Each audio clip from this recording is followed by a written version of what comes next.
Hello and welcome to the Pokémon UNITE Asia Champions League 2026. We are here in Yokohama, Japan for Championship Sunday. I am Joshua Hebert, this is Kelly Wilson, and we are going to be covering all things Asia Champions League today because it is the final day of this league. These teams have been competing for months leading up to the event and 2 days of in-person competition to award 2 World Championship spots and 1 gigantic trophy as well. This is going to be a blast. Kelly, how you doing? I am doing fantastic this morning. I am so hyped. We can already hear the crowd going hype as well. I'm just so excited to see how this day pans out. And it's not just us on this broadcast. We also got a whole crew bringing you all the action. So let's welcome in everybody. Doob Snacks, Spraggles, and Wonder Chef to be covering all the matches today. Doob Snacks, how you doing? I'm doing great. I'm a little upset that you guys went full government names, so now we can't really pull off the heist that we were planning for those awesome ACL championship rings that they've got going on with that trophy as well.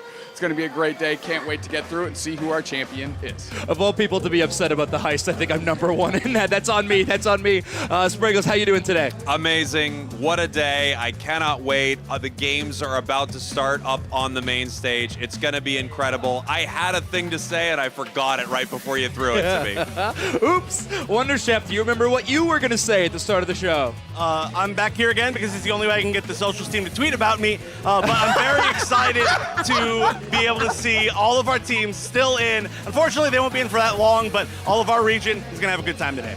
Awesome. Well, happy to hear from all of you. The first matchup today will be covered by Kello and I, but don't worry, these wonderful gentlemen behind us will be jumping onto the show many times today because we got another gauntlet today, Kello. There will be 8 blocks of matches, more individual matches than that. And like you know, here on the English broadcast, we'll be covering matches that are happening on the main stage as well as matches that are happening on the B stage. We're not alone in our coverage, of course, though. There's a Japanese broadcast, there's an official co-stream here, and many community co-streams throughout the Twitchverse. So Yes. thank you so much for everyone. Yes, many ways to catch the action, but we are going to have so much action here today. The fact that we are covering main stage and B stage as well. Yeah. I know there are some pretty great matches happening over on the B stage planned for today, and I cannot wait to see how that goes. Yeah, for those of you who are fans of a Western Pokemon Unite, well, you're going to be treated to a pretty fantastic match on the B stream. First and foremost, as CACM versus Force Gaming is going to be in an elimination round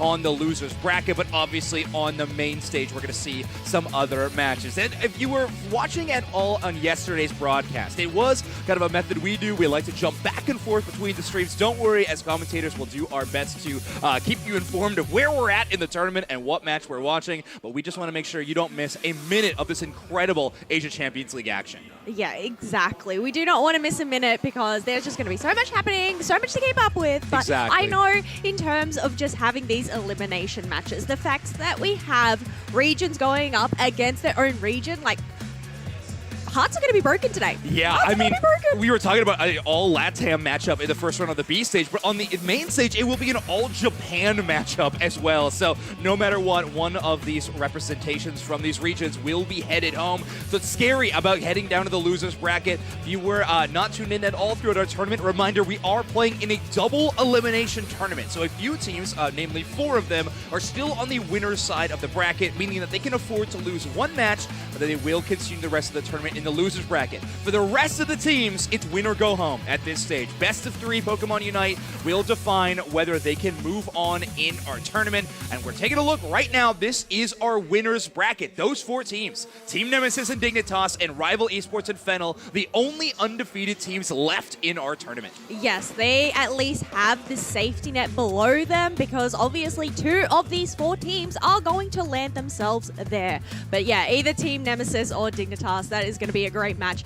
Rival Esports against Fennel, well, that's going to be on the main stage up first. Yeah, we're going to see those matches very quickly, but we are going to be covering a bit of the losers bracket action to begin the day. But what runs from both these teams? But this is where things get scary. In that lower bracket, a few teams we were pretty shocked to see enter this bracket early. Were Force Gaming, Reject as well. T1 all dipping down, but T1 going to be eliminated, as is Godlike, Reckoning, and Enter Force 36. All these other teams, though, have moved on into the second round of our lower bracket. Like we mentioned, first matches we are going to be covering CACM Esports versus Force Gaming and GMU versus Reject. But then also later on in the day, we have Onic Rise up against Full Sense as well, an APAC against APAC team. So that's where, once again, hearts are going to be broken for one of these teams. Other than that, we have Dark Peach going up against Scars. I'm surprised to see Scars down here as well, considering they were second in Japan. Yeah, but what a bounce back for them in that first match in the lower bracket, though, Kel. A 2-0 over a really formidable T1 team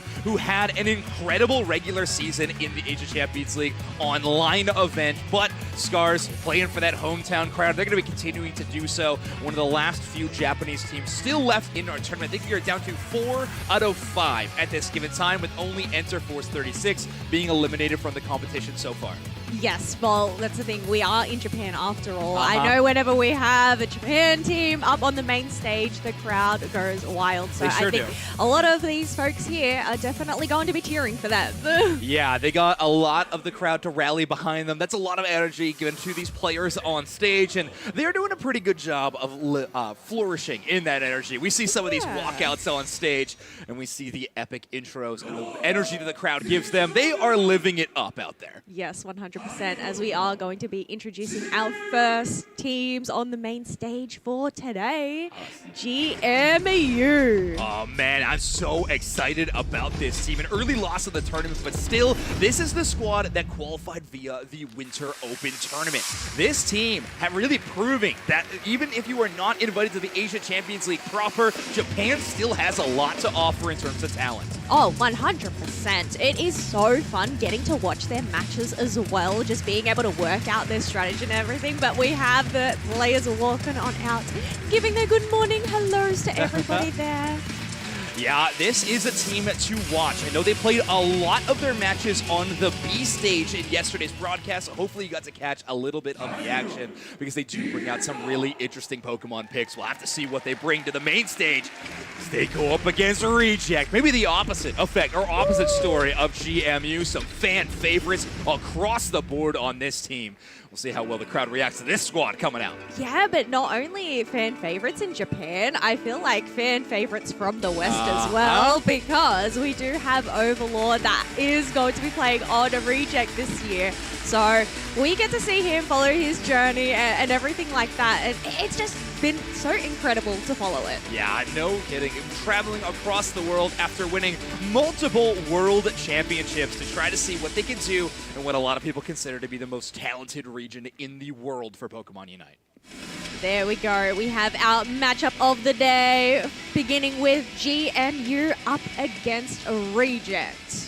This is going to be a really intense match. Obviously, we're going to be covering as much of this match as we can, but also going to be focusing on the CACM versus Force match going on the B stage. We want to make sure that we're covering as many possible matches, but there's quite a bit of fanfare. We want to make sure that everybody gets to see the excitement that is here in the venue for these two squads. I think it's also just getting to see this stage. And the coin hide guy. How incredible it looks. And yes, look, we got to see the coin hide guy. Yeah. I feel like it's gone very, very quiet here. I think we have to whisper. Oh, yeah. Oh, my bad. How am I going to contain my excitement for the coin hide guy? I don't know. But honestly, the atmosphere right now. There we go. Giving it over to GMU to go and select it. And did they get it? No. No. No, they did. Wow. I couldn't see the coin. I'm pretty sure they did. I reacted improperly to the coin hide guy. And there we go. GMU have decided to go first, going with a fist bump as they are going to go get set up, ready for their first match of the day. All right, there it is. So GMU will have first pick in the draft, if they so choose. I believe they are given the option. Reminder, everybody, if this is the first time you're tuning into this weekend's tournament, we are playing with a final specific rule, something that we have dubbed the knockout draft. Essentially, any Pokemon that you pick at any stage of the game, you will not be able to play for the remainder of the best of 3, or if we're in the grand finals, the best of 5. If you got a powerful Pokemon, a pocket pick, if you will, play it while you can, because you will only get it in one game of any given match. I mean, that's even if you're given the chance. True. True. to select it because we still have the 3 bands on either side. And I think that's where the strategy really becomes interesting. What do you want to prioritize first to try and get that momentum, get that first game win? Or do you want to save that secret spice until game 2? And at this stage of the tournament in our elimination bracket, I don't know if you could afford to be making risks like that any longer, Kello, because any given moment you could be leaving the Asia Champions League tournament. Reminder, there's a lot on the line. Of course, a huge prize pool for these teams to compete for and try to earn, but also a chance at the World Championships. 2 World Championship slots available at the end of this tournament road. Yeah, and exactly. That's the thing. For those that are in that upper bracket, they want to be able to get those wins early. That way they earn themselves a comfortable spot in the grand finals up first. They get to relax, but also knowing not only are they in grand finals, but they have earned their World Championship spot there as well. Yeah, being headed to San Francisco is going to be a pretty nice boon to be headed to the grand finals with a little bit less stress, not to mention a 1-game advantage. You can see there on the bottom side of your screen in the text, the upper bracket team will begin this series with a 1-0 start since they have not lost a match in the entire bracket. This final specific rule, or the knockout draft that we've been talking about, Kello, has been kind of interesting to see. Some teams really sticking to what they consider to be the meta, the strong Pokemon, but some teams more willing to flex into some creative picks, especially when we start heading to those game 3s. I know seeing Fennel kind of showcase a little bit of what the variety and the spice of life can be was pretty exciting. Yeah, no, that is such a good point. We saw a bit of a mixture in terms of those strategies, people selecting those meta picks, but also prioritizing those respect bands. Oh, yeah. Those teams that know who they are going up against. If there is somebody on that team that is so good at a specific Pokemon, that also just gives them that chance. Yeah, it feels like the research was done, the homework was done, like we were talking about Do you have my yesterday. notebook? So, well done. I mean, amazing marks for everybody who has been competing in this tournament so far. We've seen a surprising, or maybe lack thereof, of Gengar bans in today's tournament. Multiple teams who truly employ that Pokemon to the best of their ability. We've not had a chance to witness it so far on the main stage or the B stage as of yet due to these hardcore specific target bans. And again, I don't think you'll see that Pokemon in any other match if given the opportunity. I don't know whether we're going to end up seeing any Gengar today. I don't However, think so. I feel like one Pokemon we may end up seeing quite a bit of today, whether on the band table, whether out on the field, is going to be Psyduck. At the end of yesterday, I mean, Psyduck was just incredible throughout. I feel like that was probably one of the top power picks that we saw during day 1 of ACL. Yeah, I think we were looking at early stats on it. I don't know if they concluded day 1 with this record, but I believe at the time I checked, which was 1 or 2 matches before the conclusion of day 1, it was at a 7-1 game record. So Psyduck just having a phenomenal tournament. I think that it might be considered to be a must-ban Pokemon in the drafting phase of this event, because if you give up that powerhouse of a pick, you are going to have a really difficult time. Not only is it in that supporter class, though, has a lot of a nature to support and help out the rest of the team, but it's also one of the tankiest Pokemon on the roster, a very difficult Pokemon to knock out. That headache gauge mechanic, pushing away enemy teams, and of course, empowering its own attacks. It is, I mean, it's a little guy, they're adorable, but that is a raid boss of a Pokemon. No, exactly. Do not underestimate the little guy, okay? They may be small, but they are mighty indeed. A mighty duck. Yeah, quack. You can't see behind this monitor, but I do have a flying V of small ducks, and I check Twitter. It'll be great. Anyway, yes, Psyduck going to be one of the most powerful Pokemon in today's tournament. But another one I want to talk about with some of these interesting picks that we have seen a lot in the West. We've not seen in the East as much. Dignitas bringing it out to play a little bit earlier on. How do you feel about the Meowth so far in today's tournament? Oh, I like seeing Meowth. I know we haven't seen it as much, but I do feel like it is a great contender in terms of just being up there as one of those top meta picks. But I feel like it's very situational based as well, depending on what draft the opponents have brought to the table. So I feel like it's not one of those priority picks, more later on in the draft. Yeah, it is interesting. Yeah, you think you also, even in that stage of the draft, it's probably going to be a later option, right? You don't want to get super counterpicked in those situations, but there are a few Pokemon like that that may be hit by recent nerfs or even buffs that do feel in that counter draft territory. Specifically, this reject squad we're going to watch on stage, Overlord bringing out the Giga Drain Solar Beam Venusaur for, like, I think the first time in the event on the main stage, and actually had an incredible game on it. Multiple long-range solar beams, playing in tandem with Pee-wee's Mew to set up these double solar beam plays. Some really exciting stuff from that damage-dealing duo. And I mean, Reject really making a name for themselves, reminding people why they got to this place in the first place. Oh, 100%. But I think it's also not just their Pokemon picks. It's the flexibility between the players' roles. The fact that they are able to switch it up depending on what is needed is so crucial. Yeah, exactly. And Reject, one of those teams that is kind of given that strength, but it does have a bit of a dark side. I mean, watching this team compete in the regular season of Asia Champions League, the biggest question mark was, who's going to play tank for this team? Defenders are so important in today's metagame, and Reject felt really just, I mean, they were hunting for who could play that role for the team. I know Overlord filling that part of the roster for quite some time. Even earlier on in today's tournament, when they took that loss, we had Overlord kind of playing the defender tank Delmise kind of build, as well as the Trevenant, but showcasing a bit of flexibility later on, just playing to their strengths, has pushed them forward in the loser's bracket in this tournament. But the question is, how far will it get them? Is that flexibility actually going to be the curse, the double edge of the sword, Kella? Oh, I don't know whether that's going to be Overlord, Lord of the Sword, previously dubbed. If they play Aegis Slash, I'm losing my mind. Well, I mean, yeah, it's the double-edged sword. The flexibility. That's the thing. In terms of the Pokemon pool, the Pokemon roster that we have right now, there's over 80 Pokemon available. So there is obviously a lot of choice. So, you know, there's just so much strategy that goes involved within just that first portion, which is the draft. It's so meaningful. I mean, I feel like there's also just some games where it's like, oh, you look at the draft and then it's like, oh, I don't know. This is going to be an uphill it's a battle. little bit dicey, you know? It's like, sometimes you can just make that read instantly. Other times, it's like, okay, a bit uncertain, but then they go and surprise you. And I think that's what I love. It's the surprises. Yeah, and I mean, I think this final specific rule, this knockout draft, has lent itself to be really, really solid at finding some of those surprises and honestly showcasing what teams can draft around this really, really well. I think two teams that have impressed with that are still in that winner's bracket are two Apex squads. I think Rival Esports and Team Nemesis have both done a really incredible job in that draft screen, maybe one of the biggest foundations of why they are at this stage of the tournament.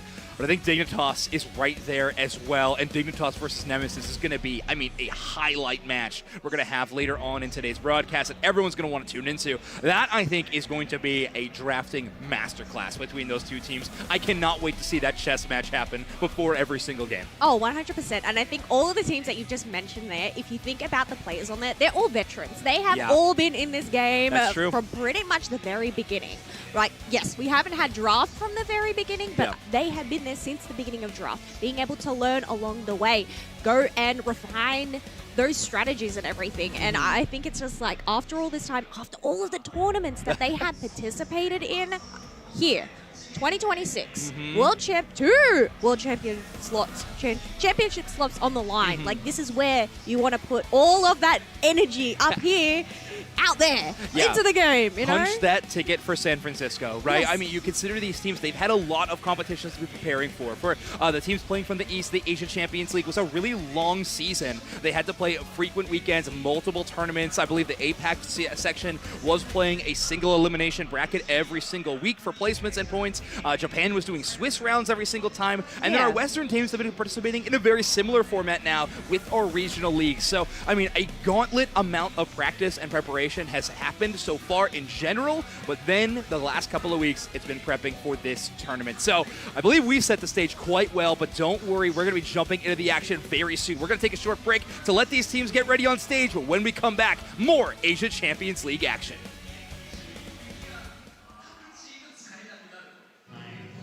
Hey everybody, we are back here at the Asia Champions League doing yet another ultimate team. This time it's Kellosaurus's ultimate team of 5 players to fill an all-star role. So Kello, let's get this started.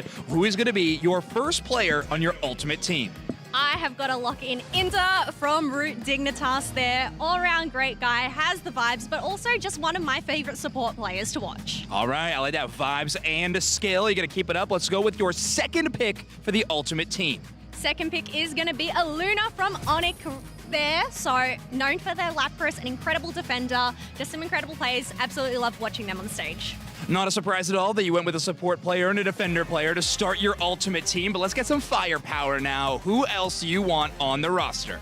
Look, gonna reveal the firepower just yet because Okay. we are going to lock in Ice. Ooh. Ice, another top defender, supporter player. You know, we gotta just build a robust team here, but once again, just vibes based. Okay. Just all around great guy, and I just feel like he'd really hype up and really get, you know, the mood happy and going when you're up on stage. I'm starting to see a theme here out of your team, but how about player number 4? Okay, now we're getting into the firepower. We are going to lock in a Pee-wee from Reject there, going in with just some incredible attacker plays there. I know we ended up seeing him play Espeon a little bit earlier, so, you know, we do need a little bit of firepower there. That makes sense. And now to round out your ultimate team, who's number 5? Number 5 is going to be Reggie from CACM. So considering how robust the team is already there, having that support to just let Reggie pop on off. They're mainly known for their Scyther plays, but I feel like despite that, they're quite well versatile in terms of their attacker and speedster picks. So hopefully that's a pretty well-rounded team. All right, I like it a lot. Quick, rapid fire before we close out your ultimate team. All right, so we have Reggie, we have Inda, Aluna, Ice, and finally Pee-wee for my ultimate team. All right, I like that ultimate team. What would be yours?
All right, everybody, we are back with the Asia Champions League for 2026, and our main stage match looks like it's going to be the one that is ready first. So we are going to be jumping into draft for game number 1 of GMU versus Reject. Don't worry, once that B stage match is ready, we'll get you as much coverage of that one as we can, but let's take a look at what this first match is going to be. A Mew ban calling out Pee-wee on the other side immediately. I think it's a pretty good call out by GMU, Kello. Yes, and for those that did end up missing it a bit earlier as well, we did have GMU win that coin guessing toss. It's not a toss, it's a game, but it's a coin hide. The coin hide. The coin hide. They did end up opting for that first pick position. Yeah, I'll never understand why they don't flip the coin, but boy, do I like when they hide the coin. So here we go. Let's get into our game number 1. Our bands making a lot of sense on the side of Reject. The Zacian band, maybe a bit of a surprise, but of course a pocket pick for a few players on GMU. Not the worst one to give away. First pick will be that Blastos, a Pokemon that I was really shocked was absent from a lot of games in day number 1. However, especially from some of these Eastern teams. But GMU not going to let that one slip through their fingers. And Reject look like they're eyeing up that side of Pee-wee, turning all kinds of heads in that game in yesterday's tournament. The Psyduck, a major part of that role. Oh, but this is interesting. Oswald as a first pick for Haruto there on Reject. Obviously, we can have some switch-ups later on, but I don't know how I'm feeling about Buzzwell being first pick priority in this current battle. Like, we don't really see it very often. Last time we saw it paired well with the Psyduck was with the Garchomp. We were seeing a lot of those combo plays. However, Buzzwell, maybe a little easier to line up those combos in this situation, and then maybe having the secondary factor of taking away a pick from GMU they might like to rely on. Either way, picking your top half player a little bit earlier on in the draft is quite a bit of a surprise. GMU, though, going to rely on a tanky front line to enable this Cramorant, a Pokemon that has received some recent buffs that has been absolutely skyrocketing in the metagame. Cramorant having some big impact in today's and this weekend's tournament. I know everybody was raving about the Psyduck yesterday, but I was raving about that Cramorant. It's been incredible to see it out there. Definitely just feeding off those recent buffs that it has received. But you mentioned Psyduck and Garchomp combination. Well, what do we have here? We have Garchomp being locked on in for Reject there, paired up with an Eldegoss. I feel like this is another supporter that we didn't really get to see a lot of being utilized yesterday. Yeah, not too much from Japan, right? Japan not relying on this Pokemon quite often, and ooh, Satake is going to be picking up that Inteleon. So we'll see if any of these players actually switch up their roles. Always interesting to see what Satake ends up playing, since they do rely on a lot of melee damage type Pokemon normally. However, attackers still in their pool. The big question for me on the other side actually from Reject is going with that double defender, how they're going to try to enable a single attacker. Normally when we see that huge front line, we actually see it in tandem with a secondary long range damage dealer. But now Satake's Inteleon is going to have a pretty tough job to light up those slam shots and enable the Buzzwole and Garchomp. I think if anything, Reject is going to be missing and having absent a damage-type Pokemon that can really close out KOs. Wow. Buzzwole, Garchomp, going to deal a ton of damage, have a lot of utility in team fights, but Inteleon would love some Pokemon on the other side that can capitalize off those slime shots. Well, that's the thing. It's, down to those snipe shots to whittle away those that might be hiding, that may be trying to keep their range at a distance, and then allow that Buzzwole and Garchomp to slide on in. Right. The thing is, I feel like Inteleon, they're going to have to be wary of where this Dodrio is going to come out from. There are a lot of entry points depending on where it is at that current time. But here we go, folks. Headed in for our first match of the day at the Pokemon Unite ACL Finals. GMU on the purple side, Reject on the orange. All right, and so far, the path's making quite a bit of sense. We'll have Garchomp going into the bottom side and Buzzwole going into the top. It'll actually be Inteleon taking the first rotation of Central Area Pokemon. Satake going to play the role of Central Area right now. And Pee-wee and Overlord going to be working together as Overlord is operating with the Garchomp in this game. Yeah, I mean, you did mention it earlier, just this combination worked so well yesterday, so seeing them down here in the bottom half, but it's going to be crucial to get this people online ASAP, especially considering how strong of a bottom half GMU have at the very beginning. Yeah, and I mean, we got to start asking the question, Overlord obviously with a bit of a language barrier on this team, will the combos look as clean with a player who's not able to as easily communicate, but who knows how well that communication has been throughout the season. Satake getting your K opener on the Drizzile. It's just a phase, but a great KO as they take one down. All right, we do have a bit of a scuffle over the Natus, going to leave that one alone, as we do have the Swablues and Ontario spawning up in the top part. But it's going to be a 4v3 up here, as Reject do have the numbers advantage. But instead of capitalizing on that numbers advantage, they're just going to back away. Yeah, I think at this stage of the game, you got a whole lot of Pokemon you need to get up to level. Overlord doing a great job of actually out-securing a Cramorant. Not easy for these melee all-rounders to do that against these range attackers. Well, we do have a War Turtle that is online, shutting down this Buzzwole. And I think that's a thing. Alchemy and War Turtle just being able to shut down this Buzzwole because it is just so susceptible to crowd control. They're doing a pretty good job of that so far. Yeah, a Pokemon that already has a slow move speed, getting hit by those Blastoise, those Muscle Band triggers can be really difficult. Of course, getting constantly slowed by that Blastoise.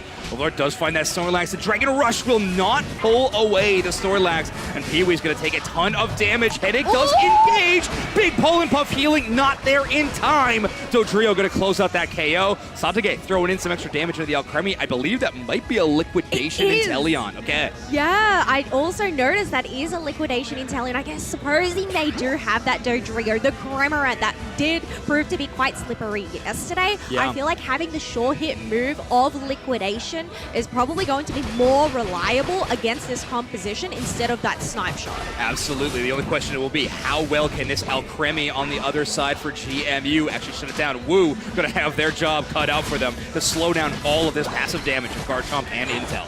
We do have those Swablues and Altaras being battled over. We do have Overlord unable to reach that level 7 to go and get that Garchomp phase. But 8 seconds left to go until first of these objectives spawn on in. We have a 1v1 up in the top path, which means, guessing we have a basement random buff Reggie down here. Yeah, will be the Reg Ice available. Overlord just doing what Garchomp does best, shredding down those major objectives with those boosted auto attacks, so they will not get the secure. Huge steal by GMU Snorlax and the Heavy Slam in from range, and now Garchomp caught out without any support as that Dodrio gets a perfect jump kick stun. Yeah, once again, just shutting down this Gabite for getting that evolution.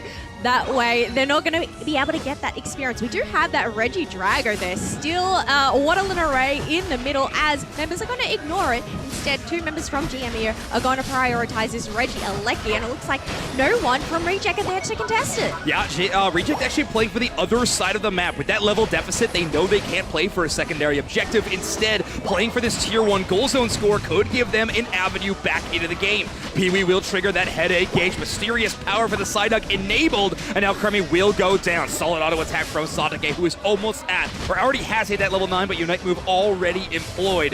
That liquidation damage is starting to stick with no Alcremie in the back line, and Dodrio trying to contend with that fight.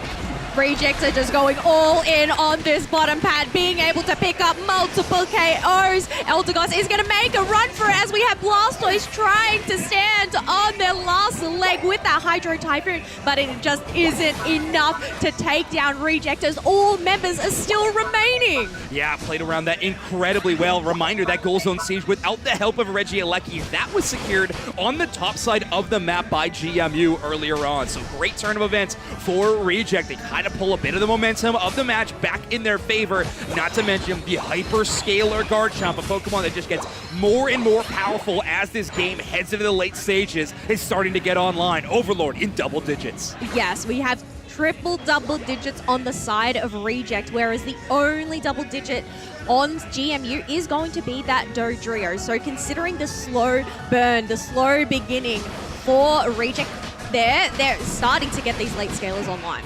Ooh, Intel get that KO. Snorlax's block not enough to hold up against the constant water power of Inteleon getting that damage done.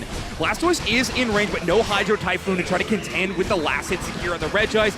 No Snorlax to get that Heavy Slam secure, so Reject getting a fantastic secure for them, and will have the opportunity to rotate towards topside if they want to. Haruto currently trying to outlast the Gulping Gatling Missile. They will! Big superpower to pull away the Cram. Yeah, utilizing that Unite move to go and give them some extra shield, some extra boost, some extra power to go and protect that Tier 1 goal. And we still have Reject just trying to harass GMU down here, but looks like they're going to back on away, considering they have the advantage. They have both of their pads available. It's just, well, what is the thing to do next? Well, LAIC's up here. Yeah, Overlord being very careful, making sure all that EXP goes to their side. That batch not to, so nowhere in the range of the Snorlax to steal. But GMU might have something else on the mind. They're not going to contend that LAIC. Instead, posturing up in the tall grass here, waiting to catch with Pee-wee. Wise to their tricks. Big pull. Overlord nails the combo after the Psychic. Oh, Snorlax putting up their block to go and give them their extra shields, but they end up getting smushed on down, hammered down by Overlord, as we have Buzzwell grabbing that Alcremie, sending it away,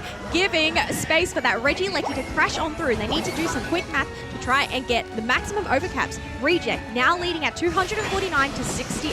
Yeah, big overdunk on that tier 1, and now that scoreline is skyrocketing for the favor of Reject. Just 3 minutes left in this, and they have a huge scoreline advantage, not to mention that EXP. We're talking about Overlord getting big on this map at almost level 13 of the Garchomp, but Satake on this Inteleon also looking fantastic. 13.5 with the potential of hitting level 14 by the final stretch. Look, we know that level 13 snipe shot can pack a punch, but I feel like liquidation locked on in, you cannot escape it. Snorlax block isn't even keeping them up in this fight. Yeah, exactly. So I think that's the thing. They're going to have to try and prioritize this Inteleon in the back line. That way it's not going to enable Overlord to come and sweep in with that Dragon Rush, but at the moment it's just separate objectives down here as Reject are going for this Reg Ice uncontested. Yeah, GMU making kind of a big risk here on the top side of the map. They're going to break that goal zone for quite small. Dodrio must just needed some stacks in at that point in time. They're going to play around the top side of the map. They had no vision on that bottom side objective, so they might not know where Reject is located on the map. However, they know they're certainly not around that tier 1.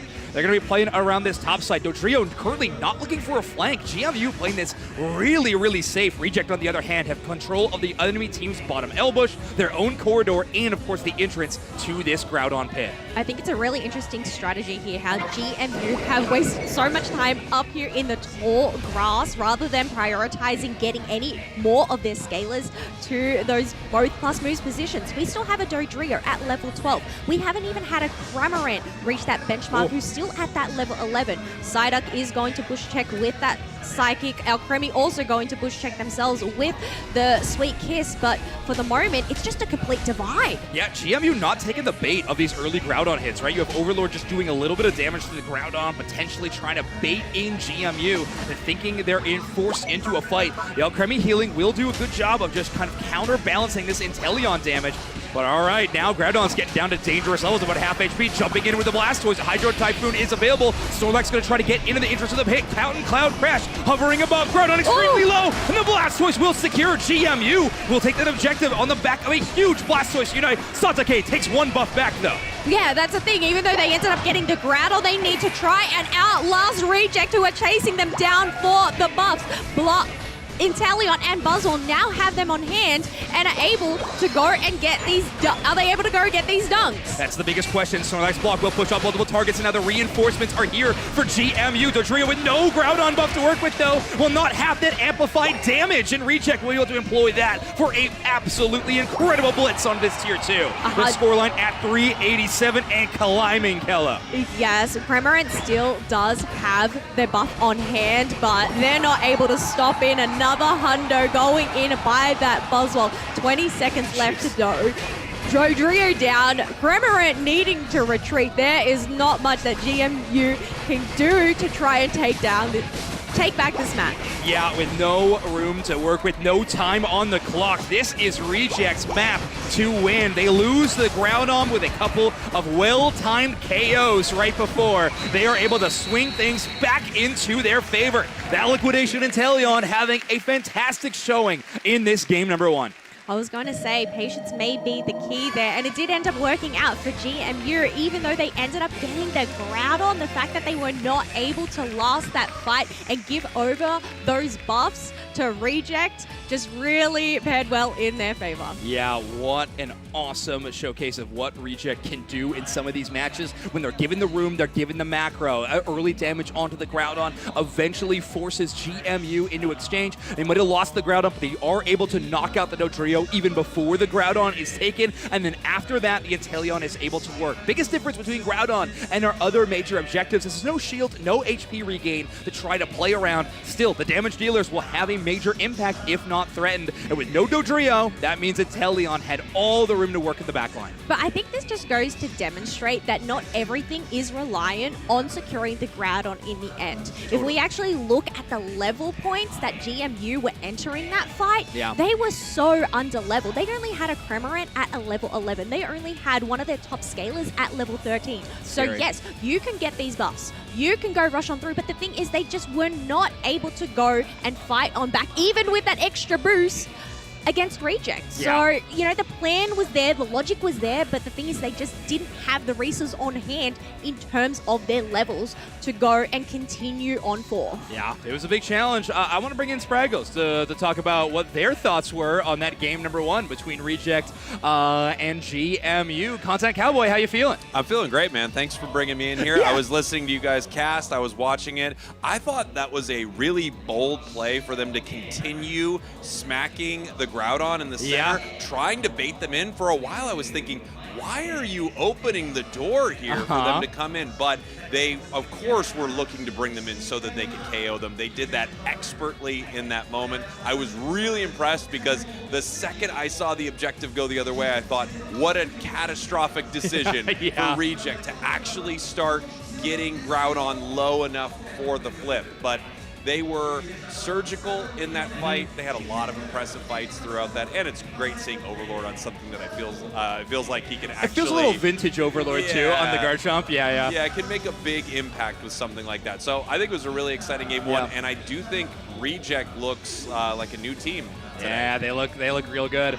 I think that whole bait in question, like around the Groudon, is impressive, but I think what was really impressive of what they did was they were looking for the Dodrio. They were trying to bring in the whole team. They don't want to take that big team fight. They're not counting on that win. They're taking out the number 1 threat there. So that, I think, was pretty impressive. So that was game number 1 on our main stage. We are going to be jumping over to game number 1 on our B stage very soon to check out CACM and Force Gaming. Like we said, we're going to try to bounce back and forth between the games as much as we can to get you as much content. But with that match happening on another stream, we want to make sure we get a lot of eyes on 2 of our Western teams who are left in the tournament, one of which will be going home.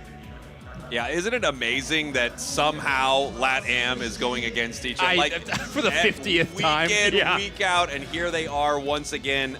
Both teams having kind of an up and down day 1, right? CACM almost taking down Fennel in their series, which is pretty incredible here. So I wonder if they're going to have a better showing throughout this tournament. I wonder if they can take Force down. Force has been amazing in their region.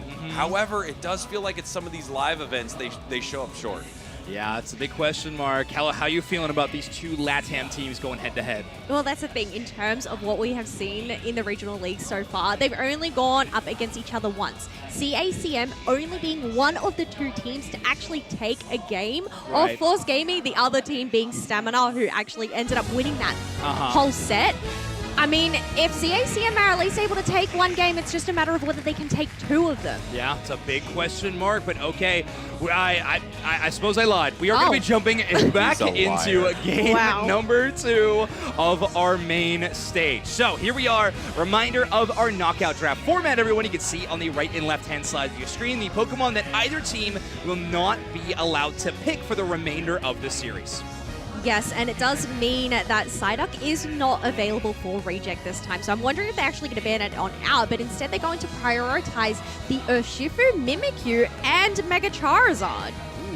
Really interesting. I mean, that Mega Charizard Y, a Pokemon that has proven itself to be pretty strong, however, counterable in some of these drafts. So we'll see what else emerges. It looks like Reject not afraid of GMU getting their hands on the Psyduck in game number 2.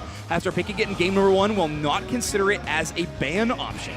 Yeah, that is very interesting, but we do have Reject locking in the Surf Fetch up first. Okay. It was banned previously, so this makes sense.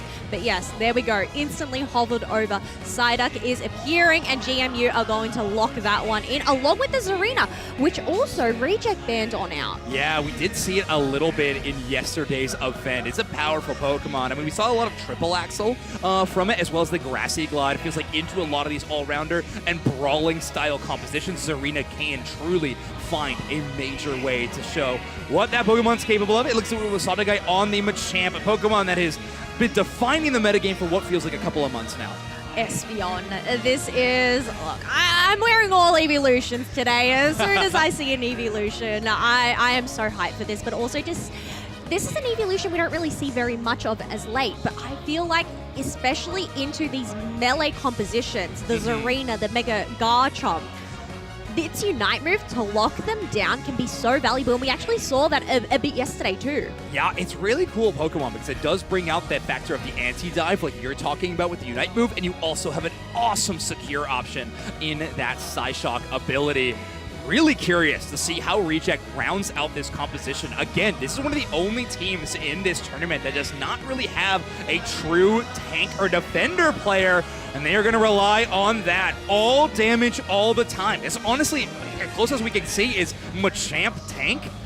Can Surfetch be considered a tank with Detect in some of these situations? I don't know. Either way, GMU is going to go with an all-out melee offense as Mega Gyarados, Zarina, and Talonflame will be the main damage dealers for this squad. Defenders who? Yeah, Defender no tanks meta on what? either side. Yeah. No, this is just not even existent for I guess Japan, it Psyduck seems. tank in this game is like the closest thing we have to a definition. It will be running Resonant Guard and Buddy Barrier, so going to be relying on supporting the team with some shielding in some major moments. But yeah, this is, I mean, welcome to Knockout Draft, folks, and a couple of teams that really like mixing things up. This is going to be an exciting game number 2. Yeah, I'm really surprised by this draft. I feel like this is a completely different look to, honestly, what I'm used to in terms of watching the matches from the West. We have seen defenders being prioritized time and time again, but... Hand him the mic. I want to see what he thinks about the draft. Do you have something to say right now? About the draft, I thought the draft was pretty incredible. What an exciting draft. I can't believe they didn't have a defender. They have nothing. I like that you're in your shopping network voice right now, by the way. This is the merch shopping network voice. Very close. This is my poppin' in voice. It's really close, though. Can you hit us with a... Yeah, GMU, your purple team. Reject your orange team. This could be game number 2. Thank you, Spraggles. Let's get into game number 2, and no defenders whatsoever. What is even a front line? Let's see if these teams can find a way to accomplish winning the game without the help of any defenders. Oh, but we can already see on that mini-map, we have Bounsweet and Machop heading into the central path for both of these teams. I'm really actually surprised about this, considering I feel like they're normally seen in the top half, but with so many all-rounders on the field, yeah, where do you put them? We can't send a Magikarp into middle area, can we? Well, I certainly wouldn't. Reject might take full advantage of that. Overlord with that full gauge on the Farfetch, trying to get some extra damage done. Obviously, this Pokemon so strong in our metagame, has been basically a must ban in a lot of situations, but GMU letting it through. We'll see if they regret that decision. We have Nana heading up into the top half, while Satake and Peewee are looking for these Natus that are about to spawn on in. But I guess seeing that Reject didn't decide to go in that top half straight away, Nana is just going to scope on out, but Comfey there, latching onto Machoke, getting ready for these Swabbles in Altaria. I'm curious what kind of Comfey we're going to be playing with as well. This could be a composition that does do the Sweet Kiss, and there it is. A check button from Satake will set up the KO on the Gossifleur. A lot of flashy plays to KO a Gossifleur, but still, they got the job done. Look, who needs defense? Who needs sustain? When you have a Sweet Kiss, Comfey, they are just going in all out damage, dragging them in. It's just a matter of whether they can do it. Otherwise, Overlord, left all alone, is going to be taken down, leading way for GMU to get in some dunks. But we can already see that Satake and that Comfey have made their way to go clean up the opposite side and get in some little dunks of their own. Yeah, this feels like the major focus of this team's composition that will be Mary pulled in by that Sweet Kiss, and they are immediately down. Peewee landing some incredible skill shots on the Espeon. That burst damage is just too much to contend with. Sweet Kiss, Slow Smoke, Comfey back out to Machamp, and they're going to walk away with a KO. Oh my goodness, that Sweet Kiss submission combination is so gross. Gets dragged on in, and just when you think you're about to be let on out, you end up just getting chased on down. Yeah, all right, unfortunately on this Combusken, actually bringing the enemy team to the Citrus Berry. Cross-chop into the danger zone will get that Zarina extremely low, but the drop kick slow is enough to buy a little bit of space. Submission comes off cooldown though, and there it is! Sweet Kiss, submission, what a combo from these two players. Oh, Talonflame is going to dive on in with a quick poke, but they're going to quickly escape because they do not want to succumb to that combination as well, meaning that Reject managed to get all those Swablues and Altaria for themselves. Yeah, Yeah, this is looking really good for Reject so far. Only player maybe a little bit behind at EXP where we would expect would be the Surfetch, and as I say that, they hit level 8. So Overlord doing a great job of being alone in these situations, but still finding the EXP. Now they got the Convey back up, they dive in onto the Gyarados, quite a bit of damage already. Sweet Kiss pulls in Mary, and now the Psychic Solaire slows down everybody. Espeon trying to see if Overlord can capitalize. That Sweet Kiss won't grab anybody this time around. It's all about the secure, and Pee-wee will put their attention to the Registeel, and it pays off. Oh, this Espeon going in and shining. Yes, they ended up getting taken down, but they did their job. They got the secures, they got the hold onto those team members, and are just paving the way for the rest of Reject to get into these dunks and continue to hold their lead. GMU is going to have to be really careful with this Talonflame and how they employ this fly. So far, we've seen a lot of aggressive plays from them, but it feels like the punish from Pavone on this Comfey has maybe been a little too elite. Every single time that Talonflame is landing, it feels like Sweet Kiss is quick on the call out, and they're bringing them right back in. Let's see what they could do instead in this secondary fight around the Regieleki. We do have Yama, who is going to poke at that Regieleki. One thing I am noticing, they do not have their Unite move on hand. We're getting closer to that halfway mark, so instead it looks like GMU are going to prioritize looking for their levels, but Overlord and Pavoni have something else on the table as they're just going in quite aggressively right now. 2v4! They're diving in for this team fight. Obviously, the Comfey backup's there, but it's actually going to be hard. So the Blaziken to take the first KO of the skirmish. Blaziken will stand a little bit longer, and they're still in this fight somehow. Incredible supportive play. Who needs these defenders? Reject are flawless in this team fight. Regieleki lands in tier 2, and the points are about to skyrocket and eclipse 300.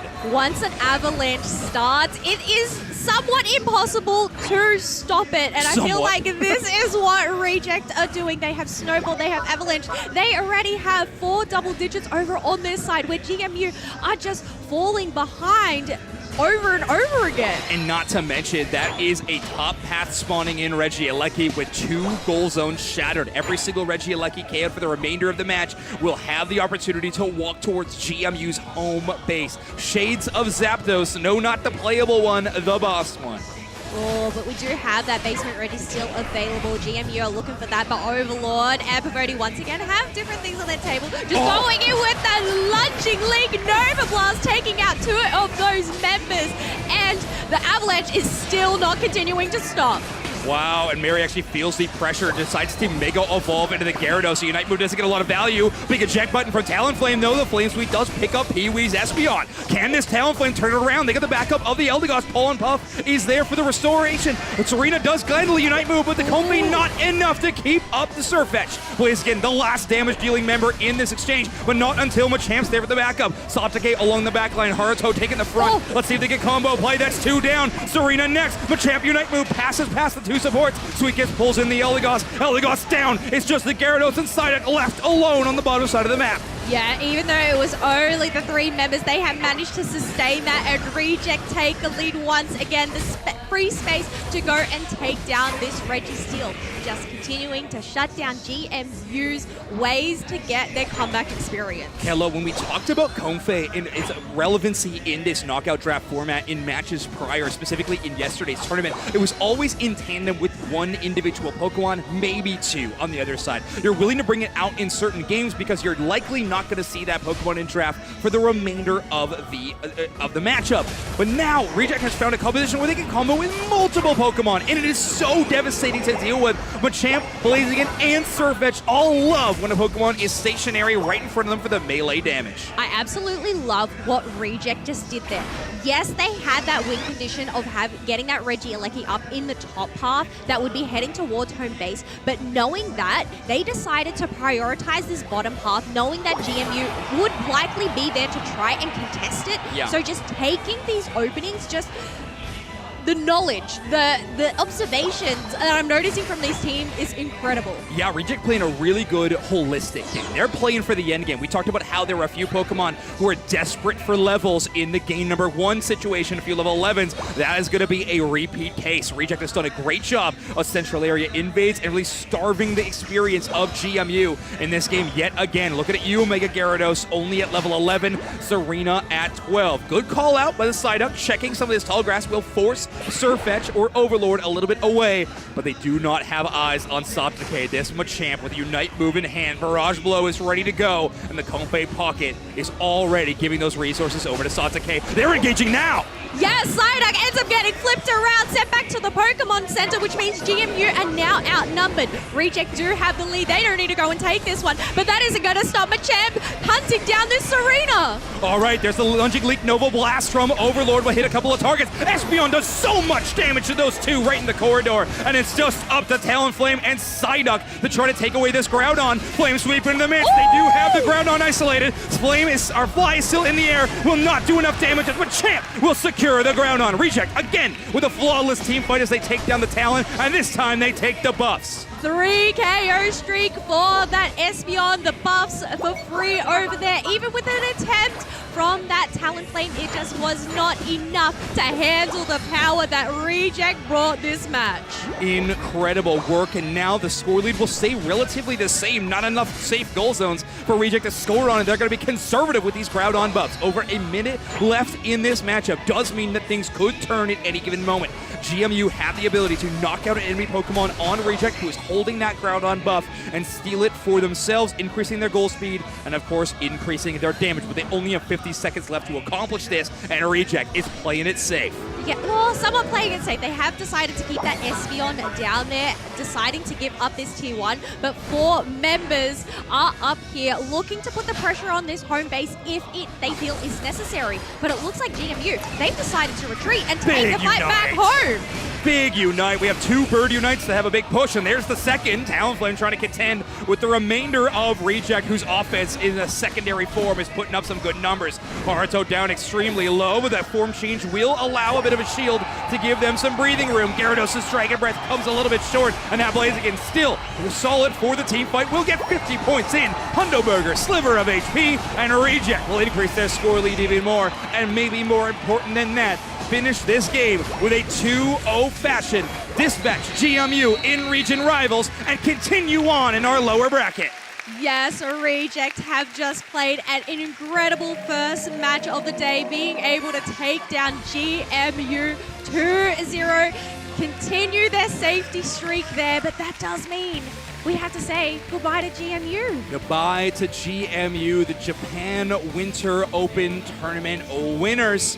Very impressive stuff from them. Great tournament. They really forced Reject into some tough spots, but in today's event, Reject looks like a different team, in my opinion. Also, cool to see the vibes between these two squads still positive, as either team is celebrating one for the victory, the other team is celebrating them on a great tournament play. I think that's always the difficult thing when you have those inter-region matches is, yes, they are obviously going to know each other. They're going to support each other. So it's really great to see that, but yes, fortunately is the end of the run for GMU. But you know what? While that match has finished here, the action isn't going to stop, as we're going to flick over to the sub-stage, and we actually have another both region rivalry here. CACM Esports up against Force Gaming from LATAM. All right, so yeah, fans of the LATAM Regional League will know that this is always an anticipated matchup between these two teams. One game so far between them played out. I believe they also had the chance to contend together at LAIC and always. No, not at LAIC. They didn't actually encounter each other at LAIC. However, they were in the same group stage at the World Championships in 2025, where Force Gaming did manage to take down CACM 2-0. All right, well, so far, Force Gaming has had the upper hand against CACM in every single individual matchup, but CACM actually outplacing Force Gaming at LAIC, albeit from the opposite side of the bracket last time around. We'll see if this matchup will remain the same or if these teams can get a change-up. We are just beginning this tournament, and already Galarian Rapidash on your screens. This Speedster-type Pokemon does tend to be the supportive play, but it actually looks like in this situation, Fall, playing it as a main carry. I'm actually surprised that Force Gaming decided to let Reggie on this Cypher. I feel like this is usually a targeted ban, but they don't seem to be... And no Gengar ban, by the way. Seem to be... Oh, wait, we were actually curious about that, whether they'd end up banning Gengar against each other yesterday if they went up against each other. Interesting. Oh, no, that was a different one. Yeah, we were wondering when CACM will play up against Scars. That's going to be a major the question. one. But it'll be a bit later on in today's work. Ooh, Southtown taking a nice KO with this Slowbro in the central area invade, but Frank going to shut down Falb on this invade. That's a Drizzile picking up a KO, and with the Teleon getting a bit closer to their evolution. That's a scary spot. You can see Frank does have the Fell Stinger move selected. Very likely going to be going with a Snipe Shot in Teleon, where we saw the liquidation in Game 1 of our main stage match earlier on.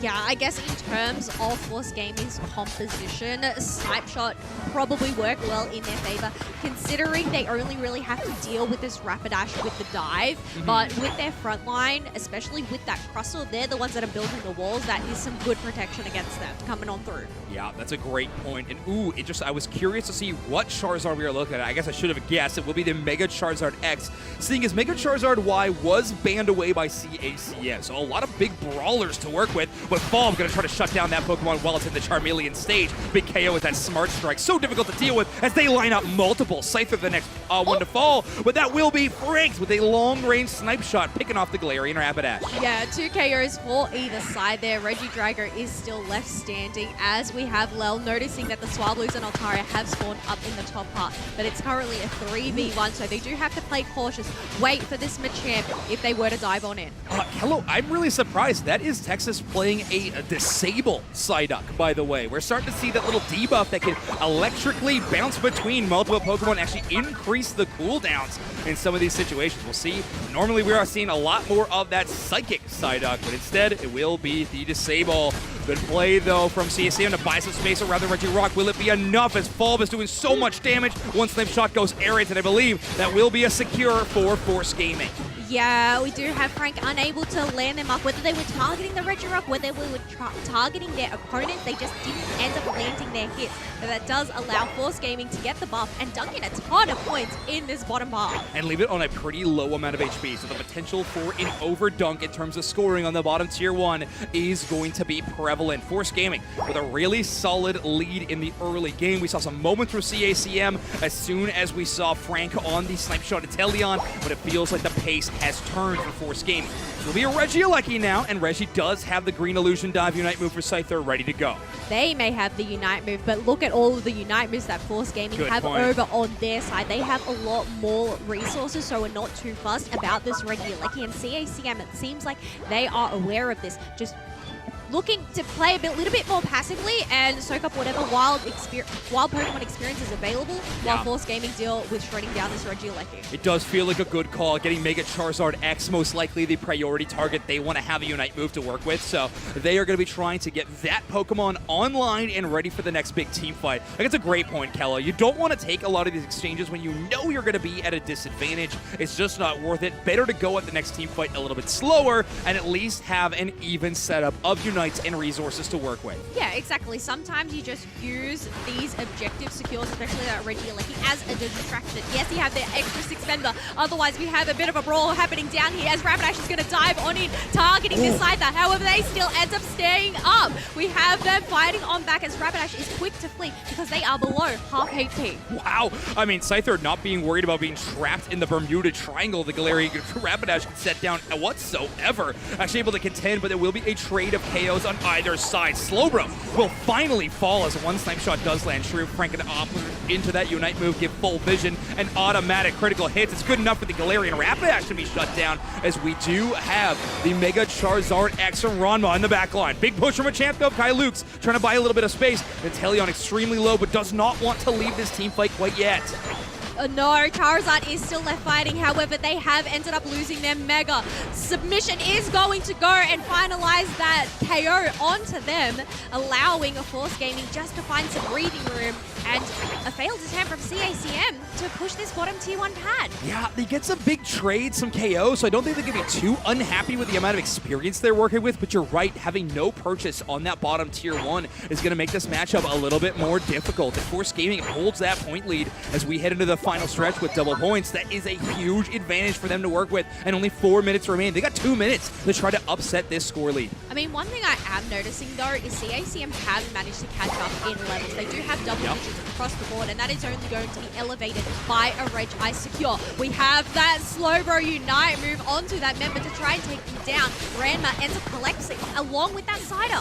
Wow, okay, Salto getting right in the face of Frank's Inteleon, one of the only Pokemon who's going to be available to body block those snipe shots, but now it's just the double defender lineup for Force Gaming, the only two left standing. Lel going to try to buy as much time as they can with that Aqua Ring, healing up themselves, but the Inteleon damage is too much to contend with. Even a close range snipe shot could completely eliminate the Vaporeon. A minute and 15 seconds left to go until the final stretch. CACM have caught up in levels, and it seems like they have caught up significantly in points as well. However, are still behind at 109 to 160. For the time being, we still have two other objectives on the map, being that Regieleki and Regidrago, but neither team are prioritizing either of them just yet. I don't know a single Regidrago has been knocked out this entire game, Kel, if I'm being completely honest. I feel like I've seen that Pokemon roaming the entire match. But right now, it is Reggie hunting for that level 14 on the site. They're already almost there, but Angel with a Mega Evolution will buy them a little bit of time. They should be able to fill up that gauge again before the 2-minute mark. That is going to be an important thing to watch out for. Can Force Gaming get that powerful Mega Evolution weapon ready to go again? Even if they do end up filling up their Mega Gauge, they ended up just utilizing all of their Aeos energy. So they need to try and find some Aeos energy in order to capitalize the timing of that Mega Gauge, because they are left on 0. They got to go find some money. Boy, do I feel that. Either way, let's see if Angel can pull it off where I cannot. Big engage though as Machamp starts things off with a submission. That will be a Defender Unite move. That will be the Texas Psyduck Unite. Russell has yet to use theirs. There it is. Robo Rouser trying to buy a little space. That is the Scyther in the backside. 2 KO streak from the Inteleon. The Scyther setting up a lot of that damage. Intel finishing it. And there's yet another triple for Texas, or for Frank on this Intel. And now they're going to pay full attention to the Groudon. That Crustle is separating the rest of the team. Nobody even in the same zone as Groudon. They're trying to take it away. And that will be CACM with a major objective win. Now they need to translate it into points. Reggie going to go towards that tier 1, which so far is defenseless. Try to pick up 50 points though. Holy macaroni, the aggression that CM just brought in that final stretch. They weren't even worried about the advantage of Force Gaming having their tier 1 pad. Instead, winning the fight down there, winning the buffs. The thing is, yes, they are still 28 points behind. They need to somehow collaborate together, make a push to try and make up this difference and overtake the lead. They have over a minute to work with, so obviously going to have a lot of opportunity, but Force Gaming can try to farm back some of these Unite moves. They got Galarian, Rapidash, and the Machamp to try to contend. Both of those Unite moves really solid at shutting down one big push, and that's what looks like what CACM is going to try to do. Oh my word! Groudon buff with that Snipe Shot is just devastating. First Hundo Burger going to go in. Southhouse Surf does not land on the side. That means they got the point lead, and if one defender is already down, Fall on the back line has a chance to try to steal away one of these Groudon buffs, but they are 1v3. Only the Intel trapped, and that will be the Mega Charizard X taking down the Slowbro, and Galarian Rapidash also falls. Tack another one on the board for this Intel. I am still in awe of how much damage that Inteleon just did on that Mewtwo. That was absolutely bananas. Yeah, thanks, Groudon buff. Being able to do that just allowed CACM to go in and take that lead, and now it's 724 to 160. Yes, these members of Force Gaming are sporting on in, but there is just nothing left for them to do except try and... What is this damage? Yeah, Inteleon not any worse for wear. Won't be able to knock out the Galarian Rapidash as this match concludes, but that's all right. The consolation prize being a Game 1 win for CACM. Fantastic team fight. Really able to repel Force Gaming's offense in those final moments. Trust in that Inteleon damage, and it was a lot. It was absolutely enough. And they're going to start our series 1-0, one step closer to eliminating Force Gaming from our tournament. But this is where things get tricky, right? Yep. Because we have the final special rules. You can only use that Pokemon once in a best of 3. Yeah. So if Inteleon not available to them this time round, what are they going to end up opting for now? I mean, that just seemed to be such a key component to their composition there. Yeah, and it's interesting to see even the attacker picks picked up by this team right now. No Dawnlux here on this roster, so they're kind of like moving things around a little bit. We got Ranma playing some damage-dealing players, and I mean, it seems to be working out for them well so far. Frank having a great Inteleon game, but let's jump right into game number 2.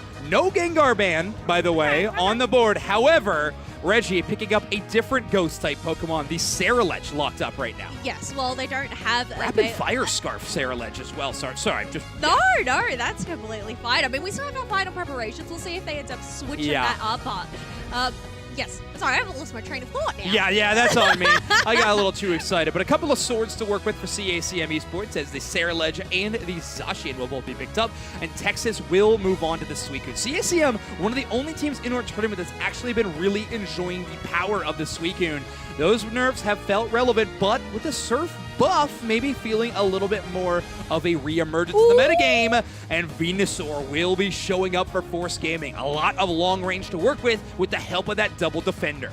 Yeah, I am seeing the build that Angel is bringing here with the Wise Glass Slick Spoon along with that Bracer as well. And I feel we're going to end up seeing a Venusaur, especially considering that is a Pokemon that benefited from the long range tactics buff. And Kello, I gotta ask, are we looking at an extreme speed Lucario? Oh. I can't really come up with a reason why you wouldn't select Mega Lucario in this next game. It is not banned. It is not in the knockout draft territory. It's either Force Gaming relying on a Mega Lucario for the final game of this series, or they are just wanting to operate with that extreme speed. They're running Attack Weight and the Razor Claw. Weakness Policy may be the only item that's bringing into question, but that is a full heal Lucario. So I think we are looking at some E-Speed action in game number 2. I think given the benefits of E-Speed providing that extra maneuverability, especially when coming up against a Cerulege, especially when coming up against a Suicune as and well. You'll have those double snipers to help you out too, so there's a lot to work with here. Ooh, yeah, I feel like that would probably be the way instead. Otherwise, wouldn't you just want to pick up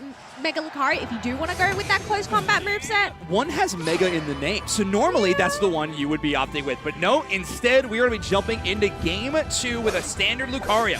CACM Esports, your purple team. Force Gaming, your orange team.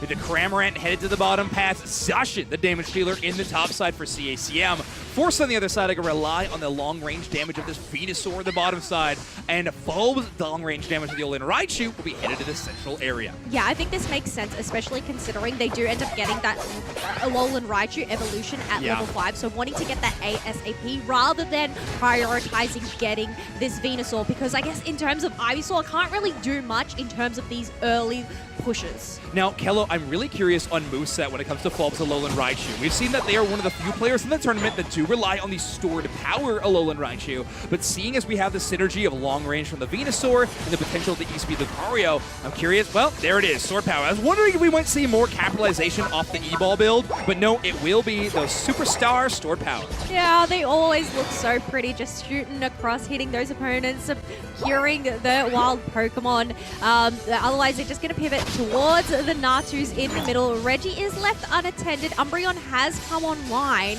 I'm wondering if we're going to end up seeing a mean look Wish, or whether it's going to be the other more offensive build here. Yeah, that's a great question. When you're running double defender, you might have the opportunity to kind of do either. It will be that tree taking a ton of damage. It will be a mean look from Lel. We'll have to see if the Wish is there in tandem. Very likely will be, especially with that second tank to work with. Fall caught up in the Hurricane. And that'll be Frank getting a return KO onto the opposite attacker. Look, I'm sorry, Chef. I have become a Cramorant believer. Top Cramorant believer here. I'm taking your title because... Not sure why you're apologizing. Oh, I don't know, because I just feel like he's the original Cramorant believer. You're a bandwagon Cramorant believer. I see you. Okay. Just hijacked the bandwagon, okay? Well, we are going to be seeing that Cramorant, and I was wrong on Suicune. I was expecting to see a Surf Suicune, but this time it will be that Whirlpool and Ice Beam, or the original build we saw dominate the metagame for what felt like months. I feel like in terms of that Whirlpool, being able to lay it down, but also change the direction of where you do want that Surf to go the water in order to try and read to capitalize getting those freezes off is going to be so crucial rather than just the plain old Surf. That is a great point. Oh, we got Lel in danger, but the Umbreon tanky enough to walk away from that fight, and Kailuke setting up these E-Speeds is going to work out extremely well. Actually sets the table for Fulb's Thunderbolt to take multiple KOs in that exchange. Great play, but it will mean that Angel is left alone on this Gold Dome. Can they defend against 2? The Giga Drain going to come up just a little bit short, and Frank will get that big score.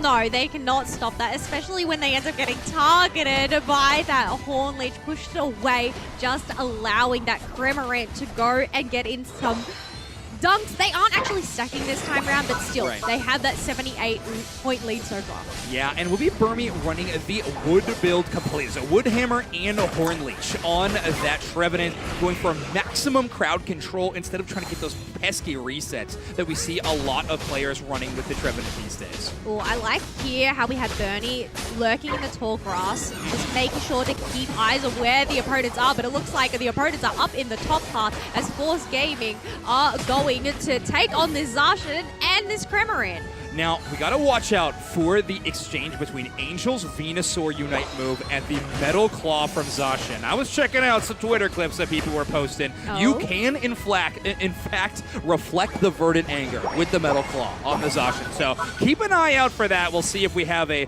classic Force Deflect move coming up from CACM.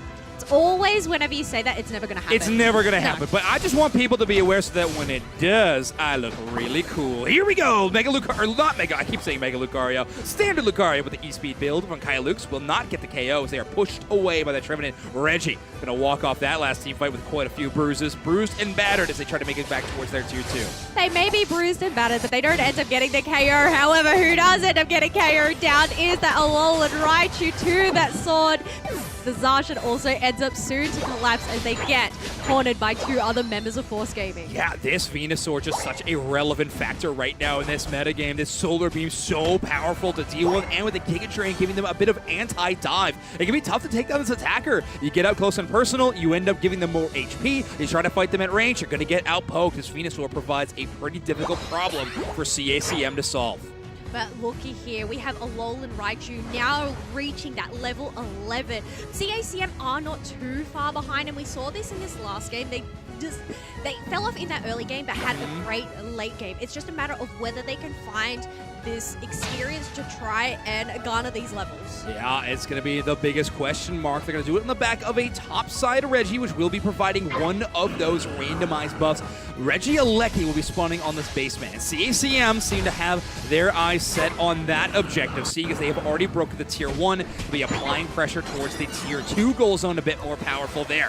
Frank trying to deal out some damage to Bouncing Fish, making it constantly difficult to push into this Cramorant, especially when you're bulked up as a team. Oh, we have Force Gaming once again just playing to their strengths, trying to shut down CACM from trying to get any comeback levels with those side Indeeders. However, we have Serralich going and diving down on Angel Zine, unable to go and survive because they just do not have that maneuverability with that Solar Beam. Oh, big flank from Frank here on the Cramorant Unite move. Actually gets on the backside of Force Gaming between a Rock and a Reggie Alecki. The Rock being Cramorant, of course, as the Unite move absolutely shuts down the pathing around that team fight. Now Reggie Alecki will be walking into newly spawning members of Force Gaming as CACM have kind of won the team fights on both top and bottom side. A bit of momentum for the CACM squad. Let's see if they can push it farther, but it is Force Gaming defending their own central area. I was going to say CACM taking a page out of Force Gaming's book. However, they ended up getting ripped to shreds as their plan to go and take those buffs did not go well in their favor. Force Gaming being able to pick up multiple KOs, and now they are able to go and dunk in these points. Yeah, that aggression being unchecked, and now this overdunk will be fantastic for Force Gaming, increasing their score lead farther. Reggie does get a few major scores into the top side, though. I know we saw kind of a weird exchange with Reggie Serralich a little bit earlier on the Unite move after attacking the Venusaur, kind of having a bit of a miss, but a reminder that the Unite move will amplify the damage for Serralich for a short time after. So that extra damage definitely helping out in that 1v1. Lucario getting in some damage and then retreating to the Bone Rush. Love seeing E-Speed Lucario again, Kello. Oh, 100%. I think just the ability to dive on in with that E-Speed, but then have that Bone Rush as a safety net in that back line. If things are going to get too dicey, they're able to just go and retreat. But Force Gaming have this top objective surrounded. CACM seems like they're just going to prioritize this central area positioning. And this is going to be a Registeel buff, amplifying the damage of every member of Force Gaming for 90 seconds. That'll be well into the final stretch, final fight territory. And a Pokemon like Venusaur or Alolan Raichu with this constant poke damage is going to be real difficult to deal with that amplified numbers. We have that Whirlpool just being chucked on, Hurricane being chucked on out onto Lel. However, they are able to wish on up.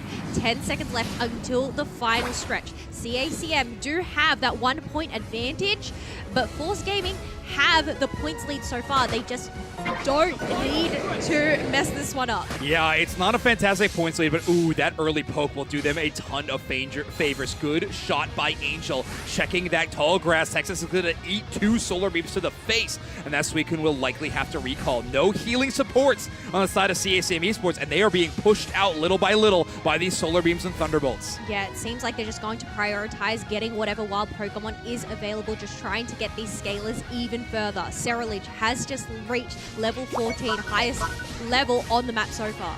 And no longer are these corridors a realistic option for CACM Esports to push through. They might have to go in top or bottom side around this Groudon. Early attention to the Groudon was applied by Force Gaming, but they will have to pull back. 205, 211 is a back cap from Reggie on the Cerealedge. Looks good. They're also going for a flank around the right side, Kello. Oh, but look at this. Mean Look is going to lock down that Zacian as they attempt to try and chop it down. Umbreon jumps on in, securing this Groudon buff for Force Gaming, and with a complete team wipe, there is nothing going to stop them. That is a picture-perfect fight from Force Gaming, playing around that points advantage and the benefit of the long range that they have to work with. The constant poke damage and no healers on the side of CACM Esports meant that they never had a real opportunity to take a fair fight. Force Gaming always forcing their shot, or their best shot at it in any situation in that final fight. And this is the thing, we have seen this happen during the regional leagues where CACM were able to take one game, however Force Gaming just came on back with the sweep.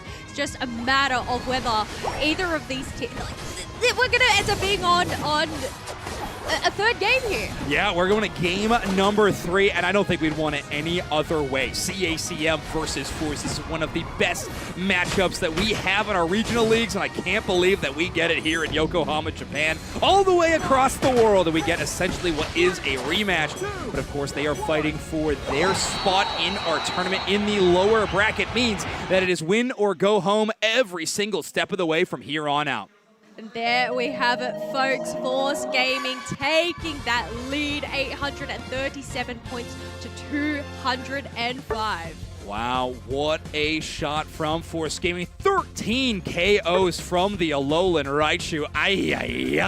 Incredible stat line. CACM Esports, you can see the numbers telling the story there a little bit in that game. Struggling to get online. Cerealedge from Reggie, not even hitting 30,000 damage in that game. They felt shut down from start to finish. Yeah, that's the thing. In the end, they ended up being the highest level on the map, right? Level 14, but the thing is they just weren't able to go and capitalize on that. However, the action isn't going to stop. We are going straight into game number 3, and yes, you called it. Gengar has been selected by Reggie. All right, we finally get to see. Let's see how many full heals Force Gaming decides to equip. And so far, it's actually looking like none. That is really, really interesting. I half expected to see a bit of a bounce back there to try to counter out Reggie's Gengar, because every single time we see Reggie pick up this Pokemon, it is almost always the Hexgar. Okay, we got a bit confused last time because Kylix ended up picking up the regular Cario. Time for Mega. Now it is time for Mega. So I guess with that Mega, it is only locked to that close combat moveset. Yeah. They definitely showcased their skills with that E-Speed, but it's just whether that those punches on the, on the spot are going to end up working in their favor. It does have great sustain, though. We're going from the speed bag to the heavy bag. Is now how we're switching it up for Mega Lucario. We're already done that. Now it's just time for the real big punch. We see the power punch, but here we go into game number 3, elimination match between CACM Esports and Force Gaming, LATAM rivals. As CACM will be on your purple team, Force Gaming your orange team. We are going to send that Ghastly into the central area, which completely makes sense. On the other hand, we do have that Cerealedge going into the central area for Force Gaming. Yeah, Fob going to be picking up a lot of that EXP, trying to get to the evolution as quickly as they can. Ooh, take a look at how much damage Ranma is putting out on this Gibble early days.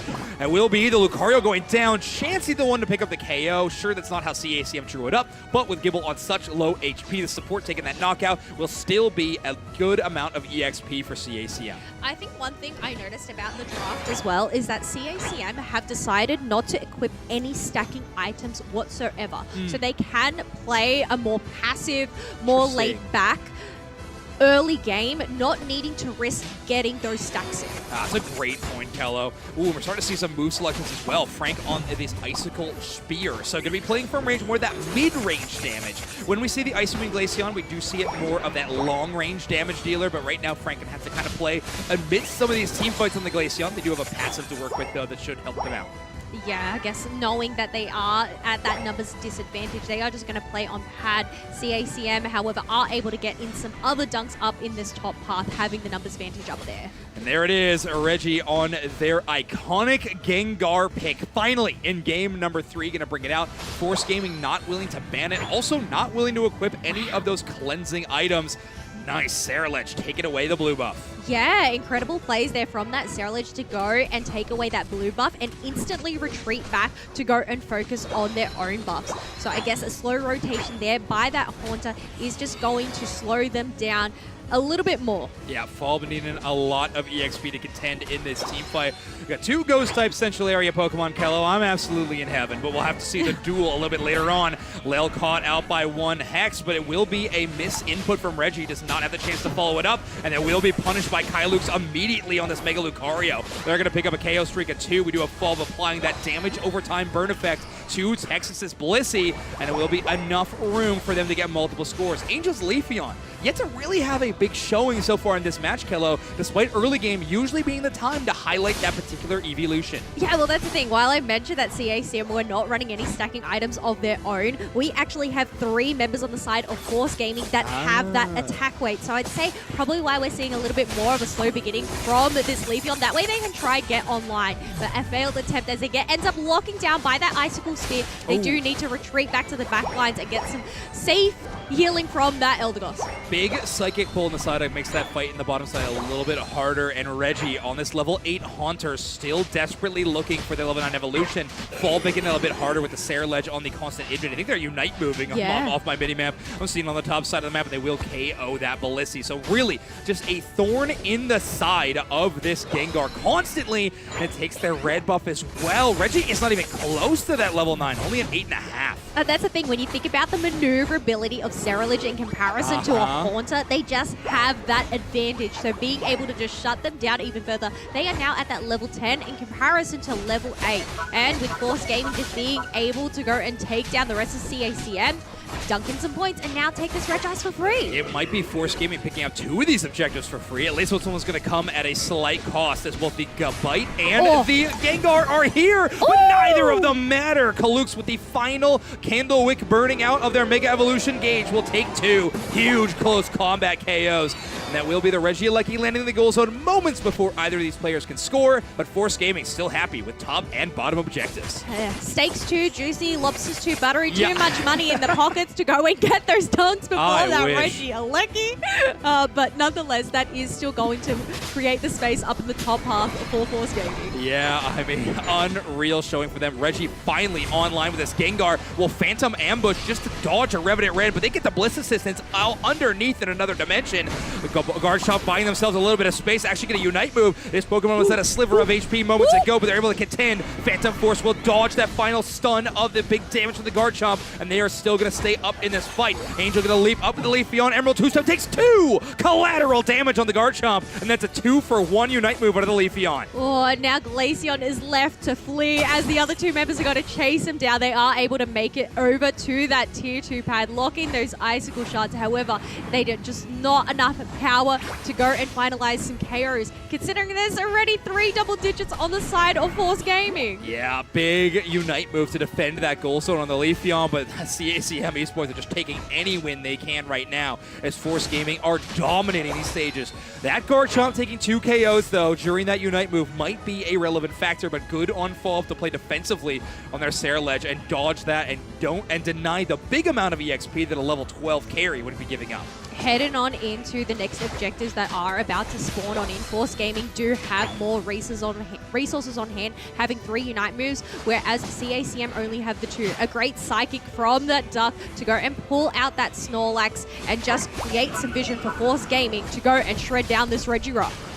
Regirock is going to be likely going to be going over to Force Gaming. Yep, there it is. No one from CACM Esports had the ability to take it out, but a Blissa Stance onto the guard chop might be what CACM needs to turn things around. Dragon Claw will miss the Sarah ledge, but a Unite move will actually buy them even more space. Fall, but right now it's just the impossible KO as CACM Esports cannot shut them down, and Angel gets another KO streak of 2 on this Leafeon. Oh, but Leafeon ends up getting taken on down by the Power Nap, followed up by that Sarah Lich, and now this is going to give CACM the numbers advantage to try and make some maneuvers on this bottom tier 1 pad and get in some dunks. Meanwhile, up in the top path, we have Kylux going and soling down a Regieleki, but Garchomp is already on that tier 2 pad, ready to handle that one. Yeah, this 1v1 will be kind of interesting. I mean, a classic Gen 4 matchup between the Garchomp and the Mega Lucario. I think that was a little bit later. But either way, Lucario nonetheless. Regieleki will not land as the rotation for the fight for Force Gaming actually appears in the middle of the map. Regidrago finally gets some attention in this one as Glacion's pulled into danger. It's actually Lel the one dealing out the damage on this Eldegoss, but it's Kylux the one to finish the job. Glaceon down, Lucario picking up yet another KO. Well, while it was a slow beginning from CACM, they are starting to get their levels on board. Gengar has finally reached that level 13. It's 168 points to 175, but there's only a minute left on the clock until the final stretch as we have that close battle appear. Yeah, Force Gaming have done a great job of winning a lot of these interactions, these skirmishes, even some of these team fights, but they have not found a way to really push their advantage. A Regieleki or 2 has more been preventative more than anything else, and a successful siege on the tier 1 has eluded them so far. Flop going to dodge 1, but they are put to sleep, and the Gengar going to get to work. That special condition will be available to reset. Will the poison damage take down the Sarah Ledge? I do not think so. They make it back towards the tier 2 in time. Valve just being able to get out of danger time and time again. Seriously? Thanks to this Phantom Force is absolutely incredible.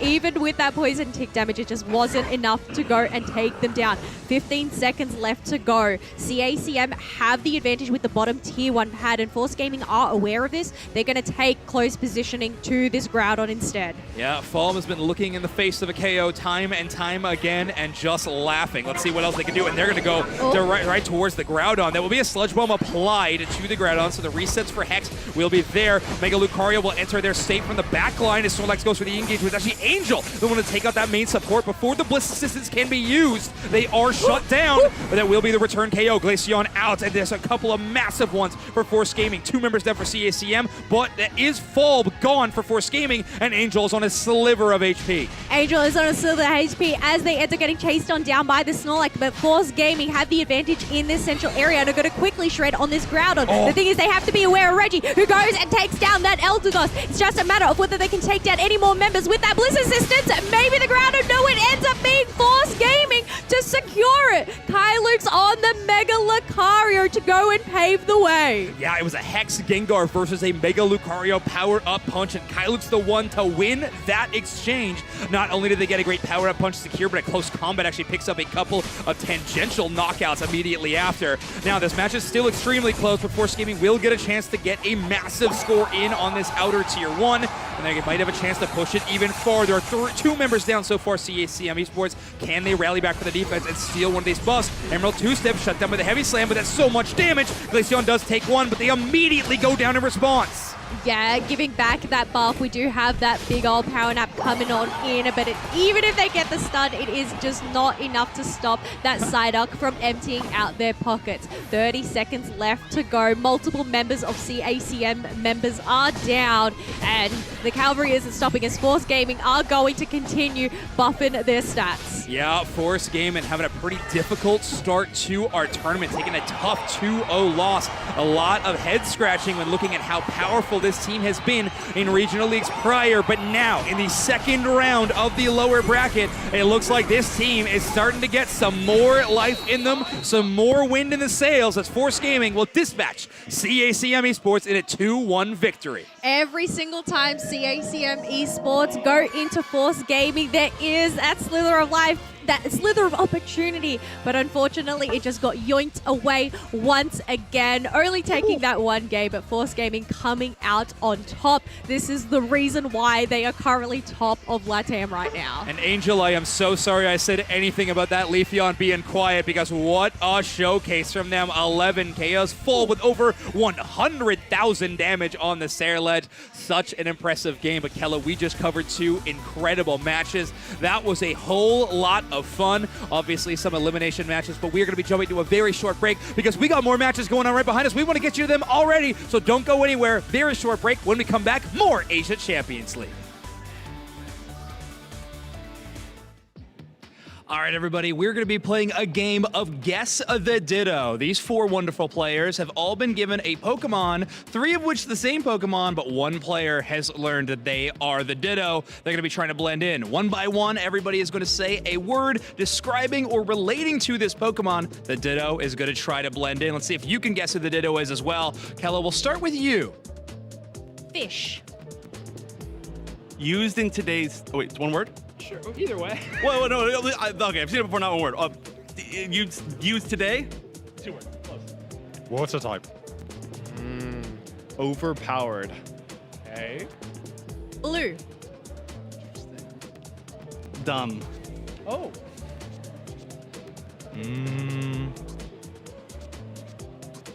Shurikens. Oh. One of my favorites. Okay. Missile. Used today by someone here. Flying. Semi-aquatic. Okay, we had some interesting clues. I want all of you to point to who you think the imposter is in 3, 2, 1. Toon, were you the Ditto? Yeah. All right, and what Pokemon do you think it was? Cramorant? And it was Cramorant! Congratulations, Toon. But I do think they all spotted you out. Thank you so much, everybody, for playing.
Hello, everybody, and welcome to the Pokémon Unite Asia Champions League Finals here in Yokohama, Japan. We have Doobsnacks here, one of the English casters providing that coverage, and we are about to ask him if he was to draft the ultimate team here at ACL, which 5 players would he have? So, Doobsnacks. Yes. Who is your first player for your ultimate team? Well, as you know, I just obviously unbuttoned the shirt. This is going to get intense very, very quickly. And of course, everybody knows I'm a homer, so I have to start with grabbing a player off ROOT Dignitas. And I'm going to go with Otter, just the IC demon from NA. Phenomenal player, has played multiple roles, and I think he can slot in well with any other 4 players that I pick up. Okay, player number 1 is Otter from Team Dignitas. Who is player number 2? I'm going to go with Japan's dominating force, of course, Fennel, and I'm going to snatch Mame off that team. Just a resident beast, has been in for the last 5 years, to be quite honest. Always a perennial staple in the Japanese scene, and is really going to obviously prop up my team to the next level. It is the ultimate team, and Mame belongs on there for me. All right, 2 down, 3 more to go. We have Otter, we have Mame. Who is number 3? Number 3 for me is going to be Texas from CACM. Great head of lettuce on that kid, just amazing hair, and you need some of that swagger on a team that is ultimate. You just can't be a good gamer, you gotta look good as well. Texas checks that box. Texas is on my team. It's all about the aura, you know, the hair's gotta be intimidating out there. Well, we have 3 down. Who is your 4th for your ultimate team? I am going to go from rival. I'm going to go with Yang, another player that's been around the block here in the Pokemon Unite scene. Of course, a phenomenal run in World Championships Year 1. Yang, you're on my team as well. As you can tell, I'm grabbing a lot of people that have been around the block and have been in this game for a long time. I like that you are choosing players from all different teams here. So we have 4. We have Otter, we have Mame, we have, who was the 3rd? Texas. And we have Yang, who is going to be the final player on your ultimate team for ACL. I'm going to need the camera to pull in real quick here because the kid has merch because he's just that darn good. I'm going with Overlord to round out my team, and it's a way for me to cheat and grab another player from NA, technically playing in Japan. And Overlord, it's hard to argue his dominance in this game. The kid's just that darn good. Number 5 for me, rounding out my ultimate team, Doobsnacks' ultimate team, Overlord. I feel like you are a long-term fan of Overlord there, so it all makes sense. But there we go. That is Doobsnacks' ultimate team for the Pokemon Unite Asia Champions League's finals here in 2026. Thank you so much for that. Welcome back, everyone, to the Asia Champions League. Here we are. It's day 2. It's Championship Sunday. We will find out what 2 teams are heading to Worlds very soon. Hi, Jake, your resident content cowboy here. Yee to the ha, joined by the one and only Doobsnacks. Hello, Doobsnacks. Hello, cowboy. I know we did a little quick intro on the way in. You forgot what you were going to say then, but you crushed it right there. Thank you. I'm proud of you, buddy. I can't wait to get into these ACL games. I mean, there are so many bangers coming up.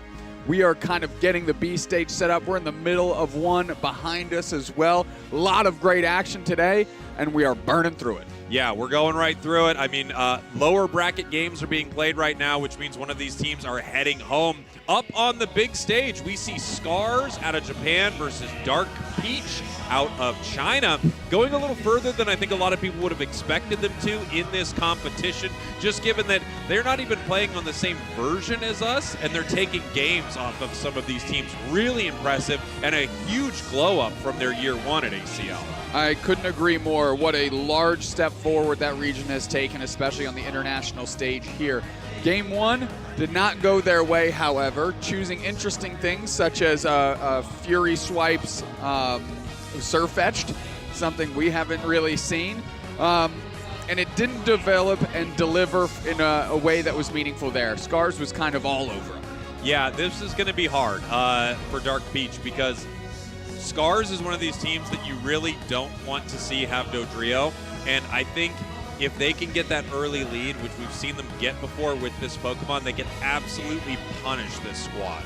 Absolutely. I mean, Kusumusi is no stranger. Shiganaki has maybe the most wild Pokemon selection I've seen out of like Pokemon that they play.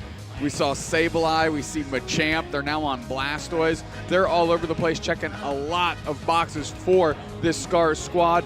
However, on the side of Dark Peach, they have put together a pretty classic draft. Yeah, I mean, they have 3 all-rounders here, so they're relying on a lot of brawling from their team, but they have a defender, they have a support. The only thing they don't have is really any ranged damage. But when you look at the side of Scars, I mean, they're going to be planning on brawling as well, so they're maybe trying to overwhelm them in some sense.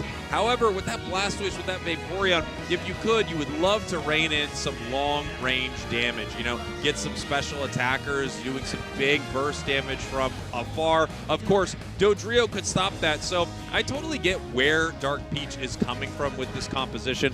Again, if I am Dark Peach, I'm really worried about that 3-headed bird. Yeah, they have the opportunity to maybe trap it down, you know, with that Crustle. If you can get clever there. Maybe some Machamp submissions to snatch it when it goes in, you know, really stress that full heal.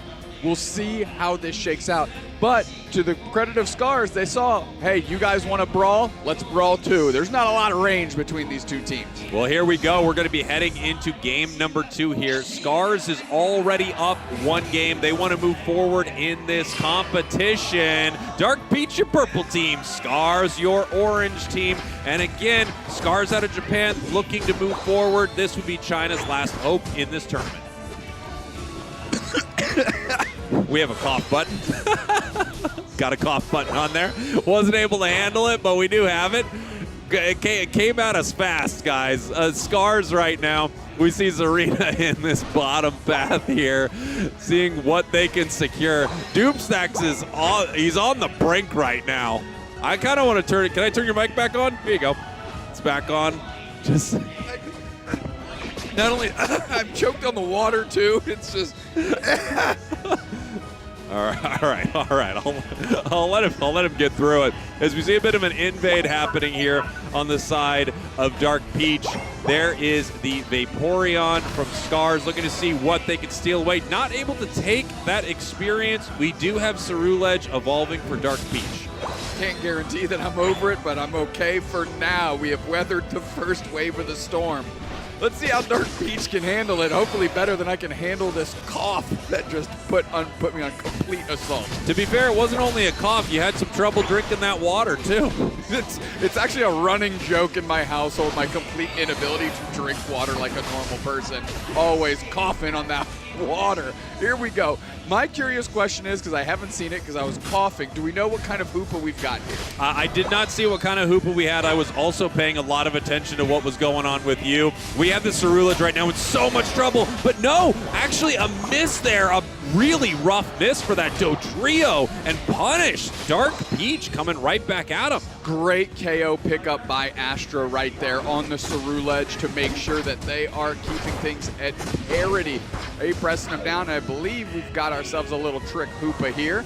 Can you confirm that? There it is. That is a trick Hoopa for you right there. Mimikyu looking to hit their level 5. We'll see exactly what kind we have. I think it's going to be the Shadow Claw, but you know, everyone is bringing something different to these games as Arena evolves here for the side of Scars. I was kind of surprised. I would have maybe expected a Portal Hoopa, just because if you're brawling, you can put a portal down and maybe get like a big reset on multiple characters. But there is a lot of value in being able to have your Cerulege maybe go super deep with the Unite move, you know, and then you Phantom Force trick them back out of danger if they aren't able to cash in on any KOs. So there's great flexibility in a Pokemon like Hoopa. We'll see if they can handle it well. I believe Christie's playing Tank. Lojun is on Hoopa. There you go. Lujao. Nice stuff here. Capo looking to make something happen. And here comes the Zarina looking for the KO on Mimikyu. They're continuing to dive with the Queenly Majesty resets, and they get one. Cerulege trying to stop them right here. Beautiful play from Lucario. Does Zarina go back? And no, they decide not to continue continue the engage. Astra doing a good job getting some quality knockouts. I'd really like to see Dark Peach start moving a little bit more together here. I mean, the Dodrio is going to be tough to one-on-one, especially full HP when it's in the center area. So let's go try and get together as a team and go find value somewhere else. Nice stuff here. Dark Peach actually way more in this game than I think we would have expected, seeing some of their games against Dignitas yesterday. I think Dark Peach really, I mean, as a region, clearly China has leveled up considerably from last year. I agree. Dodrio sees Astra actually expended their Unite move there to make sure that they secured that knockout. I think that was a good use of that resource. We do have this Trick Room Mimikyu. It has the opportunity to bungle up the Dodrio a little bit, but Scars doesn't feel like it's going to slow them down. Good surf reposition on the Crustler here so that they can get through and keep the pressure on this pad. And here we go. It looks like we are fighting here, and we have some word that we are going to head over to our B stage here soon because we have our game starting there again. We're trying to cover as much as we can in this tournament. Nice play there from Dark Peach. They are really staying alive here in this game. Yeah, we might be switching, but we want to keep our finger on the pulse here because Dark Peach is putting together a pretty good game. Good eject button through the surf. Good to cash in Astra there. Nice little follow-up knockout by Scars. That's one that they are happy to get back. Yeah, and here we go. Dodrio looking for their moment right here. I felt like this Pokemon was going to live on the side of Dark Peach, and it has so far through this game. And look at this Mimikyu. Nice. Beautiful Unite move, securing the KO right there on the higher level Pokemon, getting a ton of value for the squad. Trying to stop Zarina. Here comes the power-up punch, seeing if they can help them get out of a bad situation, and they do. Yeah, I mean, the Trick Room's great against the Dodrio, but I guess what I miss sometimes from these Mimikyus is that big Shadow Sneak to get that follow-up, right? To try and prevent Pokemon from being able to escape your clutches. And because that isn't really happening right now, we're going to need this Mimikyu to team up with Chrissy on the Crustle and try and trap some of these Scars players. Good little submission suplex on the Vaporeon. Let's see if they're going to have to get out. No, they just kind of back off. It's really fun that we're able to submission their way through this Vaporeon, all of the crowd control that they have. I think it's a really strong combination. Once again, Dodrio just putting insane pressure on the side of Dark Peach, helping pick up an early KO in this fight. Machamp looking for an engage, but not able to find it. This is the first time Dark Peach has really come together to fight with more than two players. Big Cerulege goes in, tries to get the secure. Cross chop away. Trick Room is down. Mimikyu makes it back to Pat, but they're still dealt with. Two players down in a heartbeat, and now Machamp is just trying to defend. Regieleki already hit. Big time over, plus 38. Now things are starting to spiral out of control a bit for Dark Peach. They're down by over 100. The fights are going the way of Scars, and they are still spending so much time in the central area of the opposing team. Yeah, I mean, Scars is suffocating them on multiple axes here. Of course, on the scoreboard, they're suffocating them on what is considered maybe the easiest experience to get on your side of the map through those wild Pokemon, and they're taking pretty solid team fights. So, I mean, a lot of things Dark Peach has to contend with right now. Wow, here we go. Scars actually staying there long enough to make the scoring play here in the top path, putting more points in. Reg Ice possibly heading the way of Dark Peach. It doesn't look like anyone on Scars is going to be able to do something about it, as the members of Scars now descending upon this bottom path. We have the Blastoise trying to defend. Trying to defend, big Rings Unbound Hoopa goes for the stuns. They get a couple in a row. Some good scores here. Surf is going to prevent one of the scores. They're able to follow up and get the next one. Mimikyu is going to try and battle their way through. Nice little Trick Room there to get out of dodge. Cerulege Unite, bang, finds a couple targets. Machamp can't follow up. Suplex is there. Zarina has tons of HP. Hydro Typhoon. We get the Hydro Pump, and that's enough for Dark Peach to go, whoa, whoa, whoa, whoa, whoa. We need to get out of here. That was a crazy situation. Multiple members I thought were going down at different times. Dodrio so close to going down after getting caught with that Revenant Ren, but they actually were able to barely make it out. Same thing on the other side. Cerulege getting very close to, getting KO'd in that moment. Big time Hydro Typhoon, but it didn't get a ton of value. It hit multiple members, but I think all it did was cause everyone to realize that we needed to disengage. Yeah. And it was pretty late, so they're going to need to charge that back up if they want anything available for Groudon that drops in 20 seconds. Yeah, Dark Peach, if they're keeping inventory of the resources Scars has used, especially in that last battle, they should know that and they should plan for that. Now might be a good opportunity. However, Hoopa hasn't hit their Unite move yet. Mimikyu, I mean, we've got 5 seconds, and that's a lot of missing yellow dots on the Dark Peach side. Yeah, this is going to be pretty tough for them. We have 2 missing on the side of Scars as well, but they are way ahead right now. They are not the team that needs to make something happen. Dark Peach also, you know what? Their Unites are coming back here, actually. They might be in an okay position. Mimikyu peeling back there through the Phantom Force. X-Scissor only catches the Vaporeon. Muddy Water Vaporeon right on the backside. Hydro Pump pushes out Mimikyu right back in. Nice little surf. We've got everything split up here. Dodrio's getting chased. Blastoise takes care of Astra before they can do anything. Crustle's trying to get back into the mix here. They need to X-Scissor in the wall. They miss. Muddy Waters are there. We are now Rings Unbound Hoopa. Big Surf dispossesses 2, and now they're just taking all of this damage. Big X-Scissor on multiple targets, but it's not enough. Finally, the big cannon shot from the Lucario rips through the side of Dark Peach. Yeah, the Aura Cannon right there, absolutely decimating them in that moment, taking out multiple members of Dark Peach. Rough stuff for the squad. Scars up. They're in a commanding position right now. They don't need Groudon. They continue to put pressure on the side of Dark Peach. Couple Unite moves. Machamp is going to be back online here in 10 seconds. We have Cerulege with the Unite, but can they really get anything to happen with it right here? Looking at Vaporeon, they could possibly look for this as a fight, but if they miss that Revenant Rend, not much is going to happen. Instead, they are going for the rip. You have to now. It's your only opportunity. Double stomps on Christy the Crustle. Back into the backside. Lucario steps in with a little bit of E-Speed Bone Club combination. Cerulege is there, secured by Machamp. They did get a knockout run to score. They're down by 350. They need to get more points in. Double stomps from this arena.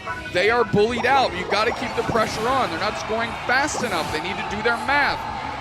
Keep moving forward, down by over 300 still. Yeah, unfortunately, the beautiful counter scoring there from Scars, I think, is going to make it so that Dark Peach is not able to make this happen no matter what. And here comes Lucario, absolutely cleaning them up. Scars is going to take game number 2, eliminate Dark Peach from ACL. Definitely a great game by Scars, a great game for a Dark Peach. They're really having some highlight moments there. What I would like us to do, if the production booth can hear me, let's get immediately into that B-stage game. Let's go, baby. Let's not undersell how big of a bummer it is for Dark Peach getting eliminated and how well of a tournament they've had considering the presence China had in this same event last year. I'm not trying to just throw that off to the side here, but we've got so many good matches going. I would love to catch the ones on the B stage, and we're just in time for draft. And here we are, Onic Rise, Full Sense. 2 teams in our lower bracket that had a pretty strong start, but now Onic Rise having to battle it out against Full Sense. Full Sense making their way through this lower bracket. Same thing with Onic Rise. You know, Onic felt like a team that could go pretty far, and then Nemesis takes them down 2-0 to send them here into this bracket. Yeah, just a little bit of a discussion there with Ender when we were talking yesterday, kind of gearing up for his interview. And he's like, you know, Onic and Nemesis, they're in similar regions. They play each other a lot. And that might be the reason that, you know, something that maybe on paper you'd assume Onic Rise would win. In reality, they play each other pretty darn close. And here we go. Taking a look at this here, we got some strong picks on the side of Onic. They have the Cerulege, they have Charizard Y, Cramorant. Feels like they have a lot of really powerful Pokemon. However, you know, this is a meta with a ton of strong stuff. Mega Gyarados, Inteleon, Talonflame, and of course, 2 incredible defensive Pokemon. We have the Psyduck and the Umbreon. You know when your brain can see a Psyduck and it's going, I don't know that word, Jake. Yeah, Give it a minute. Way more than I care to admit. Way more than I care to admit. Like yesterday when I was calling Psyduck's Bubble Beam, that makes all the bubbles a Hydro Pump. Well, it's kind of a Hydro Pump in that it shoots a beam of bubbles. Yes. You know, it was really in the middle of a game when Psyduck was in. It was like, oh, it's actually Bubble Beam. It's bubble when you think about it. Yeah, when you think about it, it's just Bubble Beam. It's Hydro pumping out a beam of bubbles. As we're going into game number 1, Onic Rise, your purple team, Full Sense, your orange team. Back-to-back games here on our stream. We're trying to bring you every single match that we can here on Championship Sunday. Here we go. Into the bottom path, a lot of early game strength for the side of Onic Rise between the Cramorant and the Snorlax. How will Full Sense adjust? Yes, Sobble is very good early, but so are the 2 Pokemon across from him. I love seeing Cramorant Snorlax. It's such a throwback to the beginning of the game, the early days of seeing a path like that. Really impressive stuff here as we have the Magikarp trying to make something happen in the top path, just get their effort gauge filled up. If they could pick up a KO or get an assist, obviously that would be huge. But Onic Rise putting a ton of pressure on them the other way. Yeah, just pressing them down, making it difficult for that Magikarp to really get that effort gauge moving. Obviously, ideal to get Gyarados as online as quickly as possible. So Onic Rise is going to try and limit that. Nice rotation here. We'll see what the Ceruledge does. Yeah, and here we go. Ceruledge just trying to continue to punish the side of Full Sense. You know, a lot of teams would be sending this Talonflame to the top path. I think they know that, so they're trying to make a sneakier play by putting Talon in the bottom path and get a different set of value. Most people would be trying to get their Magikarp online, but not for the side of Full Sense. They're switching it up on Onic. Good little pressure, maintaining in the top pass. Ceruledge not going anywhere. Going to get 23 points and get some good experience. Now they're just going to start attacking this Psyduck, taking a ton of damage here. I don't believe we've had our K opener yet, but with the Hoopa Portal there, we've got a lot of people willing to scrap. Here comes the Firebird to cut off that bush. And you know, it actually went really well for Full Sense in the top path. They didn't lose their Pokemon, and look at how high the effort gauge is already on this Gyarados because they were brawling that entire time on their pad. This worked out extremely well for the side of Full Sense. Yeah, absolutely. Gyarados before the 8-minute mark is something they're certainly happy with. Now let's see if we can push those limits a little bit. Full Sense is in a good position here to take this Regidrago because they are showing with 3 members, make it 4. Yeah, nice stuff here. Full Sense, really not much they could do. We had the attempted steal with the Hyperspace Hole from Onic Rise, but Full Sense able to get that objective, able to have a strong fight top and bottom. Gyarados online. Very positive stuff for them. Charizard's going to have to run away, and now they are scoring here. Talon in a little bit of trouble right here, but no, the points do go in. They went in and really Full Sense doing a great job here. Well-timed Psyduck headache, whether intentional or not, doesn't matter, did the job, and Onic Rise can't keep chasing them down. Yeah, it's one of those moments, right, where you're just happy to see it trigger at that time, push the enemy team away. Great stuff. Full Sense, it feels like every single moment is coming up them. Onic Rise not doing poorly at all in this match, but it does feel like they are behind in just about every fight, and they are kind of playing a little more passively because Full Sense is being so aggressive. In a path where you had Cramorant and Snorlax, the fact that Inteleon and Umbreon were able to kind of bully, hang in there, and out-level you is never a good sign. The one spot where they thought they could have gotten a lot of value didn't materialize that way. I really think it was because of that early Talonflame rotation, something that maybe they did not expect, right? But here we have some counter scoring happening, Talon scoring in the top path, Inteleon possibly looking to put in the 30. Ceruledge right now hits the Unite move, does pick up the KO. Let's see if they can punish them for it, and they do. Yeah, I mean, that was a rough exchange, but at that point, you know, try and grab what you can. Unfortunately, Ceruledge gets buckled because it is in the face of 3 players. Nice little fly chase. That's going to be a quick knockout. Easy work here for Full Sense. Yeah, Full Sense looking great. Mark got on this Talonflame, the highest level in the match, fighting very well with their opponents. They were looking to steal something away from the Ceruledge there. I think they were able to get it. And that means a blue buff over to the side of Full Sense taken away from Onic. I mean, an early Gyarados. They're leading the lobby with this Talonflame, which loves to battle from ahead on levels here. And now you really hold stuff down with just 2 characters down here. I mean, if they maintain a defense of this pad, you have to think that is demoralizing for Onic Rise. Yeah, this could be good for Full Sense, but Onic Rise could, you know, decide to crash into this goal zone with 4 members down, especially once they see what Mark God is up to. Obviously, Talon is getting caught out right there. Cramorant saying, look, I see you, okay? I know you're in that bush. I'm going to dive right in there. As we have Onic Rise still deciding whether or not they want to engage in this fight, catching the Psyduck. We have a Charizard Unite move, and they're in the sky. Boom. Now they're trying to Burninate. Ceruledge Unite back through. Going to find a target quickly here. Moonlight prance out of the Umbreon just to get back to pad, but the chase is happening on the Duck. And doesn't matter if you're a water type. If you're not hydro pumping bubble beams out there, you can still get burned to a crisp, and they were. And there we go. We've got the Gyarados moving in. The Waterfall trying to pick something up now that it's Mega. It's been a good fight for Onic Rise. Talonflame with the massive massive hydro pump flame sweep into the side of Onic. I mean, that was finally hitting a target and, of course, ending in a wall as expected. Snorlax still standing somehow in all of that. Way more time on the map than I thought it reasonably is allotted. Regieleki is still getting worked on. Tons of damage. 3 players down, full sense. I mean, they tried to rip this Regieleki off the map, but it was just devastation the other way. Yeah, I think Zoe there on the side of Onic with this Unite move out of the Hoopa. Key play. They're not going to be able to score before that walk. So a weak cap for them, but a good fight in that moment. And you're looking to have big moments with that Hoopa Unite move. Nice little catch right there as well, picking up a KO on the side.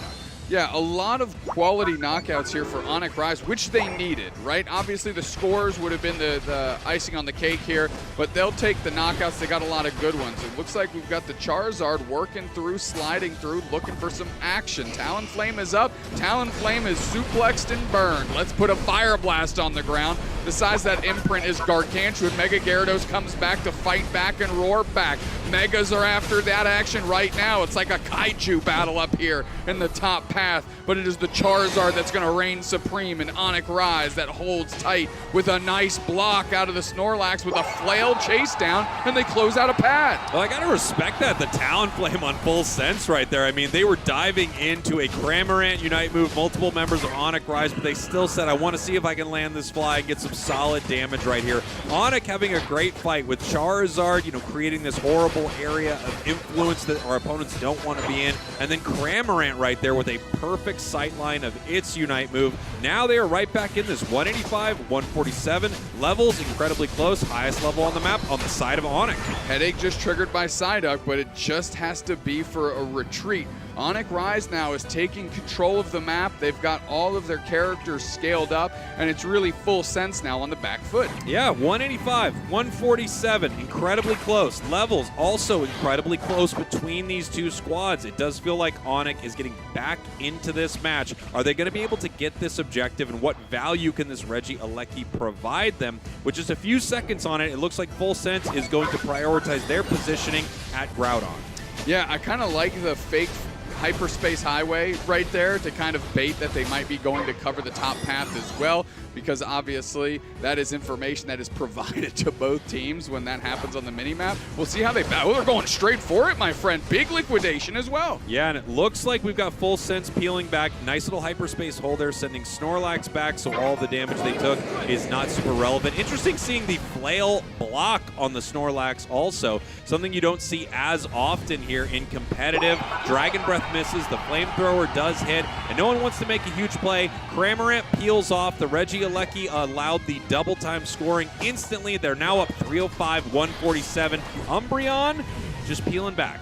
A lot of damage, though, on that flank off the score. We'll see how it shakes out. Another good liquidation block into Snorlax. Yeah, and now the question is, are they able to stop them from heading back? No, they are not. They don't have a way to do it. Snorlax now getting the full reset. Full Sense around this, looking for the fight. Absolutely committed to it. Rings are unbound. Flame Sweep back the other way. We're going for the stuns, but they're picked up by the Charizard immediately. We have the Mega Gyarados that triggered as well. They're chasing into the top path, but really the heat is on. Cerulege tries to cut off the Mega Gary. Mega Gary says, not today. I'm back into the mix. Is it going to be enough?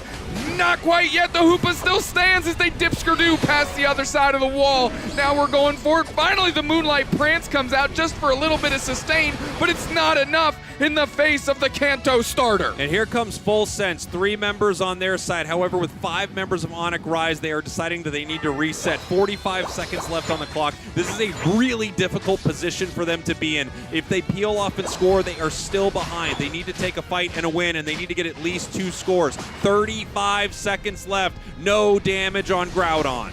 The pad is going to be reset through the hyperspace hole.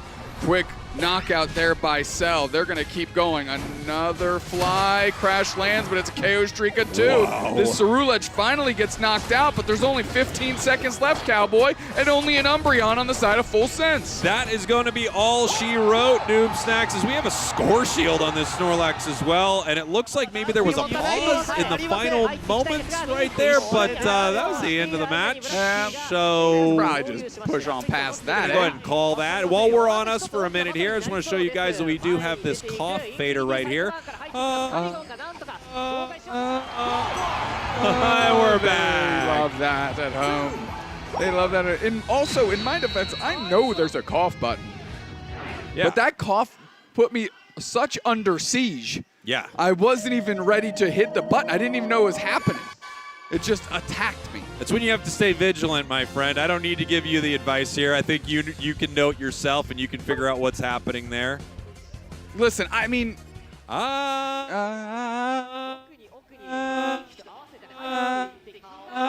okay. We get paid for It's this. not. I did not expect to be betrayed by my body so violently a while on camera trying to cast. So shame on you, my body. Yes. Shame on you. The fool. That's a fool you once. That's a shame on you. That's a fool you once right there. Fool me twice. Shame on me. That's going to be a shame on you. Fool me 3 times. That's back on That's you. back on you. Fool me 4 times? Now something's going on. Yeah, I gotta That's take personal on everybody. responsibility. No. That's now there's something going on. That's almost a conspiracy level. Okay, Fool me 4 times? What is it? Is it 5 times? Then you're just taking advantage of me because you Yeah. know I can be fooled. That's back on you. Yeah, because that's just too much. Now it's and cool. Then, and then fool me 6 times. I have to take personal That's- responsibility at some Now point. at some point you have to go, hold on. Yeah, that's- now I get fooled by just about everything out here. Fool me 7 times. At this point, this is on you, this is on me, this is on everyone, okay? Everybody Fool me in your 7. shot. At this point, it's like, hey, everybody, why don't we calm down with all the fooling on me? I think we're going to... Too much fooling. I think we're going to cut to another game here soon. That last match, Onic Rise right there, they were behind for a lot of it. It really did feel like they took a couple of good fights, especially that one fight at the Tier 1 goal zone in the top path. All of a sudden, they get a couple of catches right there. Level-wise, they come back, and they are winning. Next, we are going to be taking a look at the B stage once again because we have this match ready. Onic up right now. And, of course, if you haven't been watching a lot of our competition throughout this weekend, you might not know what those 2 little side things are where we're seeing these teams. What we are seeing in that moment are the Pokemon they picked in the first game, and those Pokemon that they picked are now not available for subsequent games. It is the special draft format of this tournament, something that we are calling our knockout draft. So Pokemon that you pick in game 1, you cannot pick in game 2 and in game 3. It's really showing how deep these players' pools are for some of these Pokemon, how many you have in your respective role, and how many different team compositions that actually work together that your team has as well. Yeah, and because a Pokemon that is selected by the opposite team is still available for your team to select, it really changes the texture of priority within the draft as well. Yeah. You know, normally maybe a Blastoise would be first pick, but since the other team selected it and didn't ban it, you can get it you can get it late. You can get it as late as you want because you don't have to put that priority there, and you can get something a little bit more prohibitive to stymie your opponent in those early picks. And here we go, heading into our draft. Mew, Charizard Y, Mimikyu. We have Comfey. Not surprised to see the Comfey ban. After the Sweet Kiss Comfey we saw yesterday and the one we saw earlier today, I think that Pokemon is absolutely absurd. We also have the Duck, and we have Darkrai. So you can see Full Sense picked Psyduck game 1, and now they are banning it game 2. So they are the only team that has gotten to play this Pokemon, and they may be the only team that will continue to get to play it. Yeah, same with that Mega Charizard Y, right? Something that Ender mentioned to us yesterday is these Eastern teams love Zacian. They're banning it a lot, or they're expending their first pick to make sure that they can have it on their team as well. But now we've got Blastoise and Sirfetch'd, another Pokemon that has caught a ton of bans, and that we've actually started seeing a little bit more today than even yesterday. Yeah, Sirfetch'd is an interesting one. I feel like most teams have a player that can use this very well, and there's a lot of skill expression to the move Detect, right? The ability to tank an enemy hit, completely negate the damage from it, and at the same time give yourself a massive shield, and then use your Leaf Blade to dive the opposing team. It has been an incredible Pokemon for some of these high-skill top path players. Okay, Cell is queuing up Machamp here, a Pokemon that has been doing very well in the past 2 months, in my opinion, and of course is no exception for this tournament. Aluna hovering the Vaporeon, another strong pick here, and that's where the game is at right now. There's just so many strong picks that I think really your draft ends up being brought to completion with where you end up in these last picks. Yeah, I totally agree. Just so many strong Pokemon that you're going to be giving up something great. Your opponents are definitely going to get something great while you are also picking really strong choices. We have the Garchomp. Final pick over to Full Sense for Sensage is going to be the Glaceon. And now we have our Gutter pick for Onic. We don't yet have an attacker. It looks like we are hovering the Mewtwo Y. Definitely a powerful Pokemon, but something that does feel like has been kind of absent from the meta as of late. Yeah, I mean, we saw it, I believe it was first game, Scars versus, no, it wasn't Scars. It was one of our games today that we saw where the game was so dominant that, like, Mewtwo Y wasn't really the impactful difference maker there. It was just like, okay, now it gets to snowball. So I want to see what it's like in this type of matchup where a few months ago, this would have been a go-to pick, and now here at ACL, it's like, it's a little bit fallen by the wayside. We see Garchomp on the side of Full Sense as well. This is a Pokemon that I feel like can always get slotted into some of these teams. Some recent buffs have made this thing once again a very powerful top path Pokemon. If you're looking at the side of Full Sense, it's possible they send Zacian through. It's also possible they send Glaceon through the central area. And then on the side of Onic, I would say it's probably going to be this Surfetch. But if you're not concerned with Surfetch getting their level 5 before everyone else, you could see a very early submission Machamp make their way through the center and then all the way into one of the two paths to really create a massive team fight. You know, that submission catch onto the opposing team, you're picking them up, you're slamming them down, you're setting up an opportunity for your team to finish them off. Yeah, both of these teams have opportunities to have some pretty clever rotations. You know, you can send your Glaceon in, as you mentioned, to get really close to have it ready to go, and then you just cycle in Onic Rise, your purple team. Full Sense, your orange team, heading into game number 2. Here we go. Let's see. It is the Surfetch. Right now, it's just the Galarian Farfetch going in there with that gigantic leak getting into the action. Yeah, now in our bottom path right here, we have Glaceon and Snorlax. Zacian clearing through the central area as fast as they can for the side of Full Sense. So they're not deciding to give Glaceon any of that early experience. Instead, it's going to be Zacian getting that level quickly. And now Snorlax, Nadizaya, having to run out. Yeah, I mean, Nadiza really would like to be frontlining, right? Putting the pressure on, but so much A-press damage was put onto them that they just had to square away. The Eevee, future Vaporeon on the retreat as well as Mega Mewtwo Y is trying to present cover, and we go straight for it through the wall, goes for that lunge. Can we get a knockout through the stunned Astonished? No, but it's the Mewtwo that goes down.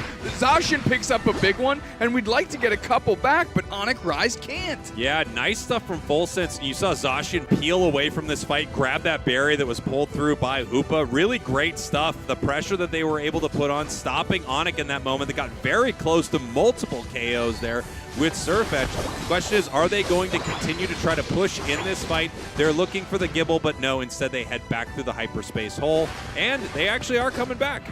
Yeah, I mean, not a lot of great options on the side of Onic Rise to prevent Full Sense on these big resets through the hyperspace hole.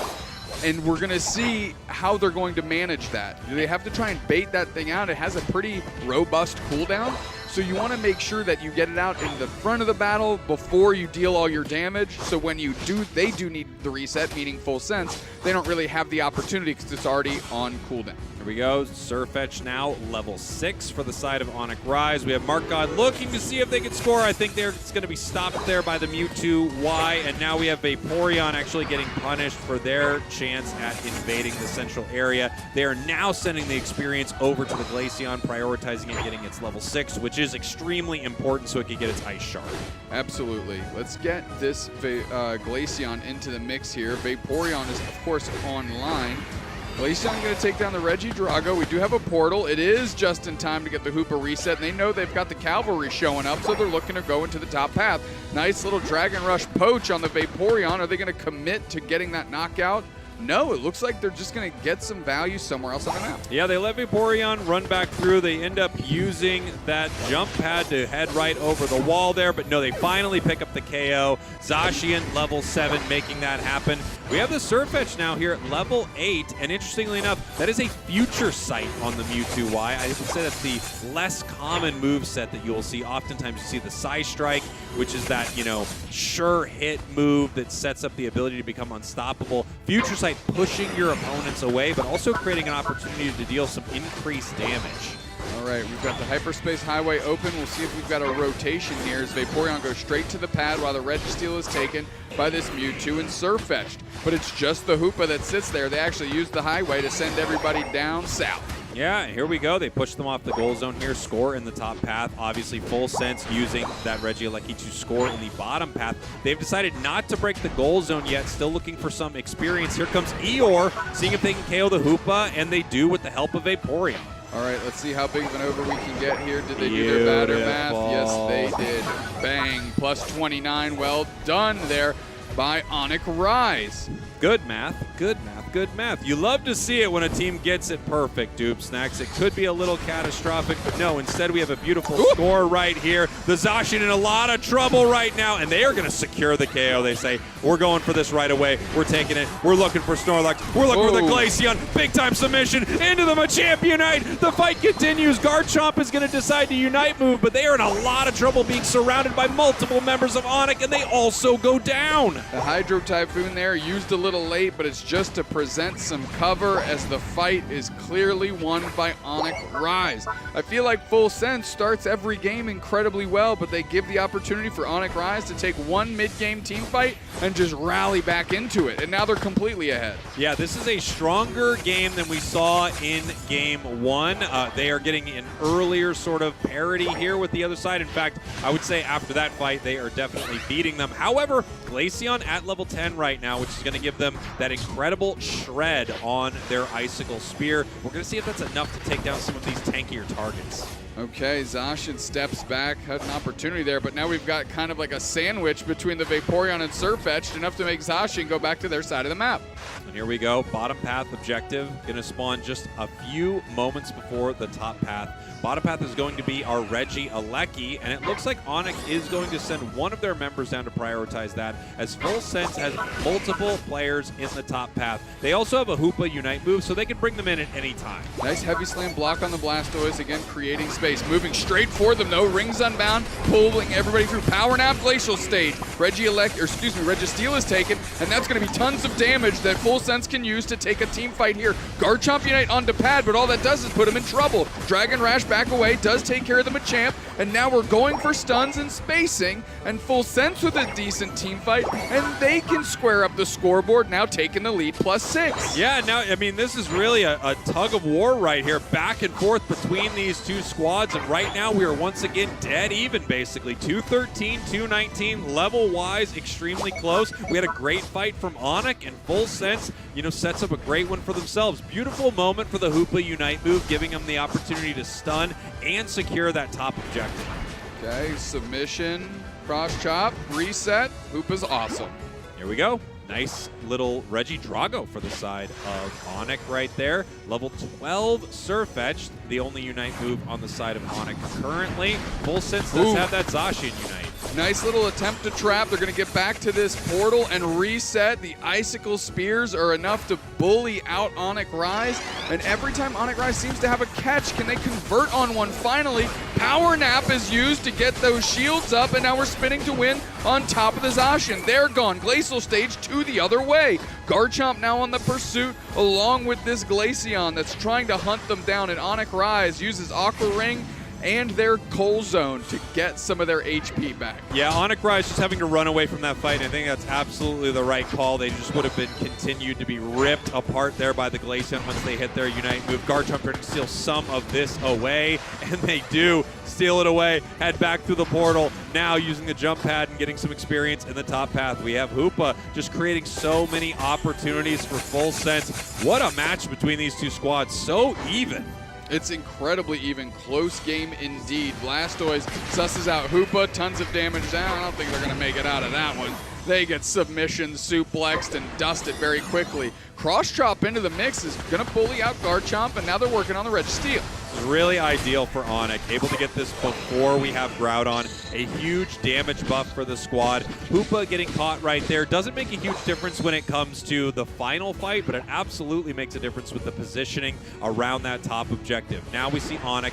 They are up with experience slightly, and they're up with that buff. They're going to want to take this fight before they lose any buffs. Machamp cross chop submissions in, but there's a lot. They use their Unite move onto the backside. Rings are unbound. We got to go for the stun. Trying to get away is the Machamp, and they baited out so many resources out of Full Sense. Dragon Rush on top of the Blastoise, spinning to win. They are completely isolated. They're trapped and gone. Rings are still unbound, which means there's no hyperspace hole to save anybody's HP. They finally devolve, and now the fight is settling down, but it's not Iza that's trapped. Portal over the wall. Infinite Cyburn out of the Mewtwo, gonna convert on Glaceon. Onic Rise taking a surgical fight here against the Full Sense squad. Zacian's gone, and there's not a lot left in the tank for Full Sense, and my senses are tingling and telling me Onic Rise is on the verge of taking a Groudon. Heavy slam in, secured by Blastoise. Nothing else matters here. Onic Rise with that leak, lunge, leaks, full leaks, no spoilers. Onic Rise gonna put in some burgers. Beautiful plays there from Onic, and they are now going to pick up another KO. Moving forward, Glaceon goes down.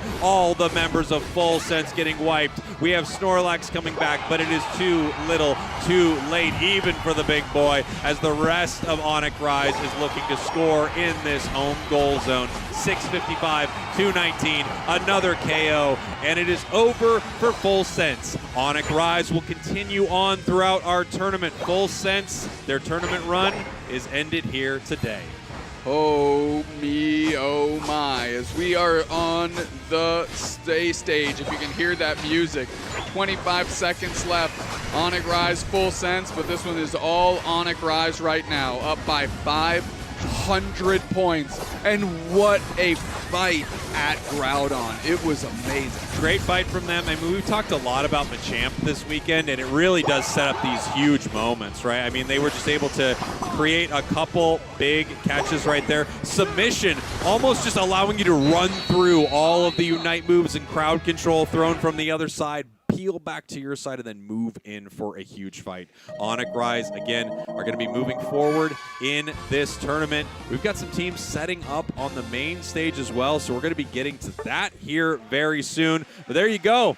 Onic, Full Sense. Onic moving forward, and then right behind us, I see Reject and Force setting up on the big stage.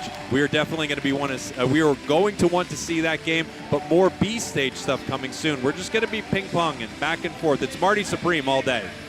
It's Marty Supreme all day. That's a reference that I definitely understand. It's a movie, I suppose, about ping pong.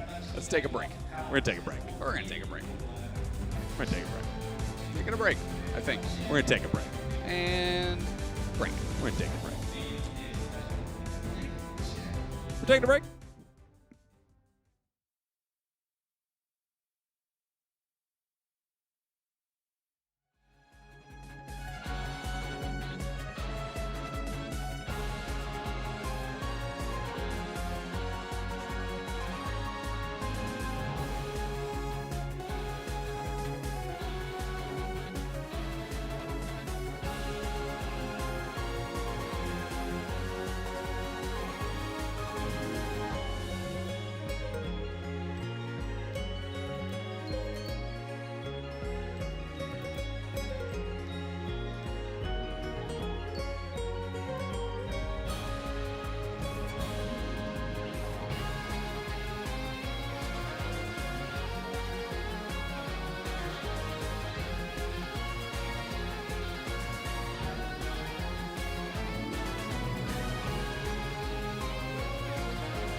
And welcome back, everyone, to the Pokémon UNITE Asia Champions League. We are right in the middle of day number 2 in the midst of our elimination rounds. Win or go home, and we're playing for 2 world spots. I am Joshua Hebert, joined by Evan Hashimoto. What's going on, Wonder Chef? I don't know who Wonder Chef is. I'm Evan Hashimoto. You're going to have to address me as my full name the entire time now. I would love that. I should have used Hashimoto as my tag for sure. It's a cool name, but I'm excited to be here finally on broadcast on day number 2. I was taking a little bit of a break, fixing my shoes, which is accurate. It's a very strange morning for me, but we are here with an unbelievable match that we're going to be seeing up next. Now, I know there's some stuff going on B stage. I'm not sure exactly which match is happening on B stage, but on stage, we see a very familiar face, Overlord.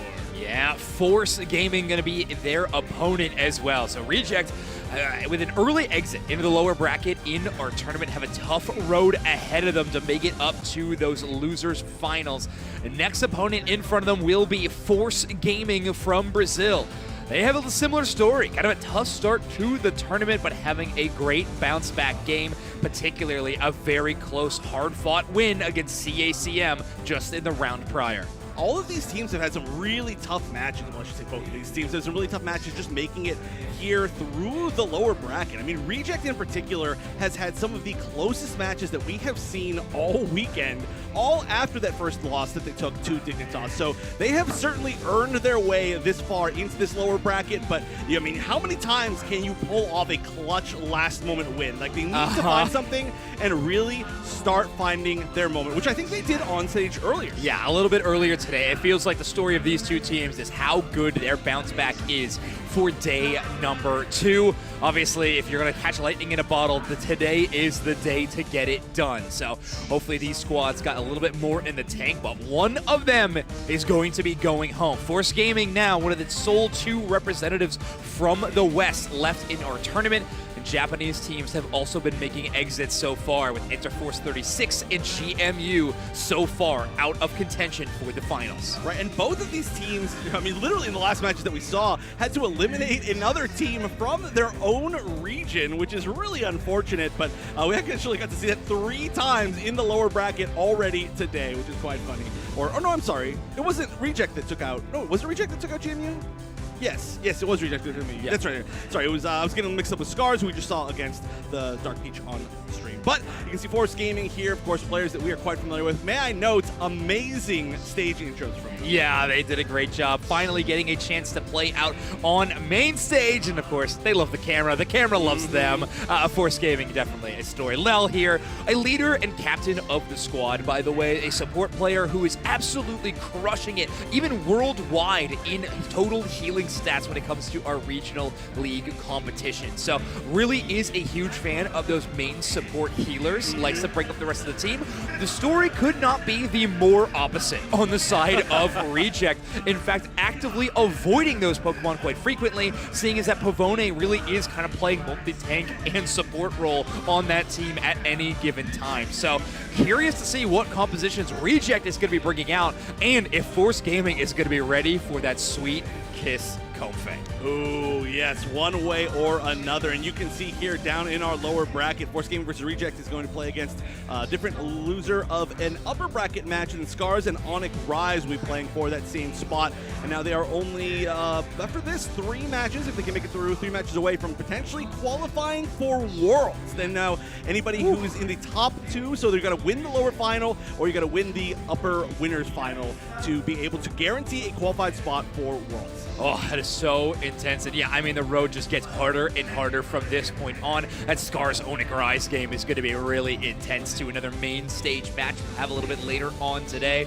But Force Gaming versus Reject is going to be the one right in front of us. And I believe, if I'm remembering the upper bracket correctly, that will be the Dignitas versus Nemesis matchup that they will be playing the winner of. So we could have Reject going up against Dignitas twice in this tournament, potentially, with how these brackets brackets are working out. Obviously, they have to take out Force Gaming first and foremost. You got to think one opponent at a time, and that is even if I'm reading the top bracket or remembering it correctly. So. Well, technically, there's always a chance to play against anybody else again in this bracket, as long as you can make it to the grand finals, right? Sure. I mean, but just on technicality. But yeah, that's a very big rematch that I'm sure they would love. There was so much research done to see how to fight against Reject from Dignitas, and it really paid off. But they've got to get through this match first, and this is going to be a tough opponent. I mean, these are two of the best teams in their region, most well-known teams in their region, and this is going to be one of the biggest clashes of meta, starting with a draft, which is an interesting ban already that Clarion Rapidash. Yeah, taking out the horse. So this has been a pocket pick for Fob so far in this tournament, and likely leading up as well.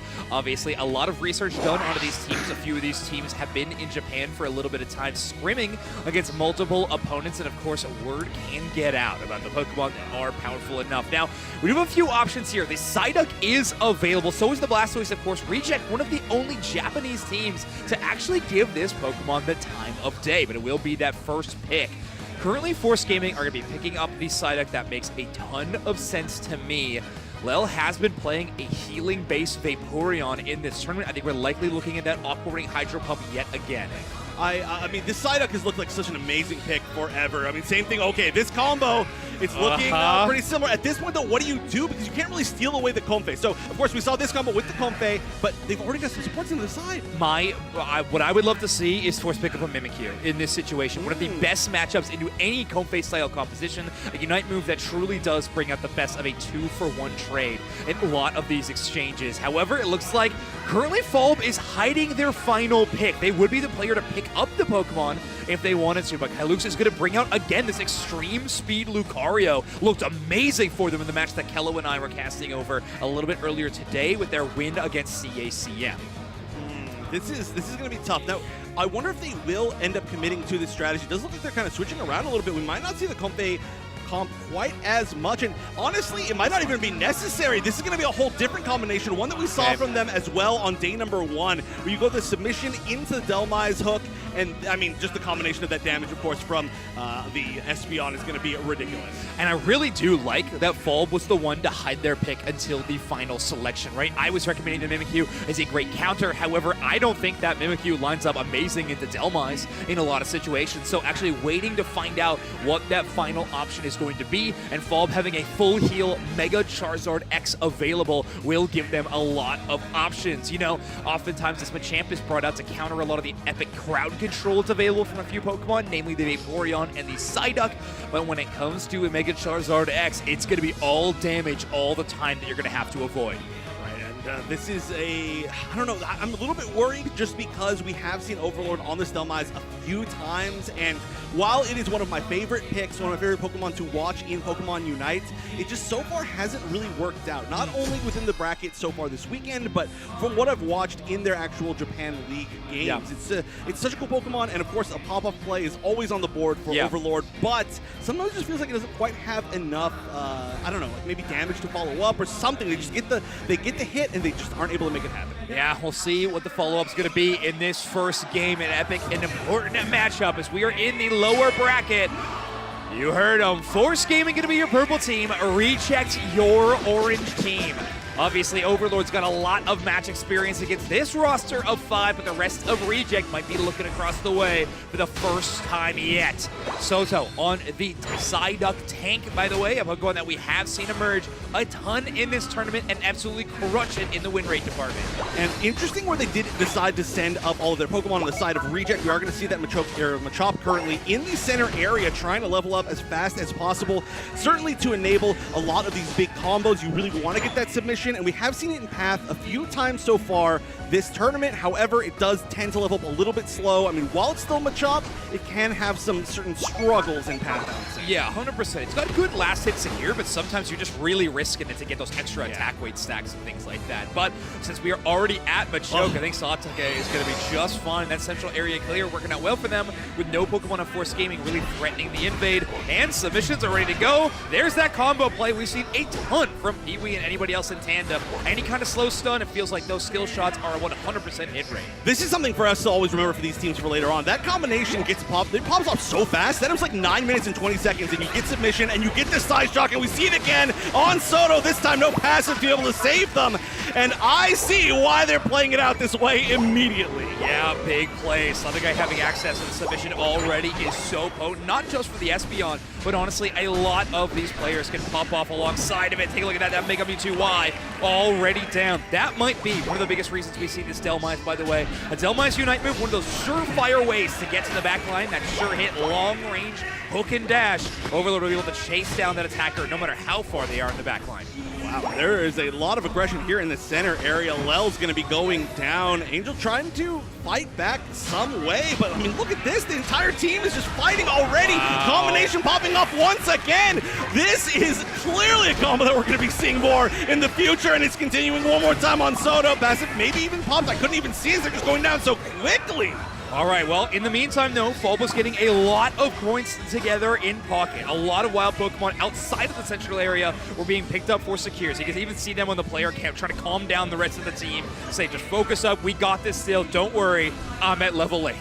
And we can rely on anybody. It's going to be Fulb to hit that level 9 for the first set of Regis, and they're going to get the Regidrago. So Storm has settled for now for Reject, but a big pull will actually result in a Vaporeon KO. Nice anchor shot by Overlord, good follow-up by Pee-wee. Oh, and they are going to be able to take down Charizard. That's a huge first KO. Another big submission. This is going to lead to another KO on Soto, who's now been the victim of that, I feel like 5 or 6 times within the first 3 minutes of this game. Some scores attempting to go in this top tier 1, not being able to get any return KOs with just the poor damage of the Vaporeon. Quite good at defending, but only defending, not any damage. All right, well, Force Gaming weathered now the second Storm. We'll see how many more are going to be on the way for Reject, because they are playing so extremely well. This is how Japan has always loved to play the game of Pokemon Unite. Very early game aggression, kind of foregoing some of these late game scaling Pokemon in favor for having a big swing early on in these matches and keeping the tempo up.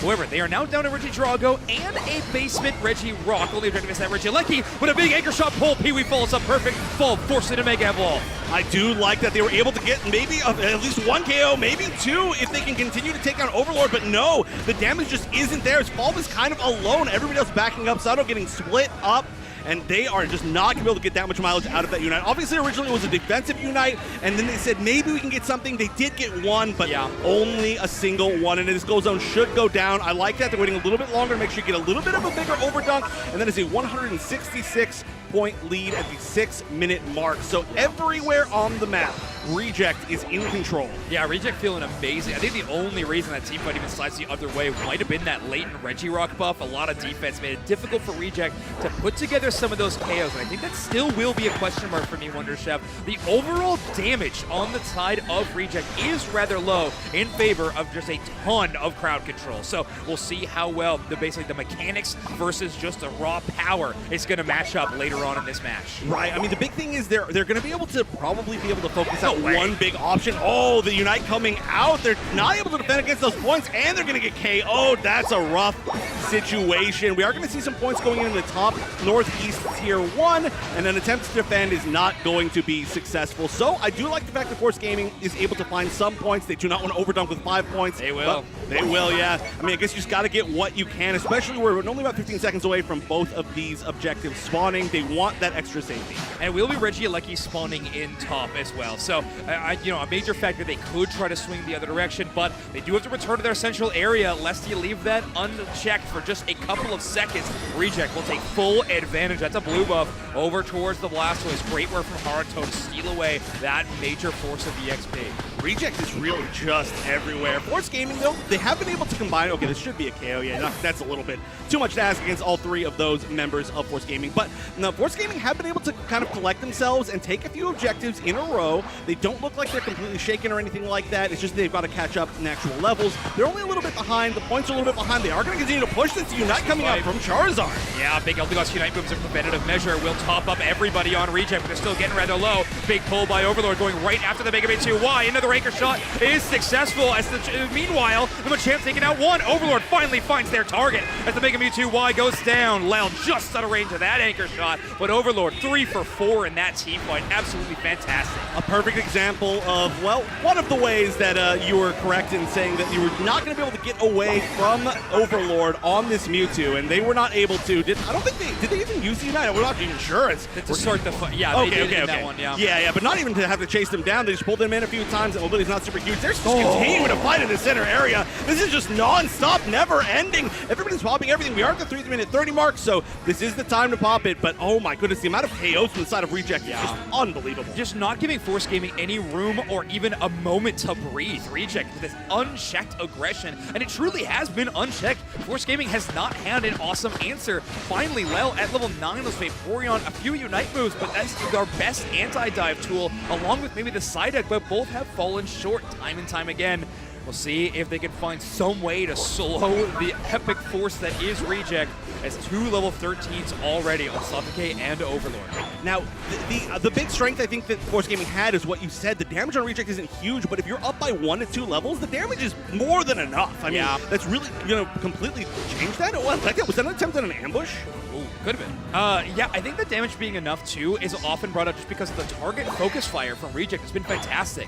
Off of any submission or anchor shot, the whole team is coordinated to make sure that target is going down. So great communication by Reject, making sure that the limited damage assets they have are being all focused in the same direction. It's kind of picking apart Force Gaming as we speak. Fall, who was given credit for having amazing experience at level pace earlier on in the match, is actually struggling to get 13 by the final stretch while playing in the Central. And we're about to see almost the entire team of Reject at level 13, a weirdly even split, maybe just because there has been so much fighting and everybody's been getting so many assists, but very far down. We're maybe looking for a flank, and we're immediately going to get the engage here. Yeah, we do have Fulv going into the backline, but they may go Fulv after using all their cooldowns, so no buttons to press immediately after. Reject able to easily go past that. Mega Mewtwo Y receives the anchor shot Unite move, and that is a full team wipe for Reject. Force Gaming wiped off the map. What an interesting place to actually engage. They flanked all the way around that south side and just didn't even give them a chance to fight anywhere near the objective hit. Exactly like you said, though, once again, Overlord basically full targeting down Mewtwo, not allowing it to do anything that it wants to do. Everybody on the team certainly had a purpose. Even when they weren't the ones to get that first engage, like a first, big hook or a first big submission, they still knew exactly who to attack, played it out perfectly, used their advantage, and this one is going to be really hard to make a comeback. I mean, there is time, it's possible, but I mean, level 15s, 14s across the board, the other side, good luck. And only one Unite move to work off of, right? That Lucario, the only one who is able to do it. Obviously, when the R plays extreme speed, they can't utilize it to completely refresh those cooldowns and absolutely crush the enemy team, but that's going to require you to get a few knockouts in the midst of that. Force Gaming's offense is going to start on this bottom tier 1. Looks like Reject is going to completely abandon the idea of defense in favor for counter-scoring in that home goal zone. Force Gaming do get the overdunk, 254 to 415, but not many more points in pockets. Not the same case for Reject. And there's an attempt to defend here, but there's so many dunks going in. It's going to make this entire push just null and void. A few hundo burgers going in from the side of Force Gaming, but they're still behind by 400 points, and that is just going to write, I think, the check for the Game 1 victory to the side of Reject. 25 seconds left to just build up that score more and more, but at this point, with 20 seconds left, Force Gaming, they've got to stop looking at this game. They've got to start saying, okay, we have to deal with this aggression. We have to figure out how to stop them from just running over us with especially a combo like that. Obviously, they can't use the same combo, but some level of aggression within the first even minute and a half of the game. Yeah, that was ridiculous. I mean, Reject now playing a composition that totally focuses on combination plays. Espeon always there to capitalize off either the submission or the anchor shot, both of those, in which case just led Reject to a fantastic victory, 939 to 314. Force Gaming returning to the drawing board, at least knowing they don't have to deal with a submission Machamp in game number 2. Right, that is going to be a big plus. I do wonder if there's the potential that we are still going to see that Sweet Kiss Comfey since it wasn't banned out. There have been a few good, really strong combinations with it. Obviously, we've seen Palmont a few times on broadcast. The submission Machamp is out of play, but I could see there being a few other really strong combos with it. If Surfetch ends up on board, Right, or that's if going to be the major question to me. Right, I mean, that was looking really, really strong. I mean, Surfetch on Overlord as a combination is just ridiculous. Yep. Or we could see something, I mean, even going back to something like the Zera Aura, I know it's super rare, but hey, who knows? You know, this team is really weird with their choices so far. The fact that we saw Delmise, which finally won, did a great job, and you never know, especially with Overlord. Yeah, I think a Buzzwole could also be a strong Pokemon in contention with some of these combo plays, but we'll see. I think Reject kind of showed this is a hyper-specific strategy that we know we'll be able to get in draft. As long as we pick up them a champ, we likely will be able to get the rest of the pieces in order quite easily. I think game number 2 is going to be really interesting to see if the script totally flips, actually. If we're not going for those combo plays and instead going with a maybe more all-round strategy or potentially even like a hyper carry on Satake in some version or fashion. We've seen this team bring out something like an ADC Cinderace before and absolutely try to crush it. But again, what's working for Reject is these huge crowd control plays. I think the likely scenario is Overlord returns to the tree, kind of that first game plan that we saw them employ, the first match we saw them on broadcast. The caveat there is they lost, Right. But it does feel like we're kind of returning to that well. But speaking of the first times on broadcast here, another thing to kind of go back to seeing maybe potentially that Comfey once again is the first match that Force played. Remember, I believe they were really kind of run over by Comfey Palmot, right? Yeah, that's true. And it 20 seemed knockouts. like they didn't. Yes, 20 knockouts. It's a few knockouts. It seemed like they didn't really have the answer. And you might be able to take that risk and say, okay, maybe they've talked about how to deal with it, but they've had to play so many matches since then, being knocked in the losers bracket so early. How much could they really have talked about dealing with that situation? And they're not even batting it out, so maybe it's just something you try, especially when you have a game 1 lead. You might just be able to knowledge check them or not. You know, there's so many different options. That's the thing about Reject, right? Yeah. Yeah, that's exactly correct. We'll see where we go. I know that Force Gaming, having the chance to play that Psyduck in game number 1, means they lose access to one of the best win rate Pokemon at our tournament out of that first game. So I think Force Gaming has to employ that as a ban for the remainder of this matchup. Personally, I don't think you need a PUE access to that Pokemon yet again. That was so terrifying. And also, just as a meta threat, all of a sudden they lose one of their more target-specific bans now for the rest of the series. I think you have to slot in there. What I would like to see from Force Gaming in terms of Pokemon selection, though, start playing a little bit of their own game. The attackers have been working great for them so far in our tournament. The Alolan Raichu has been amazing, and of course the Venusaur from range, newly buffed, has been so powerful. So I think that is going to be another major factor that I would love to see Force Gaming return to because it was so good. That is one of the biggest strengths of both these teams, actually, is that they have these really big options. But the scary thing is that when you have options like that, the other team has them as well, right? So we're talking about Venusaur. Venusaur is an option that could be seen in either direction. We've obviously seen Reject do so well with it. And I mean, the Mew as well, I think, has not been in. Was it banned? It was banned in Inter 1 by Force Gaming, which, that's right, again, that feels like another one you I think have it's to a great ban. Like, I think you're kind of stuck into some pretty secure bans. And do you let Surfetch through then? Like, does a Zacian, Mew, Psyduck become your ban phase, and you have to let Zacian, this power pick for this team, through? You might. You maybe, or maybe you let Surfetch through and you try to see if you can get the ban out of them for the Surfetch, then you go first pick because you just lost. Ooh, okay, I like that. And then I think Fulb's got a pretty solid Surfetch. I assume they have a pretty solid Surfetch. I would assume so too. Yeah, you probably pick up that Pokemon. But again, I feel like we're moving a little bit away from Force Gaming's strengths of allowing Fulb to be that hyper flex. I think Mimikyu and Alolan Raichu have been their most successful picks at this tournament, and even like season long in the regional leagues. I would love to see them return to that, but sometimes the meta just depends. Sometimes the meta just demands something else. Yes. It demands. The Alolan Raichu, it's been working really well, like you said, but they have to deal with so much right now that maybe it ends up being like a third game pick if they can get there, right? That's the nice thing about it is that you know it's pretty much always going to be available, and it's like not quite worthy of the target ban solo against it, but it's just doing so well in their actual game. So maybe that's something you think about game 3, or maybe it's something you go to right now if you just really want comfort pick to kind of run things back. I don't know. There's so many different options they can go. Obviously, we're just waiting for them to start the draft because there's just a million different things. But it is a bit of a house of cards situation. I mean, like, one thing goes wrong, it feels like it all crumbles down. One of the most exciting things about this knockout draft is, like, you got to completely forego whatever happened in that last game. It is no longer relevant because it is impossible to be so. You now have to completely think about what is next and what is available for your team to still operate with. Right, and just trying to think of, too, like, What else? So, like, assuming that Surf Edge is not on board, and assuming that we don't see Delmise, you were saying that you think maybe Overlord will end up back on the Trevenant. I think that would be a good option to Buzzwell, maybe the other contender, in my opinion. Okay, yeah, I think that makes a lot of sense to me. The Trevenant has been really one of the go-tos. I think those are kind of the top 3 that Overlord has been playing over the course of this kind of season and this tournament, so we'll see what it ends up being. You can see right here, we're currently in the Force Gaming versus Reject lower bracket match, and then Scars and Onic Rise on the other side, as we're waiting to maybe catch some of the other B-stage matches. Not 100% sure yet. Not sure exactly what's going on over there, but we are kind of moving through this bracket. We're getting close to the end. Only something like 6 teams left, or how many? Wait, 1, 2, 3, 4. Oh, no, 8 teams left. So 8 teams left. 8 teams All right, left. I'm We're great now in at our that. top 8. No, you were close. 6 and 8, they're close. Sure. Yeah. 6 and 8 needed a time to be a fun number. You know? Yeah. But yeah, no, I think this is, man, this bracket is so scary. And I mean, right in the midst of this matchup, Force Gaming, you got to feel it's such a tough spot. If I was to kind of like nitpick anything about their composition, it was not loving the Mega Charizard X from Fall, as well as they were doing in the game, like leveling up and actually being one of the only Pokemon to actually net them KOs on their team lineup. It just doesn't feel like a Pokemon that can win them games. Not the same way that we've seen from a few other options. So we will see. Going into this next game, the Force Game's got to change something up. In fact, the rules demand that they do so. So we will see. I think Eldegoss will be back in the hands of Force Gaming, though, this game.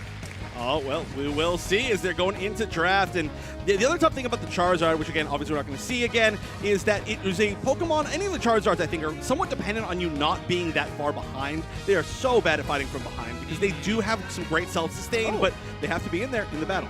Interesting. I'm sorry, I was just reacting to Reject banning away the Surf Edge in this one. We were talking about how that could have been a strategy employed by Force to kind of force out of Reject, and, well, maybe Reject wise to those tricks. It will be Force Gaming's first pick in this situation, and ban the Zacian. We have Blastoise banned. I think that's a great call out. Obviously, Sauto would love to be picking up that Pokemon, and the Lel does not want the Vaporeon that they just piloted to be available by Force Gaming. Now, what do we see is that first pick option. I think something like an Umbreon here could be a strong contender for Lel. As a first pick, it could be a viable option for Reject to decide. Looks like Lel will be going in that variety. Right. I was about to say Eldegoss, but then I remembered that we are in the current rules where they cannot pick Eldegoss on the other side. So they can. No, the I other side, yeah. understand. So I was going to say, maybe yeah. you take away Eldegoss so that it doesn't get picked away from you immediately. Understood. That is not how our format works today, as it has already been picked by the side of Reject, so they can no longer pick it. So you were 100% correct on the Umbreon. That's actually a really smart heads-up choice that you chose right there. But wow, the defenders off the bat, and I kind of feel like, especially once you choose Blissey, you are at least giving away somewhat of your strategy. This is an interesting pick. I do think it's just a comical pick into the Umbreon. A Pokemon that's Unite moves steals shields, and we have Blissey and Crustle, 2 Pokemon that absolutely adore shields. Now, when we've seen Blissey in Japan for the years prior, it has been a lot of safeguard Blissey, even at this tournament as well, so we might be seeing that from Pavona yet again. Ooh, and pick up the Alolan Raichu, and is this Overlord's chance to play the horse? No, it's not. They're going to switch it up. Yeah, cool. Oh, maybe. Overlord, always going to troll us. What are you going to go? Stop playing off the hovers because I'm going to close my eyes for 3 seconds. 1, 2, 3. I open my eyes, and there you it's go. Not even Overlord choosing. So that means that we are going to see the Mimikyu. However, we're going to see the Mimikyu on the other side here. And I mean, this is a combo. Mimikyu and Buzzwole, I love that combination together. I do wonder if we're going to end up seeing the Trick Room again, or we're going to see Shadow Sneak. Ooh, that is a good question. With the Razor Claw, I absolutely love Trick Room. You're getting constant procs off for every single dash. However, that moveset with that item build can honestly go either direction. I think the Mimikyu as an early pick actually makes a lot of sense to me. It kind of prevents Angel from going into the Speedster strategy. We've seen them employ the Leafeon quite a bit. Leafeon have a really tough matchup into Mimikyu, so almost a preventative pick. And Overlord gonna go with the Venusaur. So gonna actually outrange the Alolan Raichu and have a great matchup against that Suicune. Suicune absolutely cannot stand having the chance to not be able to crowd control the opposing Pokemon. This could be Overlord's chance to truly shine. They might not even be forced into the Giga Drain in this situation. Like, there's very few Pokemon that'll dive. Obviously, the Machamp being the lone exception, but other than that, you might feel awesome about going double down with the bubble, with the bomb and the beam.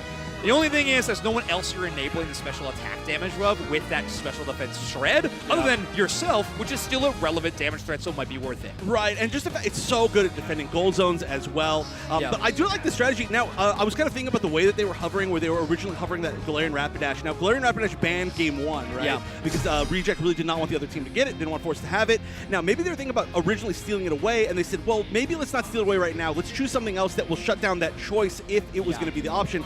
Then the Mimikyu's there. Then Trick Room was an option to be really annoying against it. And then they just continue to, they're like, okay, well, now you're not choosing something that's speedy, so now we're going to choose something that outranges it. So really, it's just the mind games of this draft. I think Slash was saying it.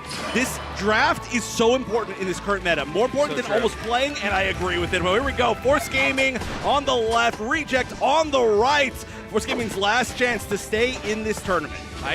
I don't know why. I've never heard left and right. Like, it was sorry. so alarming. Force Gaming on the west, Reject coming from the Enough east. is enough. All right, purple and orange, we get it. All right. Literally, actually. I was talking about the map, but actually also quite literally. Let's talk about the match and not what I was just saying. It is funny, actually, having casted Overlord for just years and years at this point in time, having the chance to talk to that player.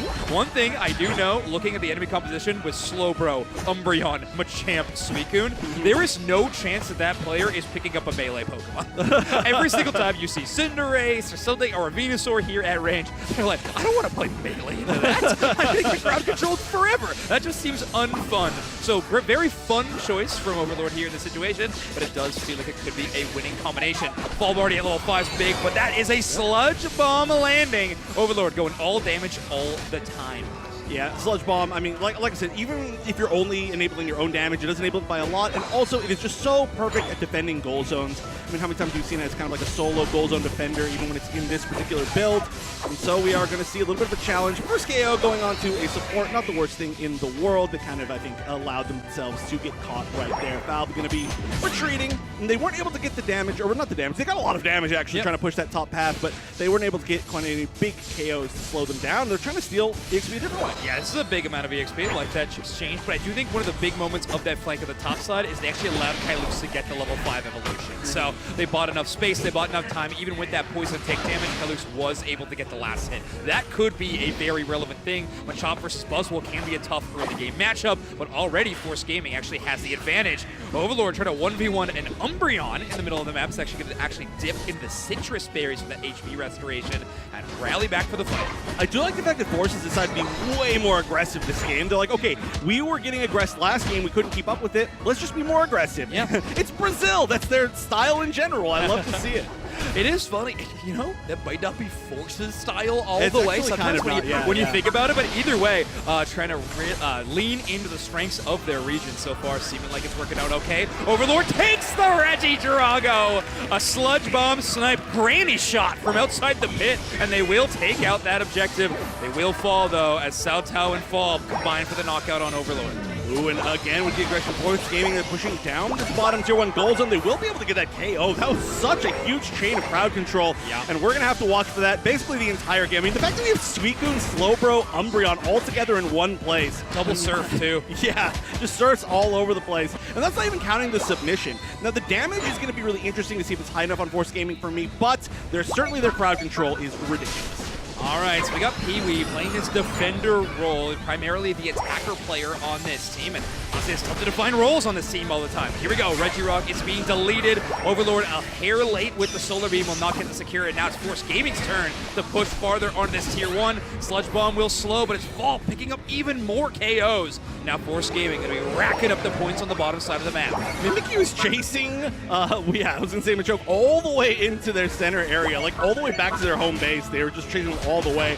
Still not sure what build that Mimikyu is. I don't think I've had a chance to see it fight quite yet. It's been doing its own thing, so. It really has. Yeah. Satage has not been a relevant force on this weapon anywhere that we've seen on camera, but if you close your eyes, you know that the value is still being had. The way they're playing around some walls makes me imagine we're looking at Shadow Sneak. However, into a Lowland Raichu, I actually would like the reduction of the damage from range, so we'll have to see. Satage is going with the Shadow Sneak and more of an assassin-based build, and finally, Reject get on the board. That Reggie like he does land. Potential for a massive overdunk as Haruta waits for a few scores from Pavone, and that is back on the board. Reject getting this close to a tie game.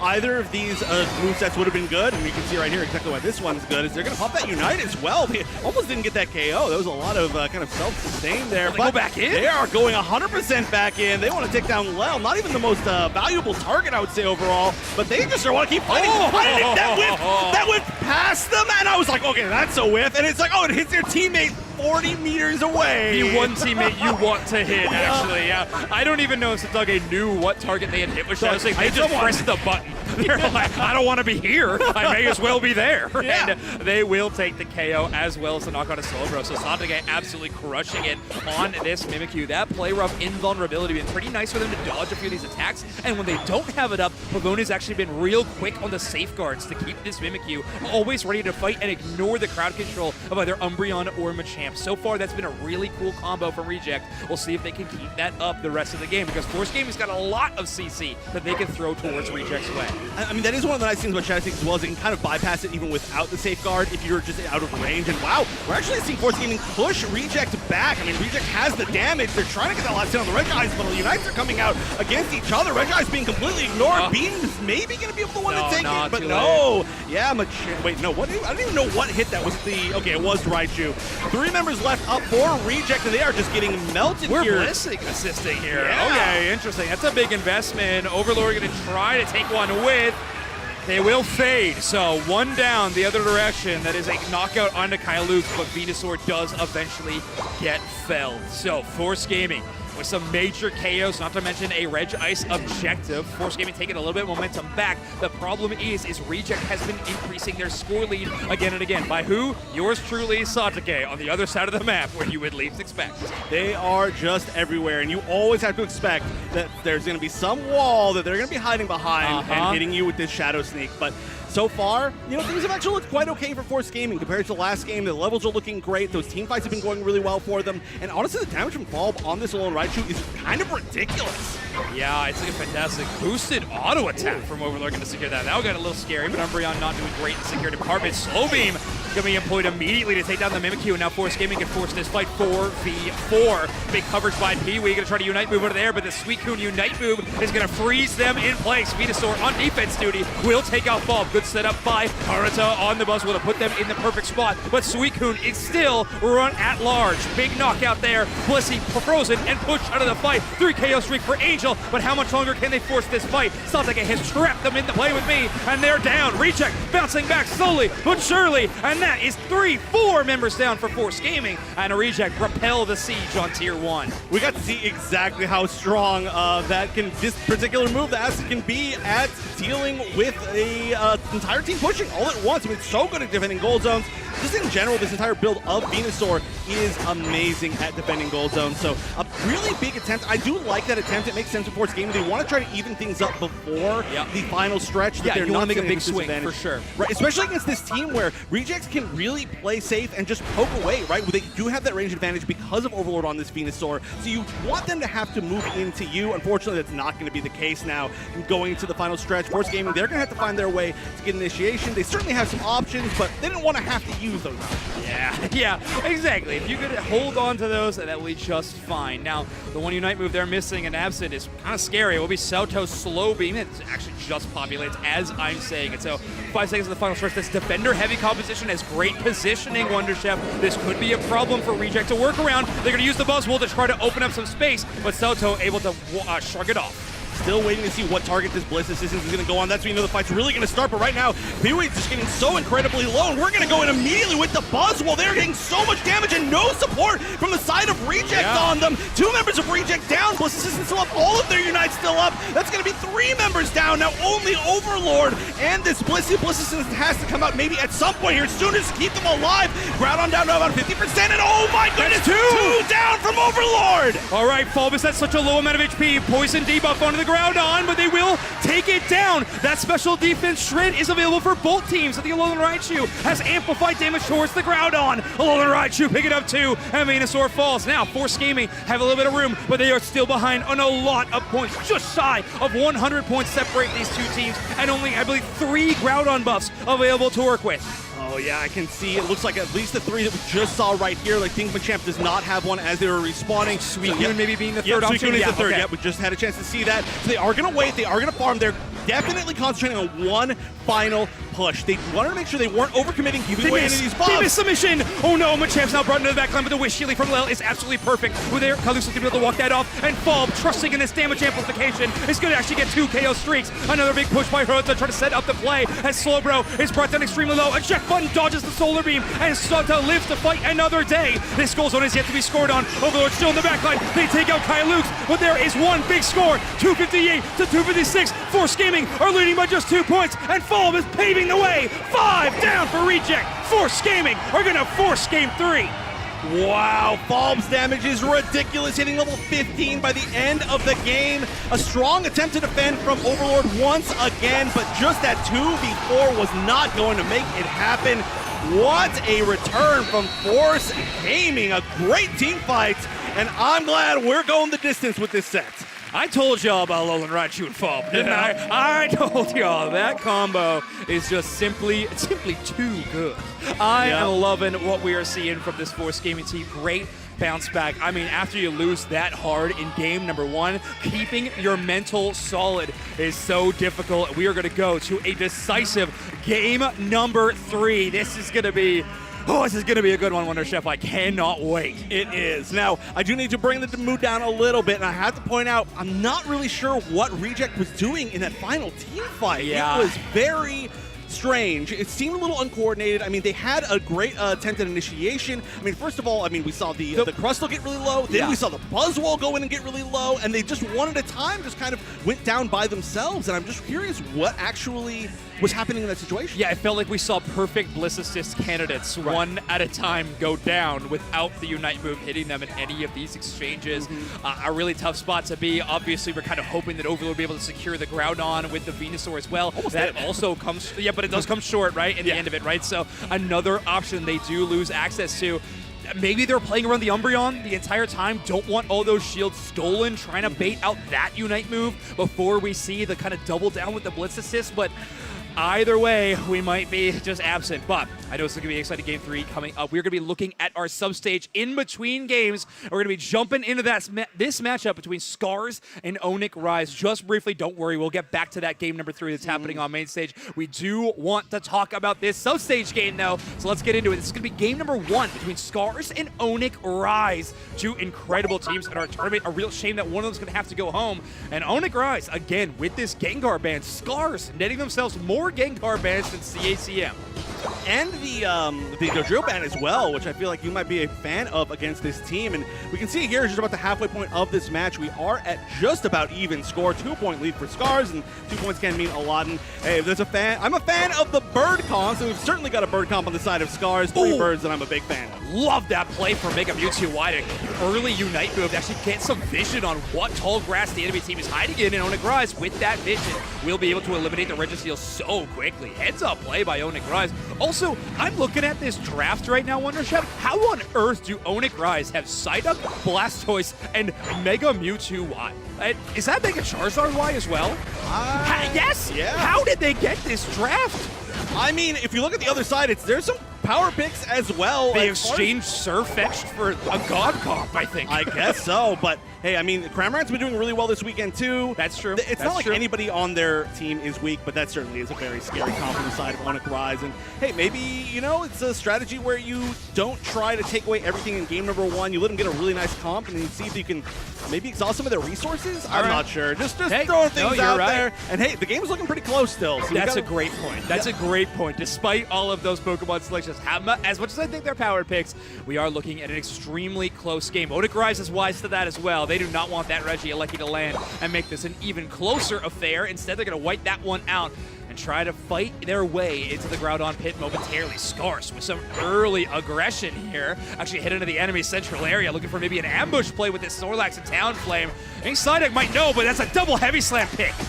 Ooh, landing on 2 as the spin is just going down. Look how much damage they took just in those few moments. It looks like they're not going to be able to get as much damage as they want, as everybody from Onic Rise will be assisting. There is a Surf Edge kind of still in danger up north. Okay, it does look like they are able to escape. A great defense from Onic Rise. I'm not sure exactly how they got the Vintage to know that there's so many people were going to be entering their center area right there, but they knew, and they made a great call on it. They could have easily been ambushed there. Yeah, I'm kind of surprised Scars relented so quickly. They saw the writing on the wall of that team fight extremely fast. It's a big freeze by the Suicune player on Scars to open up some space with the Mimikyu with his Trick Room, able to ignore so much of that. Even if they're getting slowed by that Whirlpool, the Trick Room will, of course, instead speed up Cell a little bit until the freeze interaction. But still, this Mimikyu able to shmove all over the map despite the Suicune.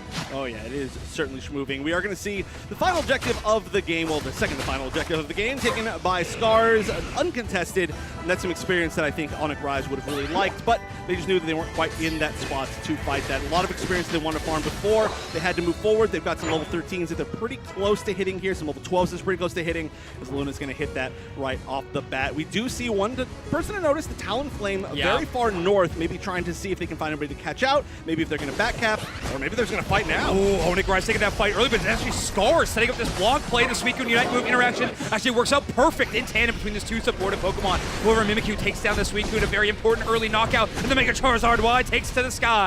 Big KO on the back of that gigantic Fire Blast, and the Talonflame nowhere to be seen. Triggers that fly immediately. Whiffing the Blastoise, using the Unite move with the rapid spin, who will get them out of range. Groudon down extremely low. The Surf Edge takes one. Talonflame goes for the secure, and they will get it! Scars going to secure the Groudon, and they are behind on points, but they got 4 members of their team hoisting Groudon buffs. What a risky challenge there, where they said, you know what, we're going to let that pick happen, and we are going to simply wait for the perfect moment to be able to get a pick, try to steal away this Groudon, and Onic Rise, they still went for it, even after seeing that Talonflame there. I thought maybe the Talonflame was going to be a little bit too late, but, I mean, that was a hard commitment from Scars. If that didn't work out, there was no chance for them, and now it's looking quite good. Still a minute left, only a less than 200-point lead, 184-point lead, so not over quite yet, and I don't believe they've stolen away any of the buffs. They have not. At this point of the game, it is Scars' game to lose. I believe the only Pokemon who does not have a buff is this Cramorant to be able to work with, but other than that,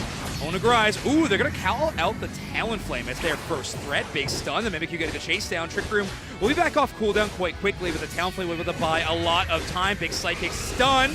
Unite move to buy a little bit more space and time, but it's the Psyduck to pick up that Groudon buff. Maybe not the target you would want. Mega Mewtwo Y would love a Groudon buff right about now.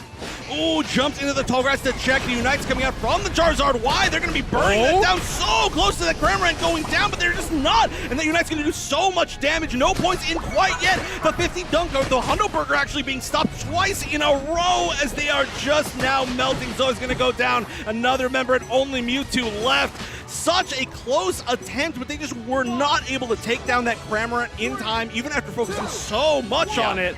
And it looks like Scars is going to clutch that one out.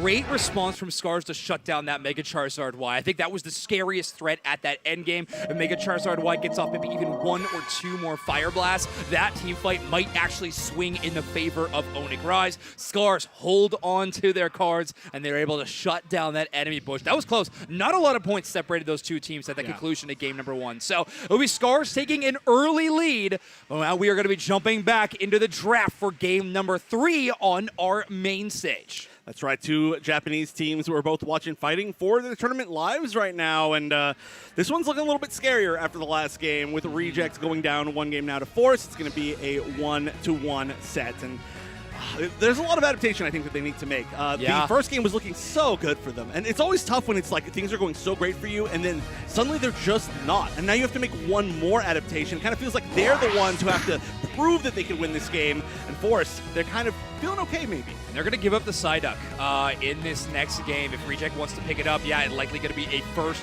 pick option.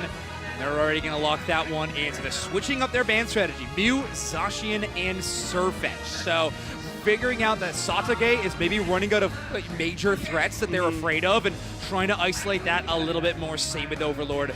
Lel will return to maybe their most iconic Pokemon. They've been playing this thing for years. Salto also, I think, has kind of made a name for themselves on the Mamoswine in years past. Oh, yeah, I don't know, a few defenders, to be honest. But yes, definitely the Mamoswine, who has been looking really strong. I mean, we're certainly in a meta where being able to pick off one member of the other team is very, very strong. Yeah. It's interesting to see that we are going to be picking this Eldegoss so early. Like I said, there's no chance for it being stolen away, right? So you do have some time, but it doesn't give away any of your strategy as well. Exactly, yeah. Fulb is essentially always going to be a last pick on this team. It feels like maybe Angel with a little bit of flexibility here. And I think for me right now, Wonderchef, this is how deep a Rejects Pokemon pool is maybe the biggest question mark to me, because Force right now is building a very straightforward draft strategy, in my opinion. If they go with the Ceruledge and Mega Gyarados, this is a composition that we have seen time and time again. This is not something we are flexing to.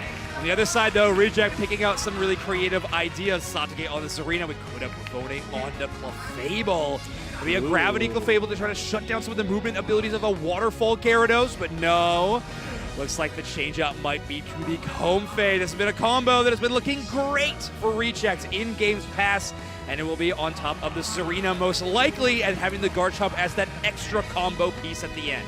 Right, and this is one of those comps where the Comfey, might not be like mainly on a lot of the members of this team. It can go on like 3 members of the team very well in specific moments. And we are going to go with, again, a relatively kind of solid, simple choice here from Force as a last pick.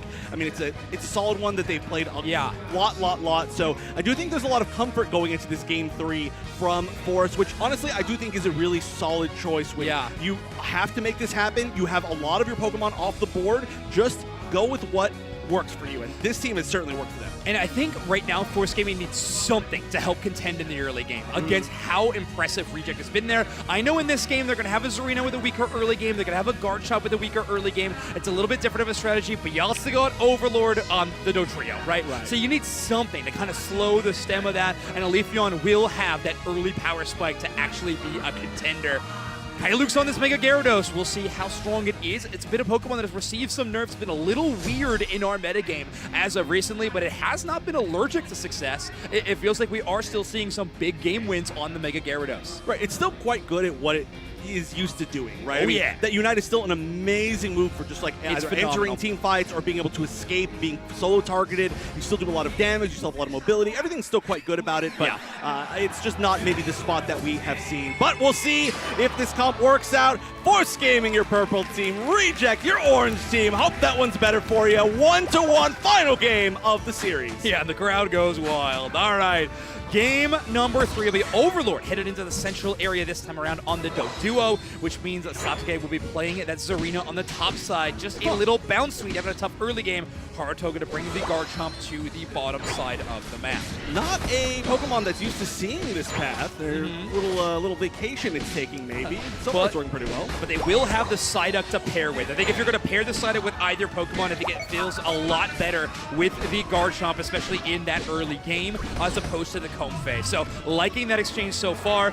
Currently, Pee-wee actually playing the upfront body block version of the Psyduck, dressed up as a superhero. Yes, great Hollow Air for sure. But this is going to be a path that probably is not going to be able to get that many KOs all that early on, so we might see a little bit more passivity with that. Now, of course, their center area Pokemon are what's going to decide that, as Overlord already chunked down to half HP by Bulb. Trying to challenge a little bit back with that Tri-Attack, but it's really only poke damage at this moment, and of course, Lel is going to be there to heal it up. And we still haven't seen exactly what the moveset is for opponent, I can assume, but we just haven't seen. Yeah, exactly. Ooh. Okay, Bulb getting some more damage on a Satoge, who, again, another Pokemon we've not seen the moveset. There is the Sweet Kiss, pulling so many targets away. Great pathing by Satoge to pull those targets in. Will they make it be able to see the Citrus Berry? They do. To 1, to 2. They will be able to withstand this fight, but I don't know if they can actually defend the goal zone any longer. Overlord was actually taking it to the bottom path at the time, and probably doesn't even have the HP to contend to the fight towards the top side. Satoge now up to taking the second rotation of the central area, but they won't be alone, Wonder Chef. It will be the Saraledge, the Pillowswine, and the Eldegoss into the enemy central. This is one of the big advantages of how Force plays and how they know how to play around this comp is that Lel is always healing so much that they know that they can take these sort of weird half engagements and then heal back up to full always. So where Overlord's, currently, he was at half HP, he's at full now, and had to kind of go back, and we saw that the same thing from Serena. There was just so many different situations where they had to run away, and right now, well, still at half HP, but this is a situation you want to be half HP. Yeah, no, absolutely not. Now, these Eldegoss auto attacks will hurt. No red buff to work with. In fact, Overlord has one of those. Was not able to steal away the blue buff. Major factor. And Overlord with agility will be able to dodge away. We've seen a lot of jump kick Dodrio so far in today's tournament. But Overlord on this mad dash will make it back. Woo, what a close call. This reject player. Gyarados there, still makes it back to the goal zone. Nice little poke there with the tri-attack just to make sure, like, okay, I see you. Let's make sure you don't quite get to me. But, whoa, the charge there is going to maybe take you a little bit too close in as we're going to see the Pillowswine go down.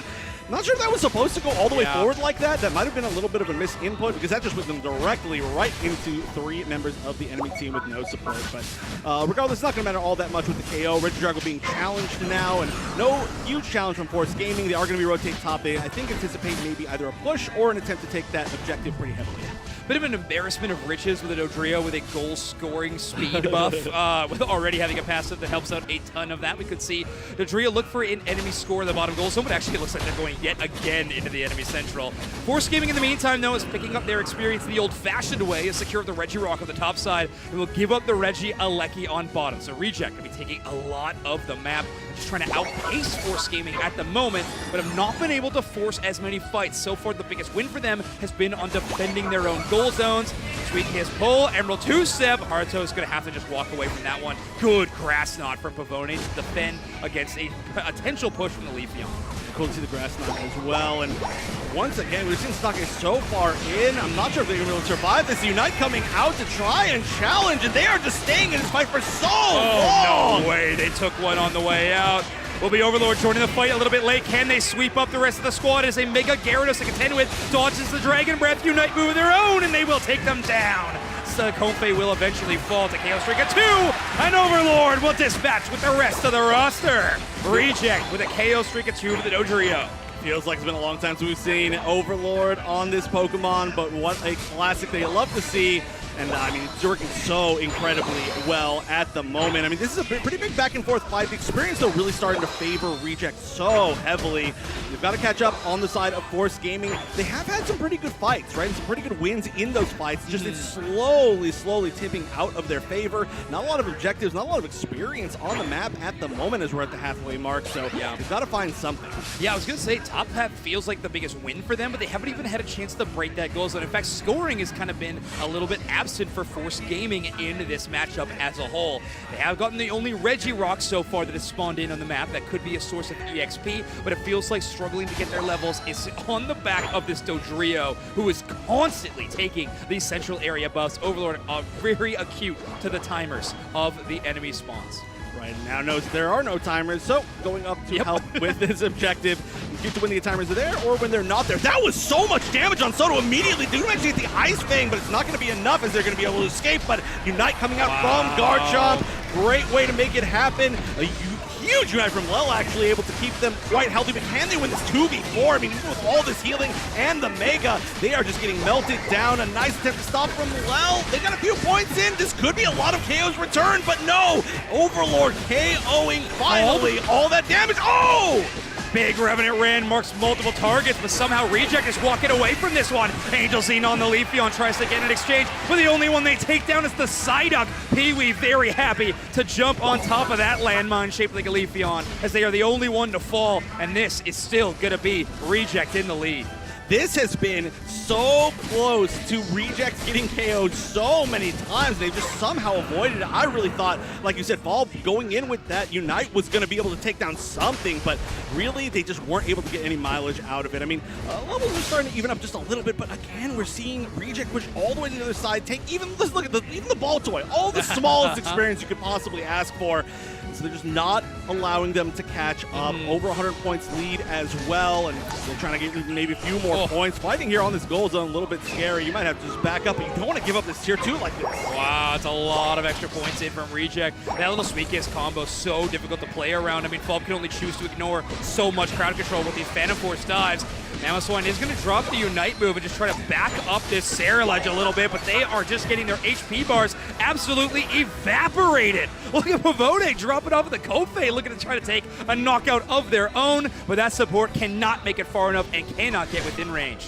I mean, that was a barely, I don't know, a barely possible escape, I guess, right there. And I'm honestly surprised that they didn't manage to get the KO on Fulb in general. But that just was, again, building so much space for so much more farming as we are seeing Overlord hit level 14 at the 2-minute 40 mark. We're also going to see a level 13 Serena, and both of those are going to be so difficult to deal with. We'll see if the Konfei ends up sticking on that Serena. I do assume that's going to be the case. That's going to make it even stronger at being a higher level. I mean, I don't even know how you try to bring this back. There's a lot of really strong teamfight unites, but with being at this big of a level disadvantage, who do you even try to take down first? The Konfei target, the Garchomp, who hasn't even really been in that fight all that much, or Overlord?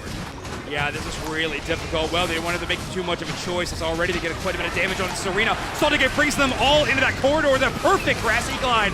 Sarah Let's Unite with to try to get apply some damage, but the Garchomp is the one outlasting and going to be ending this team fight. That is 5 members down for Force Gaming at the dawn of the final stretch. Wow, that did not take long at all for that fight to happen. I asked who they were going to target down, and the answer was unfortunately no. Well, or none of them. The other way, no one, yeah. And Reject's answer was everybody on the side of Force Gaming all at once. Second time now that we've seen, by the way, the 2-minute fight happen at that exact spot down there on the bottom, way below the objective pit. But there is still only, less than a 200-point lead, a minute and 30 seconds left. That's what happens when you do have a fight that early in the final 2 minutes, is it gives the other team one more big chance to push back. Now, once again, I have to say it, really tough chance. I mean, they're level 15 over there, 2 level 14s. They're probably going to hit 15s pretty soon, maybe within the fight. And look, they're actually pushing their way down the bottom to maybe try to get a counter score. Yeah, another one of those situations where currently it is Reject's game to lose, but they got points in pocket. They're going to try to make this choice an easy one. Big score already for the Garchomp. Hundo Burger to break that tier 2. Sarah Ledge taking so much damage. Bitterblade will not find a single target. No healing available. The Grassnot does pull the Eldegoss and the Mega Gyarados together, and that is Angel Scene trying to use the Unite with the shut one down, but it will come up short as Garchomp is terrorizing the back line. Sataka taking the front. Oh no, that's not going to be good for Gyarados to get united, and they are just in the midst of everybody. A nice attempt, but at this point, even if you win that fight, there's only 30 seconds left. You're only really fighting for your own pride at this point because Reject is leading by 700 points, and that is going to confirm them to move on in this bracket. A well-fought third game in a close set, but unfortunately that means that Force will be going home, leaving us only one representative from the Western regions. Wow, Force Gaming dispatched one of the best teams out of Japan. Reject with some incredible plays, some interesting drafts. They got everything together, and they end this with a 2-1 victory against Force Gaming. 4-digit match as well, eclipsing 1,000 points. And Team Reject from Japan continue in the Asia Champions League Finals. We are starting to see more and more high-score games, I guess, or I should say high-score wins over time, as these teams, I think, are really starting to find their footing. And I think maybe no team has found their footing more so today than Reject in my eyes. Compared to the way that they were playing yesterday, they look so locked in and solid today. Obviously, that Game 2 maybe didn't go quite the way that they wanted it to, but Game 1 and 3 were just them in control the entire time.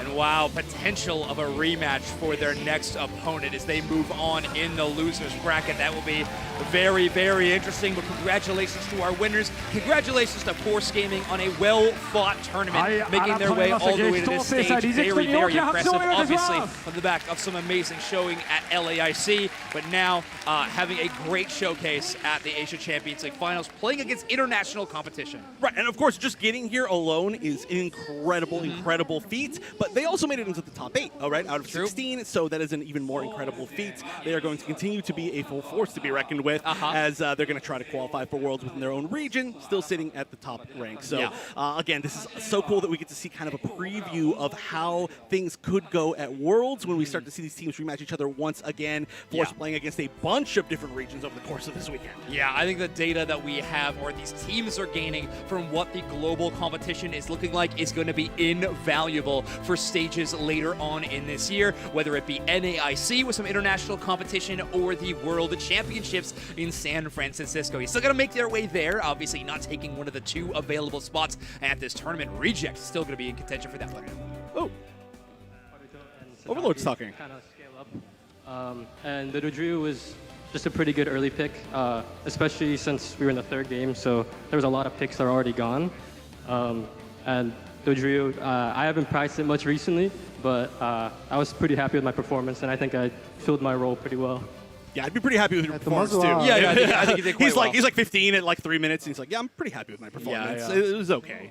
It is funny to say that he hasn't practiced it in a while. The amount of games I've casted Overlord on Dodrio is ludicrous. Right. So maybe it's been a minute, but it certainly is a pick that he is very capable on. Yeah, I mean, certainly he's played more Dodrio than I've played all of my games combined in this game.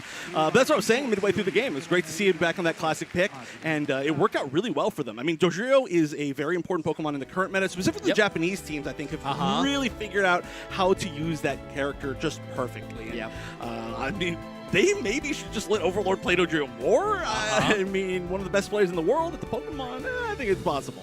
The rules are still undefined on this team. We'll see what they look like a little bit later on, but we are going to be taking a quick pause. But when we come back, we are going to be headed into more top 8 action at the Pokemon Unite Asia Champions League 2026. So don't go anywhere. More ACL right after this.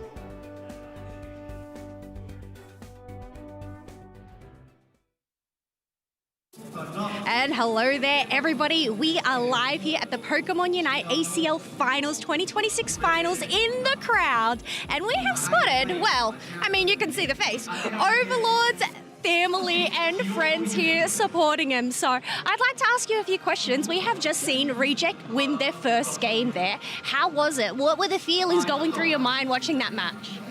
It's very exciting, and it's a little overwhelming for me just knowing that that's my son up there doing what they're doing and competing on a stage like this in front of this community. It's very, very overwhelming, I could say, to a certain point. You know what? I totally get that. Yeah. Same response there. Knowing that Overlord is probably one of the most well-known players in Pokemon Unite, how has it been supporting his journey from literally moving countries to go play on a team this year? Well, if they knew him when he was younger, you know, things might change. But it's really been a whirlwind for him. He started this when he was 17, just before he graduated high school, and he's traveled the world. He's been a part of this community, and he's done very well. And now here he is in Japan, competing in Japan. And it's, again, I hate to keep using this word, but it is overwhelming that my son is at this stage, and there's so many people walking around with Overlord jerseys, Overlord shirts, and things of that nature. And humbling to a certain thing, but I do have to give a shout out to the community, because if it wasn't for the community and it wasn't for the people that he has met along this journey, he wouldn't be anywhere where he is right now. Community being that foundation has really been a key to Overlord's journey. Well, finally, before we do end up getting into Game 2, any positive words, positive energy you want to send out there to Overlord and Team Reject? Overlord, we are Overlord. Yeah. We are Overlord. Yeah, thanks to Japan and also everybody here who are supporting Pokemon Unite. We are so grateful. Well, I hope you are having fun sitting in the crowd, getting to watch the team, all of the action, and getting to see your son up on that stage. Thank you so much. Let's go, Team Overlord and Reject! All right, let's send it back to the casters.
Welcome back, everybody, to the Asia Champions League. The action does not stop. We just saw an absolutely insane game on the main stage. Reject forced to game 3. That was pretty incredible. We're going to be heading over to our B stage right now to check out a very exciting game, Doom Snacks.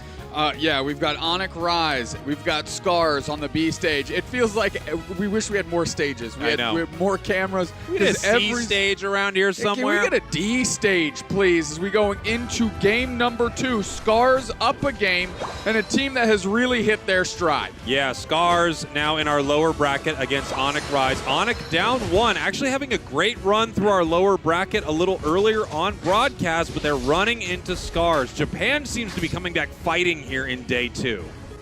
Cell going to be on this Talonflame, working through the central area. Good little scrap up top as Lucario versus Lucario action. Base model versus Mega. Here we go, the bottom path, trying to get the secure. Actually, the Electro Ball flies right over the head of that wild Pokemon towards the side of Scars. AxeQ going to be on that Mew and going to be reliant to do a lot of things. Mew, the Swiss Army knife of Pokemon Unite here with all its different abilities, and they're going to need to use all of them if they want to take down Scars. Caminero here, hiding in the tall grass on the side of Scars, looking for their moment. That's going to be Submission Machamp taking the central area for Scars. Obviously, they can create some huge plays for their team. They found a positioning in the tall grass. Can they make something happen? Vaporeon moves in and they grab him. Get suplexed and move through. E-ball there on the Machoke. They're going to put a lot of damage in, and good coverage by Cell. And that's what I'm talking about when I'm talking about Mew. Use your abilities, set some stuff up for the squad. Yeah, you know, the player advantage that they had in the top path was huge right there, able to pick up the KO on Machamp. They weren't able to get much done. Obviously, some of this going towards the side of Scars in the bottom path, but the rotation from Onic there was very smart. We have to keep an eye on this Lapras. Not a Pokemon we've seen much of at all this weekend, and it has to do its work, because if Onic Rise loses this game, their ACL run has been terminated. Take a look at this Vaporeon, just staying extremely aggressive in this path here, making sure that they can get some of their experience. Oh, wow, we have 2 players coming up here. Here's the Talonflame looking for their moment, fly up into the air, nice. They pick up the KO. You know what? It leads me to believe that Zoe knew exactly what they were doing on the Vaporeon. They were letting themselves bait them out so this Talonflame could get a quality knockout on a prime target Mewtwo. Yeah, really nice stuff there. Cell coming alive. They are the highest level on the board, tied with the Machoke, who just ticked over to level 7. We're going to see what this Talonflame can do. Are they going to push, or are they going to look for Drago here? It looks like they're kind of trying to make a decision from Onic. Taking to the skies, it's a fly. Crash landing Mega Lucario on the retreat. Good coverage by Zoe there, as with the rest of the team is putting the screws to this poor little Eldegoss. Over the wall is that Vaporeon, enough to bully out, and that means more points are going in. Yeah, and nice scoring there in the top path. They're going to make sure that they can stack up as much as possible here, as we have Scars deciding to take the advantage of the fight here in the bottom path. You know, every time Onic Rise punches, we get a counter punch from Scars. They're taking their opportunity to get another KO. Man, Submission Machamp is just it. He is that dude in this tournament. Without a doubt. Definitely a walking highlight reel here. Aluna, poor Aluna, that Lapras has been sitting in that bottom path alone, facing down multiple players on Scars this entire game, and I bet they're excited to get some support. Here we go, Talon landing once again. It looks like that fly connected, which will mean the cooldown is going to come back a lot quicker. We have Cell moving away from this fight here. The bottom path, Regieleki walking towards the tier 2 on Onic, Lapras, and Mew down there to deal with it. Allowing Caminero to go ahead and grab the blue buff out from under Onic Rise, as they have to contend with the Regieleki. Keeping an eye on him, though, is Blastoise. We'll see how Onic reacts. Yeah, this is nice for Aluna, obviously. It's easy for them to rip through this with Lapras. Regidrago getting low. Talonflame threatening it right here, but I don't know if they're going to decide to move in. And no, they just kind of keep pressure in the area, but they are not going to head in. They know that the second they land, they can get picked up by the Machamp submission. Lapras moving forward quickly finds Shiganaki. They are going to use a Hydro Pump to create separation, water type on water type. A lot of water types in this. A Flash Flood here at the bottom path between all these characters. Meanwhile, we've got some good scores going in up top. Going to leave that pad on 20. Yeah, here we go. Talonflame looking for a big-time eject button. Caught by the submission. Oh! Unite move. Talonflame with the flame sweep, but it is not able to pick up Machamp. Machamp peeling back, Talon peeling back, and somehow no player goes down. What an exchange there. Great use of that Machamp Unite to make sure they don't get knocked out. Mega Mewtwo Y, though, no slouch. Going to knock out that Vaporeon Zoe and do what they can for the team here. Here we go. We see Talonflame in the top path. They have good positioning on the side of Onic once again for this top path objective. Sorry, working through with Caminero. Meanwhile, we've got some good scoring here out of Eeyore, who's playing, again, that base model Lucario. Yeah, Aluna in the top path right here. I don't think they planned on scoring. They were just going to go ahead and put some pressure on, but we have 3 members of Scars kind of moving back and forth. The objective of the top path spawns first. Easy, secure opportunity here for Onic. It looks like we have a little pressure moving in from Scars, but I don't think this is going to be too difficult. Great use of the Infinite Cyber. The Aura Cannon out of the Mega Lucario takes Onic eyes off the prize, and that Infinite Cyburn secures. And I was waiting to see when they were going to use that Unite move because it was fed to them hot and ready, Little Caesars. That was pretty perfect there. I mean, they got it for less than $5, it feels like. Are we really throwing random Aura Cannons to secure some of this here? It's the Lapras Express moving in as Regieleki walks towards the Tier 1 goal zone. Talon in the sky. Blastoise with the Unite move. Big time Flame Sweep. Mewtwo goes down. Surfs up, but I don't know if it's enough. No, it doesn't look like it. 2 players down in the face of 4. That's a nice little knockout on the other Lucario here. His base model says, I still got something. Tank! Big Machamp Unite hits 3 targets. And here comes the rest of Scars to really scar up the body of Onic Rise. They do close out that goal zone. But at what cost? Pushing them back right here. Talonflame goes down, and you talked about the cost, Dupe Snacks. We're seeing that right now as they're pushing them away from this. 3:30 on the clock. Another blue buff, possibly over to the side of Scars. Machamp looking to score 45. This would be a huge overcap, but no. Once again, we have the Lapras defending the goal zone here for Onic Rise. You saw Machamp use that submission and start sprinting towards that goal zone, assuming Onic Rise had no coverage. But Aluna was there, the poor Lapras, doing the solo defense, bell to bell, top and bottom for this team. Here we go. In the bottom path, maybe a little bit of a fight breaking out. We're taking a look at Machamp here in the top path, and there we have the Blastoise trying to stop them from getting all of this right here. Some of it heading over to the side of Scars. Blastoise in trouble right now, and here comes Lucario from the other side. Okay, we see the Solar Beam out of the Mew, and they're knocked out off the power-up punch. Up into the air is Cell. They run away. Another Solar Beam coverage settles it out. We've got the objective in the top path. This is going to be the easier one to secure before Groudon hits the board. There's just more time on it, but instead of the objective, I know they're probably looking to score here in the top nice path. Catch poach. with the submission right into close combat. Fly, Crash Lane, tons of damage in. Follow-up Solar Beam is there, but it's just the Talonflame that gets dusted. We have gone Mega here. That is Mega Lucario. No, it is not. They're sandbagging it for just another moment. They don't need it. They don't need to go big to send Onic Rise home. That's right. Here comes Aluna trying to make something happen. Damage. Getting caught right here. There's the Machamp Unite move. Mega Lucario is out. Close combat with the eject button. They're pushing forward. Lapras Unite move, and here comes Talonflame. They are so low. Solar Beam right into the middle. Down a player is Onic Rise. Into the mist is the Mew. Groudon is getting chipped at. But is this fight going to kick off? Everybody all of a sudden playing it safe. Nice surf, hits 3, Infinite Cyburn combination.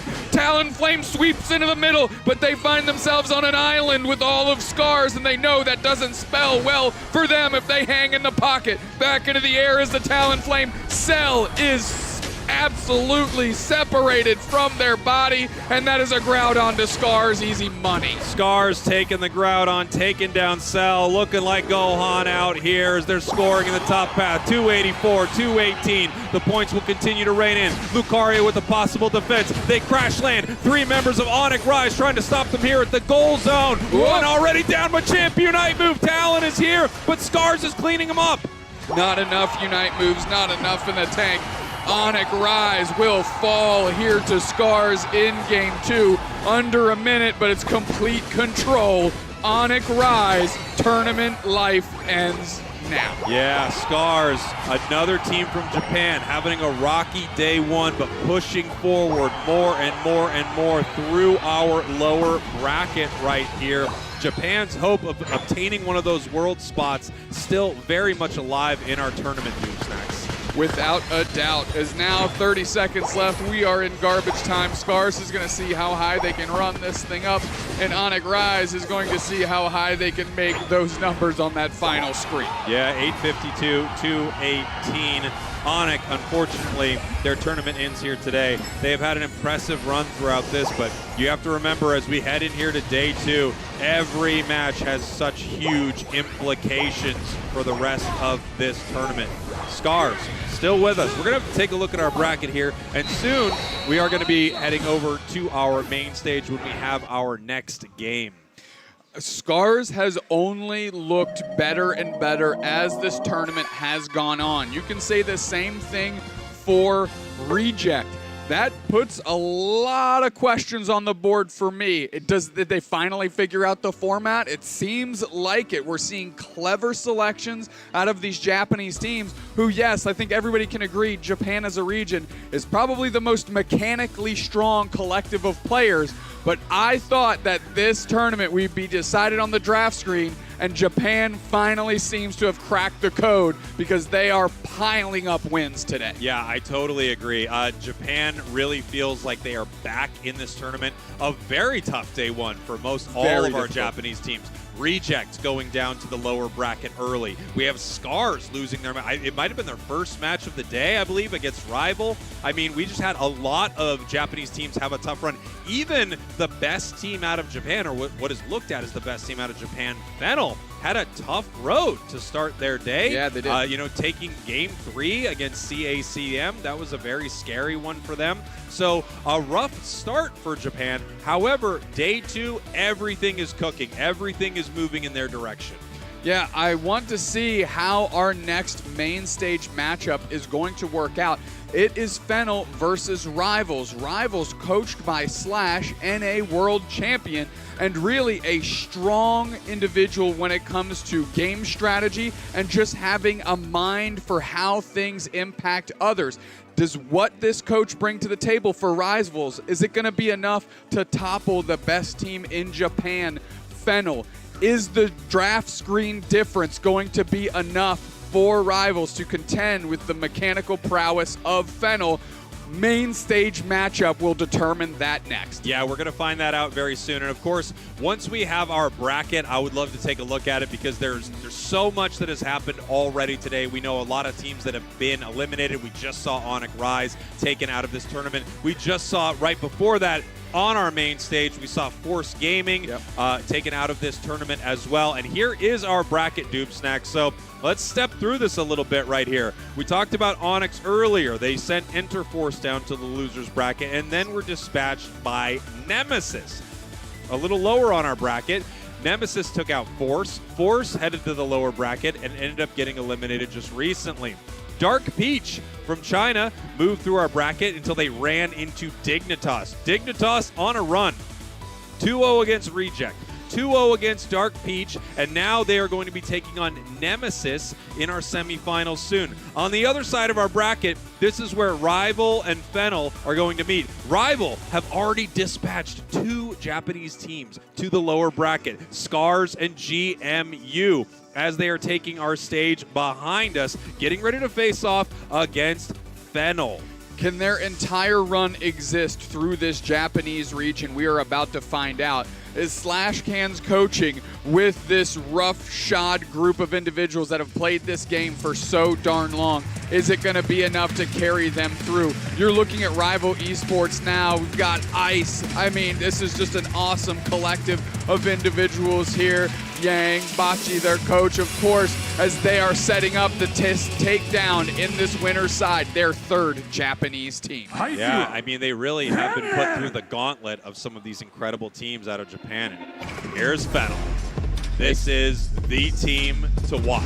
Looked at by many as the best team in the entire world. an insane record in their league here in Japan. 2 former world champions on the squad. And if you've been watching UNITE Esports for a while, you know the name Fennel, and you can hear it in this arena. They know the name Fennel. Oh, they're coming out with some sauce into the camera. And of course, that amazing, the best head of lettuce across an entire squad we've ever seen. We mentioned it yesterday, hashtag hair battle. They won that one. They squared off against CACM and Texas's haircut, destroyed them, and here they are, one more step away from our winners finals. Fennel looking terrific here. Look at this matchup. Rival, Fennel, let's get after it. The question is, can Rival continue this streak of dispatching the best teams out of Japan? Well, they just ran into the final boss here in Fennel. It's gotta get done here. It is so quiet behind me. We've got Coin Hide Guy, one of my favorite moments. He's gone right hand twice already. No, he switched it up. It's in the left mitt, and now Rival Esports gets the selection. Rival Esports taking the first pick right here. Obviously, we're about to head into our draft, our knockout draft for this format as our teams knuck it up and get ready to face off on Thea Sky Ruins. The winner of this, Doob Snacks, will be heading to the winners finals. One step closer to securing that spot to Worlds. And 2 teams are going to be walking out of this arena here today with their spot to Worlds secured. We are going to know the 3 teams secured this season. Team Peps already from EUIC, correct, the hometown favorites. Monster Can Japan run. make it happen here? Japan has the ability to have 2 Japanese squads qualify for Worlds here today. Rivals trying to make sure that does not happen. No, they want to lock their spot up now. Again, Rivals is no slouch, filled with tons of players that have been playing this game for a long time. HT, Yang, Yimu, Ice kind of round out that, and then they have Rhyme to kind of complete their set of 5 players, and they have looked solid. They brought on Slashcan, NA World Champion, 2-time, onto them to help them navigate their strategic complexities of this knockout draft format. And like we mentioned before, Japan, insane on the sticks. But they have had trouble, at least in day 1, navigating this draft format themselves. Is this going to be the toppling entity / the brain and the body that operates? Yeah, that is the question, right? Is that what is going to happen? Do we have Super /AK, Super Krang in the form of Rival here? And can they take down Fennel? I think a lot of people would have expected Fennel to be in this position, knocking on the doorstep of our winners finals right here. But here we are. Can they do it? Can they? You know, because I will say this, Doob Snacks. Fennel, they clearly are beatable. They have been taken all the way to the wire in some of these games. I am so happy you said that, because that's the point I was going to bring up. Yes, I think everybody, a lot of people would have said Fennel would be in this position. I don't think they would have said it would have looked that rocky, though, to get here. And it has really shown that this team can be exploited and they can be beaten. Yeah, no question. It has been very Ben & Jerry's for them. A quite rocky road up to this point. And we have had, I mean, the second you said rocky road, I'm thinking, well, how do I do this? How do I, well, you figure. Well, what am I going to do here? It's been tough for them. CACM, I mean, those games were incredibly close. They even had a really rough game into one of the teams out of India. Was it Godlike? Was it Godlike or was it... it was Godlike. Yeah, Godlike out of India. He had some really tough moments against that squad as well. They did go 2-0 in that series, but that was just this close from being a 3-game series here. So I think a lot of people would have expected them to be beating them a lot better than this. Taking a look at the team stats right here, the goals, the KOs, the assists. Look at Yang right there, putting up 8 assists a match. You and I, we like to highlight some of the support cores from these teams because I really do think they make so much happen. They let these carries shine. You know what's sticking out for me, though? HT, only 2 Pokemon there. And they have had some interesting games on the way through, but you got to think that that Greninja, that Dragonite getting some mileage here. Yemu, the fact that Surfetch'd has been let through enough for that to be into their top Pokemon is pretty impressive in and of itself for me. And Ice, last thing I want to mention, Slowbro on that list is something we just saw out of Force into the Japanese squad reject, and we both said Slowbro was slept on. Yeah, absolutely. We've got the squad here from Fennel. Machio, we see them play something like Cinderace, looking incredibly impressive on this. I love a player that can flex into kind of that range situation. Also playing Zarina, also playing Mew. I mean, a lot of different looks from this player. B1 here, look at that, tanky core here. Vaporeon, Mime, Blastoise, very difficult to deal with. And then P here, I mean, just playing a lot of Lucario. That's a ton of Lucario. Yeah, I mean, without a doubt. Mega, we'll go power up Punch Close Combat. Give me base model, we'll E-speed around, of course. And Leafeon, P specifically has made this Pokemon and us specifically go, man, maybe this thing never left, because he looks terrific on it. And then, of course, Mame, their support there. A lot of different options from that player as well. Seasoned pro, been here since the beginning. Let me ask you a question. Would you have thought after year one you would have been like, Mame plays support for a team? No, never, because Mame carrying around with Serena, I mean, there's no way you would have expected it. But, we see players flex into the support role specifically. When you see a player like Otter, that one feels a little closer flexing into support, but at the same time, you have these great players that are able to play multiple roles. Some players really do need to stick to what they're best at, but a few of these players are so dang good that they can take their carry potential and move that into a support. Yeah, I mean, there is an argument to be made that support, because of, I don't want to say it's simple nature, but it's more straightforward nature, right? And it's less mechanically intense, that you make your shot caller the one playing support, because they're seeing a lot of information, they're often getting a lot of information for the team, and being able to disseminate that quickly, make quick decisions, because your focus isn't necessarily on, frame perfecting button inputs, you can get that done. So it's unsurprising that somebody that's been playing the game 5 years into a hyper carry role is now into support and maybe being the guiding light for this team. Yeah, I no question about it. And as we're watching our players get ready on the main stage, something interesting to point out, we have members of Rival who were here last year, made it all the way to Grand Finals through Alter Ego. If they were to have done that this year, they would qualify for Worlds. So this is a nice spot for players on Rival to be in. They've been here before. They've done this before. They've dispatched Japan before in some of these moments. Yeah, I know we're really harping on Fennel. Everybody, knew Fennel as an entity going in, but you cannot sleep on Rivals. These are all players that have been playing, maybe with the exception of Rhyme, have been playing this game at a World Championship caliber level for 5+ years. I mean, there is some known quantities on this team. Yeah, and they're here for a reason, and they're here to take down another Japanese squad. But again, in front of them, maybe the best to play the game right now, Fennel. I mean, when they won Worlds, they were the best, clearly. Absolutely the best team in the game. We're going to see if they look like that here today. Fennel having a really tough ACL last year, if you remember it. I mean, they just had such a rough run through that tournament, did not make it far. I believe ended up breaking up partway through the year, but now they have reformed, and this squad seems to be better than ever.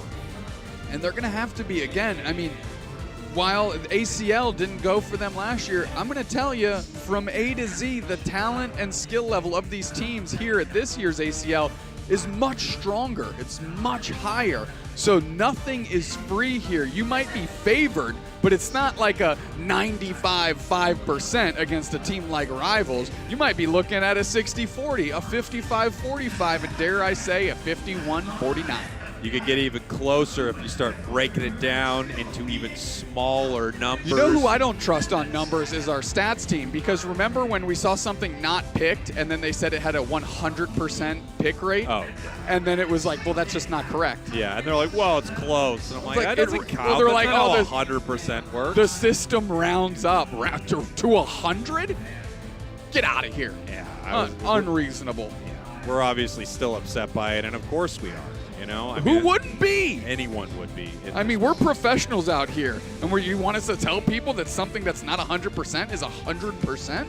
Unacceptable conditions. Rival Esports up on the main stage, getting ready here. Some teams, we talk about this, get the main stage buff. Some teams get the main stage nerf. We're going to have to see how these two look here.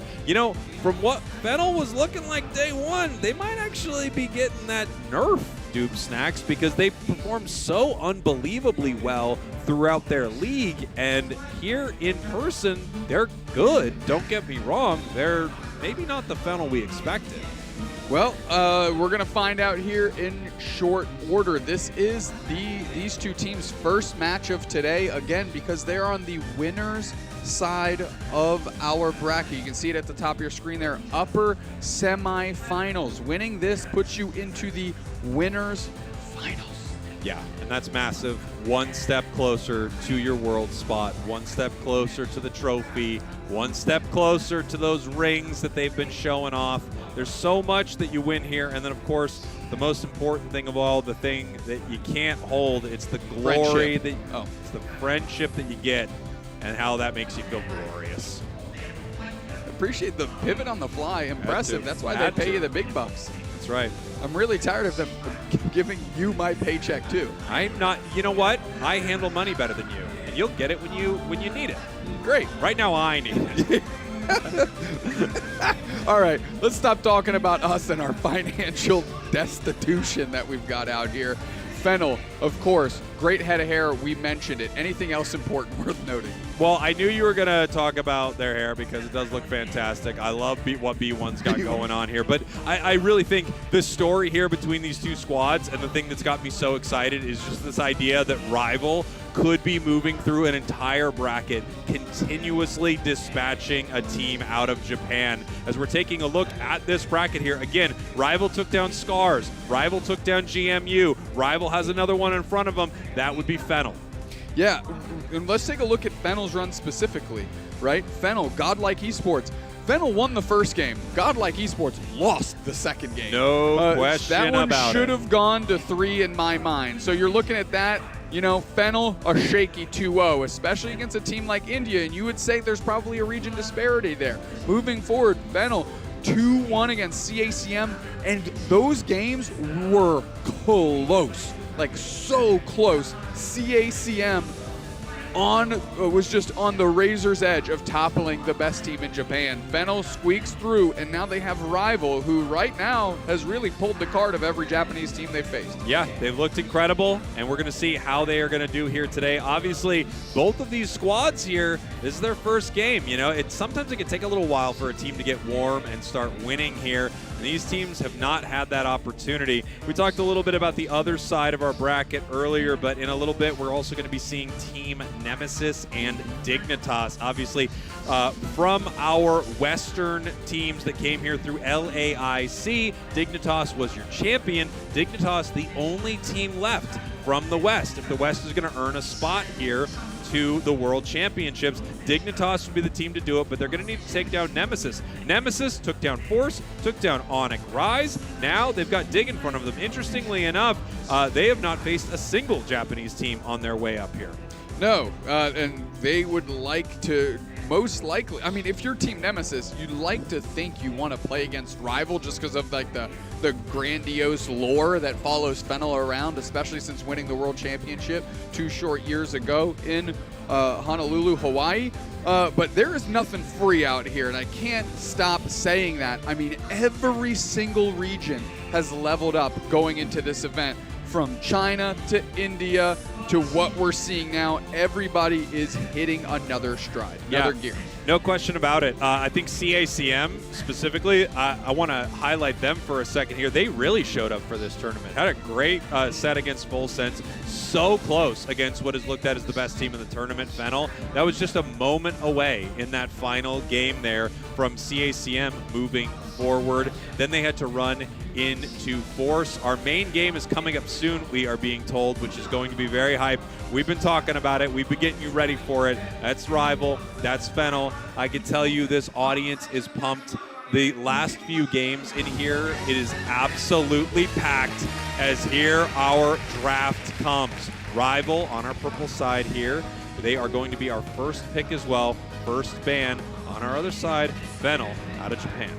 Banning Mew immediately out of the gate, and this has been a strategy that a lot of teams, look at Root Dig, that has used against Japanese squads to success. Psyduck Hoopa back the other way, Charizard Y Blastoise, and we'll see how Fennel decides to close out this ban phase. Zacian. Yeah, Zacian is getting banned or picked a lot in this tournament. We were talking a bit about it yesterday with Inder. This is a very popular choice for a lot of these squads. First pick is going to be the Surfetched, and now we are heading over to Fennel. You mentioned a lot of skill expression in that Surfetched through that detect ability. We'll see how Fennel reacts. They've got the world as their oyster here. And they're going to go quick into Snorlax, making sure they get their defense set up, and a Zarina locked in for Mashio.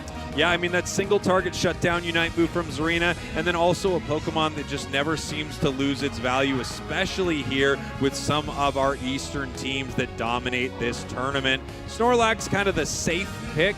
You really can't go wrong with this Pokemon, always good. Next, it looks like we're grabbing an attacker and defender for the side of Rival. We've got the Umbreon, incredible Unite move for dealing with Snorlax's shield for sure. And then, of course, the Cramorant, which has been having a tournament, Noobsnacks. The Hurricane Dive Cramorant has been electric. It's looked great in every match we've seen it, even on teams that haven't been able to win with it. It's just always a problem. Straight back the other way, Mame taking Clefable, something we don't see too often this event, and Mimikyu to go into that all-rounder role. We're going to see if it goes. AK stays with it, Masio switch. We'll see where exactly these things end up. Next couple of picks here for Rival. I'm wondering, I mean, they're hovering this Armarouge as if they are going to use possibly Fire Spin with Curse to deal with Clefable, and I think we actually are going to see that. Last pick for Fennel. Are we looking for some range damage? Are we looking to scrap? How are we looking to support the squad here? Do we need to burst them down? Do we need to harass them with some of these speedsters? And it is going to be Talonflame locked in. No real range damage on the side of Fennel right here. It's almost like both teams are pre-agreeing, no range. Like nose to nose, Chuck and Nux. Let's get into it. The dynamic that we need to watch, though, in this match to me is Mame's Moonlight timing versus HT's Fire Spin timing, because those two are going to be like very critical to decide how these big team brawls shake out. And it looks like we are not going to have any other curse effects on the side of Rival. They're going to leave it all up to the Armarouge right here as we have the match underway in just 10 seconds. Our draft is going to be done. Mimikyu, Talon, Zarina. That is our damage core there from Fennel. They do have a lot of options to get to Cramorant, but that Cram is very, very slippery, the Water Duck. I mean, just moving around the battlefield in many different ways. With Dive, you really are able to reposition yourself incredibly effectively, and that Unite move, if used correctly, creates this horrible area that your opponents don't want anything to do with. Are they going to be able to shut that down? Can they deal with this Surfetched, or are we going to have an opportunity for this Clefable to keep the whole squad healthy through some of these big fights as we get into our first game here? Rival Esports, your purple team. Fennel, your orange team. Mimikyu jumping into the center, which means this Talonflame is going to have to do some work. I wouldn't be surprised if we see a couple different Pokemon for Fennel rotating through that central area to get leveled up, as we are putting the pressure on and going straight for a little back cap action here by Rival to get those stacks going. Yeah, Rival looking to get some stacks going. Nice play right here. A lot of damage there on the Zarina. Mashio not going to try to peel back. No, they are moving back, looking for it. Oh, wow, they get the secure, and they get to score. Whoa. Great play right there. Of course they're going down in that moment, but that's the most value you could get out of it. Mame just walking on by with the opportunity right there to stack as well. Stack those special attack specs, make sure that their Moonlight heals even more. K-opener again to Fennel. Nice response by Rival here. Fire Spin Armarouge online. H2 looking to see where they can get some value. And look at these two just scrapping it out, the Clefable and the Umbreon, trying to see what they can do. And here we go, the fight right here. And you know what? Fennel just recognizes right away this is not going to be a fight that we can win. They're peeling away from this immediately. We have Zarina walking around this fight, heading to the top path here, as 3 members of Rival get to do whatever they want on this bottom goal zone, bringing it down to 36. right into the middle is the Steenie, going to put pressure on the Farfetch, who hasn't evolved quite yet. They're still working through it. And I love this version of Farfetch carrying that gigantic leak around.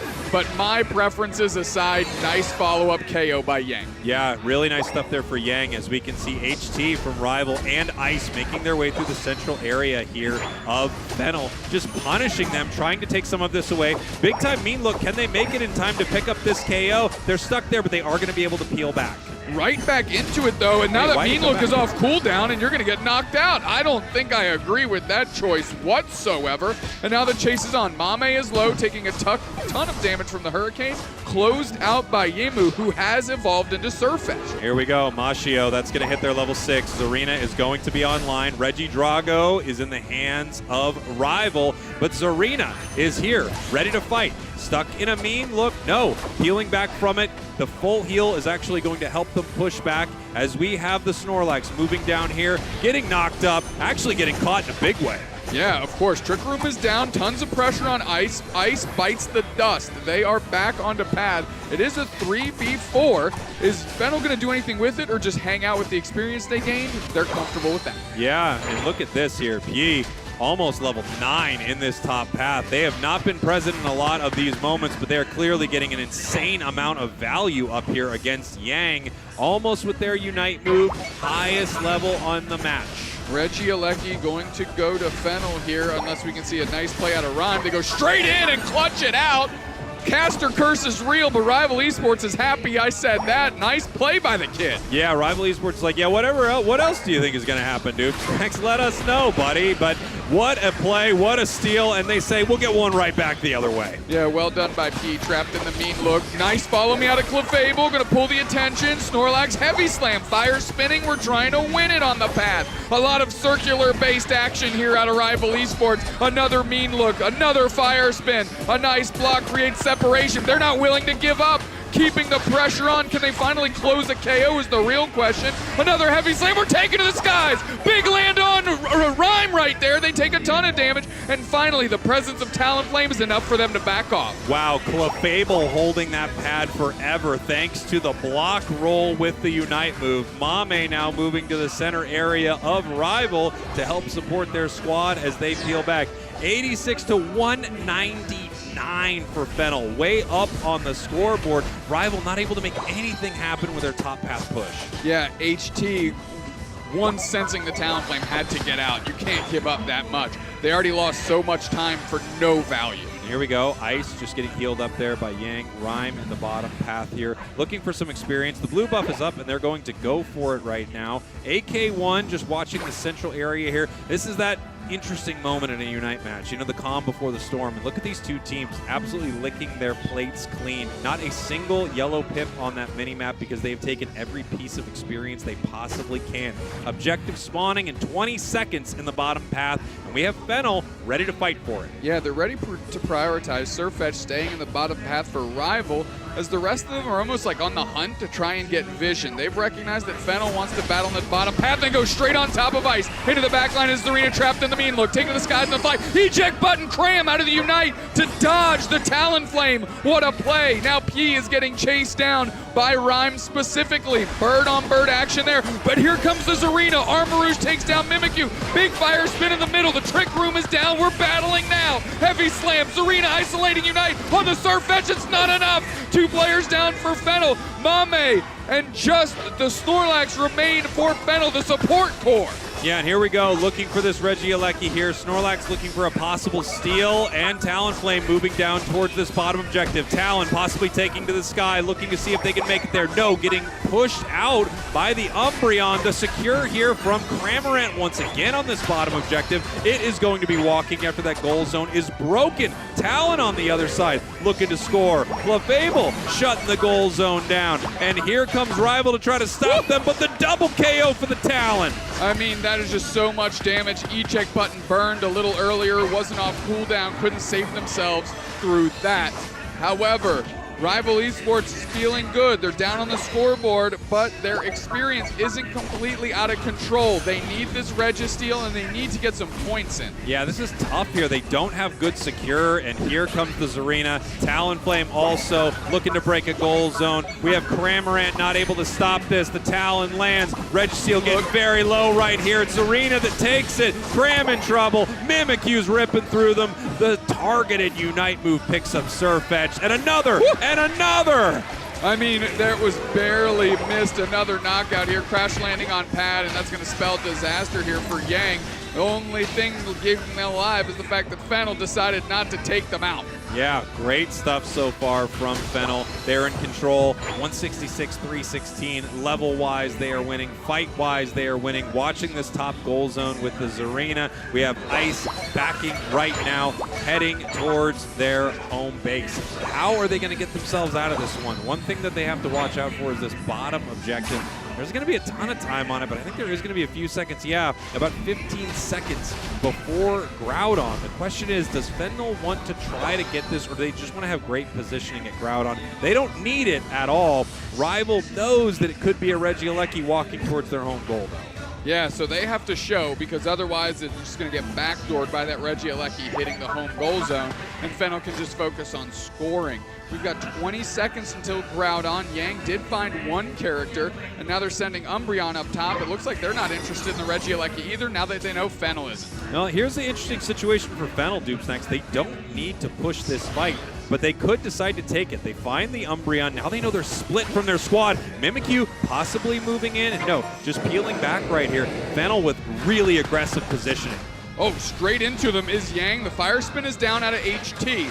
Right back in with the drop kick. Here we go, peeling back from this fight, looking for their moment. It is going to be Rival that wants to start this, but Fennel could kick this off. Zarina moving in. They're going to peel back. Snorlax in trouble. Talonflame takes to the sky, but peels back from this. The Trick Room moves in and out. Talon now coming back towards the fight. Zarina in, Snorlax in. Are they going to unite? Here we go! Bang! Right off the Moonlight Prance into the middle, snagging up shields and making a difference here. Clefable is down, and that's the first ticket to ride. Mimikyu taking out Surfetch. Fennel has an opportunity. Flame Sweep poaches the Cramorant downstairs, and they can't close out the knockout. They're going to catch the reset. On the backside, though, Rival Esports is getting eviscerated as the drop kick allows the Zarina to chase. Rhyme is in a lot of trouble. Fly, Rhyme goes down. Bang, you're smothered. Here we go. They are in trouble. AK1 has found Ice. Ice catching them in the mean look right here, trying to peel away from this fight. We have Yamu right now with 50 seconds on the clock. This is going to be Rival's last opportunity to push. We'll see if they can make something happen.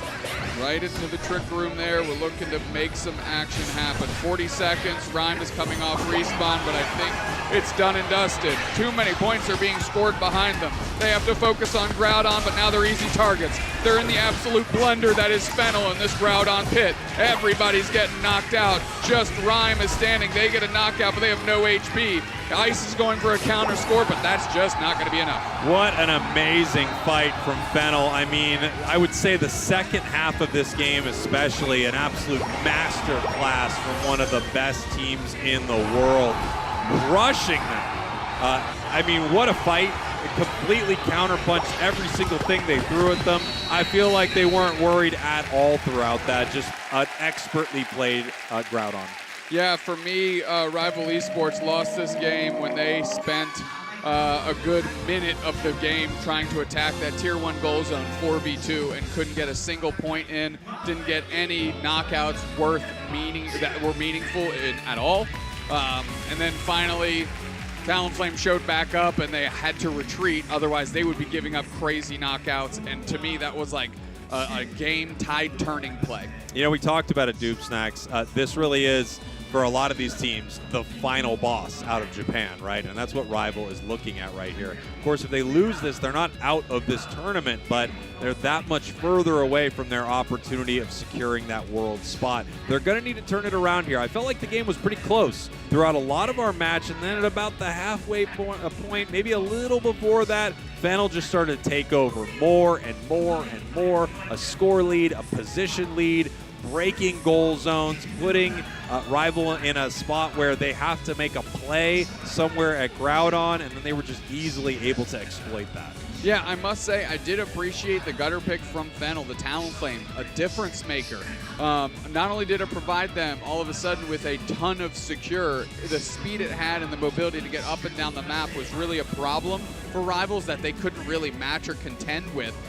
Always became a threat, and really they couldn't pin it down either. So a great last pick out of Fennel, a really inspired choice, and I thought that was a difference for them here in Game 1. Yeah, no question. Fennel now 1 game away from walking to our winners finals. I think a lot of teams would expect them to be here. Rival would like to upset them right now, but man, if it goes like that first game, Fennel looking phenomenal here at the start of their day 2. Yeah, you love to see it. All the Japanese teams woke up finally. Yeah, they did. They are playing night and day difference from day number 1 to day number 2, and some of them probably wish they could play day number 1 over again so that they're on the upper side of our bracket instead of having to slog through the lower side. Fennel did just enough yesterday to cobble it together and are now in a commanding and controlling position to get themselves to the winners finals. And of course, the team that wins this here is going to be moving forward, and they are going to face off against either Dignitas or Nemesis, 2 out-of-region teams. We're going to see what they are able to do in a little bit. But of course, we got another game, possibly 2 in front of us. Rival desperately wants to make it 2. And I know they're breaking down some moments, it looks like, up on the big screen. I want to see it. Let me see what they got. Yeah. What are we talking about right here? Talking about some of these final moments. You know, this was when Reggie Alecki was an issue. They had to decide whether or not they were going to fight at it, go for it. Fennel, of course, calm, cool, collected. They didn't need to worry about this at all. They could just get themselves great positioning around Groudon. They're up by over 100 points, so they're feeling fine in this moment, Dupesnacks. Yeah, I mean, really great spacing by Fennel. They just took a positional advantage. They forced Rival to have to show at the Reggie Alecki at the very least, so that wasn't an avenue to victory for Fennel. And they just posted up, just got in position and hung out.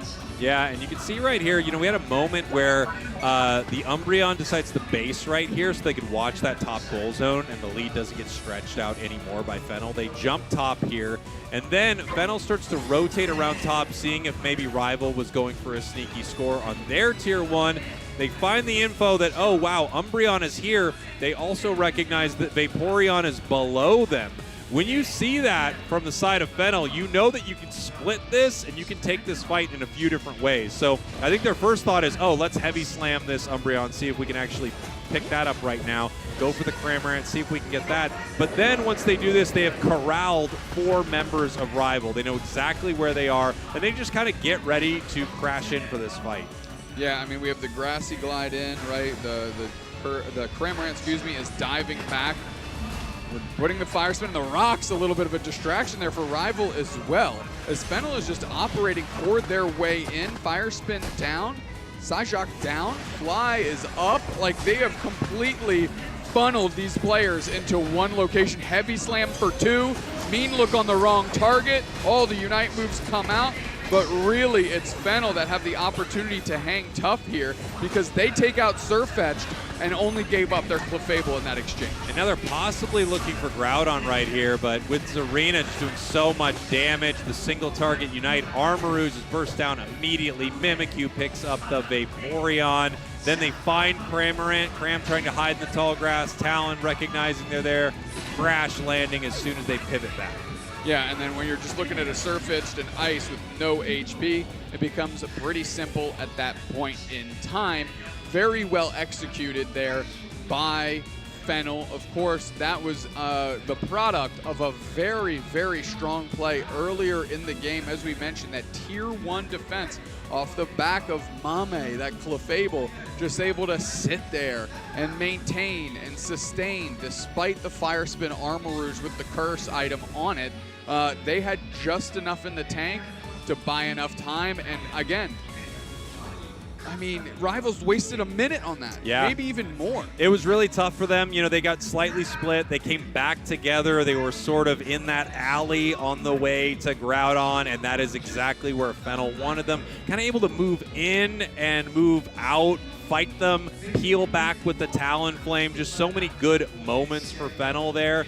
And there wasn't a lot that they could get done on the side of Rival. We had the Cramorant Unite move, but everyone from Fennel, except for the Clefable that goes down, able to peel away from that fight. Well, we are getting ready for our draft here in game number 2. Obviously, Rival's going to need to change some things up. Fennel getting ready to kind of, as I said before, walk their way towards these winners finals, because that didn't seem too tough for them. Yeah, Mimikyu is the first Pokemon here we see on the ban block.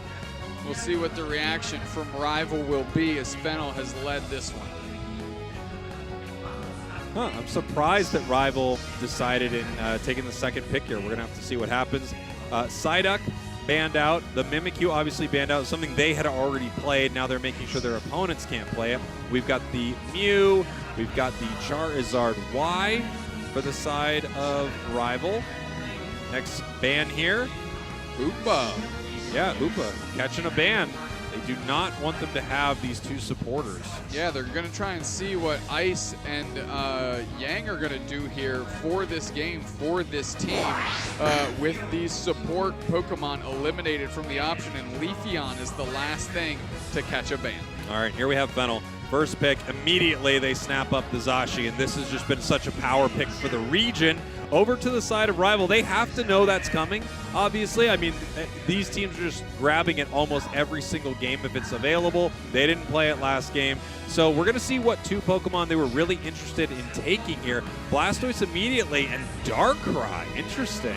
Rhyme grabbing that Darkrai Ice Slice you mentioned on the Blastoise. B1 very happy to see an Umbreon available, as they are the tank player for Fennel, of course. As Mashio goes through their options, and we'll see where they end up. Latias and Machamp late switch for B1. Yeah, here we go. Two all-rounders already here for the side of Fennel. They have a supporter that can sometimes be played as an attacker, but other times as a very, intense support unit. It does brawl a little bit. It's a really interesting Pokemon. I gotta say, I love Latias. I love the way it plays, so I'm excited to see what they do with it right here. Yemu grabbing Mega Lucario. Yeah, I mean, we mentioned it. A lot of players on Fennel just like to run down through this Lucario, so grab it now so they can't have that version of it. AK1 grabs the Latios. Mame grabbing Umbreon, and we're having some fun today. All right, we've got the combination Latias right here. They obviously are great alone, but better together, comboing with each other with their Unite move, with their passive. This could be a really powerful combo here. Rival with their final pick. They're going Venusaur. The interesting thing about Venusaur is if you're looking to play at some extreme range with some of the side of Fennel, you actually can kind of outrange it there with the Venusaur, one of the longest range moves in the entire game. Draco Meteor, also some pretty incredible range on it here, so we'll have to see. It's a little bit of a battle of these two attackers, and we're going to see if their team can keep them safe from all the Pokemon that are looking to dive on in. Well, we have this opportunity because we just saw it. We saw the B1 hover on the Umbreon, but they switched and grabbed Machamp. Again, the reason they did that is normally in a normal draft, Umbreon would be your priority there. But because Rival has already played with Umbreon, they can take it later and grab something else in slot, and they decide Machamp is the way to go. So again, just kind of texturing out how this draft phase is a little bit different than what you might be used to for us Western viewers if you're watching your UCS leagues. That's right. We have the different draft style, the knockout format here in this tournament. If you pick something game 1, you can't play it in game 2 or game 3. You're drafting against your opponents. You're drafting against yourself. Most importantly, you're drafting for everyone at home. So get your drafts together, everybody. And I have to say, Fennel looking pretty great here. I love to see the combination of these two Pokemon as we are getting ready for Game 2. Rival Esports, your purple team. Fennel up 1 game, your orange team. We're going to obviously send Lucario and Eldegoss up into the top path here where those two belong. We have to highlight this Latias has the ability to teleport to each other, almost like a miniature single target Rings Unbound. Just get somebody pulled across if you need that support. And we're going to see how Fennel decides to tactfully use that here today. Nice secures there on the side of Fennel. They were able to get both of those pieces of experience. However, on the other side, the Darkrai looking to stack up right now. Ice in some trouble, but peeling away in this fight. Trying to keep the pressure on, actually, looking for something with the water gun. A little dangerous from Ice. but no, still secured here. We do have the invade from B1, but they are getting pushed out. Yang coming to help, and here comes Mashio. They are looking to take some of these KOs. It's going to be a double. Yeah, K opener is there, and the second one soon follows. As HT is not level 5 yet, they were unable to evolve, which means that Umbreon left with a little prize on its way out. Here we go. Fight breaking out here at the 850. Birds in the bottom path. The Dragon Twins are down here together. We're going to see how much of this we can get. I know some of it went over to the side of Fennel because they were able to evolve to Machoke. Yeah, that was a critical evolution for them to try and keep pace with the central area Venusaur that Rival is trying to cobble together. B1 walks right through that puff, no fear. Zacian's going to have to put the pressure on. Eve first picking this. They want to show how strong it can be. Darkrai still in the mix.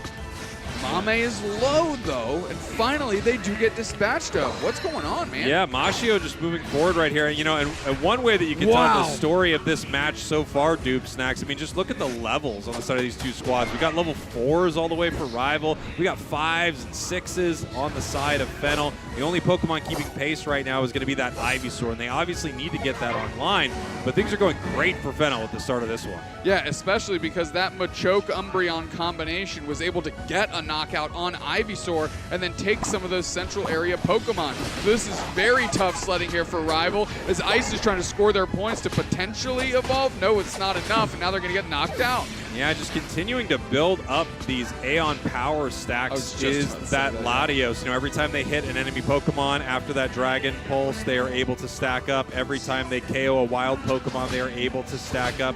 Mashio right now is doing excellent with this, and they're just going to keep getting stronger and stronger as the match goes on. Yeah, Mame and Mashio, M&M's, looking and tasting good here. Nothing's not going to melt in your hand because they're melting your face with these two dragon types. B1, nice little foul play there. Coverage, of course, by Latios. I mean, this team is just moving inspired. It's moving well. Yeah, and Fennel is crushing it here in Game 2. This is looking even better than Game 1, which looked pretty fantastic for them. However, HT is doing pretty well. They are almost level 9. They're a little behind the other side, but they have a lot in the tank with that Solar Beam. Venusaur is quite powerful right now. The Secure is favoring the side here of Rival, and they do get it. Yeah, I mean, that's why you pick Venusaur. If you're not going to be hitting that hit right there, what are you doing with it? Getting a knockout isn't bad, but now you just got to peel back, I think. No, Ice goes straight in. They're able to split Mame away from everybody else, and this is sure to be a knockout here. Solar Beam confirmed. Yeah, beautiful stuff there from Rival. I like this play a lot. I like deciding that you're going to keep the pressure on, as we say in Unite. Moving forward right here. Good score from the Venusaur. They are now online, same level as the Latios on the other side, and you can see how much of a factor it is to have that long-range beam. Yeah, it definitely makes the Pokemon worthwhile, and actually something that can exist on the map amongst its counterparts there. What I'm pretty upset about is how Fennel approached that fight. I think they gave up a little too much equity there and allowed really Rival to get back into this game. Yeah, Rival very much in this game right now, trying to kidnap some of these wild Pokemon on the side of Rival, just bringing them over with the Surf. Lucario, looks like they were able to get that there with the boosted from the Blastoise, and now Machamp looking to make a play right here. They have Venusaur. They grab them right into the Unite move, ready to go. AK1 shutting them down. Yeah, I mean, you can see exactly what AK1 saw. Huge flank. They were given a lot of information. They knew they could just backdoor suplex this Venusaur and make the dinosaur extinct. Meanwhile, Ice and Rhyme are working in the face of P, who's still doing really good on levels despite kind of getting babysat up there. Yeah, we're going to have to see what happens with this Darkrai here. Some teams are able to use this in some pretty phenomenal ways. Obviously, it's a very difficult Pokemon to punish, but you also need to put a lot of pressure on your opponents with it. We have Venusaur now looking to get their levels, and Fennel just continuing to try to punish, bully, stymie, stifle, all of the words, this Venusaur. They need to shut it down. They need to make sure it doesn't get its levels. Yeah, exactly. Stall and all of its synonyms here is exactly what Rival is trying to do. Good surf opportunity to get Latias out of the mix. Exactly right. That's a Regieleki that's going to be ripped and taken very quickly by Rival. Are they going to go for a follow-up fight, though, Cowboy? Yeah, we're going to find out. They have a lot of Unite moves here. This might not be a bad one for them, especially if they are looking to score. We do have the Latios trying to defend right here, and Rival decides to peel away from this. Look at the Machamp getting a lot of information here. They know exactly where Rival is, but Rival is continuing this push. Are the Unite moves coming out? They're moving forward, Doomstacks. Eject button surf through the wall. Darkrai goes into those portals looking for an opportunity. Moonlight Prance is going to be chasing, and they're going to collapse on top of the Venusaur. B1, nice reposition right into the Machamp Unite, and that is a sick knockout for Fennel. They are playing, as mentioned, inspired, and now they're seeing Rival Esports, and they're saying, you're our rival right now, and we don't take kindly to that. Another knockout there for Mashio. Beautiful stuff there from Fennel. You know, AK1, the playmaker of this game. They are just making their way through the entire back line, grabbing the Venusaur, and they are setting up huge moments. If Venusaur is around and able to continue to throw those beams, Fennel's in a tough spot, but they've got an answer for it, and it's the Machamp. Yeah, doing a great job here. Poor Yimu, are you even in this game? Have we seen a Mega Lucario yet? I mean, they need to fight with this team. They did a 5-man push, but I didn't see anything out of the Luca. Yeah, unfortunately for the side of Rival, they have just been absolutely shut down by what Fennel's doing. I mean, they just have an Umbreon here dealing with the Venusaur, completely shutting down one of the carries on their side. Lucario now, they do have a KO in the top pass, finally ticking over to level 11, but that's the level of the support on the side of Fennel. Yeah, definitely losing in this experience race, but at least they're keeping the score close. A lot of good pressure out of Fennel in the top path. Regirock is squared up, looking to drop some rocks on the heads of Rivals. We're going to try to clap back through. Darkrai is isolated, but Darkrai is gone. Mashio getting another one. B1 straight into the back line with this foul play Snarl Umbreon, and that's enough to chalk up a line for Mashio. I mean, we talked about this team being the final boss out of Japan, but I want to talk about Mashio right now. They are the absolute raid boss of this match, level 14. We can't see how many stacks they have, but it's well over 100. It might actually be 1 billion right now because they are leveling the side of Rival. Rival's got one opportunity, one moment. They need to make something happen right here, or they are going to be knocked down to our losers bracket. They're hiding. They're waiting. They're going to try to find something. Machamp on the other side is looking to get to Venusaur. Giving a lot of information over to Fennel, though, however, as P knows where everybody is. Tons of damage. Yeah, I mean, this is going to happen one way or another, or Fennel is just going to continue to crack them right here. Darkrai pulls the Zacian into the Nightmare, and now they're flipping into the middle. Cotton Cloud Crash is going to land to try and give a little bit of HP. They're working through this Groudon, but on the backside, everybody's getting knocked out. Venusaur there tries to put a beam down, can't. Rival Esports is slaughtered. Fennel is going to win, and Rival, who was a Japanese destroying tyrant, finds their match in Fennel. Amazing stuff here. I mean, Fennel looking phenomenal. We've talked about this team all weekend. We've been wondering when this team was really going to show up, and Doomsnacks show up. They have. Looking phenomenal here in game number 2. They looked great in game 1, but this is even more dominant. You know, and surprisingly enough, Rival also looked better here in game 2, and it wasn't even close, brother. Yep. I mean, they had a decent fight, and then, like you said, AK1 having moments on this Machamp. Yeah. This is just so tough for Rival. You know, I know they were hoping for a stronger showing here for sure. Possibly looking for a catch. They do get a little bit of damage onto this Umbreon. No. There's no shot, brother! Whoa! No shot, brother! B1 committing absolute larceny out here. And that's just the exclamation point at the end of a sentence. That's just Fennel. Yeah, Fennel, dominant, absolutely destroying this, completely dispatching Rival. It was not close. They are making a statement here at the start of day 2, and you can hear the crowd in Yokohama. I'm just enjoying the Japanese casters because there's gas in this crowd up. You can hear them right now. Yeah, what a run for Fennel. Wow. Rival. This is a tough loss. It's one of those tough losses because, of course, you want to be moving through the winner's bracket. Of course, you want to take down Fennel. But I think it's a tough loss also because that was not close. No. You didn't almost get there. They had you the whole way through. I'm bracing for impact here because that Fennel win was just it ripples through the arena for sure, especially with the crowd behind them. It is worth noting, it's something we have to mention, Rival is not out of this tournament. No. That was their first match loss, so they are going to our lower bracket to battle on. Fennel, however, will be waiting for Nemesis or Dignitas in those winners finals. Yeah, what a game that is going to be. Two incredible squads facing off to move towards that. We are going to take a short break here. We will be right back with more from our main stage, more from our B stage. Do not go anywhere. I know if you do, and I get mad at you, and you can feel my anger. He's Weird, like a creepy right? Santa Claus. He knows what you're doing. I know when you are watching. Take us to a break.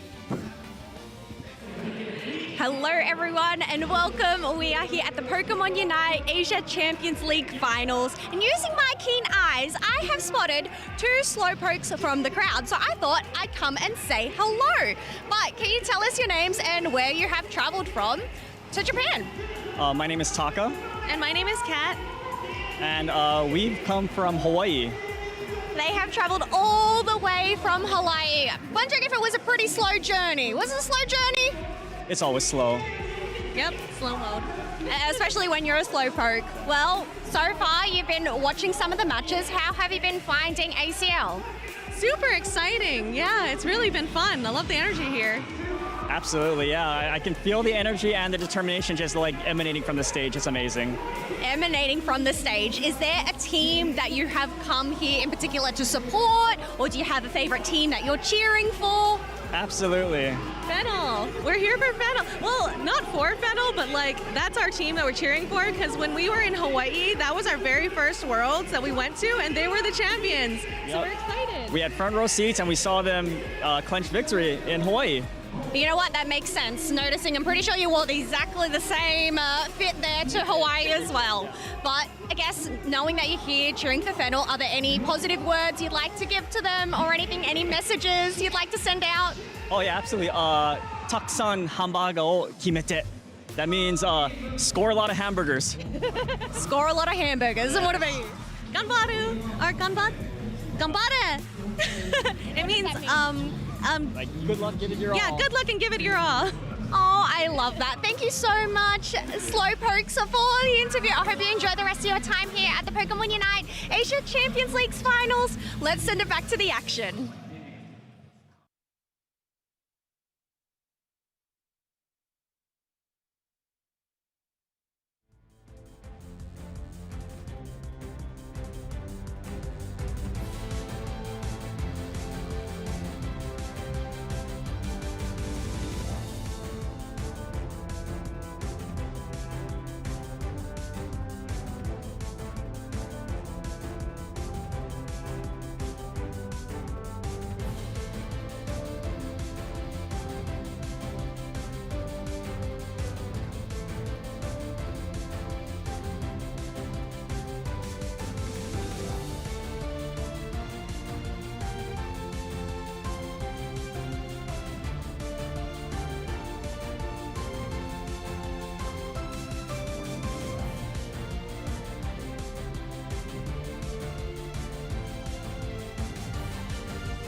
And welcome back, everybody, to the Pokémon UNITE Asia Champions League 2026 Finals. It has been an incredible day so far here in Yokohama, Japan. I'm Kalasaurus. We have Wonder Chef back here as well, and we are really, really excited for this next match to come. Oh, we are. Now, of course, you can see this match going on behind us, but that's going to be the main stage match. We're going to be moving over immediately to the B stage, where there's a team where I believe everybody watching from the West should be relatively familiar with, and that's going to be ROOT Dig. Good old ROOT Dig, playing in their upper semifinal match, actually. So we are going to be seeing if they will be making it to that winners finals to fight up against Fennel. And that's, of course, going to be our last now team as well, coming from the Western region, now that we've unfortunately seen the loss of both Force and CACM.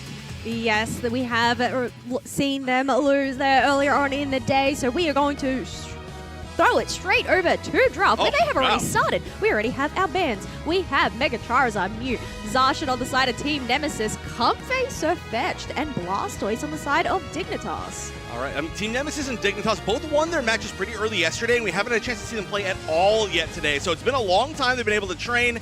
We do get a chance to see that Cramorant that's been working really well. So far, mostly, I would say, standard draft. Of course, we did just jump in pretty quickly to this. I do like the fact that we're seeing the Comfey band. The Comfey has been so huge in so many of the games that we've seen so far this weekend. I think what's surprising as well is its Sweet Kiss Comfey. That really seems to be popping off, which I feel like is somewhat the more unusual build rather than the traditional healing builds. Otherwise, we have our last two picks here locked in for Dignitas, two all-rounders. Urshifu, we did actually end up seeing Dark Peach ban this Urshifu yesterday against Dignitas. So maybe they're doing their research and, well, now Toonslim's decided to bring this out. Right, and as far as, like, I guess, picks that have been banned out that are very specific to a player, Zealot has had that Garchomp banned out a lot over the course of this weekend. And I believe one of the previous sets that we saw from them, it was basically a Zealot target ban kind of series, like 3 bans and then getting something stolen away, just a whole lot going on. So we'll see how Zealot does now that it is available. So far, no really truly specific picks I think are we seeing that are heavily targeted, right? I think this is mostly sort of generic bans, and we'll see as the set kind of advances whether or not they do decide to switch some things. Now, this is going to be a really sneaky, I guess, like kind of gank type comp for Nemesis. They are going to be able to find maybe one person out of position and try to take them down, but I will say the side of Dignitas, ROOT Dig. See, I don't know how to say the real name anymore. I've said ROOT Dig too many times, and now that is truly the only way I know how to say the name.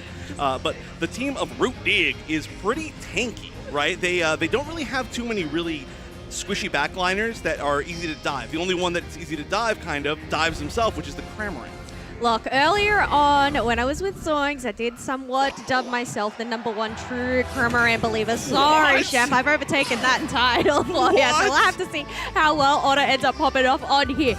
Otherwise, let's do it. Oh, Team Nemesis, your purple team. Dignitas, your orange team. We're on the B stage, but this one's important. Take it away, Kello and Chef. Yeah, Australia super ready for that. He's been sitting here for 30 minutes just waiting for that exact moment. And also, you know, he's not ready to be outed as the #1 Cramorant believer. But right now, we are going to see no true invade so far. That Kung Fu a little bit more vulnerable than the other options, but they are not going to be too aggressive with it. And like I said, a whole lot of tankiness, I would say, kind of in this entire game. And not a lot of sustain, but it's going to be hard to get these true KOs. A big double eject button, though, to try and get one. Not going to get it. No, double eject button utilized there, but not able to go and land those KOs. We do have those Natus there. Cramorant is there to soak those up. Otherwise, it's really going to be up to Zealot to try and get online. One person that is online, though, is Toonslim, and they have actually opted for the Dark Bear build this time around. Ooh, that's going to be good to see. I mean, Secure is going to be very, very important here. That is going to be probably the strongest Secure in the game. I mean, that's not even really a question. I don't even know why I said probably. And so that is going to give them a heads-up advantage when they do get to a lot of these objectives. And hey, you know, birds are kind of an objective, and they did use that right there just to get a lot of experience. Going to level up Zealot, and enabling Zealot probably going to be a big part of this comp. I guess that's one of the benefits of this build is the secure tool that Urshifu does have. Otherwise, we do have Sync 1 retreating back to their central area as the Darkrai, along with Toonslim to go and get these buffs. We do have a Regidrago spawning in about 20 seconds. I know a lot of teams haven't really prioritized that here today, so we'll see whether either of these teams are going to rotate there later. Right, it seems like mostly it's been like Dodrio players that have prioritized it, and then they use that with their unique scoring to get a little bit of an early lead. But right now, speaking of scoring, we're 2 minutes into the game. There's a 0-0 score. Goose Egg, Cramorant Egg, I don't know. There's only one bird in this game. Oh, Psyduck as well. Psyduck. I was going to say, do Cramorants even lay eggs? I don't even know about that one. I have no idea, and I'm not going to ask the question, I think. Regidrago, though, getting the focus a little bit at least. Well, I mean, the fight around it is we're going to see a ton of damage coming out from Toon Slimothy. And they're unfortunately not going to be able to get that KO. Zealot, though, may be able to start cleaning things up. Coming from behind, not a Garchomp quite yet, but going to do quite a bit of damage. No, not enough, as there was a kind of a 1v4 in the end there. Yeah, it ends up being a 1v4, and because Team Nemesis ended up winning that fight, Dignitas decided to retreat on back, just go recoup whatever wild Pokemon is down in the bottom path, leaving this Regidrago over to go to Team Nemesis.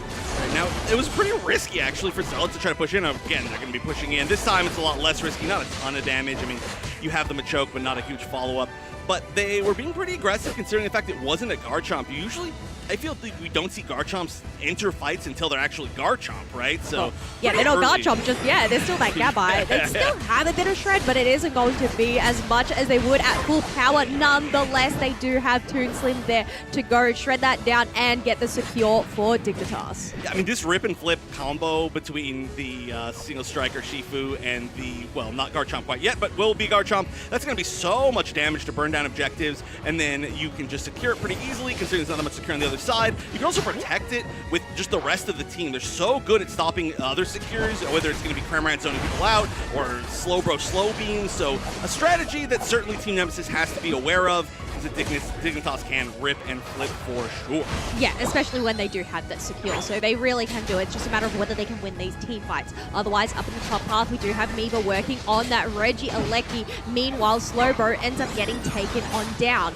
The Psyduck is going to secure that 14 Nemesis, and that is going to progress over to Tier 1, really putting the pressure on Dignitas. Who would attempt to submission Zealot, but they realize they can't really follow it up with any damage. Zealot's getting pretty low. Nice to check one to get out. Another submission on a Zealot, and they are going to unite with the Mimikyu, but it's not enough. Zealot just taking so many hits right there.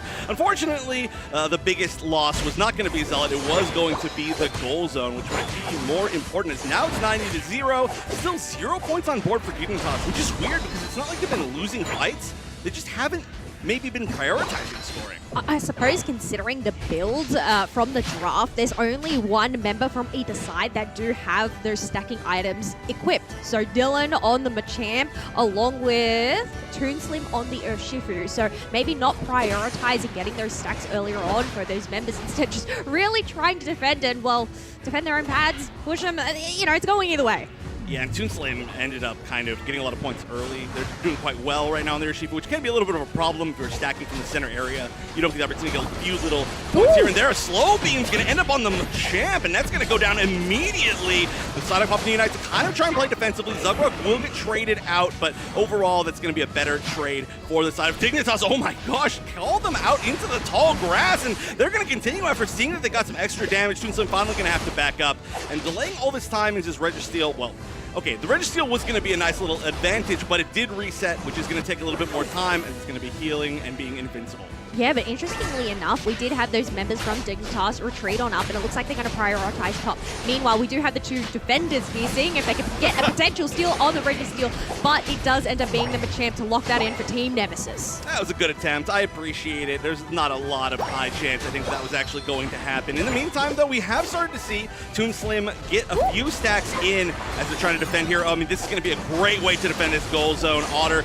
using that Cramorant Unite, one of the best defensive tools possible, and they, wow, wait, I don't even think anybody stopped that Lapras from scoring. I don't know why it got stopped from scoring. Nobody was attacking it, but didn't manage to make the points in, which is pretty big. Unite coming out, though, from Zealot just to finish off this poor Psyduck, and maybe they're going to be able to take down, there we go, Dylan as well. That's a twofer, and this goal zone is going to finally give them maybe some points if they can stop this Lapras. Yeah, that was a great Lapras Express surf to go and interrupt those dunks, but with a 1v4 and a big old block from Snorlax, that is going to allow Dignitas to break that tier 1 goal. All the meanwhile, though, up in the top half, we had Reggie Alecki being secured by Team Nemesis, and just as it was about to enter that doorstep, we have Dignitas being there on time to go and defend that and prevent that from going in. That was actually right down to the wire. Reggie Alecki was so close to getting in there, and weirdly enough, I mean, Dignitas, they've taken control of the score game. Really late time to take control of the score game. It's like the final 4 or 5 minute mark up to this 3 minute mark that they managed to get so many points in,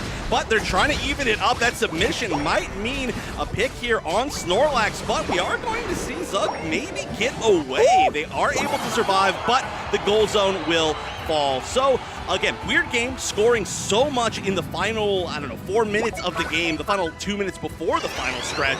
We're still pretty close on score. Not a huge lead, but Nemesis stealing back that lead with a 60-point-ish lead is pretty nice for the final stretch. I think that was great awareness from Team Nemesis, knowing that the Reggie Alecki was still up and it was preoccupying 2 members, allowed them to go and just clear up more space. Otherwise, another brawl is happening down here in the bottom half as Toonsleep ends up whipping their punch there.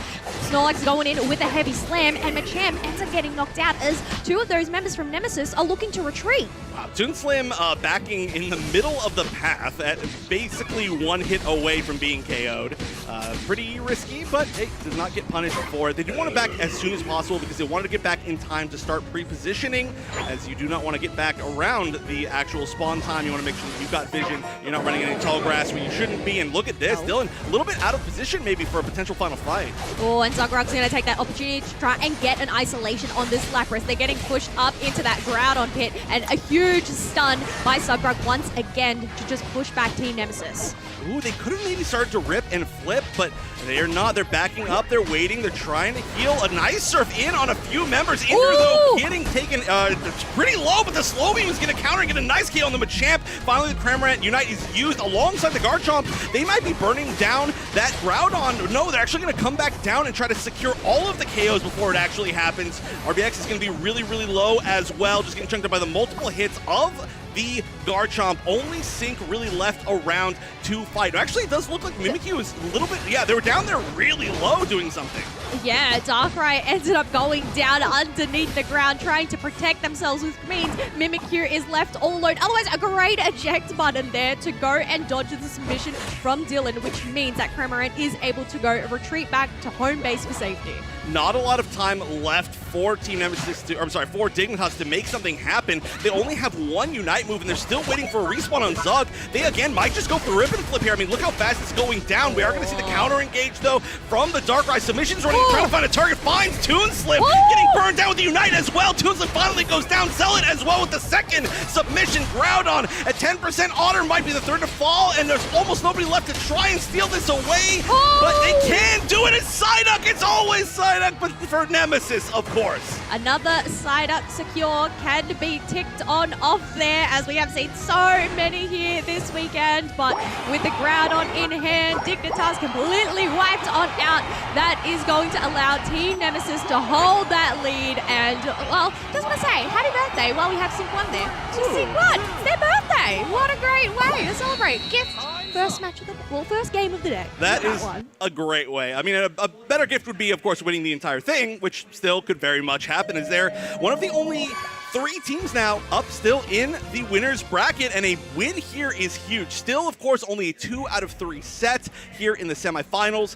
And if you win this match, you go up against Fennel, and you are 1 game away from qualifying for Worlds. That's all you need is all you need is 1 game, 1 set against Fennel, no big deal. But well, I mean, 1 match, yes. So that could potentially be 3 games. But you've got to win 2 of those games, whether you do it in a row, though.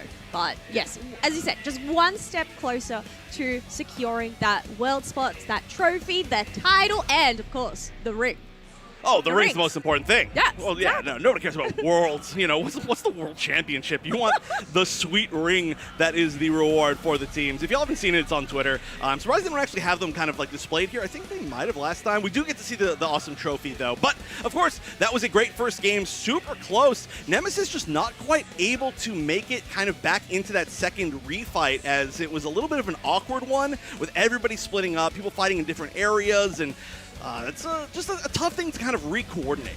Yeah, but the thing is, even if it was a tough thing to re-coordinate, I think they managed to find their target. Taking down the Secure, even if they end up ripping it, taking down Toonslim on the Ashifu was crucial. And after that, they managed to go and take down that Garchomp. And, I mean, it was a bit of a scramble there, but yeah, Psyduck. I mean, you called it at the end of yesterday, you know? It's just so powerful, such a good...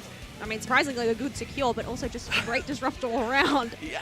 I mean, this is like the 4th or 5th time that I've seen Psyduck take one of the main objectives, which is all Groudon, I guess, this weekend. So we are just seeing so many Psyduck, not only secures, but like carries, kind of.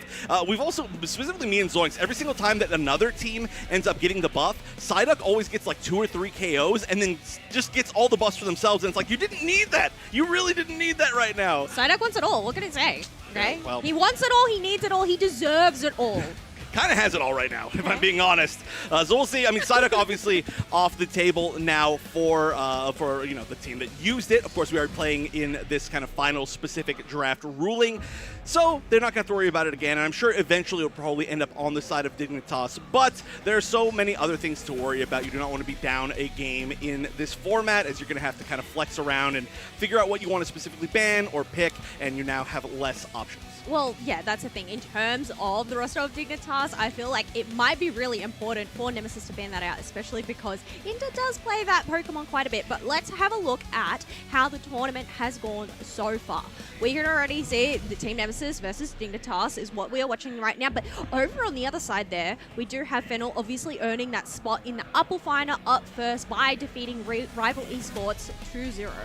Ooh, yeah, that's going to be... I mean, that team is looking unstoppable, so it's going to be the toughest path for any of these two teams, either of these two teams, Nemesis or Dignitas, once they are able to move up into that upper final. I mean, Fennel, not only are they just looking so amazing, they've got that home field advantage, and the Japanese fans are amazing. They are so loud for their teams, for their region. They love them so much. So it's hard to fight through that. We've definitely seen that a little bit in EUIC, where you have, whatever it is, they've got their home field advantage really on lock. They are always so good there. I think what's interestingly enough as well is looking at both Dignitas's and Team Nemesis's journey to get here today. Neither of them have dropped a game. They have 2-0'd both of their previous opponents there. So far, having that clean run, it's just a matter of whether Team Nemesis can continue that clear run with the 2-0 against Dignitas, or whether we're going to end up seeing a game 3 between them. The other interesting thing about both of them that I just learned is how difficult it is to put a possessive S at the end of both of their names. Dignitases and Nemesises. I don't actually know what's correct with that, but I don't know what the plural would be. I think it is Dignitas. It would just be Dignitas. No, Dignitas is right, and then Nemesis is... It's not a plural, right? It's a possessive. Nemesis, yes. All right, well, let's see what Nemesis's chances are of course, trying to 2-0 this and continue their streak of being undefeated. Dignitas now cannot be map undefeated, right? They have at least lost one singular map so far. They've been looking amazing, though, as well, the rest of their matches. Some pretty interesting ones as well that they've got. Some interesting teams that they ended up matching up against. So we'll see what's going to happen here, which match we're looking at. We're still looking back at Nemesis Dignitas to get right back into it. Of course, this match being so important. There's a match going on the A stage, but if you want to watch that, be sure to check the main broadcast or some of our awesome co-streamers, because, hey, I want to watch Root Dig. Gotta rush Root Dig, considering they are the final remaining team from the West here that have earned their spot via qualifying through the LAIC. Yeah, I know. I keep thinking they qualified through EUIC somehow, because LAIC was so long ago, but they've been practicing this entire time. And yes, our final team from that region now, or from that qualification process, I should say, and from their region. So we'll see if any of the bans are any different. So far, it doesn't look all that different. The big thing here is I love this. So Team Nemesis, they chose the Psyduck, and they chose them a champion game #1, and now they're banning them because they're losing nothing for banning this, right?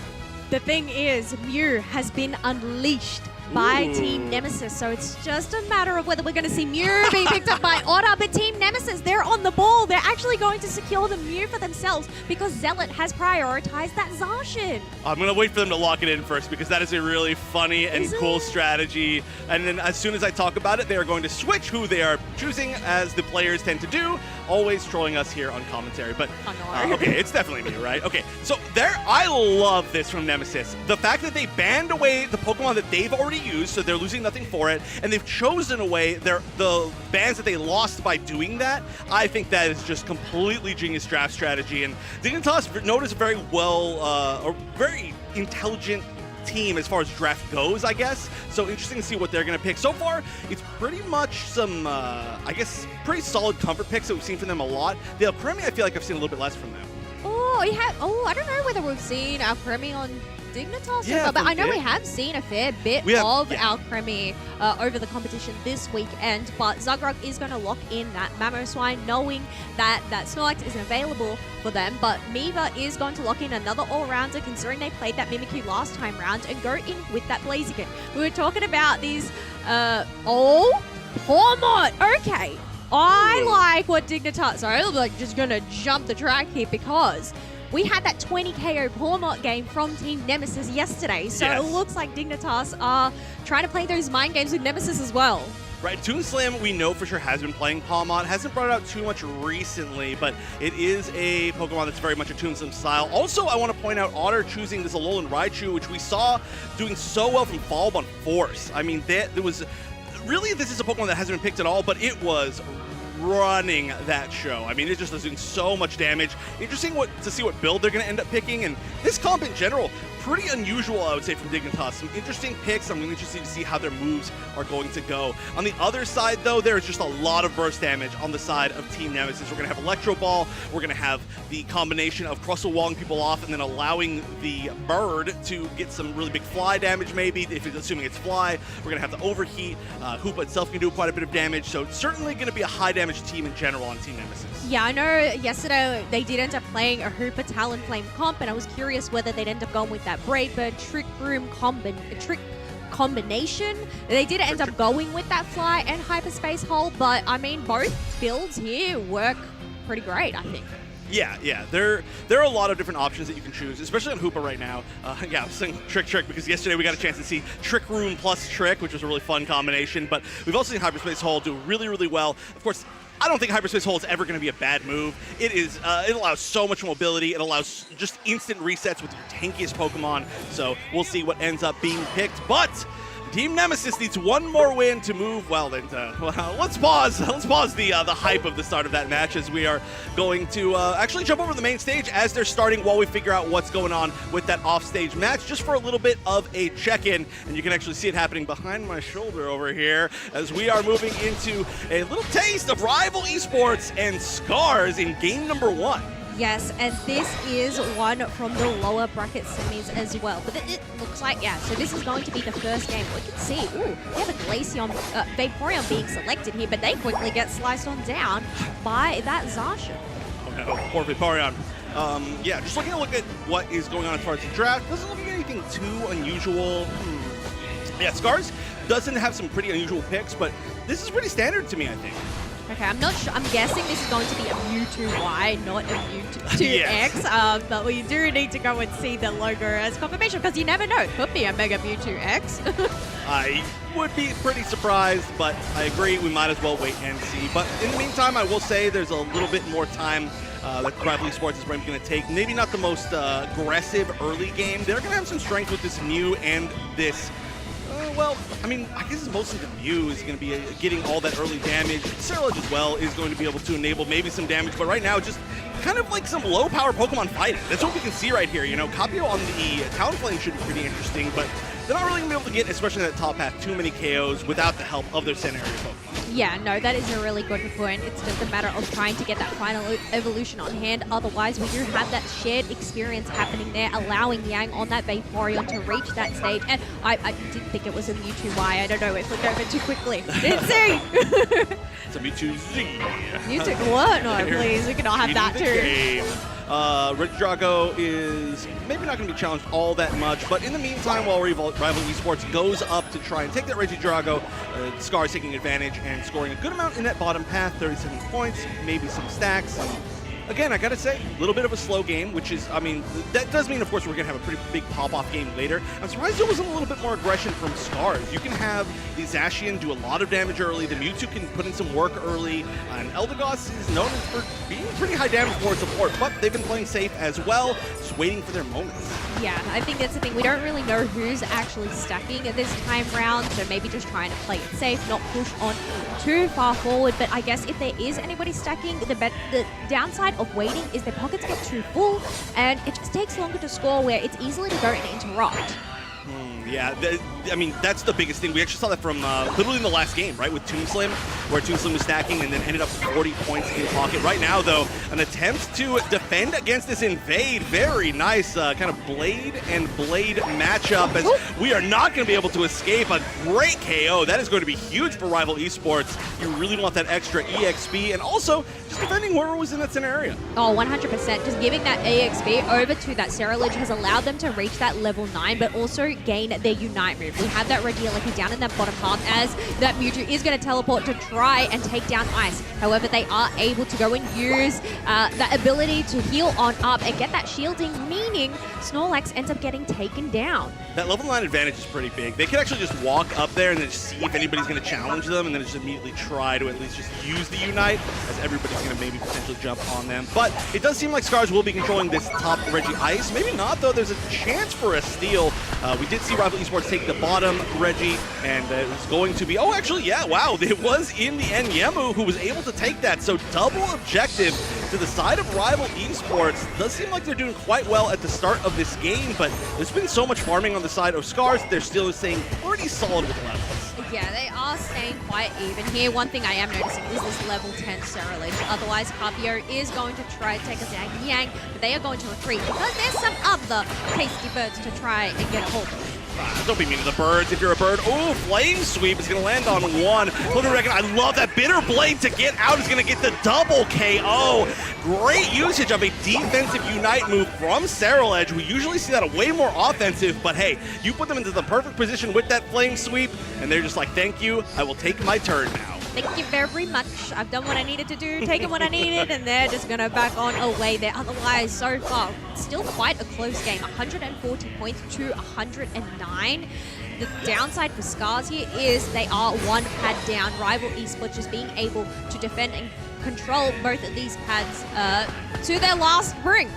Right, but I mean, that is, of course, going to give them an opportunity to score a little bit later, a little bit easier, maybe going into a tier 1. I feel like, especially now that we're more than halfway through the game, I feel like this is going to be a close one all the way to the end, no matter what. I just don't feel like either of these teams is going to really try to overtake the other in a hugely significant way. Obviously, some little points like that. They're probably going to try to escape from the fly. Ooh, maybe trying to consider if they wanted to use Unite right there, push them into maybe, no, there was really nobody else there. Oh my goodness, that Solar Beam was a lot of damage, but they do manage to escape, and like I said, I expect maybe a few more team fights, but nobody's gonna go wild for the next 2 minutes. Well, not just yet. We do have 5 seconds left until this Regieleki does spawn on in, but we can see on the minimap that the Scars do have that positional advantage along with that numbers advantage. Cerulege is going to dive on in with their Phantom Force and their Revenant Friend to go and get the secure for Rival Esports. Ooh, there's a lot of KOs on their side as well. Scars, they committed a few members, and it's only going to be 2 that go down. They're actually counter-scoring. They're actually returning on the enemy pad over there. I don't know if you saw that Snorlax, but they were just like, yeah, it's fine. You're not going to come over and attack me. And if you do, we're just going to delay a little bit longer. But Rival Esports pushing their advantage, actually, not with the Regieleki, but pushing into the center area using the space created by the Regieleki. And I'm assuming if they don't see a good opportunity, they're actually just going to continue rotating up top towards that top objective. And it does look like maybe that's what's going to happen. Yeah, this is actually huge from Rival Esports to go and clean up all of that experience away from Scars, but also go and clean up these middle birds and now work towards more of their central area. As we rotate up to the top path, it is going to be another Reg Ice up here as Zacian is making quick work of it. But there is a Blastoise there looking to spin it away, but no, Mewtwo is the one to get that secure for Scars. They needed that experience as well, so that's going to be really nice. Not taking advantage of that to try and push. That buff will run out eventually. They're just fine with that experience. I think they just want to back up. Again, when experience is so close going into the final stretch, which is less than 1 minute away, you want to take every advantage that you can get. Every bit of experience that either on your side or that you can sneak over and try to... We see a lot of people stealing actually the ball toys recently that are just slightly on the enemy side. And right now we're seeing some vision attempts from Ice, getting a little caught out, but I'm not sure if they're actually going to go all in. They are going to do quite a bit of damage, but Ice is so tanky, finally goes down. I mean, the fact that it just took 4 members to take down Ice after what seemed like an eternity, nonetheless, they do end up having quite a low cooldown timer and a way back before that Groudon does spawn on in. It was also an awkward time to get a pick because with 30 seconds left, Ice is going to be back in time, and if you try to fight, you're not necessarily fighting for the win there. You're just fighting for a fight, and you might not have all the Unites left that you want. It's just awkward, really weird situation. So they did decide to just back up. They're going to have some poke advantage here with the Solar Beam, but we'll see. Oh, if that engage is going to work. I mean, that is a deep engage down south, while we're already seeing some damage entering onto this Groudon.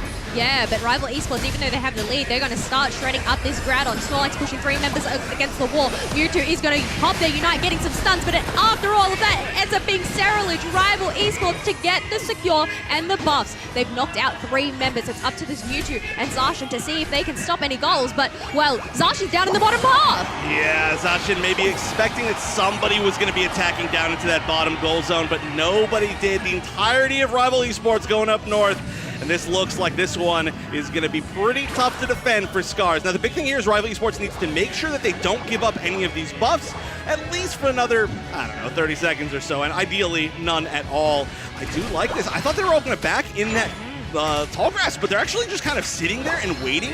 Not sure if they're waiting for somebody to come by or if they're waiting to go on all back cap into that center goal zone. It looks like maybe that's the case. Yeah, this is a risky move. Seeing as they had vision on Snorlax, they know that they have the numbers advantage. Snorlax is quick to retreat, going in with a heavy slam and a block, going to push them back. But I feel like Rival Esports are just trying to buy some time. The thing is, there's still a lot of time left. We also have a buff going over to that Mega Mewtwo. Why? But look at this, they're actually still not leaving Rival Esports. They are content to sit and try to score even more. They are like, okay, you gotta find every single one of us, hunt us down, otherwise we are simply going to backgap and counter score. We are seeing a lot of points coming from Scars, but that's actually a huge KO. Hold on, there is a chance that this could happen. 24 seconds left. We are seeing Capio kind of have to book it to try and score even more. Yeah, even though Scars decided to push on forward, they didn't decide to continue. They decided to retreat and defend. But because of that, they just do not have enough time to go and make it across the map because Rival Esports ended up getting those dunks in, and that means Rival Esports are able to go and take game 1. Wow, there would look like there was really a chance for Scars right there for a bit in those last 40 seconds, but Rival Esports they were present at that middle goal zone for so long. It was 2 members there that were just not getting taken down, and eventually they just had to be dealt with, and so they couldn't push back or risk losing, basically 2 hundo burgers. That was a tough situation, and I really like how Rival decided to play that. They decided to completely abandon their own base and said, okay, we are just staking over there. If you deal with us, we're just wasting your time. I think that's the thing. It was a risky play, and you can definitely see the direction that Scars were going, but I feel like they made this commitment and then just backed away. I feel like if they maybe potentially fully committed to that push rather than going and defending, they may have been able to do it. But you know what? The action doesn't stop here at the Pokémon Unite ACL Finals, as we are going to head over to that sub-stage and lock on in Game 2 for Team Nemesis on the purple side, Dignitas on the orange. All right, well, we did already see this draft, so nothing super surprising to us, as we just had to wait for this match to actually start. But a little bit of early aggression up top. Zealot's going to play a Pokemon this time that is much better at fighting in this early game rather than Garchomp last time. Obviously, Garchomp working well, but this time they're going to be able to push a little bit more of an advantage. Having the Alcremie or the Milcery currently in the top path, maybe not the most aggressive option to assist, but I mean, with you have the Zacian, as long as you can help him out, you're doing something good. Oh, yeah, 100%. Look, there is still... Milcery can still do some things. They can still get some hits and some kills. Otherwise, we do have Sync 1 on this Lachinda going on in, diving onto this Milcery, almost wiping him out. But instead, they get wiped out themselves, as we also have this Torchic trying to flee. There is a Mary there, but that does give opportunity for Zealot to go and get in a little dunk of their own. Maybe I was wrong. Maybe that is an aggressive start with the Alcremie, as Ender is going to get that KO opener. They're actually going to try to run to that KO on Ender and maybe getting punished for it. They're still relatively weak. Zealot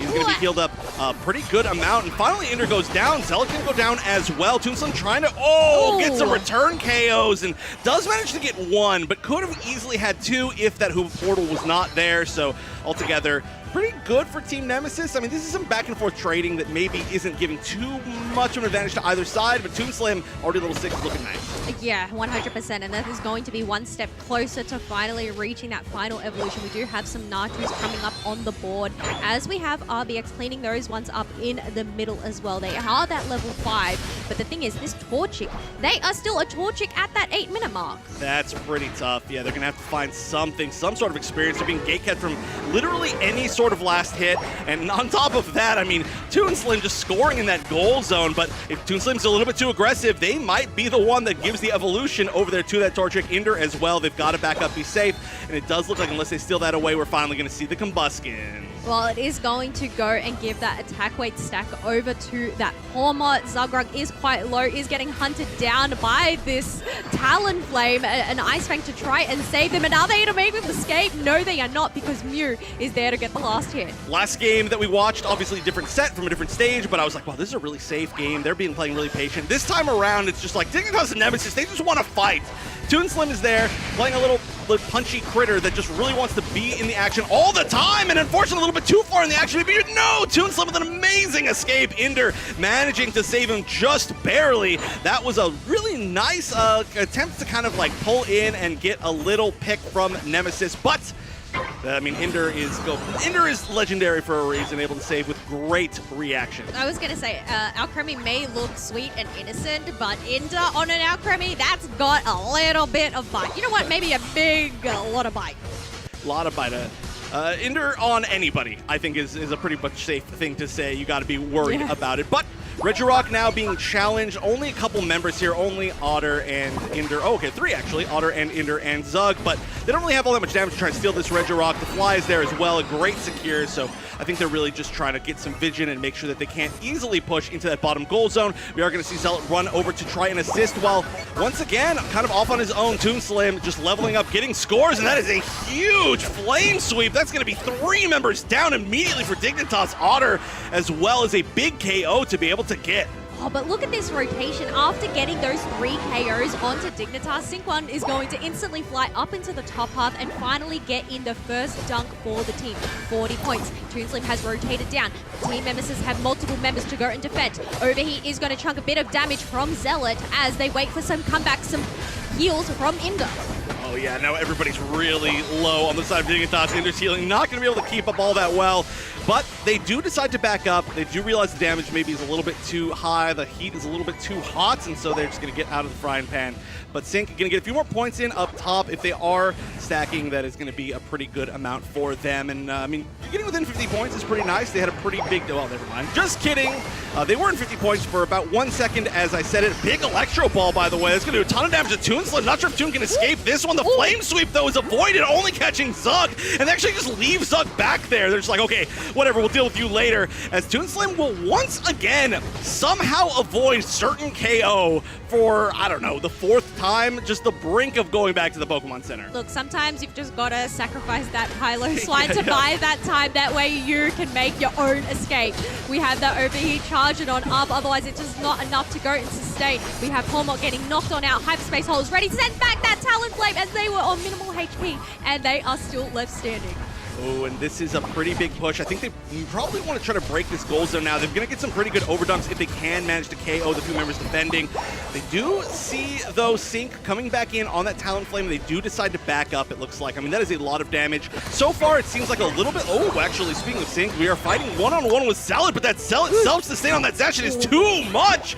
And I was admittedly about to say this looks like it's turning into a little bit of the Toon Slam versus Sync game, and Zealot immediately proving me wrong before I even say it, as Zealot, you can never ever count out of a game. I feel like there's some mind reading happening. They had to prove you wrong before you even said that out loud. Otherwise, downstairs we have Crustle getting taken on down. Blaziken does end up getting saved by another hyperspace hole. But meanwhile, Reggie, he does end up getting taken up in that top half by Dignitas, which means somebody from there has to deal with it, and that's going to be that Blaziken.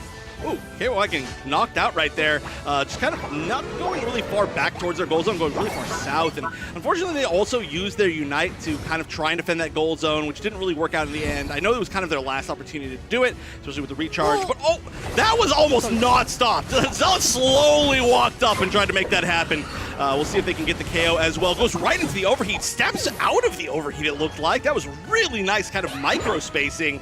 And Zealot as well looking to be a gigantic threat. So threats across the board for the side of Dignitas as we're doing a little bit of skirmishing before the final stretch. Oh, gigantic threat indeed, considering they are the only member that has reached their benchmark. Both of their plus moves at that level 13. There's no level 13s just yet on the side of Team Nemesis, but 2 level 12s. Zealot looks to be caught in a pickle as they are going to utilize their Unite move to try and get out of this one. Unfortunately, it is just not enough, especially up against 4 members of Team Nemesis. They really want to take this goal zone, get a few more points. They're not so far behind. Zug is going to pick up Blaziken.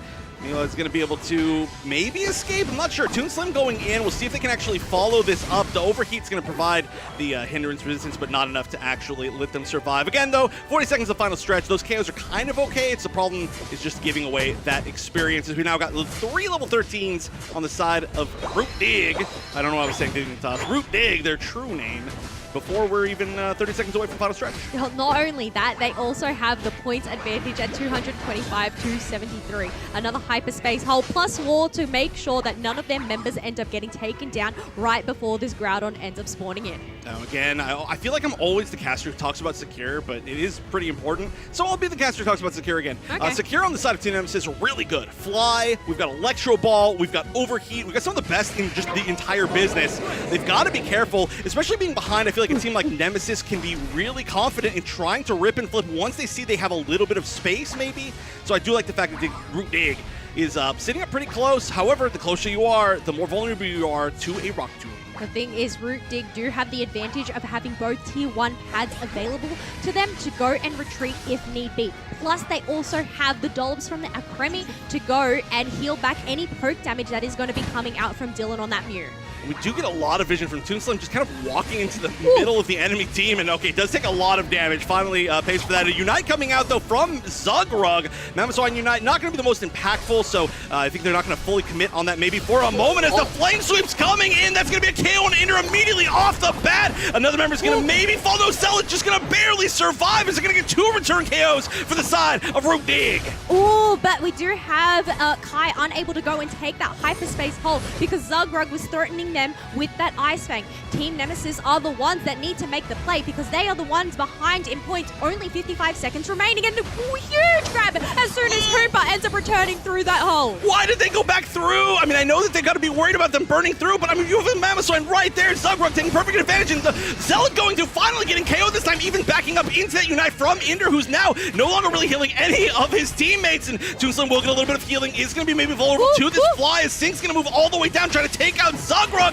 who is barely surviving, and no, finally gets KO'd, but 30 seconds left, and it's up to Team Nemesis to find an answer. Currently defending really well. Sync is doing a great job, but they've got to move forward. We do see Crustle all the way across the map, trying to score some points. Unite, though, coming out from Hoopa, and maybe they needed that offensively. Yeah, they either needed that offensively, but the thing is, it is just not going to be enough for them because even with an attempted dunk from that Crustle, it just is not enough to stop the pressure that Dignitas just brought there. I mean, Root Dig just brought there. Root Dig. Root Dig. Root Dig. Root Dig. Wow, that was close. That was scary. What a fight at the end. I mean, that was a real back and forth fight. Dignitas, Root Dig, I said it wrong immediately. Root Dig doing a really good job of taking advantage of the fact that they were up in points before that actually happened. They just delayed and delayed and delayed, and they made sure that they were able to back up and then kind of restore some health and then letting them reset. Because that's the one big thing about Hoopa is that when you're playing a hyperspace hole Hoopa, you can, of course, heal infinitely, but it takes time. So that's the resource that you're spending. You have to wait for the hole to, trigger, and then you need to go back and you have to wait for your healing, and then you have to come back and make sure that you're not in a place where you get to be picked off.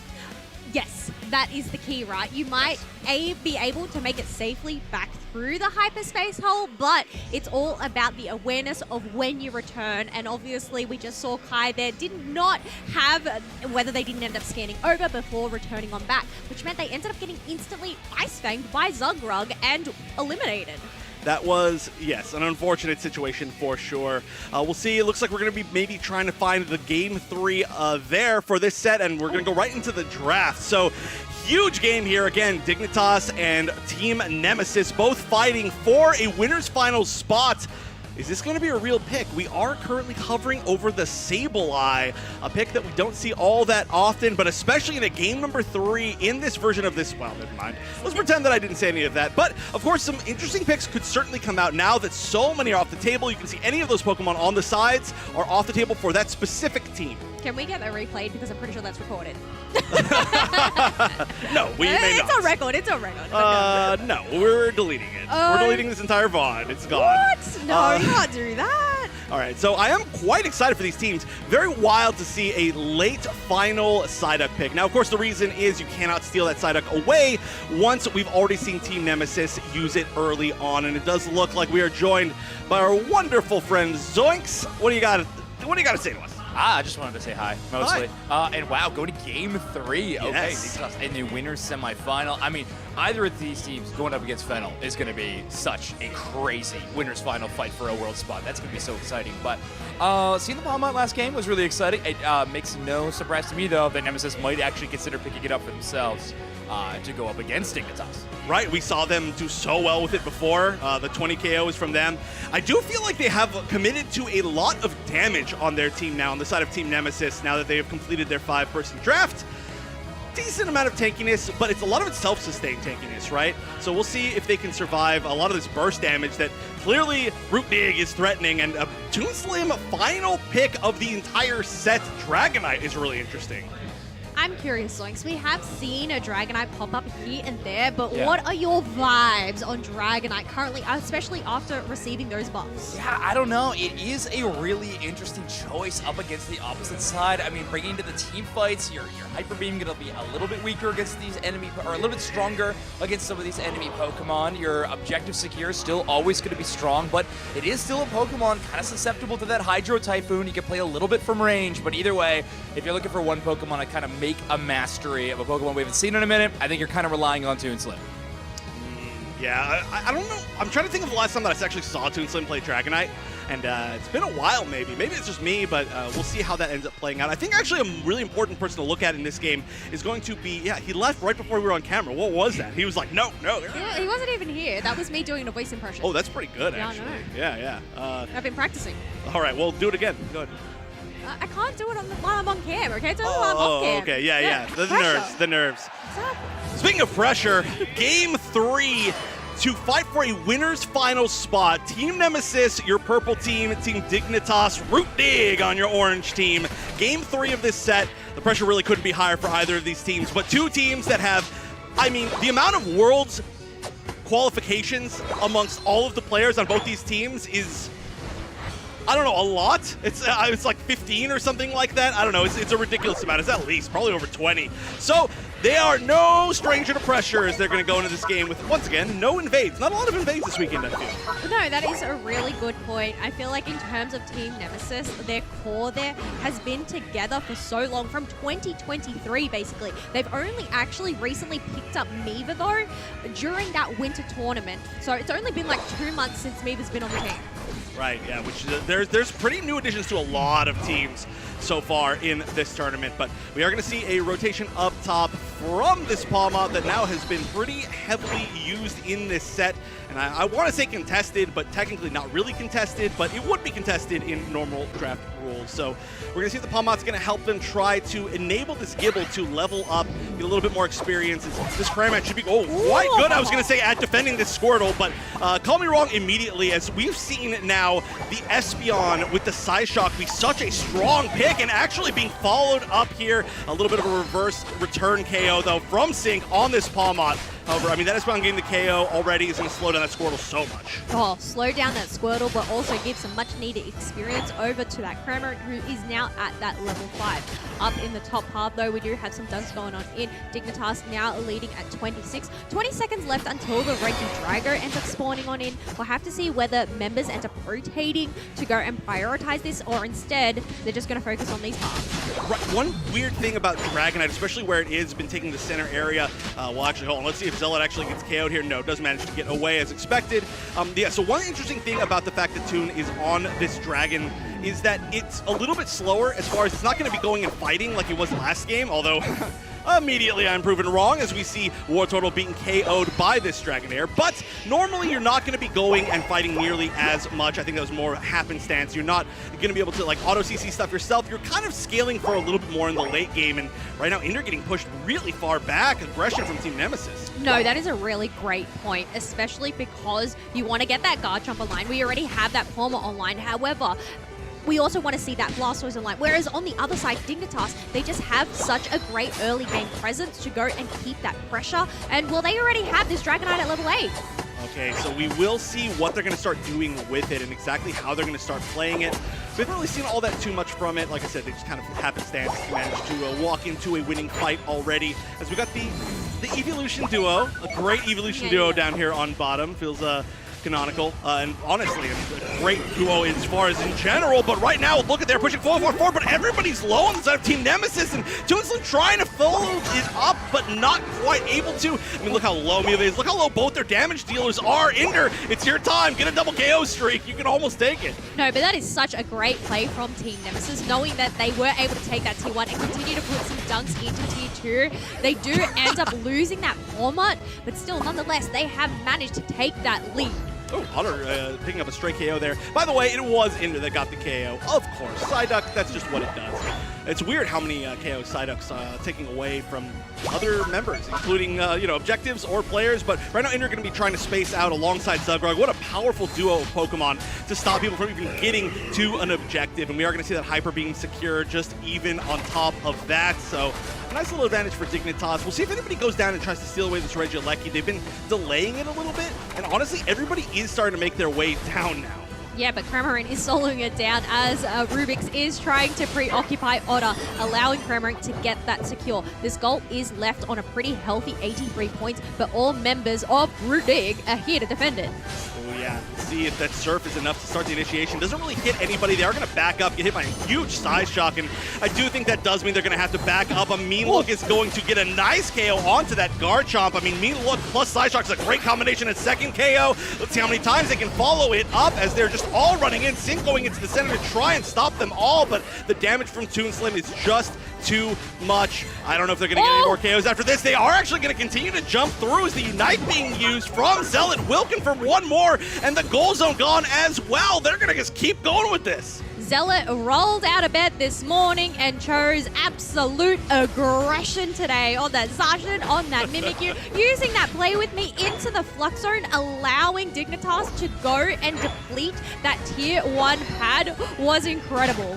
This is a really scary combination between, oh, well, hold on a minute, Unite coming out. I mean, they're just continuing to fight. Garchomp is, Zealot using the Trick Room to get away. Oh, and a nice little sideways dodge. Manual walking. Zealot's movement has been incredible today. Now, we are going to see Inder get KO'd, which is getting an opportunity for Team Nemesis to push down this potential Tier 2 goal zone, or at least get some points in. But, yeah, I just got to point back to that again. Zealot's movement has been perfect in dodging things. Yeah, it has been beautiful, especially that Trick Room being able to elevate that. We do have that Gatling Bolt missile trying to just ward off Dignitas as a warning threat, meaning that none of Team Nemesis end up getting knocked on out. Right, they're also able to back up. They're not really going that far, though. Ooh, the Psychic is going to pull KY. Oh, so low, and I like that eject button, just get one hit in, and we are going to continue to engage off of that. Muva's going in, but they're just surrounded by everybody, and of course it's going to be Inder once again using that Unite move to pick up that KO. Espeon getting KO'd in return, but mostly Dignitas cleaning up this fight. Only the Blastoise left, who just not going to stand a chance of getting out of that mean look. So objective taken. We'll see if they can take the goal zone, steal back this points lead, as the points lead was very important in both the previous 2 games. But look at this, great math from ROOT Dig there to go and get a 45 over dunk. We do have a Porma. Wait, they survived that? Wow, and they're still fighting. They're using Unite to try to take it out. No, it didn't quite hit. One more auto, you gotta get the vision. Oh, and they're getting the shield. Oh, that was almost a very scary situation, but they do manage to pick up that KO a little bit late into that fight, maybe more late than they would have liked, but they got it. I mean, still, it ends up buying somewhat a little bit of time for Team Nemesis to go and soak up whatever wild Pokemon is over on this side. They aren't downstairs for that rotation of Swablu's and Altaria, so that is going to go over to the side of Dignitas. But we have a minute remaining until the final stretch. This is the final chance for either of these teams to continue through in that upper bracket and go up against Fennel. And I didn't even get to see this, but Zealot's been level 14 for like 30 seconds already. Zealot doing an absolutely masterful job in this game, and Zealot's going to be a huge threat. You're going to have to deal with the damage from, just 2 more level 13s on this side, and of course the hard carry, which is going to be Inder on that Psyduck. So a scary situation for Team Nemesis. They're behind in pretty much every aspect of this game. Goal zones, in level, in points. They've got 30 seconds to try to make anything back. Finally hitting 13 on this palm out is going to be huge for them, but in the meantime, we have so many levels on the side of ROOT Dig. Yeah, her level 14 Zealot, level 13 on that Dragonite, along with that Espeon as well. Porma and Cramorant have managed to tick on over. They are finding that positioning in the tall grass, but we can see that Dignitas, they're bush checking there with Otter.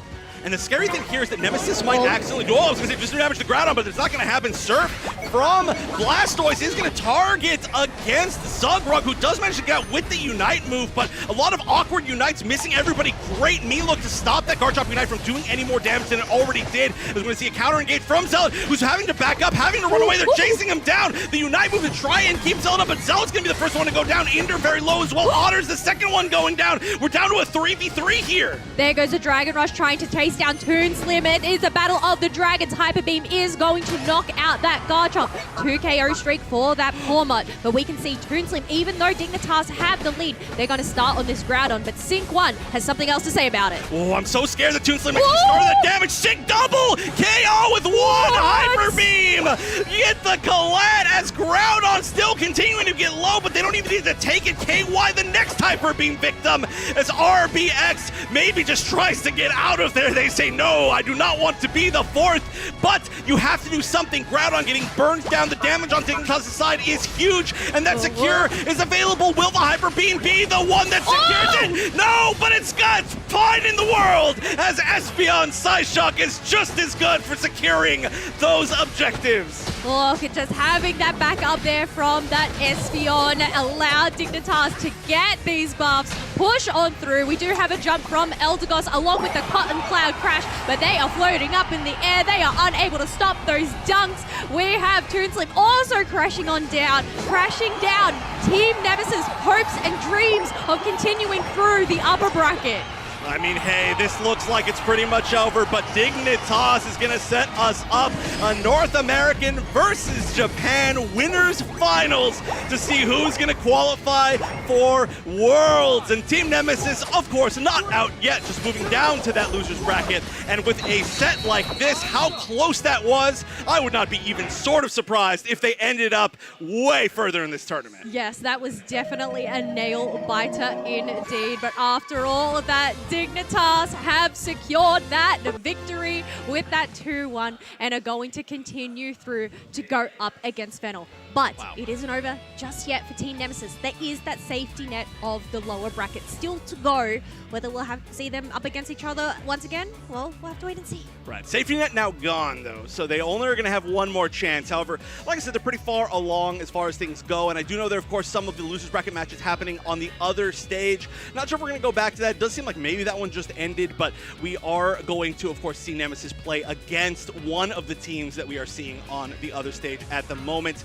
Most likely. I think maybe there's actually another loser bracket match. Whatever. There's a few teams left, and we're really starting to whittle down to just the final few. Only 2 left in winners, and honestly, of course, as us being, well, okay, you're honorary North American, right? My sleep schedule is North American. Right, and mine's not, so we'll pretend that I'm North American as well. But as the North American, casting team here, being so nicely invited to be able to do the English broadcast here, and then of course we get our friends, the Japanese broadcast team over there, it's really cool that our winners finals for a qualifying spot will be, in fact, both the regions, right?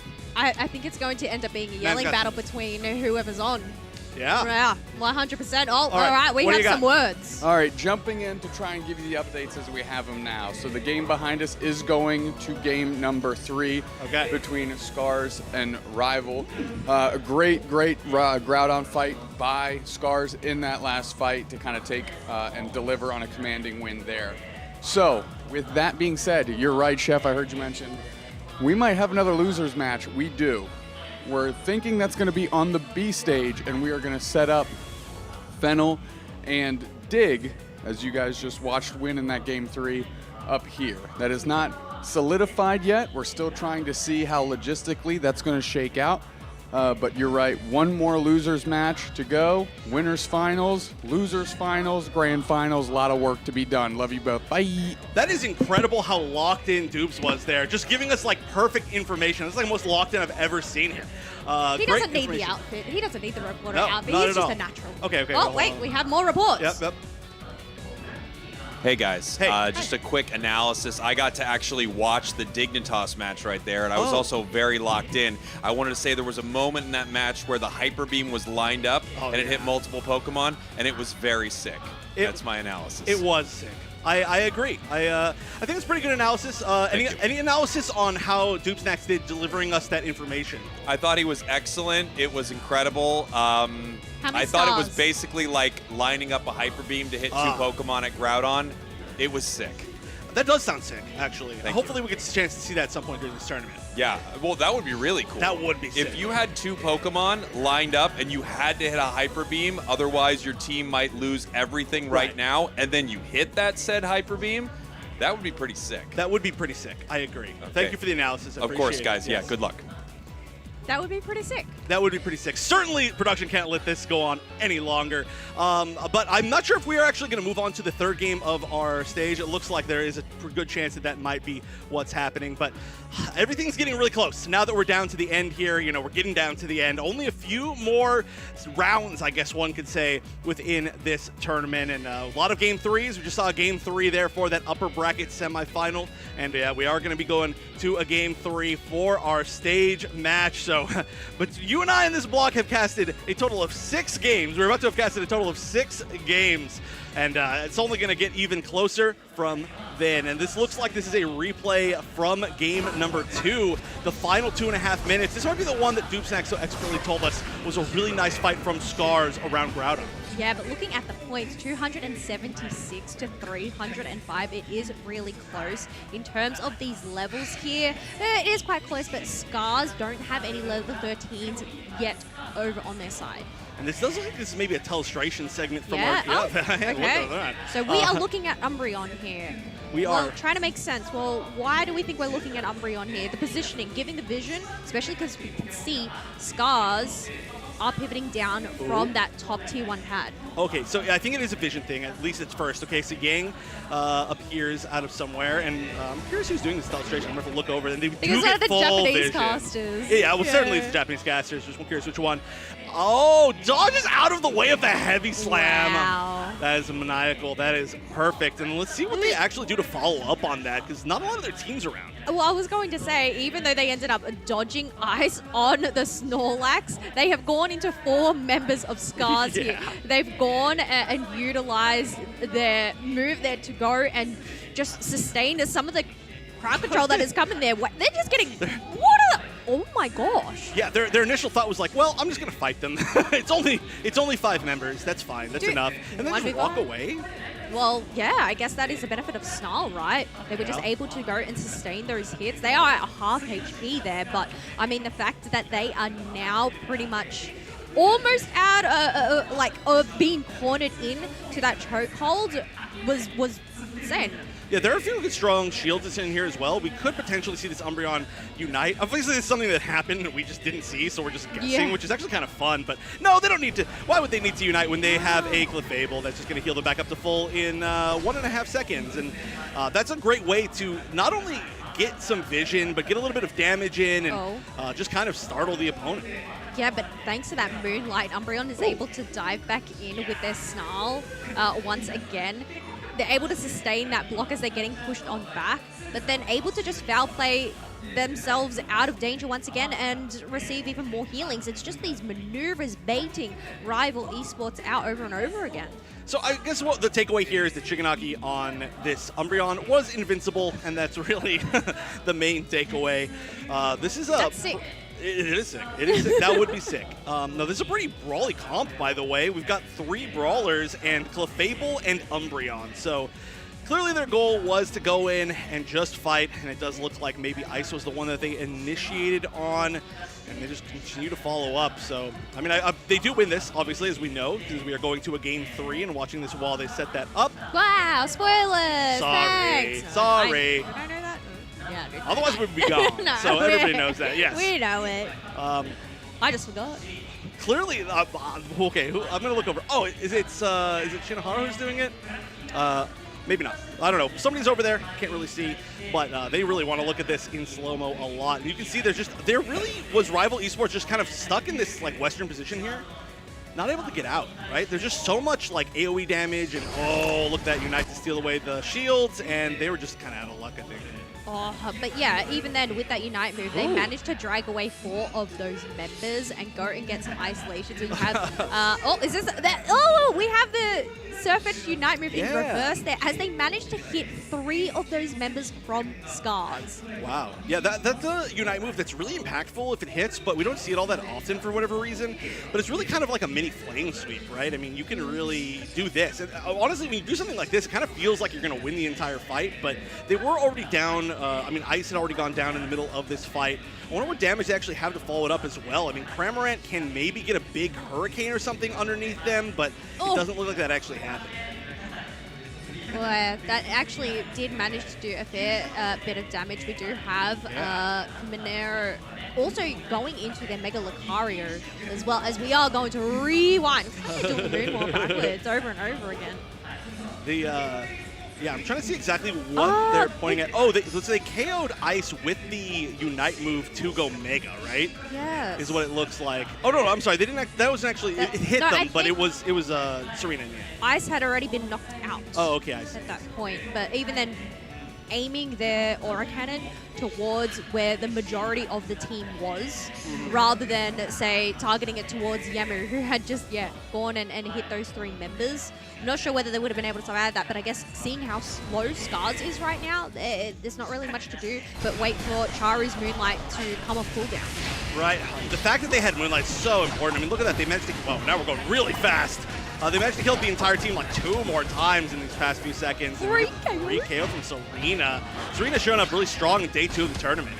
Yeah, that is incredible, but there we go. That is the end of the story. A great, as we were trying to make sense of what happened in that game 2. As we said, spoiler alert, well, we are going to a game 3.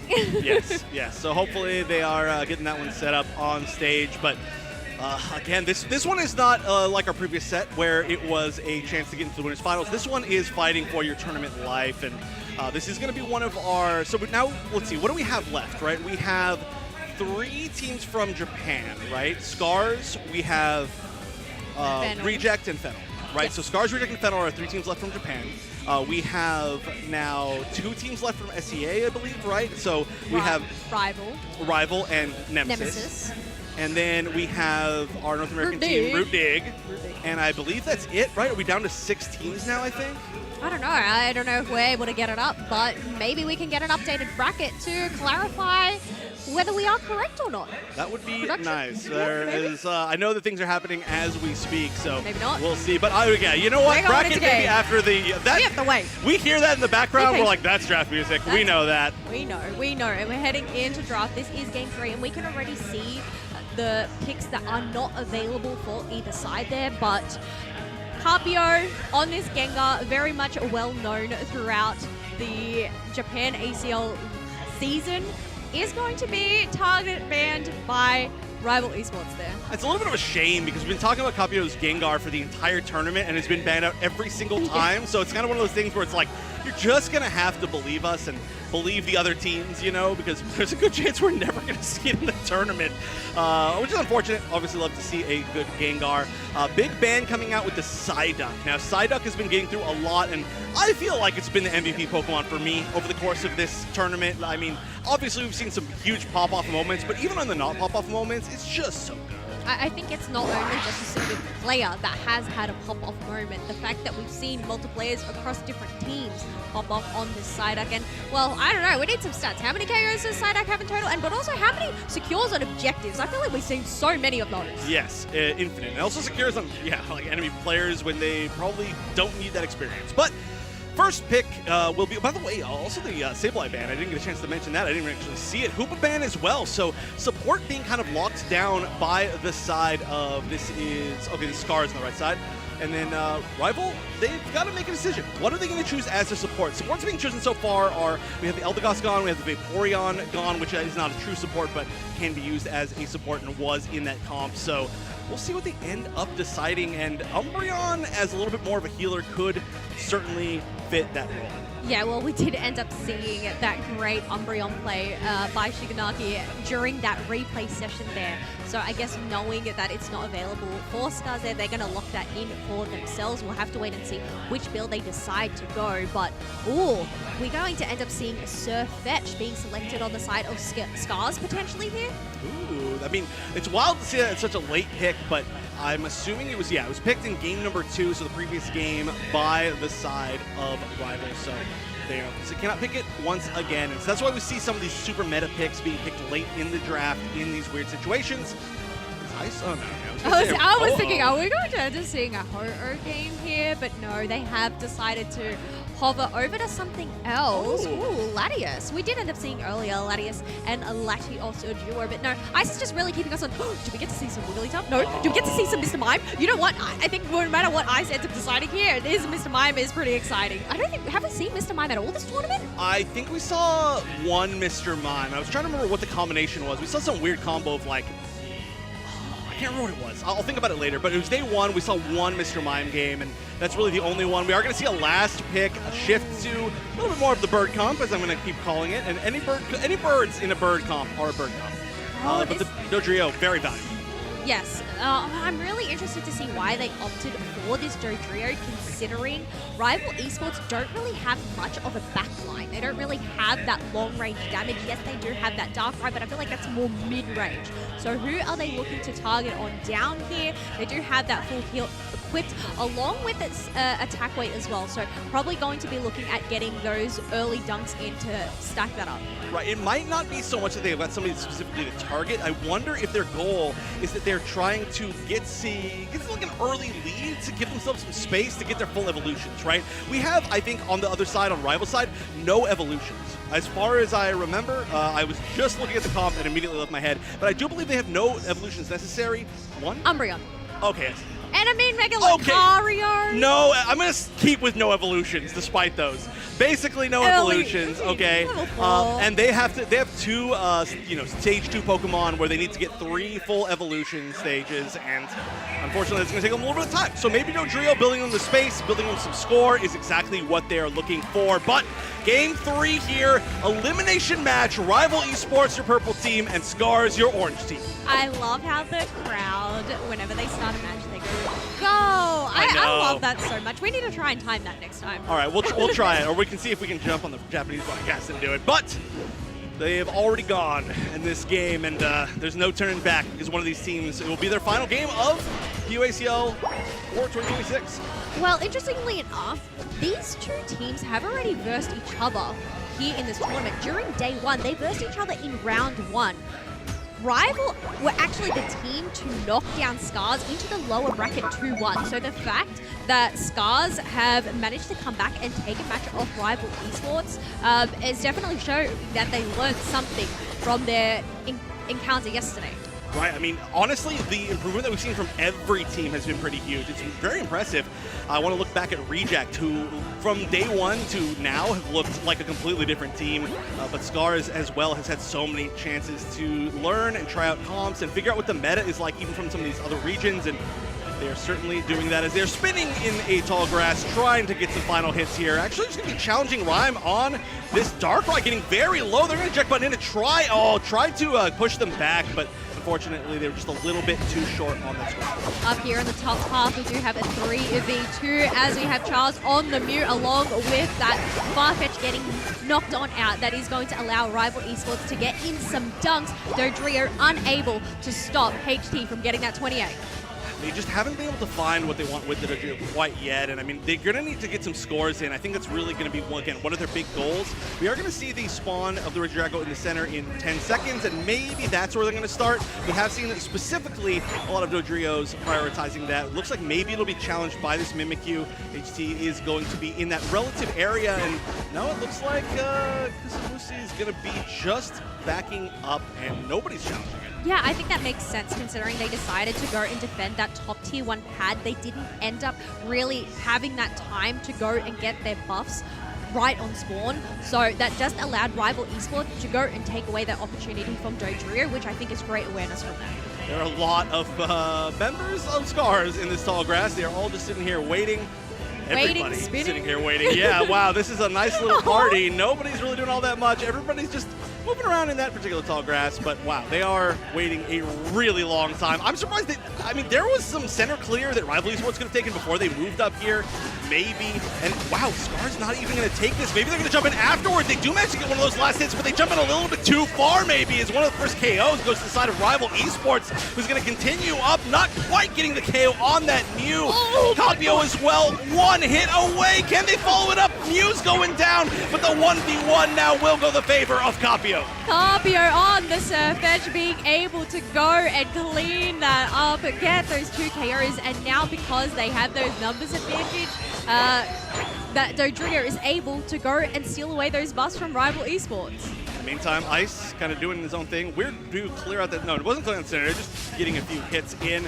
They're going to continue to try and push up top in this northeast path, which is a little surprising after they've already been shut down on it. LAIC finally getting some attention. Basement Reggie as well getting some attention. Looks like that one is mostly going to be the other side from Rival Esports. And really, I think this is going to be a nice little boon for Scars because they want some points in, and they are going to get some points in off the back, it looks like, of that Reggie Alecki, who, no, I'm sorry, they actually managed to break the goal zone right before it went in. That's huge. That is massive, especially considering Rival Esports don't have jump pads available. They still managed to get in a bunch of dunks before Reggie Alecki ends up crashing on in, which means this pad is left on 33 points. And I feel like that's really going to end up paving that way for Scars up in the top half to go and prioritize that Reggie Alecki and pair it really well with that Dodrio. It's a huge swing back for Scars as far as points go.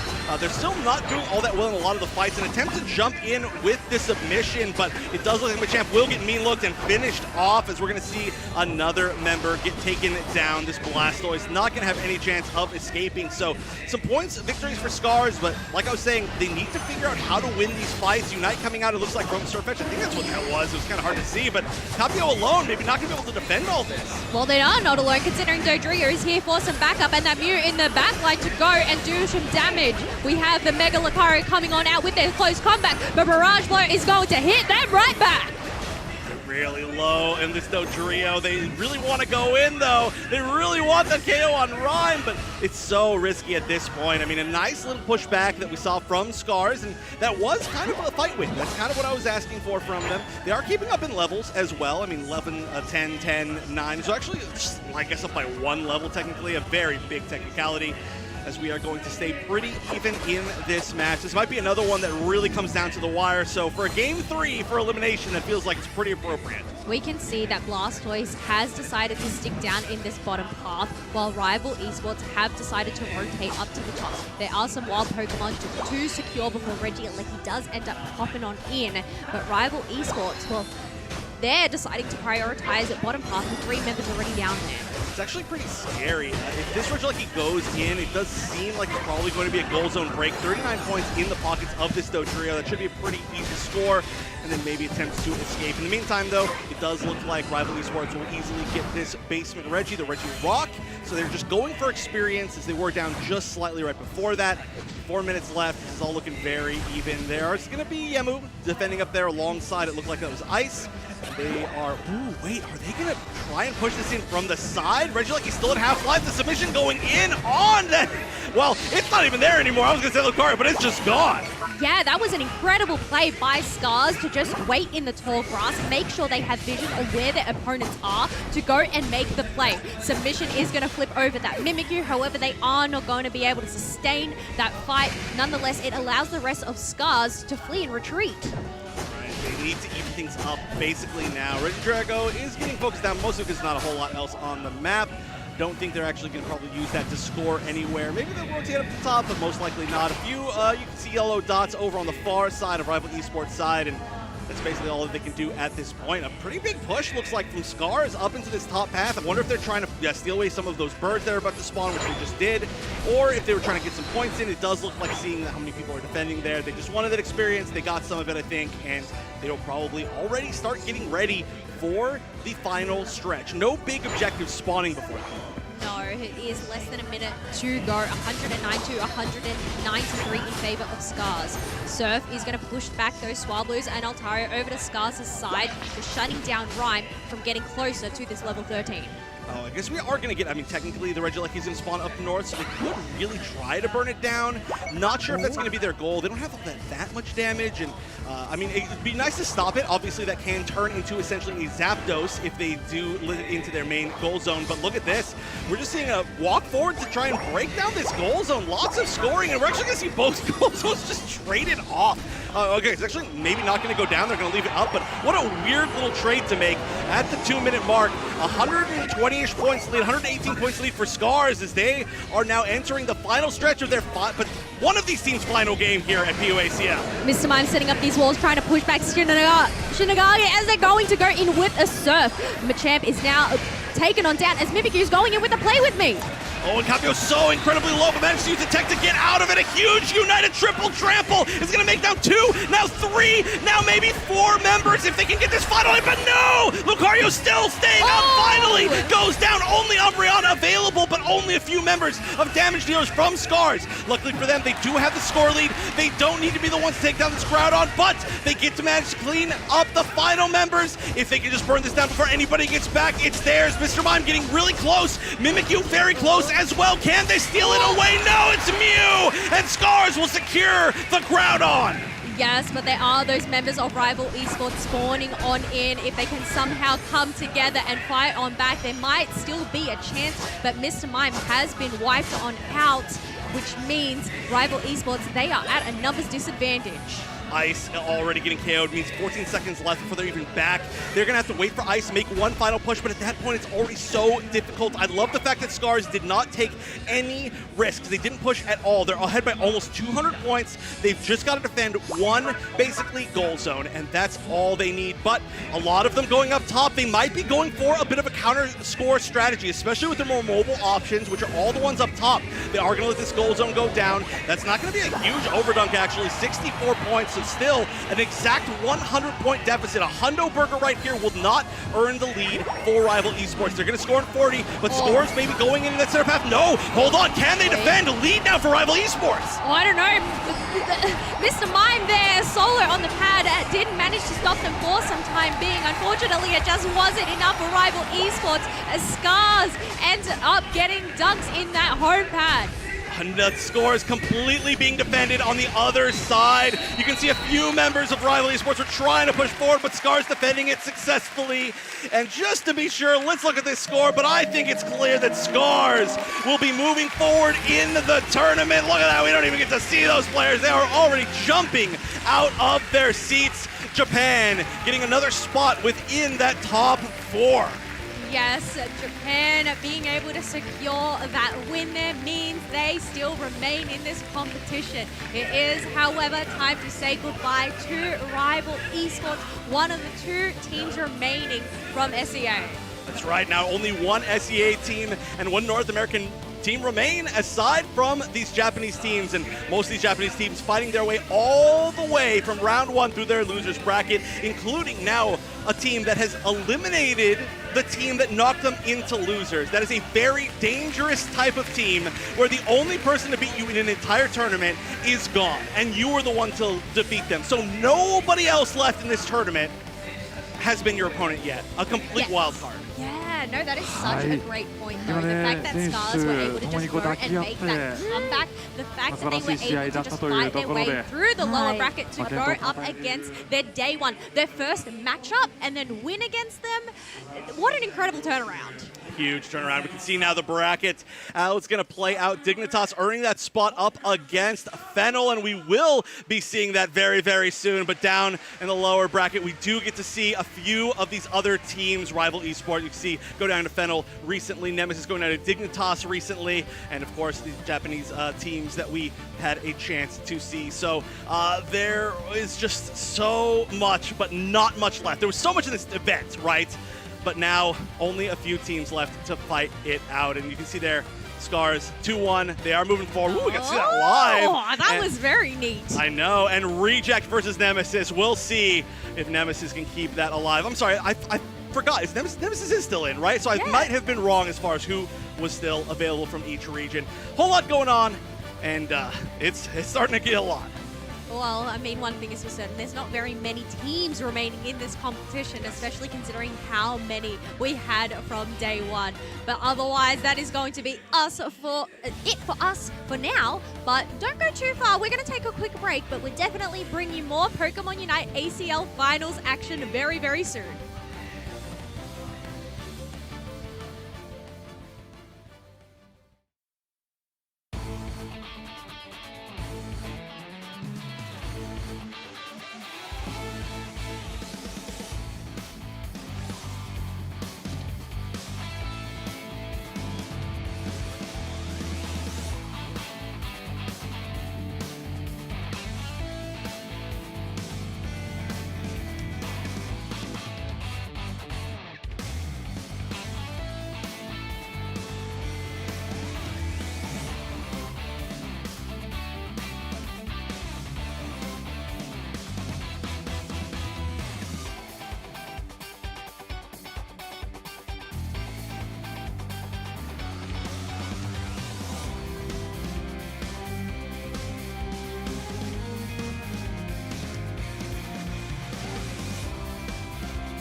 Hi, I'm Spraggles, this is Zoinks, and we're going to be playing That's a Pack here in Yokohama. I am giving away some packs, and I'm going to see if anyone here can tell the difference between me and my casting partner, Doob Snacks. Let's get this thing started.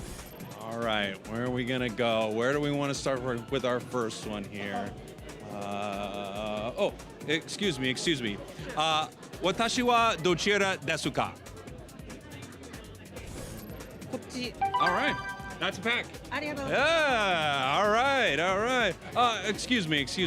Right here. Watashi wa dochira desu ka? Ah, all right, that's a pack. Congratulations. All right, good stuff. Moving on. Giving out some packs. Let's see who we're going to. Oh, excuse me. Sorry. All right, everybody. Oh, this guy doesn't want to talk. Who wants to talk? Can we talk to you? Hi, how's it going? Okay. Watashi wa dochira desu ka?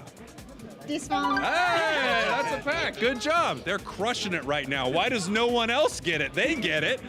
All right, let's see what's going on here. Okay. Who are we gonna stop? Someone wants to stop and talk to us. Oh, maybe this person wants to stop and talk. Hi, how's it going? Oh, excuse me, sorry guys. Okay, for a pack, watashi wa dochira desu ka? It's tough. Use this one. Yeah, there you go. That's a pack. All right, nice job. Moving on. Oh, excuse me. Get on in here. For a pack, watashi wa dochira desu ka? Maybe. Maybe this. Oh, close enough. There you go. That's a pack. All right, moving on. We're giving out some more packs here. Oh, this guy has a Charmander. He wants to talk. Here we go. He doesn't want to talk. Do you want to help me? Watashi wa dochira desu ka? Japan? Yeah. Japanese? Japan? Yeah. Yes. This one? Watashi wa dochira desu ka? Hey, good job. That's a pack. They're crushing it right now. Amazing stuff here. They get it. One person got it wrong, but you know what? I don't even think they got it wrong. I think he was having fun with us a little bit. Oh, this guy's going by. Do you want to talk to this guy? All right. Watashi wa dochira desu ka? For a pack. Maybe. Yeah, there you go. That's a pack. Congratulations. All right, here we go. These guys are hanging out. I just got intimidated by those cool people over there. I was going to talk to them. Couldn't do it. All right, let's see who's talking here. Oh my gosh, this guy's walking alone. Excuse me. For a pack, here we go. Watashi wa dochira desu ka? 日本人で。 Oh, I'm not. Which one? 私はどちらですか? Yeah. Hey! Good job. That's a pack. We're doing it. We're doing a great job. This guy's on the phone. All right, we're heading in. Ooh, we're heading into the arena right now. Get on in there, camera. Follow Zoinks. Come on, buddy. You can do it. Are they going right now?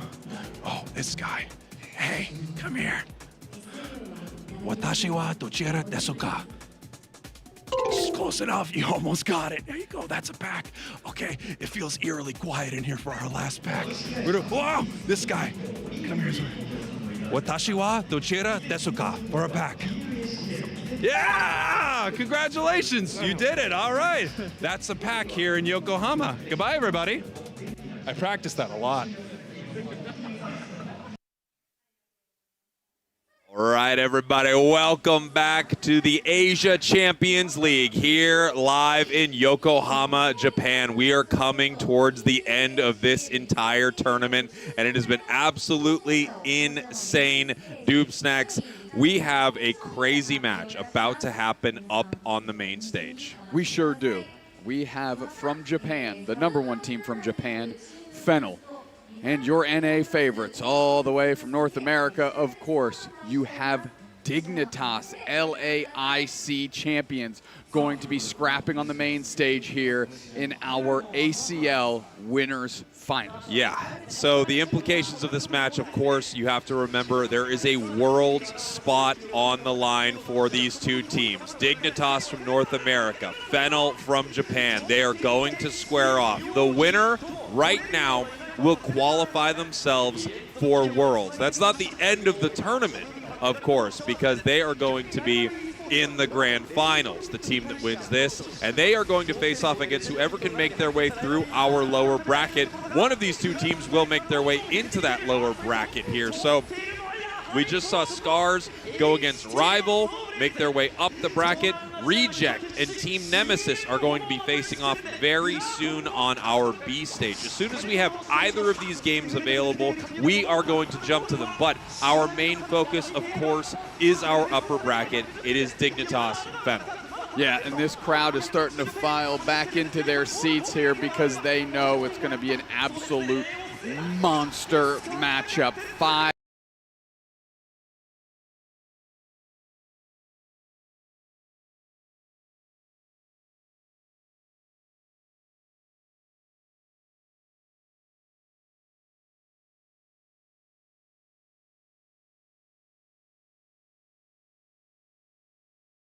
teams, insane games on that B stage. What a final moment between them and Nemesis. Incredible. Now they have to face off against Fennel. You know, we talked a little bit yesterday about some of the teams here from Japan, and it felt like they had a rocky day one, a really tough day one. All of a sudden, day two, a complete 180. Things are going great for Japan.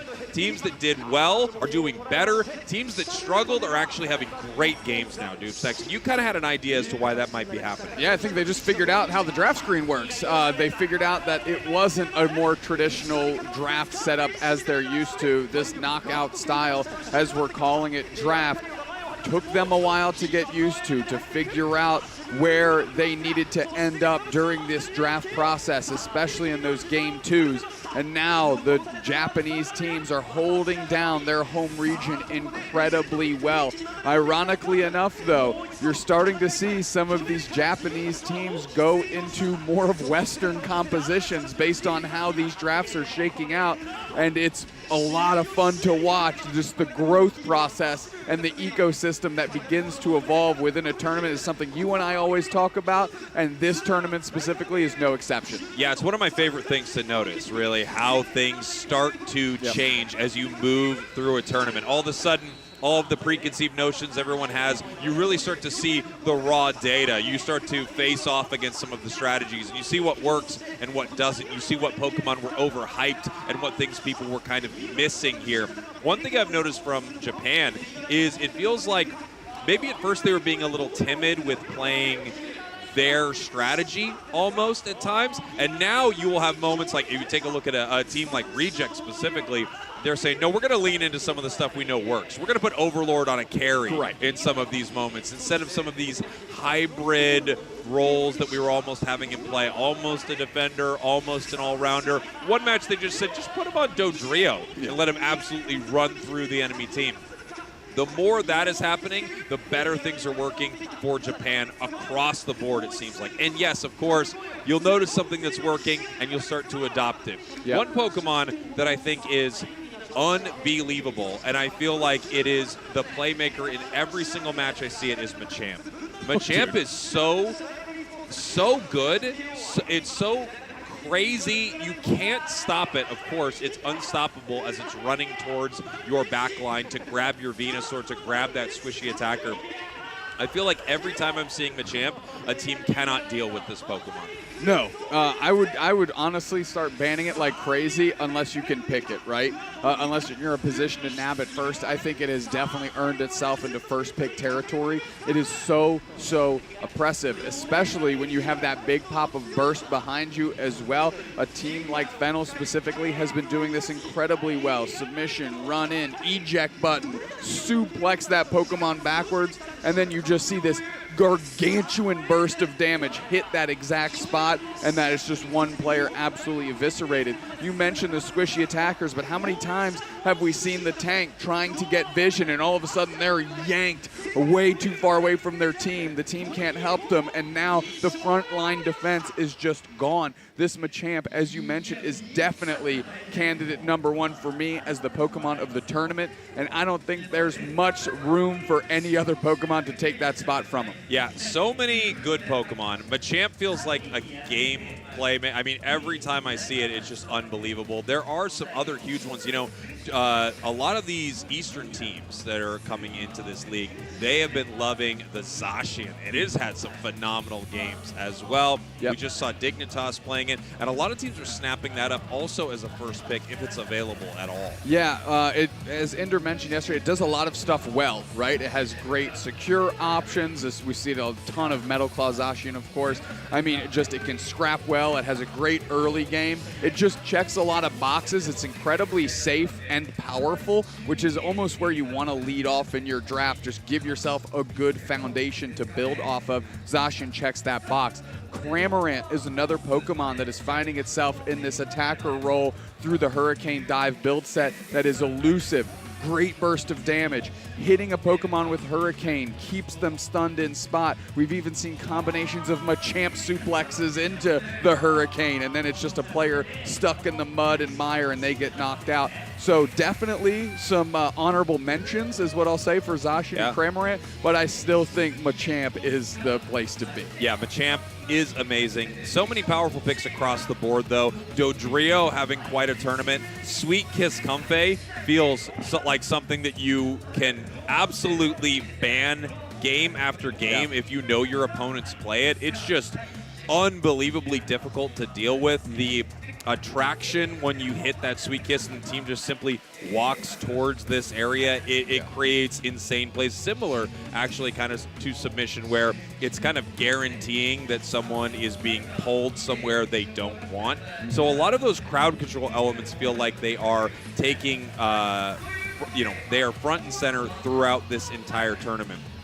Going back to talk about some of our teams here for a second. I think stylistically, a lot of these teams are quite different. However, like we've talked about, the meta does start to evolve and a lot of the teams start to play some similar Pokemon. Looking at the rest of the teams that are here in this tournament, if you were to guess, where do you think we make our way to for a grand finals? Well, our grand finals, I would say as a big-time homer, I would love to see Dignitas win this match and, of course, punch their ticket. I really think Fennel, though, looks tough to beat. I think all of these Japanese teams right now seem pretty dialed in. I mean, even Reject seems to have come off of maybe their preconceived notions and is now flexing and changing things up and adapting incredibly well on the fly. That is me absolutely avoiding the answer you are asking of me. But, you know, the only thing I can say for sure is I'd love to see Dignitas there. I always root for the NA team when I have that opportunity. Yeah, I mean, I'm fully with you as well. I would love to see Dignitas make their way there. If they were able to take a win here against Fennel, if they were to win this entire match and make their way to grand finals, first off, a few things would happen. We'd have multiple insanely good teams fighting their way through that lower bracket to see what other region could possibly secure their spot. The other thing that would happen is this room would be so silent that the only thing you would hear are these two chuckleheads casting the game. Yeah, you would hear us talking, and their silence would be so loud you could hear the air getting sucked out of this arena right now because this team is, or excuse me, these people are getting behind their Japanese teams, and there's no doubt about it. They get incredibly loud when these teams are fighting on that main stage. And of course they are. There's 3 Japanese teams here in Yokohama fighting for the ACL championship, and of course they want to keep that title on home turf without a doubt. I want to finish talking about Dig real quick, though. You want to talk about adjustments that they've made. Remember when we were talking to Ender yesterday, we've started to see some Dragonite. What do you think about Hyper Beam Dragonite? He's like, it got some decent buffs. It's on our radar, but we haven't really been working it into our system. Dig is adapting well. We just saw them win Game 3 off of some crazy, crazy Dragonite plays. You know, we're breaking down that swing around Hyper Beam through 2 characters, double knockout, and that's kind of like what led them to get that big Game 3 win. You have to be able to adjust like that, but you also have to have the Pokemon pool deep enough that when you need to make that adjustment, you can actually do it.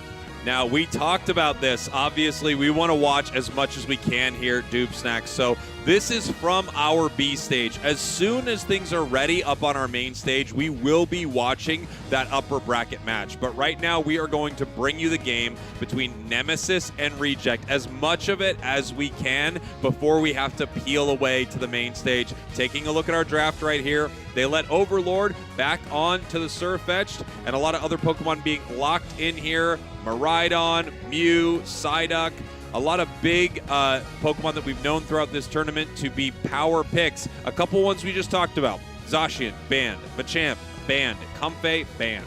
Yeah, however, that allows the opportunity for Surfetched, which day one had been catching a lot of bans, to enter the fray here.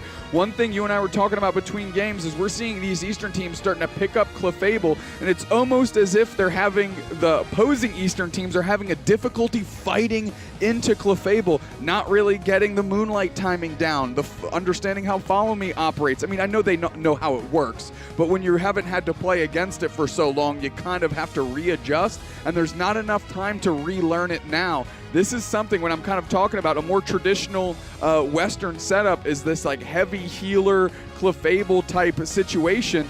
And if they're not playing a lot against it, it's going to be tough to fight through it. Yeah, we're going to have to see how Nemesis performs into Reject here.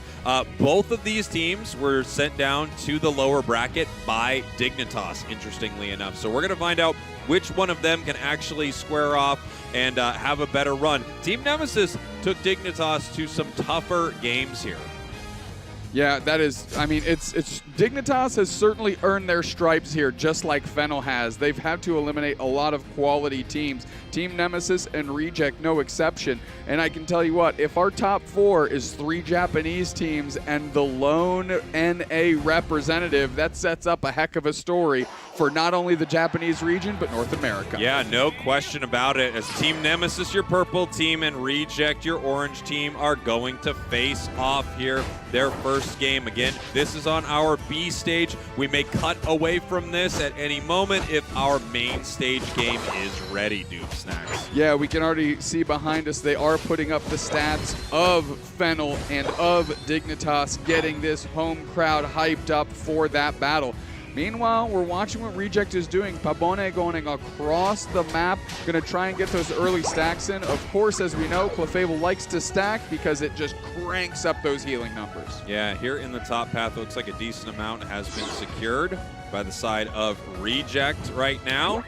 And then we have Haruto coming back through this side, trying to get a lot of that. Got 3 right there, it looks like.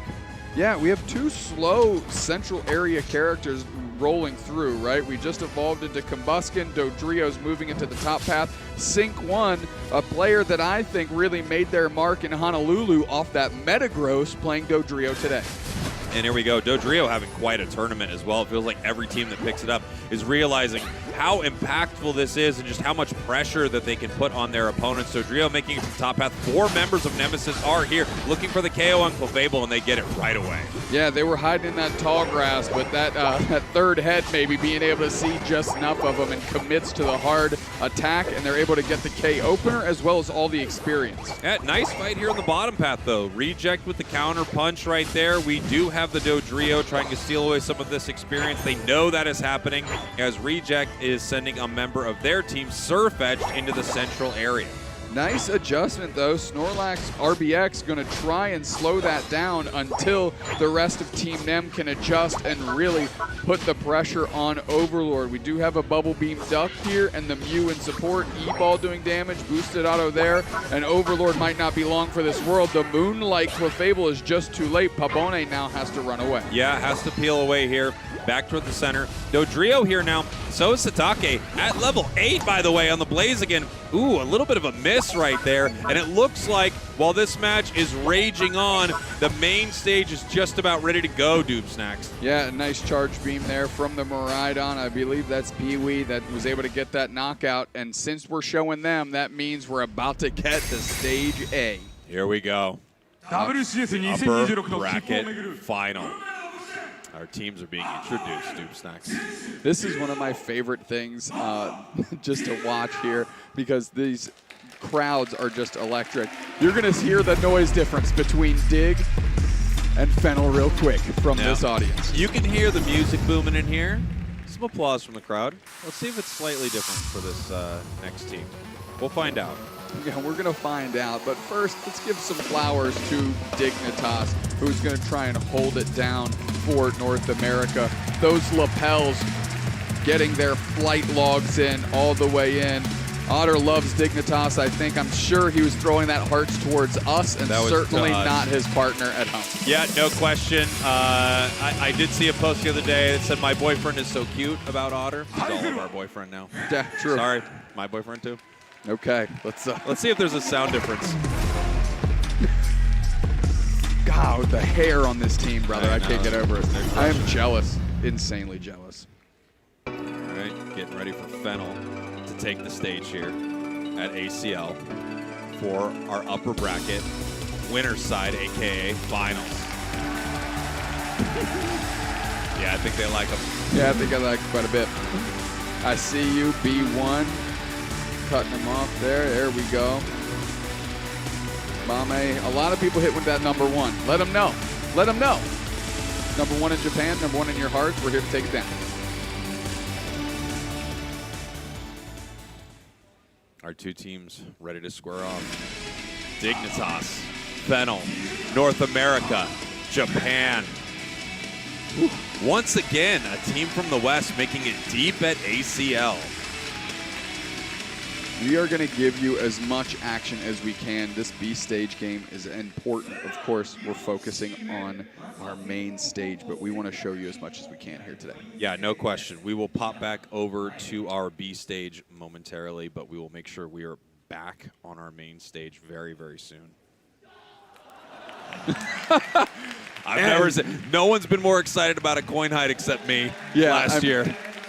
The coin hide guy is unparalleled. Just a staple in the ACL event, in my opinion. Fennel wins the coin hide challenge. Zagrug unable to discern where that coin is hidden. Coin hide guy chalks up another win. Coin hide guy is almost undefeated. Obviously, I was able to take him down, but that was a legendary, impressive feat. Some people would say is a fluke, and it may very well be. I'll never go against the coin hide guy again. I can't top it. No, 100% conversion rate, 1 for 1. Why even risk it? Retired at that point. I had to, you know? Yeah, that's why I don't play Unite competitively. I played in one event, and I won it. I said never again. Amazing stuff. It's incredible. I think I probably played an event and lost. Retired anyway. I won't do better than that. You were just like, that wasn't great. Get me out of here. So we're getting ready for it. Upper final right here. Dignitas Fennel. You know, last year we had Nemesis, not Nemesis, Luminosity. I apologize. Get very deep in this tournament, right? They made it to 3rd place at ACL from North America here. Dignitas looking to do even better. If they can win right here, they at least guarantee 2nd place in this tournament and, again, another world spot. Yeah, they added a world spot to this event just a few, I believe it was just a few weeks leading into this event where we thought it was just the champion that would get the invite. Then they said, nah, the competition's so stiff. Let's make sure 2 of these teams get to go. So this match has a ton of implications right now, specifically for the rest of these teams' seasons. It's a lot of weight off your shoulders if you can get one of these early invites. And let me tell you, no question these teams want this, but as a region, Japan would love this because the more teams from Japan that qualify in this tournament, that means there are more spots open for the rest of the teams out of Japan. If 2 Japanese teams were able to get the top 1 and 2 spot in this entire thing, it would be massive for their region. Without a doubt, and don't forget, these teams are going to, or specifically the 2 teams, because they have fought so well all weekend, they get 2 bites at the invite apple. They have this best of 3, and of course the losers finals best of 3, where the losing team from this will go to get another crack at it. So if you've got 2 swings, you want to make sure you knock one out of the park. Yeah, no question about it. This is just going to be such an intense matchup between these 2 squads. I feel like this could go one of many different ways, and I wouldn't be shocked. I would not be shocked if we saw Dignitas put on a show just like they did against Reject and have a really impressive performance. I also wouldn't be shocked if we saw Fennel dominate, how they have been all day, just completely run the board and look like the best team in the world, as many people think they are. And if it's incredibly close, I would love it, and I also wouldn't be surprised. We're getting to the point in this tournament where only the best of the best remain. I have a question for you. So obviously, wonderful hair out of B1 here for Fennel. It just dawned on me, is their name B1 or is it Bone? It's got to be B1, right? It's B1, I think. Yeah, it's B1. Because you spell they're going to B1. B1, Bone, if you put it together. Chat, let us know. Hashtag Bone. Chat, let us know. And I'm sorry, we actually got rid of hashtags. Hashtags are done right now. All right. Oh, we have the opportunity to go to the B stage, so let's go to the B stage while they're getting set up. We assure you we won't miss this draft. We'll get back to the A stage action as soon as we can. But let's just take a look. I mean, these are all like invaluable games and information that I would love to see, and I'm sure you at home would much rather see a game than us just jabber on about whether it's B1 or Bone. Thanks for that one, Spraggle. Yeah, I think it might be B1 actually, and it looks like we're staying on the main stage. Staying on main, okay. You know, we've got a whiteboard out here that's just getting fired up. Here's some information. They're saying, do whatever you want. You want to go to B? You want to go to A? We're staying on A. All right, well, don't tell us that we have a choice in the matter. To be fair, the main reason they got a whiteboard is because, if you recall, been here all weekend, we were like, you need to tell us when we're going to be back on camera. We're out here. He's picking his nose all the time, like a crazy amount of nose picking. We just don't want to have any embarrassing. Up there. Yeah, what am I going to do? We don't have any embarrassing moments, more so than we already do on camera. We're trying to really quash those numbers. They got the sign to let us know.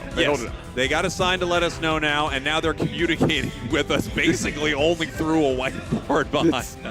Which is tough, because I can barely read. Oh, yeah, that part's been really tough, too. Every time he tries to read, we have to cut the camera. He's trying right now. As we're getting ready for our draft right here, we have Dignitas on our purple side. We have Fennel on our orange side. However, Fennel is going to be our first pick right here because they won the coin hide guy. Sableye ban? Is that accurate? We'll see if that is correct here. That seems a little froggy. We're going to press on through. Hoopa is queued up next. That is locked in, and it looks like Otter seems a bit confused. We're going through. We're going Snorlax. Okay, here we go. Let's see what we're doing. I mean, it looks like they're trying to shut down a very specific strategy. They may know that if they take one specific Pokemon away, they can't try to hit them with some type of scoring strategy. That way, if this one piece doesn't work, they won't go for any other piece of their strat here. As we have, once again, Comfey banned out. Not surprised to see it. This thing is so difficult to deal with. First pick, over to Fennel. Zacian. They snap up Zacian immediately. So that's it. Now, this is information that Dignitas came equipped with. We knew this. And now they're going to get Blastoise, and is that Mega Charizard Y back-to-back? It is Mega Char Y and Blastoise. If this was just the regional games in North America, you'd be shocked that it's going this way. But different teams, different regions have different priorities here. And I've noticed that a lot of these teams are not prioritizing something like Mega Charizard Y. In fact, Mashio right here, maybe locking in. Yeah, once again, Zarina just early, game one. Zarina and B1, the Latias grabbed by B1. On the other side of the coin, we'll see how Dignitas adjusts. Looks like we're hovering the Psyduck, which I wouldn't be surprised by. Otter also hovering Greninja. Locked in Machamp, and I love this pick. I mean, Machamp is just so unbelievably strong, sets up so many huge plays. Mame, we saw a little Clefable earlier. They could be bringing it out. It is an amazing Pokemon that is able to keep a lot of these allies around and healthy throughout a fight, but they're also considering bringing out the Umbreon here. Latios to go with the Latias. Locked in for Fennel. We'll see where we end up here. Otter is going to have their selection. Are they going to look to range and change with the Decidueye? And they are. And we are. Did you see Otter? I did. Knock the arrow back. I love that energy. I love that energy, and that's what you need against a team like Fennel. You got to be feeling good, and you got to act like you belong there, and Dignitas certainly does. One thing that is amazing about the pick here from Dignitas, the Decidueye, is that it does outrange every single Pokemon essentially in the game, right? I mean, Spirit Shackle is one of the most long-range moves that is out there. It also travels through multiple targets, so you can't body block it like a snipe shot, right? However, they have a couple of great tools to get to Decidueye. One of the best ones that's got to exist is Zarina. I mean, just comboing through multiple dashes with Queenly Majesty, a Unite move that's single target, able to grab Decidueye. However, if Dignitas can protect this Decidueye, it's going to be really tough because it is going to rain in damage the entire game. From downtown, as you would say, it is just going to pick up KOs. And I mean, Otter is ready to go on it. This arena is ready to go for this game. Dignitas, your purple team. Fennel, your orange team. These are your upper bracket, aka winners bracket, Game 1 finals. We often say this, but the support core for Dignitas is going to be critical to make sure that they are protecting Otter and allowing Toon to engage the way they want. And they've got two good tools with them, right? They have the Psyduck as well as the Blastoise. Big surf mechanic out of the Blastoise to create separation. Psyduck headaches, of course, and even some good psychic shots to drag the opposing team around. Mashio looking to pick up a KO right now on the Machamp, getting really low here. Very dangerous play there. We're going to see what they want to do. B1 in a tough spot right here. Wow, Fennel just getting extremely aggressive. The focus band popped on the Umbreon, having to use the eject to get away, but they do pick up the K opener. That is wonderful play. Burning the eject button, useful expenditure of resource because they got the KO back the other way. Toonslim is in the middle. Little Otter sitting there at level 4. Hasn't evolved to Dartrix just yet, but Dignitas getting that K opener has to feel good. Yeah, and here in the bottom path, we have the center area Pokemon for Fennel. In the top path, looks like Mame's in some trouble right now, getting taken down there. Dignitas now moving towards the top path for this fight. Yeah, now nice pressure. Good engage there onto the Charmeleon, and they're going to be able to cover very well. Good job by Zealot. Still a Machop, but they are able to at least get one. Unfortunately, some damage tick sorts out Toon. And take a look at this. AK1 making their way to the top path with this Latias, moving faster when they're around each other too. They were able to truck all the way up here and pick up a couple of KOs there. Nice big double KO. Level 6, almost 7 for the side of Fennel. You're starting to see the value that P is bringing to the table with the Zacian, fighting very well in the 1v2 downstairs. And here we go, just continuing to get experience here. Toonslim now taking this extra moment to hit 7 because they were KO'd right there. Mashio, 6. A lot of Pokemon are evolved where they want to be. We're still waiting for the level 7 on our Owl here, and we're taking a quick pause for the cause to make sure that there's not a problem up on our main stage. These players need to be locked in for this. We need to make sure that everyone is ready to go for this game. We will get right back to it as soon as this issue is resolved. A few things happened really early. I think a couple great moves from Dignitas. They picked up a couple of early KOs, but I really do think Latios moving their way to the top path, sneaking their way up there as quickly as they could to sort of counter punch was the stronger strategy right there, picking up the KO on Toonslim, the center area Pokemon for Dig. Yeah, surprisingly enough though, Toon is still well on their way to get level 9 really close to those first objectives. And when I say first objectives in my mind, I'm like forever burned into the 7-minute objective. Of course, Reggie Drago populates earlier than that, but for the top and bottom Reggies, that level 9 is something that I think Toon is historically known for, as being a player that can consistently be at that first set of top or bottom Reggies with that Unite move and able to leverage that in being a big difference maker. However, BK1, Mame, Mashio specifically are doing a great job to keep pace and get some quality knockouts. Yeah, you know, Mashio now, level 6, they are Zarina. You take a look at a Pokemon on the side of Dignitas that really wants to be level 7. That would be Otter on this Decidueye, right? Yeah. As long as it sits as a Dartrix, it is mildly useful. Its auto attacks are okay. It has somewhat of a secure move. But once it hits 7, that is when things are really happening. We're bouncing back on over to our B stage until we get things sorted on the main stage. We will run right back. But we're taking a look at Nemesis Reject right here. 3 minutes on the clock. Nemesis up. Yeah, Nemesis is up. Pretty close game. Levels real quick. Look at parity as well. So this might come down to who takes the stronger, more cohesive team fight. Heavy slam after the Psychic on the Blaziken. We're going straight in. Overheat is charged. Surfetch does take care of Mimikyu, but they're going to be back in time for ground up. Yeah, they're going to be back in time here. 30 seconds left. A nice little catch there by Reject. No one spent a Unite move, of course. Satake now able to go for this objective. It is going to be Reg Ice, going to give them a little extra HP recovery for this fight, as well as, of course, some team-wide XP. Sync 1 right here, level 14 on this Dodrio, taking away a buff from the side of Reject. They're going to see that that was stolen here, and they know that a bird is near, but no, they are just finding the Snorlax with that Thunder. Yeah, I mean, it was good enough to bully them out. Now Reject is allowed in the pit. How they're going to use this is what's going to be most important. A little drive-by action from the Dodrio. Decent Solar Beam. Moonlight is down, and honestly, Reject is pretty split up.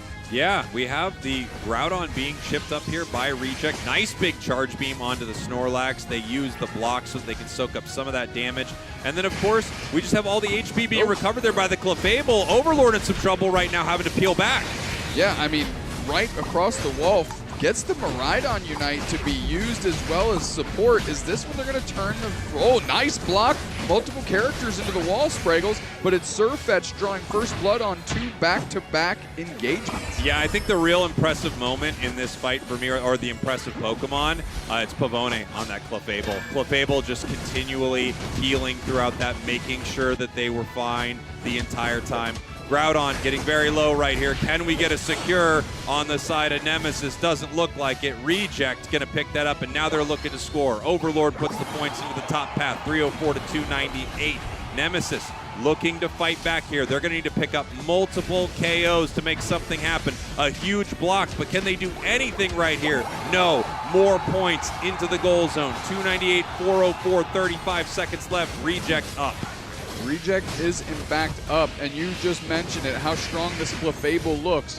I don't think the East plays against Clefable too much. I mean, you have to prioritize it first. You have to isolate it from the team and get rid of it. And Team Nemesis did not prioritize properly, and because of that, Reject is able to stay in this fight as long as they need to finally tip the scales and win.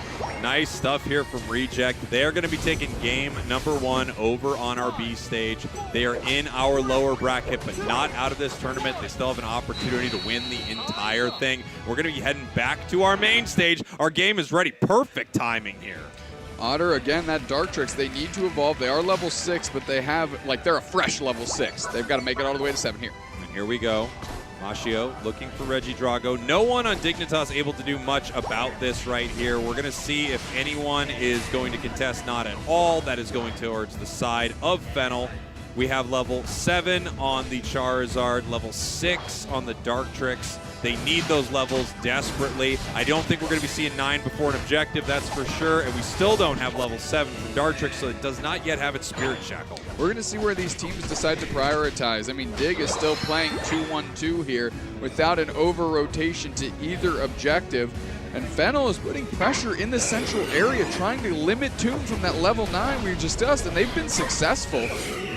Yeah, nice stuff right there. They take Reg Ice. They also push them back. We finally do have the Spirit Shackle, however, for the side of Dignitas right here. They're going to see if they can take this buff away from this Umbreon. Yes, they do. Hand it on over to the Machamp. While that happened, though, 30 points in the top path for Mashio. No Unite move yet, just barely missing it here. The full heal is popped, but beautiful timing there from Zealot. I don't know if you noticed that right there. They actually just waited the entirety of the timing.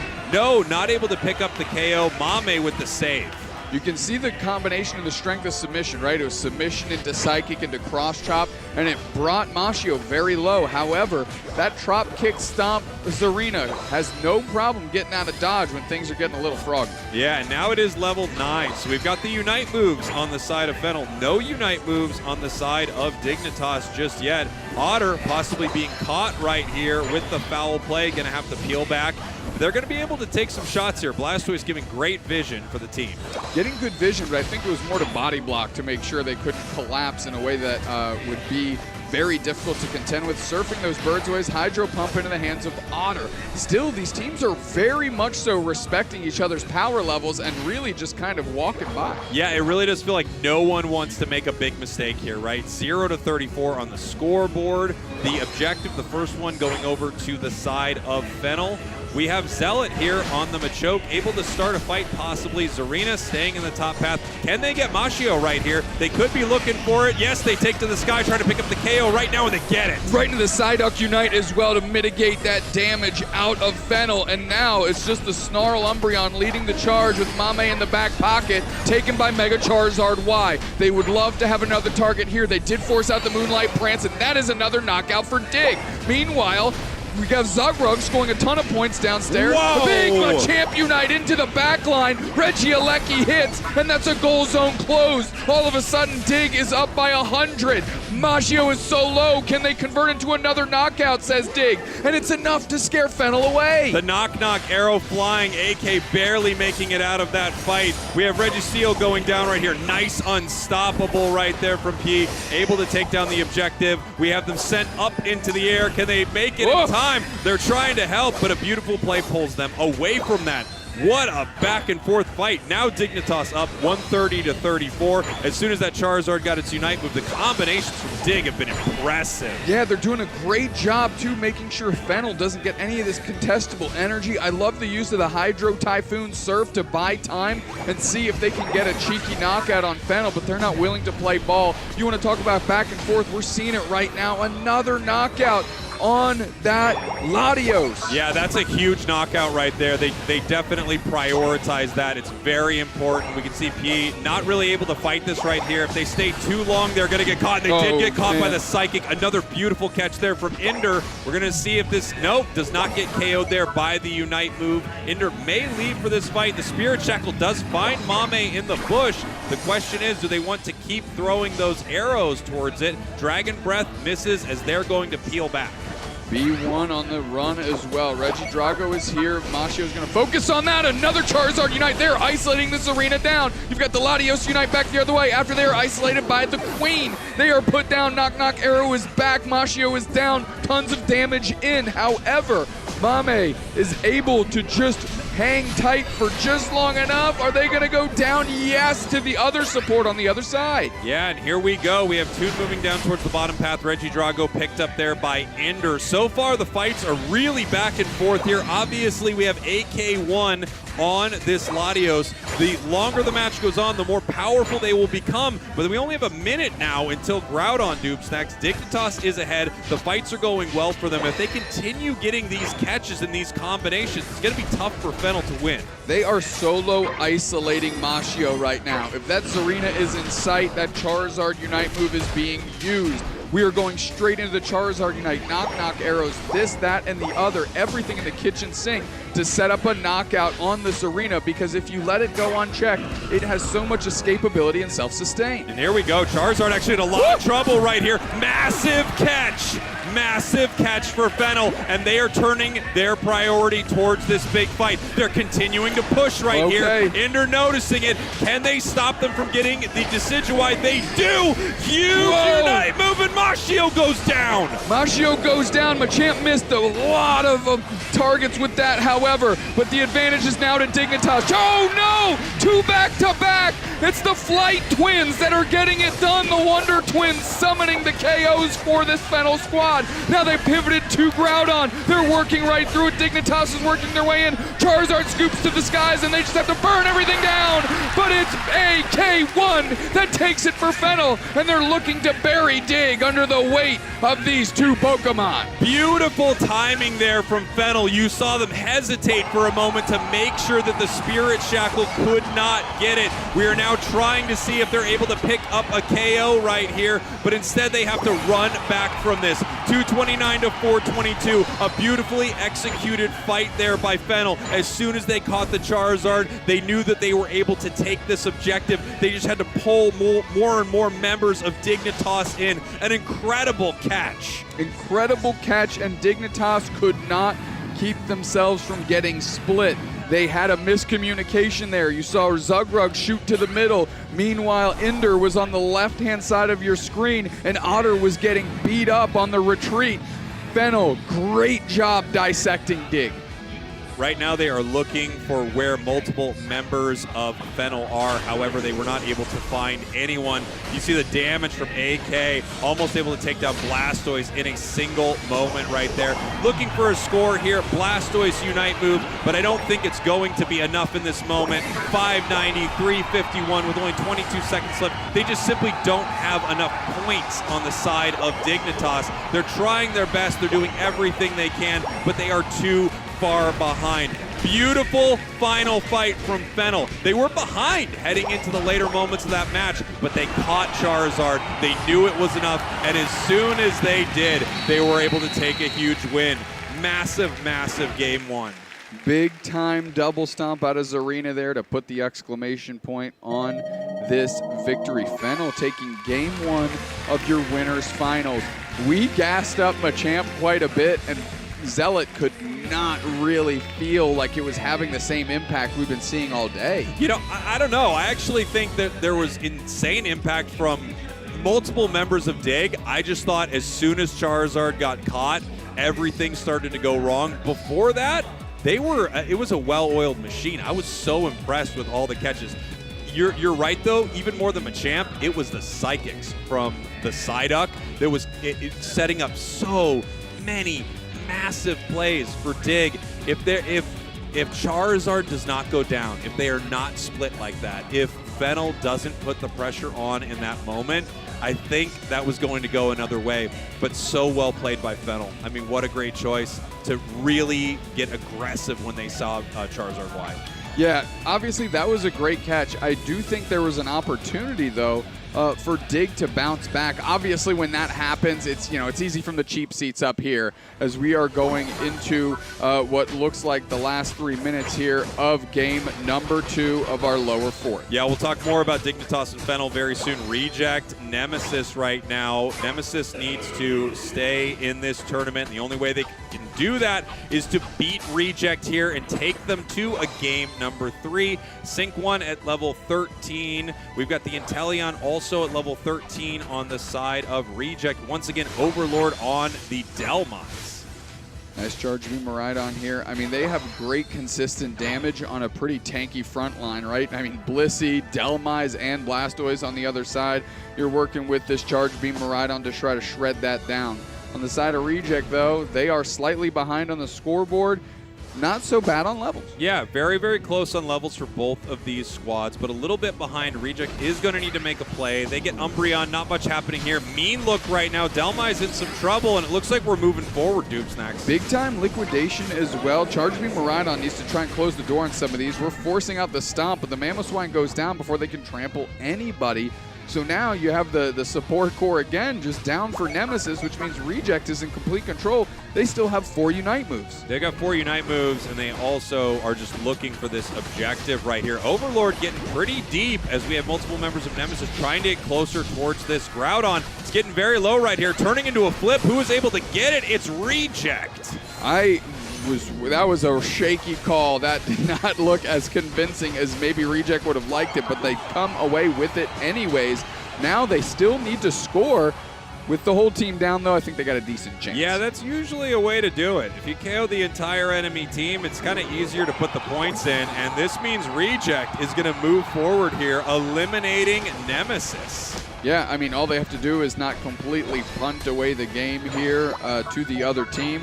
Grab as much of this Eos energy off the map as they can and just kind of sit tight.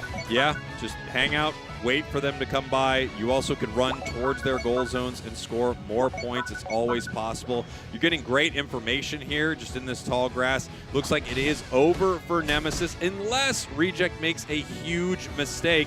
Multiple members of Nemesis coming down to the bottom path right here. Can they pick up one of these KOs quickly? And it does need to be quick. 35 seconds left. They're looking for Overlord. They get one. That's one Groudon buff that they have. The rest of Reject goes back. Blissey almost loses theirs, but they're able to hang tough. Might as well send Haruto to score a hundo burger real quick. Yeah, Haruto putting one on the grill, and Teleon also running towards it with 15 seconds left. That is all they wrote for Nemesis. Reject will continue on in this tournament, getting knocked out to the lower bracket in their first match. So impressive that they were able to stay in this thing and make their way almost the entire way through our losers bracket so far. Yeah. Credit to Reject for the bounce back here. Like you said, they lost their first match 2-0 and then immediately were able to kind of cobble it all back together and make the run. Let's focus back on our A-stage match. While we had the opportunity to watch that, I was thinking a little bit more about my assessment. You're right, Machamp wasn't so bad. I think it just not as tied in as to some of like the cohesive kind of suplex detonate strategies we've seen out of the Eastern teams, but there was a lot of value. Quality Machamp Unites, you know, like on that last Machamp Unite, did Zealot hit as clean of the two targets as we would like to? No, but getting a knockout there was a start.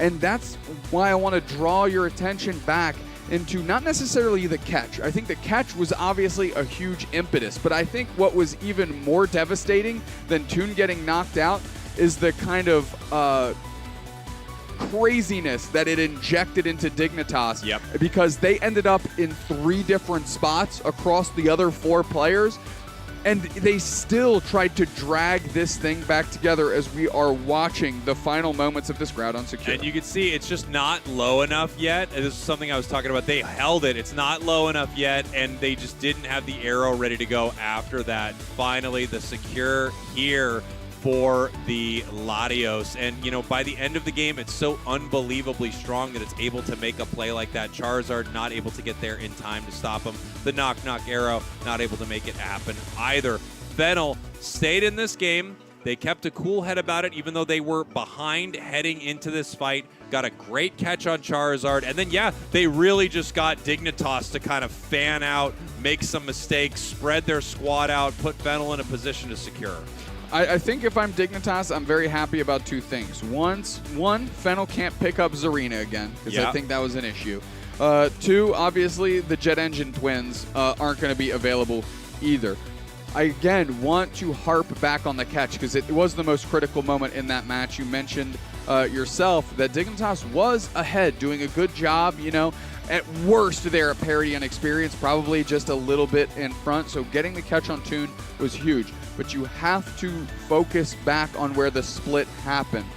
Into the choke point was Otter, right? Yeah. Trying to work because Zug had a big surf to kind of like create space and buy time, because now it's just you versus the timer to get your Charizard back into play. Yeah, you're just stalling at Exactly. that point. Yeah. Ender follows Zug. On the backside is Otter running away, and then Zealot's like, if Otter goes down, now we have nothing. Yes. So he's on the chase that way. They do get a knockout. However, just being split up for that short amount of time, by the time Toon came back, there just wasn't enough in the tank to be able to leverage that. Here we go. We're going to see what Fennel wants to bring into game number 2. Obviously, a lot of power picks on the side of Dignitas for game 1, for sure. I mean, Blastoise, we had Charizard, we had the Psyduck. These are all huge picks. And what we talked about before, Machamp as one of the top picks in the tournament here. They are possibly still going to ban out something like Comfey, but we'll see if they want to keep doing that here. There is a premium potentially on something like a Hoopa right now that was banned last game, all creamy banned. And we'll see if Fennel wants to pick up a Hoopa for themselves, because I believe that we have Dignitas on the button here with the first pick. Wow, this is Nope, I lied. Yeah. Throw me off a bridge. No, never. But what an interesting situation. They decided to take second pick here. Once again, they are banning out Sableye. They really don't want to see this Sableye from the side of Fennel. Zugrug taking the Snorlax. Ender hovering the Hoopa right here. They banned out Comfey game 1. I wonder if we see it here in game number 2. It was something they were worried about. Yeah, maybe this is something that Dignitas does do well, is let you have the powerful thing because we think we've got a good reactive strategy to force you into that. However, I mean, Comfey is not in the cards for Dignitas based on Snorlax, Hoopa picks 1 and 2. So, I mean, Fennel doesn't have to show their hand until too much later into the draft, and they're going to grab Psyduck and Machamp, but we have seen teams use Psyduck as a pseudo tank and still go Comfey. Yeah, no question. Very possible here. Otter looks like they could be locking in the Alolan Raichu. It's had a pretty interesting weekend, actually. A few teams have picked it up and looked pretty good with it here. Toon, with our next pick, we could be looking at something like Gyarados. Zarina, okay, so Zealot is bringing the Radish Queen or whatever vegetable that is, and now back onto the other side. Yeah, and here we go. We could have this gutter situation where they grab something like the Comfey, but it looks like they've actually got other plans. We've got Cinderace here. I wonder if we're going to back it up with a Blissey or if we are going to keep this Eldegoss, and we keep Eldegoss to the side of Fennel. Cinderace, obviously, extremely powerful once it gets going. Final pick over here to dig. Let's see where Toon wants to go with this gutter pick. He is one of the players that can use it to the best of its ability, and he goes Greninja. We've got these starters squaring up. Water type advantage goes to dig. Yeah, we're going to have to see how this goes. I mean, both Cinderace and Greninja are these Pokemon that are appearing more and more in competitive lately. They have been gone forever, but we are on the long-range tactics patch here. So a lot of these Pokemon are getting a ton of value currently. Greninja, one of the top things in the meta as far as the ranked ladder is concerned. We're going to see how that performs here today. On the side of Fennel, they don't have an insane amount of dive to deal with Otter, except, of course, for this Machamp. And once again, it can be a huge playmaker. Yeah, what I love about the draft here that Dignitas has done, let the other team have Machamp when you have access to Trick Phantom Force Hoopa.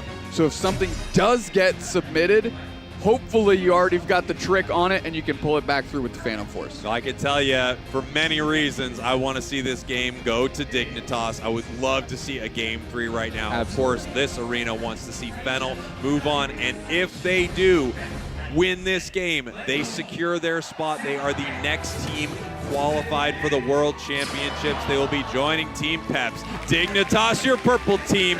Fennel, your orange team. Fennel, again, 1 game away from punching their ticket to Worlds in San Francisco. What a draft we have here in this knockout draft format. We are seeing some very unique things today. And of course, this game is no exception. When's the last time you saw some real active Greninja and Cinderace drafts that wasn't in solo queue? Ender looking for a secure right there, not able to make it happen. A little bit of an invade happening here in the center, and not able to take that away either, it didn't look like. We have Eldegoss actually trying to steal something away from the Alolan Raichu, but they're a little too late right here, and that is secured by AK1. No, they actually did get 1 piece of farm. That's pretty great. Yeah, I mean, again, just slowing things down. However, Mame has good vision on Otter, and it doesn't seem like Otter knows they're there at all, because if they did, they'd just start A-pressing them down without a doubt. And they are just hanging tough, maybe working through the respawn timers here. We'll see where they go. Yeah, let's see what happens in this bottom path here. Multiple members of Fennel coming down to try to stop them right now, and it looks like they are going to push them back towards this goal zone right here. Not picking up another KO, but a great start for Fennel in this bottom path. Raboot heading back towards its center area. They got to get some of this experience before it's taken away once again by the side of Dignitas. I think the Psyduck was able to take a little bit of something there with that bubble beam. Of course, we are looking at a future Greninja. The Frogadier needs to evolve. Good pressure here by Mashio. Mew, one of their more played Pokemons in this tournament, unsurprised. And there is the trick, Hoopa. Yeah, and here we have experience being funneled towards this arena as well as this Alolan Raichu that is heading down to the bottom path. Not yet level 7 for the Cinderace, still a reboot here, but it's about to get very, very powerful very quickly. Greninja only level 5 for the side of Dig. Slowly but surely, they're going to have to get there. Obviously, they're expending the central area resource for Otter. That was a good little knockout on Mashio. They're going to have to give up a lot of points in this goal zone. Actually, only 30 goes in. And that Cinderace is out of dodge. AK1 doesn't want any of that. Yeah, I mean, it's pretty dangerous here. We've got a strong setup from Dignitas pushing forward. We still do not have the Zarina yet. It is right on the cusp of this moment. They just need one little piece of experience here. Cinderace, however, on the side of Fennel. Greninja, not yet on the battlefield either. And it looks like they're going to allow Dignitas to score in the bottom path at will, and they're going to move towards the top path. Here comes the submission Machamp, going to set off that Electro Mine, that E-ball there, and we're going to keep on plugging forward as the experience is going really to the side of Fennel up top, but it's hard work for Toon Slim on this Frogadier right now. I mean, he's all by himself in the top path, does manage to get 7 as we have Mashio trying to take experience away from the side of Dignitas. Able to get a little bit, they take the blue buff right here. Toon Slim coming down, Water Shuriken trying to pick up a KO right over the wall here. Toon goes down to the Bubble Beam. Wow, not being able to close out that knockout on Mashio feels terrible. We did just expend the Alolan Raichu Unite. Good cover by Ender, KO streak of 2 for them. Meanwhile, though, this Regirock belongs to Fennel, and they got some KOs for themselves as well. Yeah, take a look at Fennel right here, level 9 there on the Cinderace, able to pick up a nice secure in the bottom path. In the top path, Toon Slim making their way to level 9 here. This is a surprising draft, I gotta say, just when you look at these two teams. It's not what I would expect here on a game that could qualify one of them for Worlds, but it's exciting to see. Absolutely. Tons of damage onto, who's that? Is that AK1? Who's on there? Who's on the Machoke? Tell me. I don't know. I think AK1's the Cinder, right? Am I right about that? Yes. You're 100% right. So that's B1. There we go. We figured it out. Bone. Let us know in chat. Hashtag. Goes down. Hashtags are done. As we have 36 points from Otter here in the bottom path. They are scoring nice overcap 121, now 125 on the other side as we have Fennel scoring, and they are pushing towards the tier 2 goal zone. Another 40 points go into the top path. I mean, a counter score of 20 there, and now we are up 195-121. Into the central area is B1 on this Machoke. Currently wants to evolve as quickly as they can, and they are getting there. Bang, we've got it done. Moving forward, they have their Unite move, but they're just going to submit and get out. Yeah, they're going to submission, run out. Beautiful Psychic pulling the team there right into the Bubble Beam. We have Zealot grabbing some of that experience, eating a little bit of a Solar Beam themselves. Another Psychic and having to peel away from this. You know, there aren't too many teams in the West that are playing Zarina, but Dignitas clearly is one of them, one of Zealot's best Pokemon. Yeah, and you need it, especially in the East here when you can see what he can do in this draft format. Love to see that for Zealot, who's somebody, me and you, mainly me, has criticized, hey, how deep is this player's Pokemon pool? And it has grown exponentially. Yeah, they've been doing an incredible job with that, and I think a lot of teams were trying to take advantage of that early in the tournament, and they really couldn't because he's definitely online with enough picks to support the team. Regirock just getting ripped apart by Fennel. No one from Dignitas able to do too much right here. We're going to see if they're able to stop this. We've got the Hoopa Unite move. It can bring the team down. Alolan Raichu. Can they push them back, Duke Snacks? Here comes those drop kicks to close the gap. Decent stun on Psyduck. Pulls with Psychic. Into the front line is Zugrug trying to cut off the retreat. Let's see if they can convert into the Power Nap. And it's not quite enough. They do get one, but the rest are on the retreat. Can the drop kick pull through? Here comes the Machamp. Submission back the other way. Bang, Greninja Unite. The Hoopa goes down. Can Toon get somebody? No! It's AK1 that gets the better of it. Type be damned. We are running wild over this Dignitas team. They're snatching the shovel out of the hands of Dig. Holy! Another Machamp Unite, and Fennel is feeling good. AK1 juking the Unite move of the Zarina right there. Brutal work. 202, 273. level-wise. Things are spiraling a little bit for Dignitas as Fennel takes another huge win. They've zoned them out of all of these fights. Dignitas just can't seem to even get close to these objectives. This is not going their way. They need tons of experience on their side too. They have multiple carries that need a lot of levels. However, if you look at Fennel, 13 already for Cinder. It's P, by the way. I said B1. I'm wrong all over the place, and Fennel doesn't care what I call him because I'm going to call him a winner because that's what's happening in this game so far. There's a Unite move used. Is it good for a Cinderace? Heavy slam, bang. At least they converted on one. Yeah, they take one right there. They probably didn't expect it to happen. They are going to need to charge that up, but I do think it's a very strong play. You get a lot of catch-up experience in a moment like that, and they could use it for some of these fights. Another nice KO right there, and of course the defender going down is not the best, or not the worst thing for Dignitas. It's an exchange. Both teams got some KOs. That was definitely better, however, for Dig when you're behind. They also got the eject button out of the Mew, which is not nothing. You got to keep that in mind. That's not going to be up for when Groudon hits the map. So not a bad look. They did get some quality wins. How are they going to leverage it here? They're doing decent on the catch-up of the experience as well, with only 20 seconds until Groudon. Yeah, we're going to see how they want to fight this. So far, it feels like Fennel has just been in control of this match, but they have had a few nice catches from the side of Dignitas, but they're going to need a lot to make this happen. If they can shut down the Cinderace, if they can shut down Machamp, they could make a big play here. Zugrug getting caught slightly, but he decides to jump in. Oh, wow! Huge catch on the duck! They're into the power nap here to make sure they can sustain. They've got a player advantage. The duck is down. B1 is in the Pokemon Center. Right side team has the lead, and they're going to put the pressure on. We go rings unbound. We're pulling everybody through. Groudon's at half, running around as the submission Machamp, looking for their opportunity to close in as AK1. Huge stun into the Unite move by Zealot. They take care of the Cinderace. Groudon is on the sights of Dignitas. They're looking for another one. Fennel does not have what they need. B1 finally jumps back into the mix, but it's Groudon that's getting low. Can they secure with the stomps? Bang! The side duck! The side duck! The side duck! Giving headaches and fits to everybody on Dignitas. This beatdown brought to you by Tylenol. Fennel, holy smokes, brother. Wow, what a moment here. It is not over, but that's one of the most absurd steals that we have seen in a long time in the face of an easy win for Dig. Beautiful moment for the Psyduck. Can they come back? Mame has a Groudon buff. Zealot has a Groudon buff.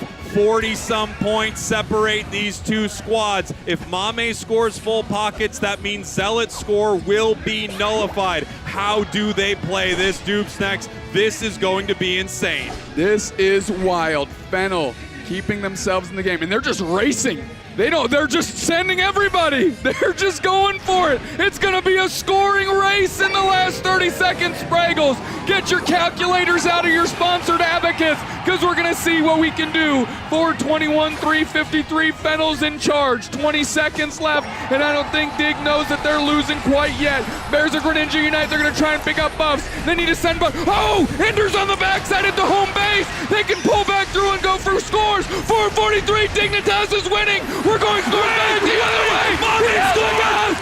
The guard. We're getting 6 more in the middle. Fennel's done it. Fennel's done it. What on earth? Unbelievable. Ah! Wow. Fennel has qualified for the World Championships with an amazing last-minute push. An absolutely insane fight. A clutch from Psyduck that will go down in history. Fennel is on your way to the grand finals, and they will be at Worlds in San Francisco. I mixed up the characters that B1 was playing, and they took that personally. And unfortunately, the receivers of that was Dignitas. Fennel, my heart is going to collapse out of my body right now. What a game. What a game. I mean, it's one of those games from Dig. It's a heartbreaker. They had it. It just barely didn't go their way. What a showdown between these two squads. It is not over for Dignitas, but that is a heartbreaking way for this series to end. without a doubt. Now, as NA supporters as you and I are, don't forget, those of you watching at home, they do get another bite at this apple. They are now down into the losers finals. They have another best of 3 to try and bring this back, but right now it's all about that team right there, Fennel. Holy smokes, brother. I mean, there's talk about them being the best in Japan, maybe the best in the world. What a run they had. Even if they lose this game, they'd be heading to a game number 3, right? But no, the script had them winning right here for sure. Yeah. The power and friendship in anime on their side. I mean, holy. Amazing, amazing match. So impressive. Such a moment. Feeling that energy from this crowd as a team from Japan qualifies for Worlds in a heroic fashion, in a match that really only Pokemon Unite can provide those kind of moments. It is incredible. This audience is incredible. We're not done here, but it feels like we already reached the mountaintop. I can't believe there is another mountaintop and another mountain. We have so many good games left to go. So much more. Dig's story's not done. Reject's story's not done. Fennel's story is not done. But what a moment. We've got the salty runbacks now between Dig and Reject in these losers finals to see if we can have the salty runbacks from Dig Fennel in the grand finals. Wow. Or you could have an all Japan grand finals. Yes. And I don't know what this place is going to do if that's the case. Yeah, I mean, it's just going to be insane in here. Either way, a Japan team in the grand finals, a team from Japan heading to Worlds. We know 2 teams that are heading to Worlds right now, and no matter how it goes for Dignitas here soon, a team from Japan will be facing off in that lower finals as well. Reject, Scars going at it still, so we're going to have to see what is going to happen here. Dignitas is now on ice for a little bit, Doob Snacks. They are waiting. They will have another shot at that spot for Worlds. I mean, I hope they can bounce back because that was a heartbreaking loss there in Game 2. If I'm Dignitas, I'm almost happy that we have a break right now. We don't have to go right into it so we can collect ourselves, talk through what happened, and make sure that we are ready for our, again, second bite at the apple. And you're seeing right now how our upper bracket shook out, and it's Fennel, best team in the Japan, best team in the tournament so far, sitting on top. Maybe the best team in the world, and you know what? They're going to have to prove it a little later this year in San Francisco. But right now in front of them, probably the second biggest prize in all of Pokemon Unite, the title of ACL champion, the trophy, the ring. They've already secured their spot to Worlds. Now they want to secure their name in the history books of Pokemon Unite. Again, up next, we are going to have Reject and Scars, 2 Japanese squads battling it out for the opportunity to send the NA team packing, because waiting for them in the lower finals is Dignitas. And of course, your one crowned world qualified team and current end boss, Fennel. Wow. I mean, these games have been incredible. Today is just an unbelievable day for Unite.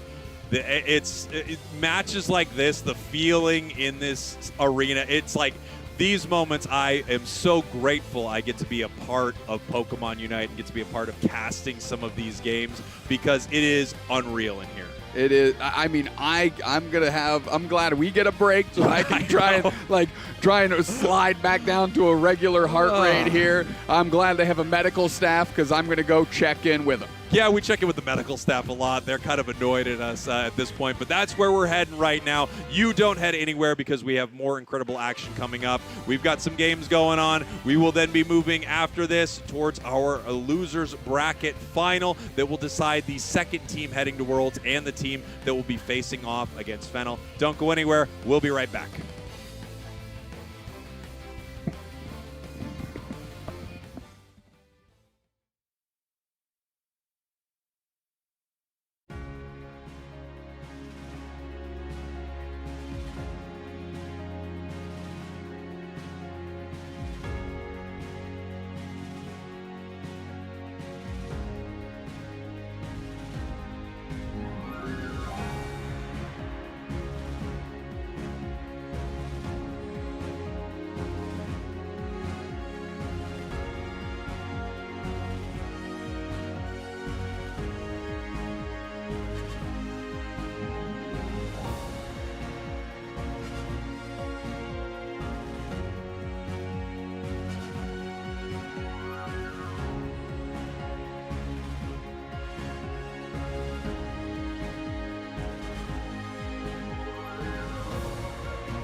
And hello, everybody. We are here with another Ultimate Team segment. This time around, we have Wonder Chef. We need to know who is going to be on your Ultimate Team from any of the players here at the Pokémon UNITE Asia Champions League Finals. Player number 1.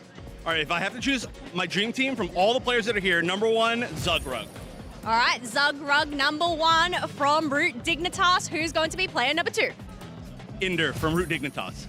All right, so far we have 2 players from ROOT Dignitas. Didn't really set up any rules here. I mean, we do like variety, but who's going to be player number 3? Zealot from ROOT Dig. Well, there we go, 3 for 3. ROOT Dignitas there. Who's going to be player number 4? Well, I can't not say Otter from ROOT Dig. I am seeing a pattern here. We have Otter, we have Zugrug, we have Inder, we have... Well, who's going to be player number 5?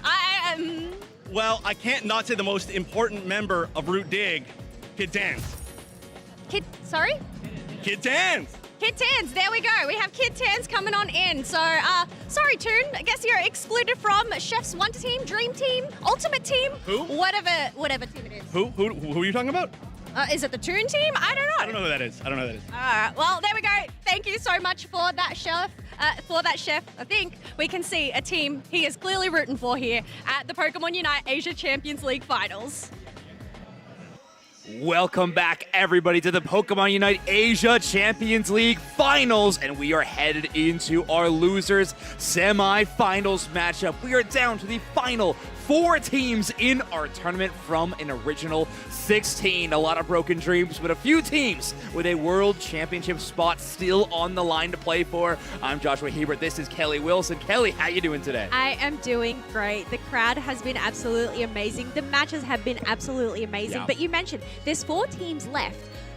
3 of those teams are from Japan. We only have 1 single North America team still left remaining in that losers final. But up next, we're going to have Japan up against Japan. Yeah, this hometown crowd is being treated correctly, with a lot of these Japanese teams rising to the occasion and having an amazing event, 2 of which we're going to be seeing on that main stage are Team Reject and Scars. Rivals, of course, within their own region, but the ACL Regional League for Japan was well fought with constant battles between these 2 teams. I think what's really interesting as well about this weekend is both of these teams actually ended up getting knocked down to the losers bracket by losing 0-2 to their opponents. And over the 2 days, they've obviously made such an incredible run to be able to make it this far. 2-0ing most of their opponents except 1 each. It's just, well, that's the thing. This is the last chance for one of these teams. We're going in with an identical match record, or map record rather, between these 2 squads, but only 1 team can go first and go forward in our bracket. We'll start by looking at Team Reject. For North American fans, this is the current home of American player Overlord. Let's see how well this squad... Well, first off, let's see how well they enter the stage. Yeah, we've got to see these poses. We've got to see how much aura they are bringing to the main stage. I mean, I've got to say, camera work is definitely bringing the aura. Absolutely. Coming out as a duo. Combining the energy, Overlord solo. They're sleeping inside of a box. Oh my gosh, I love this. A little choo-choo train behind as well. The vibes could not be more different player to player on this team. But we love variety. Variety is the spice of life. Everybody has their own personality to bring, and I love that. Otherwise, next up, we have Scars. Now, this squad has been so fun to watch, and boy, oh boy, have these teams put together some strategies to fight up against this team. Not a single time has this iconic Gengar made it through the ban phase. I don't know if we're going to start now. Let's get Scars on the stage to face their opponents. First time ever for an orange side walkout. Look, I'm going to say I would absolutely love to see Gengar, but considering these teams have versed each other in the Japan League this season, I feel like Reject is pretty well versed in that. Otherwise, bringing the aura there, running straight to the camera, definitely bringing the energy to the main stage. All right, this Scars team is so exciting. A very emotional victory earlier on that main stage today. Oh, this is definitely going to be an emotional match no matter what the result is. Reject from Japan, Scars from Japan. many hearts in the crowd are going to end up being broken at the end of the set, but also many hearts are also going to continue being happy. That's true. Now, of course, fans of the Asia Champions League for quite some time know that this is one of our favorite parts of the show. This is where the official hides a coin to determine who will get to choose first pick on the side. You see them referring to the rest of their team. Ooh, and they're going to blame the coin hide a loss on their squad. They didn't get the loss. They got the win. Okay, well, they're going to be awarding their win to the squad. I wish I could see the coin. And they will take the second pick in game number 1. Reject will have first pick in your draft. And they've got to go make sure that this up each opponent there, showing some good sportsmanship, but also just some good vibes all around. Because after all, as we mentioned, I feel like a billion times already, this is going to be Japan up against Japan, an in-region rivalry. Yeah, I'm living for all of these in-region rivalries, and it feels like we're going to get a whole ton of them. Dignitas really the only possibility for a spoiler of that to happen in the grand finals. And I know a lot of people, maybe myself included, are kind of hoping for that because that winner's final matchup between Fennel and Dignitas lived up to the hype. It was so exciting. But every single match at this point forward in the tournament, I believe, is carrying all of that hype along with it. This loser semifinal to determine a top 3 spot in the Asia Champions League, a podium spot here, is going to be such an intense match. But also, it's just that one step closer to reaching that grand final, one step closer to securing a World Championship spot. But as we have a look, this is our run that we've had here so far. We can already see, this is the lowest bracket run here. Reject, going and knocking out Force Gaming 2-1 at the beginning of the day.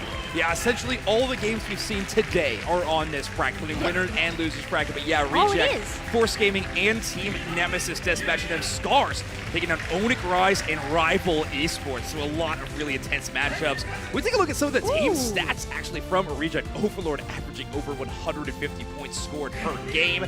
Taking a look at Scars stats though. We got Kaipo playing a lot of those carry Pokemon, the Surfetch and the Talonflame, maybe 2 of the marquee Pokemon for the Scars strategies. Yes, and we can already see some of these picks coming on in, and we aren't seeing any Gengars up here. Hasn't been let on through. Also, interestingly enough, not seeing any Psyduck up there, so I'm wondering whether it's just been banned out against them or whether they're just not prioritizing that Psyduck. That's a really interesting point, Kello. And if Scars is not, I sure hope they're prioritizing it as a Pokemon in the banning phase, because I know a player on Reject I'd be really terrified of having one of the most devastating Pokemon in the metagame, and that would be Pee-wee. Another one, though, of course, we got to talk about Kumafuzi on that Dodrio. That combination has been fantastic. It feels like no matter what, it will be emerging at some stage of this game. However, Reject has also found a lot of success with Overlord on that Pokemon. It feels like Dodrio could be a contentious pick between these two teams, and who wants to pick it and who wants to pick it when. Yes, that is such a great point, but also I just want to mention the fact that we have seen somewhat the original Overlord come into play. I know throughout the season, mainly prioritizing that defender role throughout the ACL League, but then really coming here onto play in the finals and to go back to those more damage attack carries is so incredible to see. We've seen Garchomp, we've seen Adelmize come on out, just so many. This is Overlord in a nutshell, right? Exactly. Yeah, Team Reject has been a really cool evolution for the start of the season. One of the best parts of us being in person here at the Asia Champions League is we get a chance to talk to some of the Japanese commentators. And one thing that they kept talking about over time is that Reject just got better and better. One of the biggest changes they made was taking Pee-wee out of that reserve spot on the roster, adding them back into the fold. And really, they looked like a different team after that point. They really stressed that the communication on the team looked a lot better and a lot cleaner, and I think for a team that has been making their way through this tournament bracket on the back of incredible combo plays, that makes a ton of sense. Yeah, no, 100%. Going and moving from North America over to Japan, not really knowing much Japanese, instead relying purely on that intuition, that map awareness, but also just, the knowledge that Overlord brought to this composition, and now just allowing him to use all of that knowledge and go and support him there. I mean, I did end up having having Pee-wee as well on my ultimate team there, so I am choice. definitely a big fan. Yeah, great choice.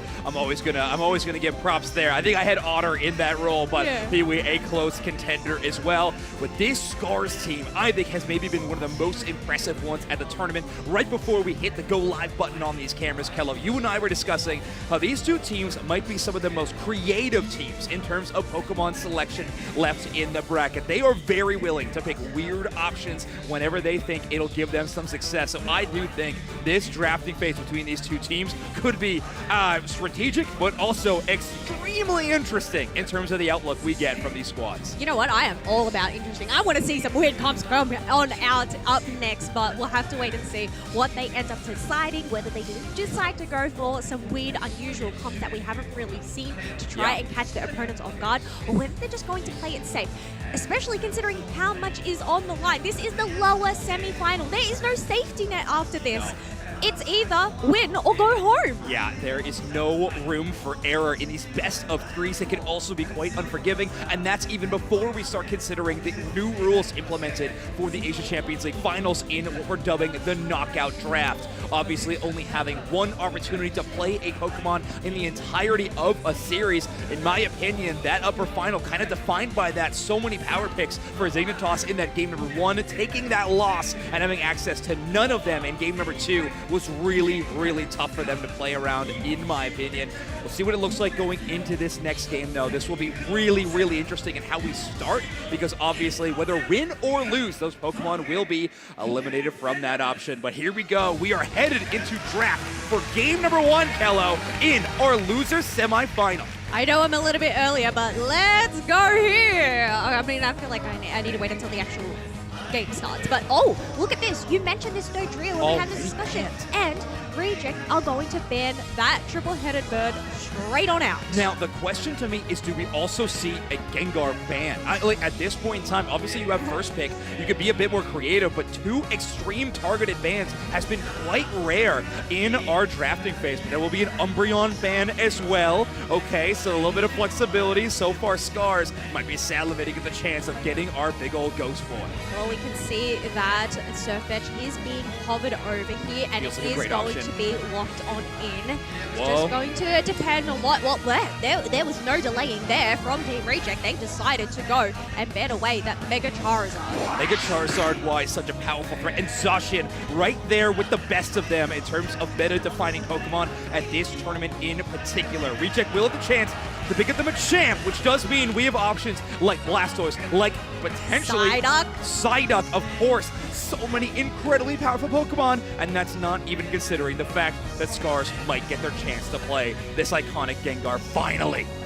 Maybe. Will we actually see it being selected? The thing is, like, is it one of those first pick Pokemon? I don't or think so. is it more one of those gutter picks for later on, depending on how the vibes are feeling? But instead, they're going to opt for a different speedster, a Leafeon. And I think in comparison, you know, Gengar versus Leafeon has that great early game presence. It gets that evolution at level 4. It gets its Unite move at level 8. It doesn't have to reach that final evolution. Otherwise, we have another evolution on the other side, being that Espeon. All right, Pee-wee's been playing so well on this Espeon when able to pop off with the combo play of either a champ submission or a few other pieces of crowd control, particularly the Psyduck or even an anchor shot. So we'll see how well Pee-wee can line that up, but I like saving Karuto and Overlord's picks.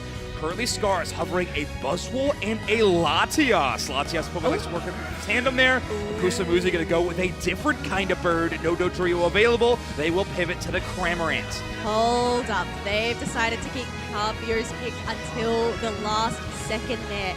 I don't know whether we're going to see Gengar, considering this team composition might be a bit squishy, but we don't know.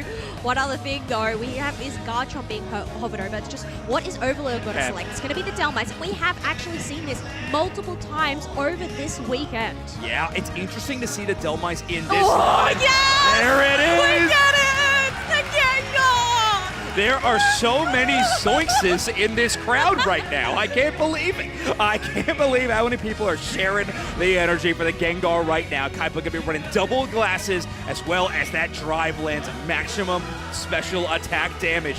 will be tossed the other way. Now, this is still going to be a tough matchup. That's a lot of shred that Gengar's going to have availability to it. Obviously, Cramorant, Gengar going to be shredding that defense, but that's 3 all-rounders on the other side and quite a bit of crowd control. Gengar's full heals are going to have to be perfectly timed for Kaiba to try to play around some of these team fights. Yeah, no, that is such a good point. I feel like Reject, they weren't really too worried about this Gengar pick. No, going for more of a robust build, having 3 all-rounders along their side, but also having this Eldegoss. Yeah. In that late game, that Pollen Puff can be so crucial for those dive Pokemon. Yeah, that damage reduction, especially with the nature of that Dhelmise Unite move, where you're tossing yourself all the way into the back line. Normally, when we've seen Overlord actually pick up this Dhelmise, it has been a big part of the playbook for Reject this weekend. It is to try to counter out some of these double attacker compositions. Force out attacks onto the Mewtwo Y in the background. Here we go. Ready, go! Oh man, that's way too fun. We're doing that forever now. Here we go. Reject gonna be your purple team. Scars are your orange team. Game number 1, reminder, elimination match. A top 3 spot on the line as we have a Battle of Japan. Oh, we are going to send that Machop into that central path along with that Ghastly over on the other side. Downstairs, though, we have pretty great early game from either side. We're having that Snorlax up against that Dhelmise, but, I mean, Cramorant over this Espeon does have that level up. Yeah, it's going to be interesting to see Overlord kind of playing a bit of a defender role with this Dhelmise. Obviously, that Steelworker passive going to be giving them a bit of extra oomph to their attacks early, especially when they're playing around some of these goal zones, but they will be trying to allow Pee-wee to be the major damage dealer. So far, it's a success, and they've already gotten to that level 4. Overlord's got to be careful, though. Cramorant, Snorlax, no slouches in the early game either. And that's the thing, early game with Overlord on that Dhelmise, it doesn't really have great maneuverability, so it doesn't want to get caught out by a heavy slam or a hurricane from that Cramorant. Meanwhile, we do have Carpio in that central area as that Haunter. It looks like they're pivoting up into the top area, but Machamp has spotted out that Leafeon. Wow, I think Pee-wee did still land that attack, but already the Hex is starting to get to work. That will be a Leafeon KO, but Haunter going to pick up a knockout on the Gibble. Reminder, this is a Drive Lens equipped Gengar. So that is 1 KO, 2 stacks into the Drive Lens attack damage. Yes, 2 stacks there, but no stacks on their special attack specs just yet. Instead, they're just going to pivot back towards their central area, considering their buffs are back. Otherwise, Overlord has managed to reach that level 5 on their own downstairs. Wow, so with Reject playing a lot of late-game focused Pokemon, specifically the Machamp and the Garchomp, they've had no opportunity to actually invade, a common strategy we see against these Gengar picks. But reminder, Scars very wisely saving that Gengar for the last pick position.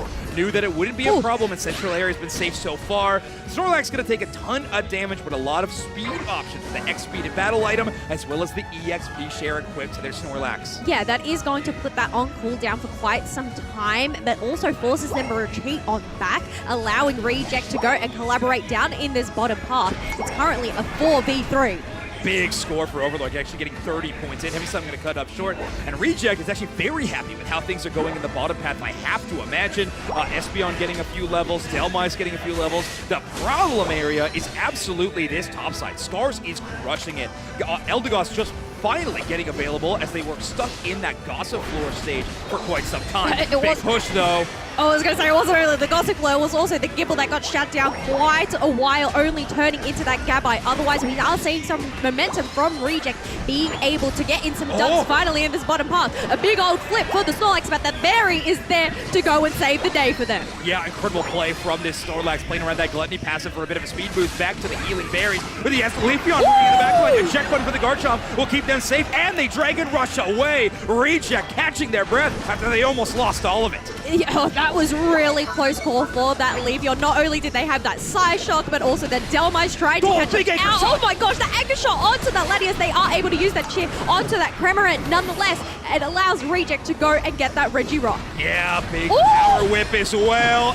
Anchor Shot into submission. Truly no opportunity for this Cramorant to go anywhere. And the Unite move from the Dhelmise will take out the Latias. Chaos Streak 2 for Overlord, who is starting to feel this momentum in this loser's semi. Oh, that is going to be a 30 overdunk on that bottom path, but also just going to clear up some space for Reject. Currently 120 points to 66, and now that they have done their job downstairs, they're going to work towards the middle, considering that Regidrago is still standing. Another flip for big old Snorlax. Yeah, Sasuke taking the really aggressive stance. However, Gengar waits for that submission to end and then immediately dives on with that Hexgar play. silver lining for Reject, that will be a Reggie Drago in their favor, but Scars now has this Gengar at level 10 roaming in towards the opposite side. This is a real scary flank, but they might just actually end up getting the recall in. Yeah, this is where the scary part happens. Eldegoss is caught all alone, does end up having their Hex, and they end up falling. Machamp unable to go and save the day for them, but Reject, they're making quick work of this Regieleki. Great full heal used by that Gengar, but they've already burned it. Reminder, extremely long cooldown on that battle item, so now this submission has become a much more prevalent threat for them to deal with. Sludge Bomb does auto-target the Machamp. Gengar in a little bit of a dangerous spot, but still able to take that wild Pokemon EXP. I was going to say, that's actually going to benefit Gengar so much. Being able to get that blue buff from Reject is going to reduce those cooldowns. It's this massive. Gengar will use the Unite move. Phantom Ambush, slumbering and swimming underneath the ground. Garchomp Unite move will take out the Leafeon, and Delmon shuts down the Gengar. Great use of the cooldowns as Haruto absolutely crushes it on the Garchomp. Overlord there for backup, and the damage dealers are going to trio move towards this tier 1. Oh, but here comes Cramorant ready to try and save the day with a big old Gatling Bolt missile. They end up stopping the dunks, but because they are literally a sitting duck, they are not able to go and escape that knockout. Oh man, it's so unfortunate for a Pokemon to be a sitting duck, but it truly is a sitting duck. You don't like when the allegories work out that well. Either way, we got Regirock coming up next, and Leafeon already studing some damage. Block attempting to separate them, but Overlord actually happy to get in the mix. Yeah, happy to get in the mix, looking to try and delay. Ends up being Pee-wee on the Espeon to get that Regirock for Scars, giving him that extra defense, but Snorlax is not going to let them stop them as they heavy slam into the mix. This Gengar just struggling to move around with all this crowd control. Woo! And how about we add an Espeon Psychic Solaire to the mix? Absolutely no one able to move from their set sky high via that Psychic power. Cramorant, the only one able to walk away from that team fight. And I should catch my words here. The Leafeon also able to do so and thieve away a little bit of that EXP. Has the blue buff, but Eldegoss slowing them down. Diving and dodge this Leafeon with a very scary dance they have to undertake. Yeah, scary dance. Nowhere to hide, nowhere to run, except for maybe back at the Pokemon Center for a good old 10 seconds. We do have Papio going and being able to empty out their Eos energy, diving underground, trying to just sustain the fight. Even if they end up going down here, they have still got another stack on their special attack specs, but they are definitely delaying that time. Yeah, they did a pretty solid job of diving around the enemy Pokemon, but obviously full HP at Eldegoss there and a Regirock buff to boot. It was just so difficult to get enough damage done to earn a KO against Reject in a 1v3 situation. Reject's playing around this hyper carry quite well, and that's a Latias caught in danger yet again. These anchor shots are so scary to play around. Its Scars is forced to either play in the range of that terrifying anchor or have to be too far away to do damage in the first place. I really feel like Overlord has it out for Charu on that Latias, but it makes sense. Take away one of those foundations, and then they are able to go and take down the rest. But otherwise, I think these anchor shots so far are looking so good on Overlord. Yeah, they are incredible and interesting. Reject putting so much priority onto this bottom objective. They are going to actually allow the Regieleki to land in Tier 2. But look at that, Scars preparing to retreat if there were any members of Reject there to go and defend, but they end up cancelling that, letting that Regieleki crash on through and just circling about, trying to wait until that last second to go in for their dunks. Meanwhile, we can see on the picture that Reject were able to secure a Registeel buff with 15 seconds left to go until the final stretch. This Garchomp is going to be so terrifying with that amplified damage buff, not to mention that Unite move is going to be able to cleanse a whole lot of the crowd control from the other side. Going to be less afraid of that Snorlax. Let's see what this Cramorant can get done in the face of a lot of damage. Overlord checks out that top L-Bush and will spot out the Snorlax. Scars on the retreat. They have to give up a lot of positioning. Reject complete control of the Groudon pit right now. They have to give up the position, but they are in the lead. Otherwise, another big old flip for that Snorlax. They instantly get wiped on down by Satake, and that is going to give Reject another advantage. A great old anchor shot once again coming out from Overlord to go and yoink that Leafeon. A prophetic anchor shot. And the Unite move onto the Gengar. Absolutely nowhere to go. Garchomp is tracked by that Latias Unite move, but they will be the only ones able to do damage. Cramorant having a chance, but they are spotted out by the Garchomp. The Unite move is just going to come short, and now Groudon is as good as Reject. Snorlax ends up getting pushed on out of the Groudon pit. They don't even get the chance, and are wiped on down. We still have Olivion who has popped back in. They have the Unite move on hand. However, there's 5 members of Reject going and looking at pushing this top path. Yeah, the minimum score they're going to get right there is 1 hundo. Burger and Latias having nowhere to go. A point blank anchor shot. Oh! Satake lining up multiple targets with that barrage blow, knocking them all down. Perfect strike right down the lane. Yes, that is definitely point blank in the face to knock him back to the Pokemon Center and once again just pave the way for Reject to go and get whatever extra Aeos energy is available from those wild Pokemon, but also just delay the comeback for Scars. Yeah, Scars trying to play to maybe the one out they have, but quickly they are getting snuffed out as Reject are actually advancing this offense even further. These late game damage dealing Pokemon, they are unafraid of taking down these enemy squads. Gengar down by Garchomp. Overlord actually spawn camping Scars and keeping them inside. And with 10 seconds left, this one is done and dusted. Reject will lead our series 1-0. That is absolutely incredible. I feel like this whole tournament, we've somewhat been hyping up this Gengar pick. We've been fearing it. Reject, though, they stared it right in the face and they said, no, we can take you on. We're going to let it through. And they have just gone and defeated them. Unreal showing from this squad. And if I'm going to be honest, it feels like a case study in playing your game. In so many of these situations, Reject has stuck to the playbook every single time we see these game ones. Overlord on the Delmise, and we have to admit, compared to day 1, Overlord on Delmise, day 2 is an entirely different variety. Oh, yeah. I feel like in terms of both of these teams, though, a completely different look from what we have saw yesterday. I feel like they just have so much energy in their body, so much drive, so much power to try and make it all the way to the end. And I mean, obviously, we have the crowd buff as well. Yeah. What for which side at this point in time, right? Both sides. Yeah, these Japan teams are getting a lot of love from this home crowd. I am curious how many we have in terms of an even split between Scars supporters and Reject supporters. But right now, I think Reject is feeling a little bit better about their position on this main stage.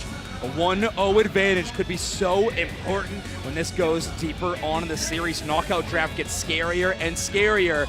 But currently, Reject giving up a few options, do have some power picks available, but they got rid of the Gengar. They beat the Gengar. They beat the Gengar! The infamous Gengar that everybody has been afraid from Scars is now unavailable for that team, and it doesn't even have the game win. No, as I said, I feel like they've really just faced everybody's fears here at the tournament this weekend, because we saw it time and time again being banned on out, and the fact that they left without the last pick, they were not phased.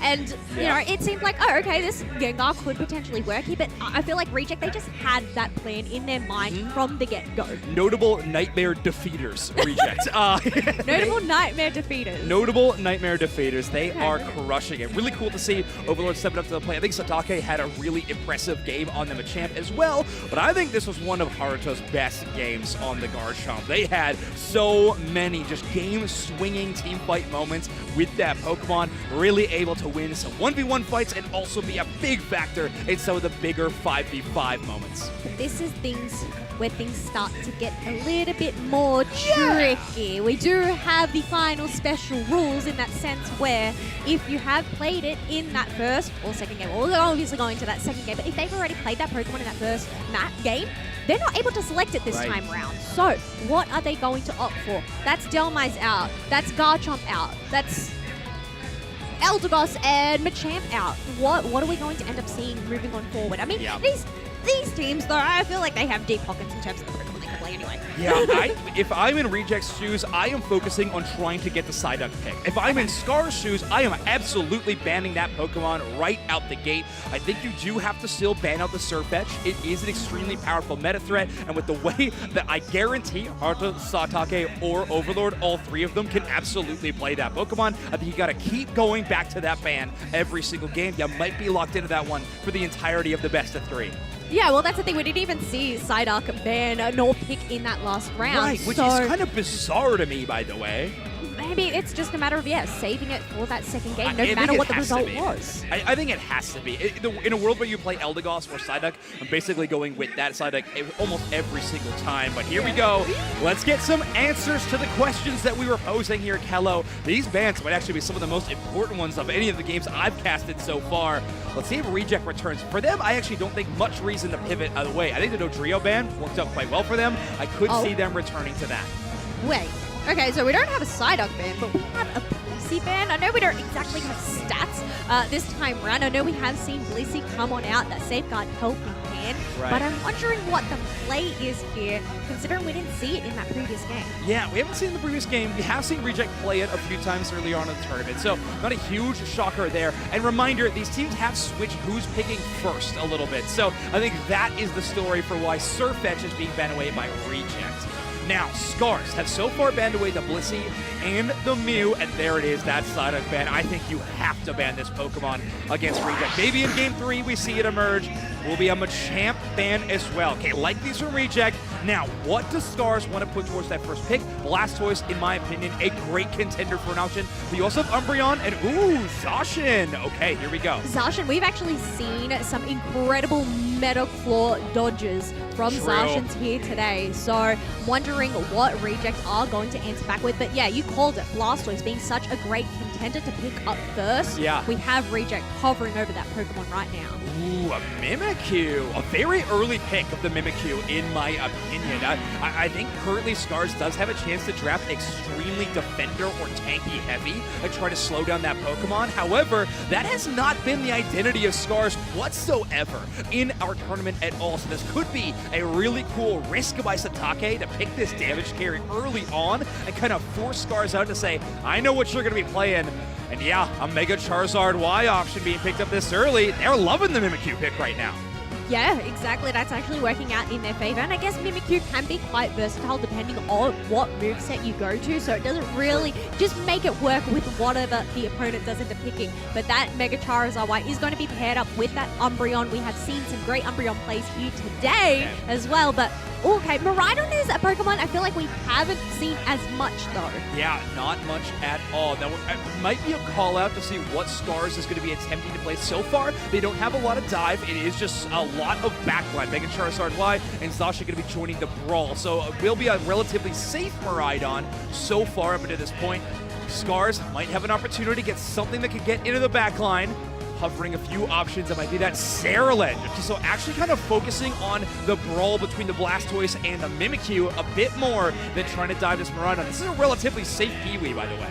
Yeah, I mean, I feel like we have also seen some incredible Phantom Force dodges from Ceruledges, but are we going to see Zarina Overlord on Zarina this time around? Y'all remember Worlds? Oh no, they're on Mimikyu, and Satake is actually going to take this arena this time. Interesting. Okay, so handing the baton a little bit. I already won Worlds with this Pokemon once. You can take it this time around. And Overlord going to be on the Mimikyu. Now, I think Kusamuzi on this Mega Charizard Y is going to be the biggest reason for Scars to play around this late game team fight. Obviously, we have the EXP shared Umbreon there to be assisting in a lot of ways, as well as that Rescue Hood. Naki on this Trevenant is going to be a force to try to slow down these two all-rounders. This is challenging. I think this double defender is just so much of a front-to-back strategy, or just rather playing into the brawl. In my opinion, this Miraidon is going to cook for Peewee. Yeah, well, that's the thing. They have to try and get that lockdown if we are to go and see that charge beam. But yeah, it can provide a lot of shred. I mean, I don't think we're going to end up seeing Electro Drift, but it isn't out of the picture because we have seen it. So, yeah, that's true. Is there any reason to really get in the backline there? In my opinion, I wouldn't. But I'm not saying that that's what Peewee's opinion is, and I trust them with my life. So let's get into game number 2. Ready? Go! All right, we were a little late on that one. Next time we'll absolutely nail it, but I will nail this. Reject your purple team, Scars your orange team. Game number 2, Reject with that 1-game advantage and really going to be trusting in the damage-dealing duo of Satake and Overlord with Peewee there for the consistent force. Scars, on the other hand, looking to power up that Mega Charizard Y and Ceruledge to be strong contenders and trust in Zacian for the early game. This is interesting. I was going to say, are we actually going to see a Phantom go and invade? I feel like that's one of the more unusual usual Pokemon to go and make it across the map before an invade, but seeing that that blue buff had already been secured, instead they're going to go for that wild Pokemon and take it away from Miraidon. Yeah, not too bad early score as well. So they have that Rocky Helmet, I believe, in terms of moveset. Yeah. Still going to have a bit more strength in these early game team fights as well. Hoping to get a little bit of extra damage. Will not be able to knock out that Steenie, who will make it back to the goal zone. Yes, we do. That's the moment. The moment it's just a slow burn. We've got to get this Charmander online. We've also got to get this Steenie online. Otherwise, in this middle section, we do have Mimikyu up against Ceruledge, battling it out. Those claws are sharp. Yeah, and that red buff and Razor Claw working together in tandem, making that Ceruledge exit a little more difficult. But right now, that battle, actually a lot of ESP going to Ceruledge, and let's call that one a draw between those two squads. Overlord working towards the top side of your map in our picture-in-picture, but Scar is actually the one scoring on the bottom side. PB left alone to defend. A Pokemon like Miraidon, extremely solid at defending, but only having access to one of their moves makes it a little more difficult. Reject, looking for more value though. Yeah, definitely a win on either side, considering it's only that 2-point difference, but being able to get these stacks. We also have that Umbreon being able to stop that invade, out-secure them from that blue buff. However, Reject, they're not leaving. See, the Ceruledge left all alone. Yeah, Overlord really confident with having Pavone's Moonlight healing there in tandem, and no way! That's Ceruledge able to steal away the red buff. I say steal away, it was their own red buff, but they're able to get it done. Bitterblade healing is not enough, and it's actually Clefable getting the last hit for the KO. What a tandem of an invade. I mean, somewhat stolen away from Reject, only to be stolen back, even though it wasn't technically theirs to begin with. Yeah, Never mind. that'll hold up in a court of law. That doesn't make sense, but that's okay. We do have Clefable going in and getting a dunk, another stack for their special attack specs, just to go and power up this Moonlight even more. Yeah, this brawl is going to be fantastic for them. They might not have this double defender that Scars is going to be bringing to the table, but double all-rounder plus Moonlight is a recipe for success if I've ever seen it. Mega Charizard, well, currently a Charmeleon on the run, but Overlord shows, oh wow, Satake going to be brought down by this Revenant. Great Horn Leech timing, and Ceruledge wants even more. And now that Stars have the numbers advantage down here with a 4v2, they're going to push on forth, get in some little dunks into this bottom pad, and actually go and break it. That was only going to be a little overdunk, but considering they have that Reggie Alenki to go and march towards that T2, that is going to create some pressure towards Reject. Wow! Naruto and Overlord able to combine together, and this will be Overlord playing the Trick Room Mimikyu. I feel like by far and away, we've seen this player play it with the Shadow Sneak, but changing it up this time around. Regi's buff for the squad. Fable happy to see that, but they aren't the only ones doing the job for the team. The Regi's buff will help out. Reggie Lecky will not see the goal zone as the tier 2. Oh, 100%, especially considering Reject don't have any of the Unite moves available. They want to try and get these late scalers to that level 9. One thing though, as you said, Clefable's going to love that because they have now reached that level 8, have that Wonder Wish on hand if necessary. Right, is that going to be enough for Reject to force this fight though, Callow? Only one supportive Unite move, otherwise they're going to be on the back foot. They're going to have to deal with Umbreon and Ceruledge, who got a little bit more offensive firepower due to accessing their Unite moves a bit earlier. These teams on a bit of an armistice between the two, as finally the Ceruledge going to step out, calls out, tries to pull them with the follow me, but only Blastoise there to follow up. Not a great offensive option. No, Blastoise is going to go in with their spin, but seeing that there's 3 members of Scars, they're just going to play it safe, try to secure these wild Pokemon, but here comes Mega Charizard Y! Oh, here comes the block out of Clefable as they roll that with the Unite move. Ceruledge applying the burn will get the KO. Blastoise shields do not proc in time, and the damage over time from Ceruledge going to net them multiple KOs in that fight. Yes, being able to dunk in their Eos Energy. Umbreon doing a great job at defending this bottom tier 1 pad on their own. Sasha is there for some backup, and the interruption to stop Satake from getting their 26 points. Wow, Reject stifled by Scars. Great offensive push on the top side and immediate defensive rotation onto the bottom side of the map. Great work from this team to understand the macro play of Reject and really shut them down in multiple avenues. For the time being, it's somewhat a calm before. This time I feel like there's just been so many storms throughout this match. So much action. Otherwise, we have both of these objectives spawning closely towards towards each other as we pivot towards that minimap. We can see that Scars are looking at prioritizing this Regieleki, knowing there is no tier 1 buffer there. Yeah, it makes a lot of sense. Obviously, you have the option to score onto that tier 2. You will take that every single time it's available, but it's actually Scars with an early offensive position with these double defenders. They know they're not going to do a great job of ripping down that Regieleki, but what they can do is buy so much space. They do so, though, by getting KO'd. Trevenant will go down, and Zacian gonna seal the steal. Scars with a split focus will secure both objectives. Reject do get the response KO, but that is a lot of value for Scars across the board. Oh, 100%. Zacian may have paid the price, but just being able to get that experience, that buff for Team White is really going to go and elevate Scars. Whoa. And it's really demonstrating, considering we have Saralage being able to pick up a 2 KO streak with minimal HP. That is a spooky top path 2v2. I mean, 3 ghost-type Pokemon all involved in it, and at the end of the day, it's Scars with 2 of them walking away in that Haunted Watch. Impressive stuff from this team, truly winning all over the map. That was on the back of a Reggie steal into the face of 3, and after that, Scars is able even to swing a team fight. This team really wants to force this to game 3. I mean, obviously, if we. they end up losing this one, well, they're the ones that are going to be out of the competition. So they really need to continue pushing Reject right to the brink. Otherwise, currently with 1 minute and 30 seconds left to go, 123 to 202 in favor of Scars. Now, I'm curious at this stage of the game, when we have a minute left to the final stretch, if Reject decides to start bubbling up heavy. This feels like a composition that would love to play around their Clefable and play to their strengths of having Pee-wee apply that poke damage. So far, it feels like Reject have been losing the team fights, but they don't have access to that Miraidon damage from range. We'd love to see Rejects build up around that player. However, Scars might have the Unite moves to deal with it. Zacian, Mega Charizard Y, and Saralech. That is a lot of firepower. Oh, 100%, especially considering they're so close to reaching those benchmarks across those 3 Pokemon. We already have Saralech with both of those plus moves having that level 13. It's just a matter of whether the other 2 can get that. And Reject, well, they're 4 behind in levels right now as there's 4 level 11s. Yeah, and then it'll be another Regieleki take, but if it's the same as the other 2, Scars are not going to try to escort this Pokemon and instead make a mad dash towards the top side of the map. Looks like that will not be the case, but they will rotate into the middle of the map to play for positioning. Reject will have that defense buff to work with as they are desperately hunting for level 13 power spikes. Currently, 3 Pokemon held at level 12 and Pee-wee at just a truly devastating level 11 breakpoint right now. 5 seconds left to go until the final stretch. Reject are behind in points, but do have that 1 point advantage. Some poke damage coming from either side as we have Zarina spinning at the Groudon.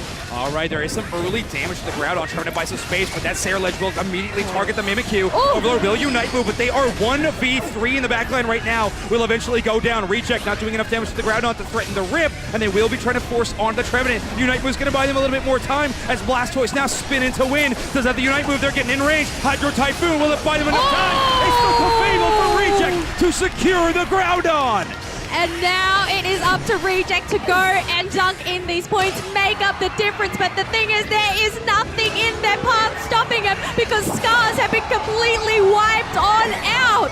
All right, Japan production, I don't know if you're listening. We are going to need a replay of that Clefable moment around the Groudon. I gotta know what ability took down that final last hit. But right now, Reject, with over a minute left on the clock, have over a 200-point lead. That's quite a bit of room to work with. And of course, quite a few Groudon buffs. Scars looking to hunt for both of those. Well, yeah, that's the thing. There is still that potential for comeback if Scars are able to secure some KOs. But Reject, they're just going to play it safe. Farm up whatever wild Pokemon, get their Unite moves on hand, and ready to build up those defense bases. And it feels like for the first time in this match, levels will be around parity as Scars are having a few Pokemon eclipse into that level 14 range. Reject already standing upon that spot with Mimikyu, Blastoise, and Serena. And even Pee-wee catch up with Miraidon. Here comes the push, though, from Scars, finally attacking this tier 2. Thunder is going to chase down that Umbreon as they end up getting separated on out. Whittled on down, chased down by Zarina, and now they have been knocked out. A great Horn Leech from that Trevenant. However, they need to quickly escape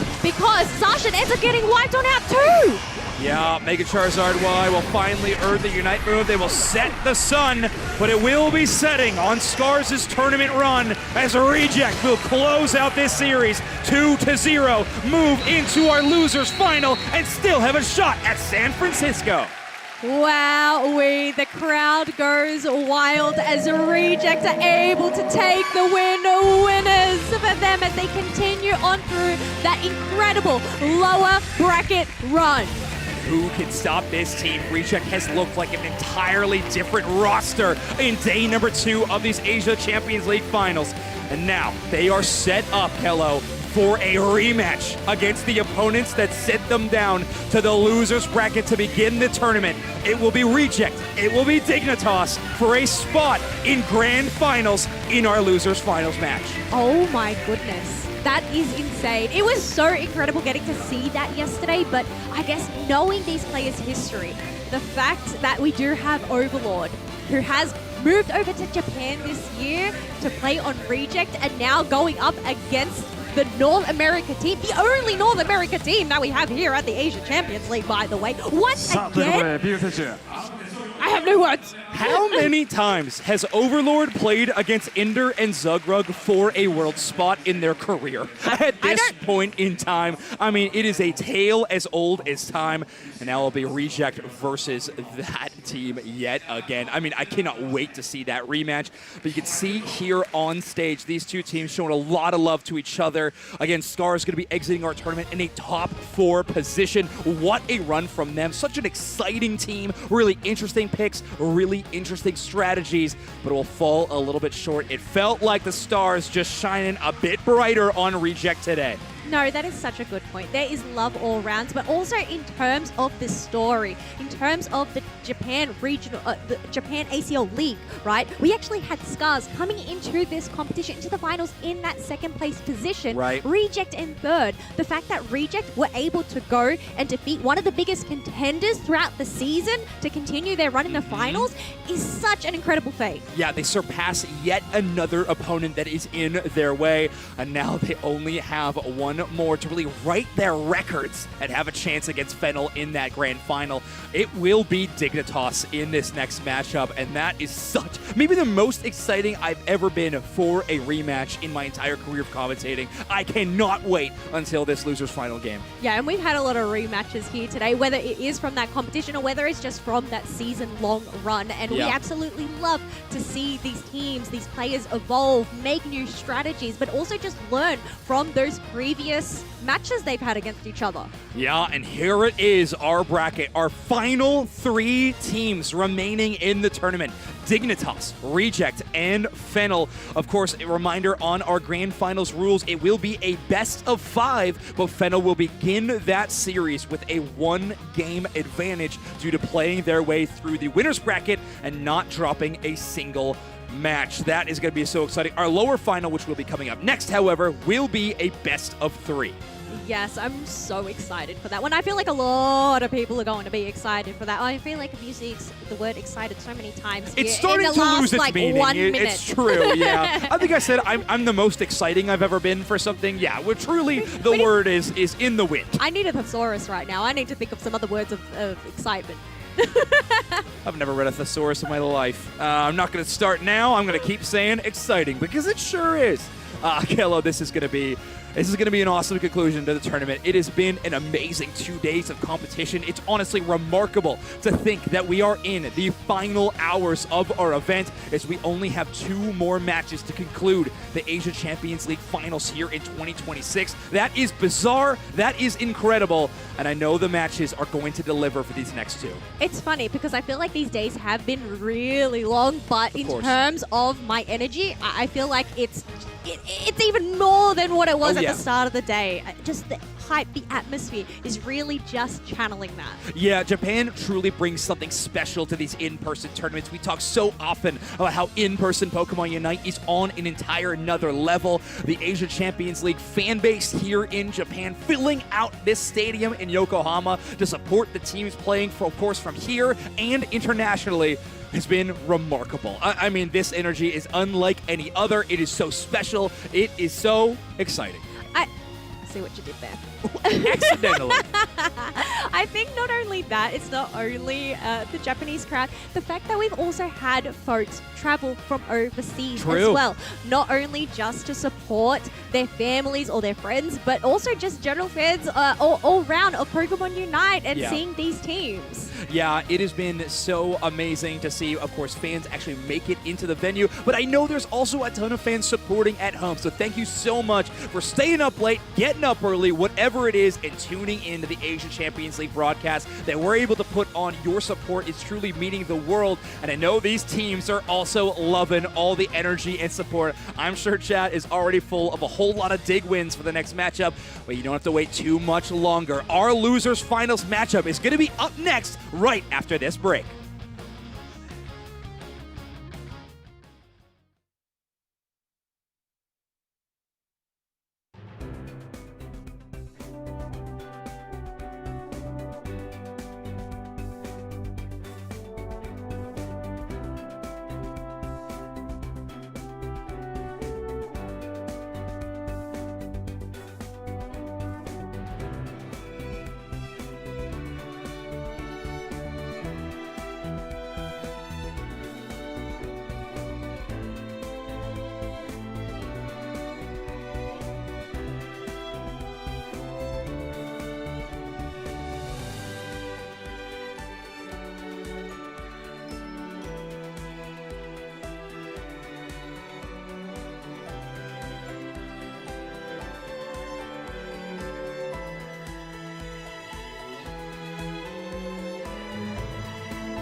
We have waited weeks for the inevitable match between Reject and Root Dig to see what was going to happen here at PUACL, but we didn't expect that we were going to get it a second time with the highest possible stakes. An entire world's invite on the line, a rematch from round 1 of the tournament, and you know that these two teams are locked in.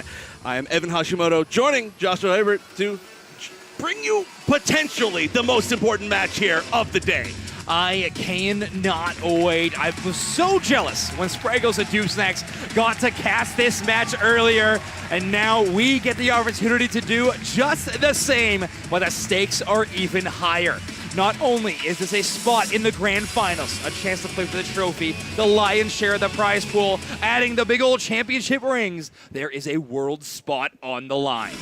And like I said, we could not have imagined that they would get a rematch this far in after being paired up round number 1. I remember I was watching that live and I was like, there's no way this is our first round match. But I mean, hey, Reject has fought all the way back up through the bracket, as we're going to see already out here on stage. Just winning their previous match, their momentum is ridiculous. All right, one of the most important factors of any game will be the coin hide. And I have guessed wrong every single time. I'm going to go with his left. right hand.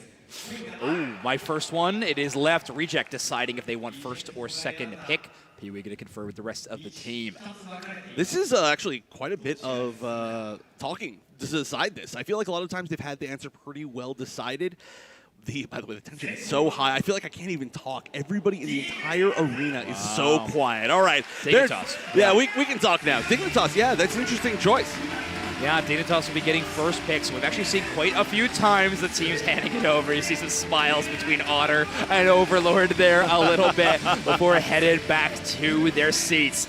This is going to be an exciting game, obviously, but so much on the line. That has got to be, if it's in our minds, I guarantee it's in the players' minds. Oh, yeah, no, that's been in their minds for much longer than ours. But, of course, I feel like we should go over a little bit of how these teams have run through this bracket before they get started. Of course, Root Dig winning that first match, a clean 2-0, and I got to say, it felt dominant, right? Yeah. Early yesterday, then they continued to run through the bracket, getting all the way up into the upper bracket finals and losing really only on a miracle play, I would say, from Fennel. And that could have gone to a game 3, could have gone either direction, but you have to say, you can't be that mad at losing to that exact spot. True. Yeah, exactly. I think Dignitas, you got to shake those ones off. Those moments are going to happen, right? But take a look at how Dignitas has been playing in this tournament. You got Toon Slim obviously leading a few of these categories, but Inder at a very impressive 9 assists average per game. That is quite high compared to a lot of the supports in our tournament. And Toon Slim's average score about, I don't know, something like 90 less than the last time we checked in, which is ridiculous. I don't even know how that ended up happening. But, yeah, you can see some of the most common picks. And I think that's maybe one of the most important stats here, just because we've seen so many players from so many teams. While some of them will stay somewhat within their own role, we've seen a lot of role switching from especially a lot of the Japanese teams. And we've seen some real kind of sort of half flexes within their own role. Yeah, that is true. It feels like we're starting to see even the top path roles start to be a bit of a hyperflex spot as well as the attacker role. Take a look at some of these reject stats, though. Overlord leading the way with 152 points scored average per game. Something at 5.9 KOs, but how about Pavone with 11 assists on average per game, so actually outclassing Inder in that category. That is a very high amount of assists on average, and that doesn't mean you got to have somebody that's getting a lot of KOs to enable that. Of course. Sake with that. But here's where you can see a lot of these Pokemon are pretty different, right? I mean, the Inteleon very different from something like the Machamp that you see there. All of Overlord picks are, well, okay, I guess it's now the Surfetched, but the Venusaur is going to be very different than the Delmize, which is also still very different from the Surfetched. There's a whole lot that's going on this team, specifically Reject are so flexible. Yeah, especially, I mean, you got Overlord in an interesting position, kind of playing an attacker, and 2 all-rounders, but one of those all-rounders playing the tank position, but then Satake right there in tandem, having just like a spicy Inteleon pick that randomly gets slotted in every now and then. Normally going to be that that liquidation Inteleon has been by far the more popular option for them. Right, it's done a lot of damage. But as well, I still want to talk about Rejects, talking about their run through the loser's bracket. Of course, we're seeing Dignitas on screen, their opponents, but there's so much to talk about Reject. Going down to that loser's bracket round 1 means that you have so many more games to play, and they played all of them, won all of them, made it back up here. And the biggest thing to me is that they tried some very different comps that we didn't get to see in the first game of yesterday, and they looked ridiculous. I mean, if we're talking about that Machamp Espeon combo that we got to see from them so few times, if I had to choose one word to describe it, it would be gnarly. Yeah, I think gnarly absolutely describes this composition. It is so fantastic, and Espeon has had a few other options to work with in tandem as well. I feel like the Espeon has been able to capitalize off a few Pokemon, namely that Psyduck, I think, pretty important. However, Pee-wee kind of the player for both of those roles in those options. So when we see that Espeon combo, we do see things like the Garchomp or potentially that Machamp, like you're saying. A lot of options for Reject, but the thing I've been talking about on this team in terms of compositions has been they stick to the playbook pretty strictly, especially going on in this day 2. It feels like Overlord on the Delmise in game 1 and swapping to some other defender pick in game 2 is very likely, but it feels like Delmise game 1 is not assured, but is such a frequent pick that it's going to be on Dignitas' radar.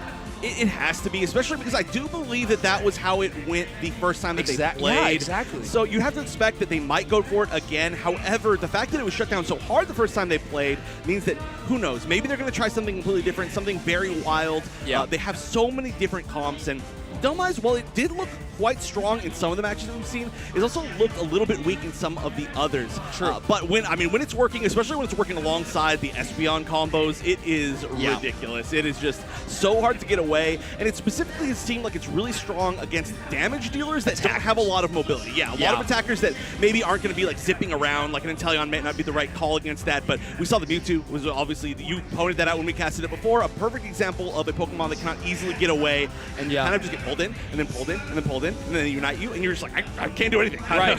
You can teleport all you want away from me. My Unite move will follow you to the ends of the earth on this Delmise. So that is a really nice matchup. We see it a little bit into the Miraidon as well.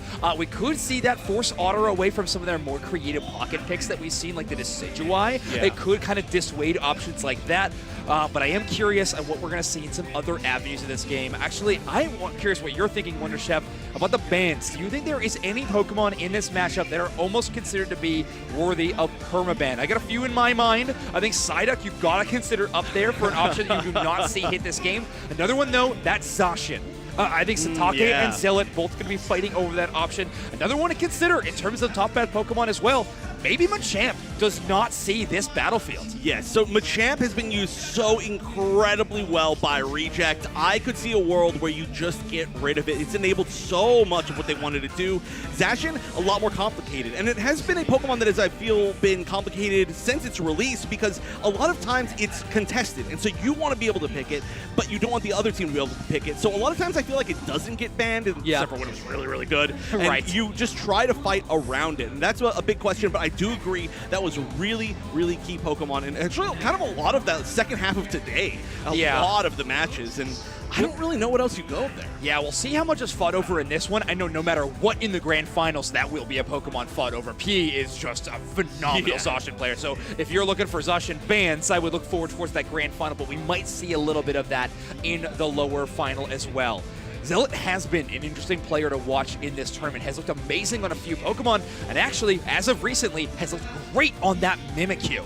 I think has showed a lot of prowess on that Pokemon, either moveset truly, but Satake on the other side of this stage has also been amazing on that Ghost Fairy type Pokemon, so we could see that be a big contest as well. The whole, I guess, decision as to what Zealot plays might be kind of the pivotal choice. We've seen a lot of matches up against Root Dig where there have been intentionally just more bans against Zealot than anybody else. And within that role, you were talking about how that role is like very flexible now, and Mimikyu is a big reason why that can happen, right? I mean, even among just choosing purely Mimikyu, you can play multiple different styles based on the moveset, and we've seen both of them be very important based on what the other team plays. So we'll see. Actually, I would say I'm more interested to see what Reject ends up banning. I kind of feel like, especially off the bat, we're going to see a little bit more standard bans from the side of Root Dig, but we could be wrong. No, I think you're absolutely correct, Wonder Chef. That is going to be a Surfetch ban out the gate. And Reject will ban that Mega Charizard White. I was curious if that one would slip through. It feels like an option that Toonslim's going to be picking up no matter what, and to see if Reject had a game plan against it. Seems like in game number 1 at least, that is not going to be the main strategy. It will be the Umbreon ban hovered next. Toon not going to want to let that Comfey through. That Sweet Kiss combo has just been absolutely dominating the ACL finals when it does show up. Will be considered the ban, and the Snorlax ban will be the final option. That is actually a big surprise to me. That is. I do wonder if then getting the first pick, they are going to prioritize some sort of defender. I mean, Umbreon gone and Snorlax gone, and now Psyduck gone as well. We could see, and it does look like Zugrug may be attempting to pick first. No, actually, Mew first pick. I like that. This has been almost a perma-ban against Dignitas for most of this tournament. Otter going to pick that one away. Not to mention, you're taking an amazing option out of the hands of Reject. Reject will get Satage on this Machamp, as will Haruto on the Blastoise.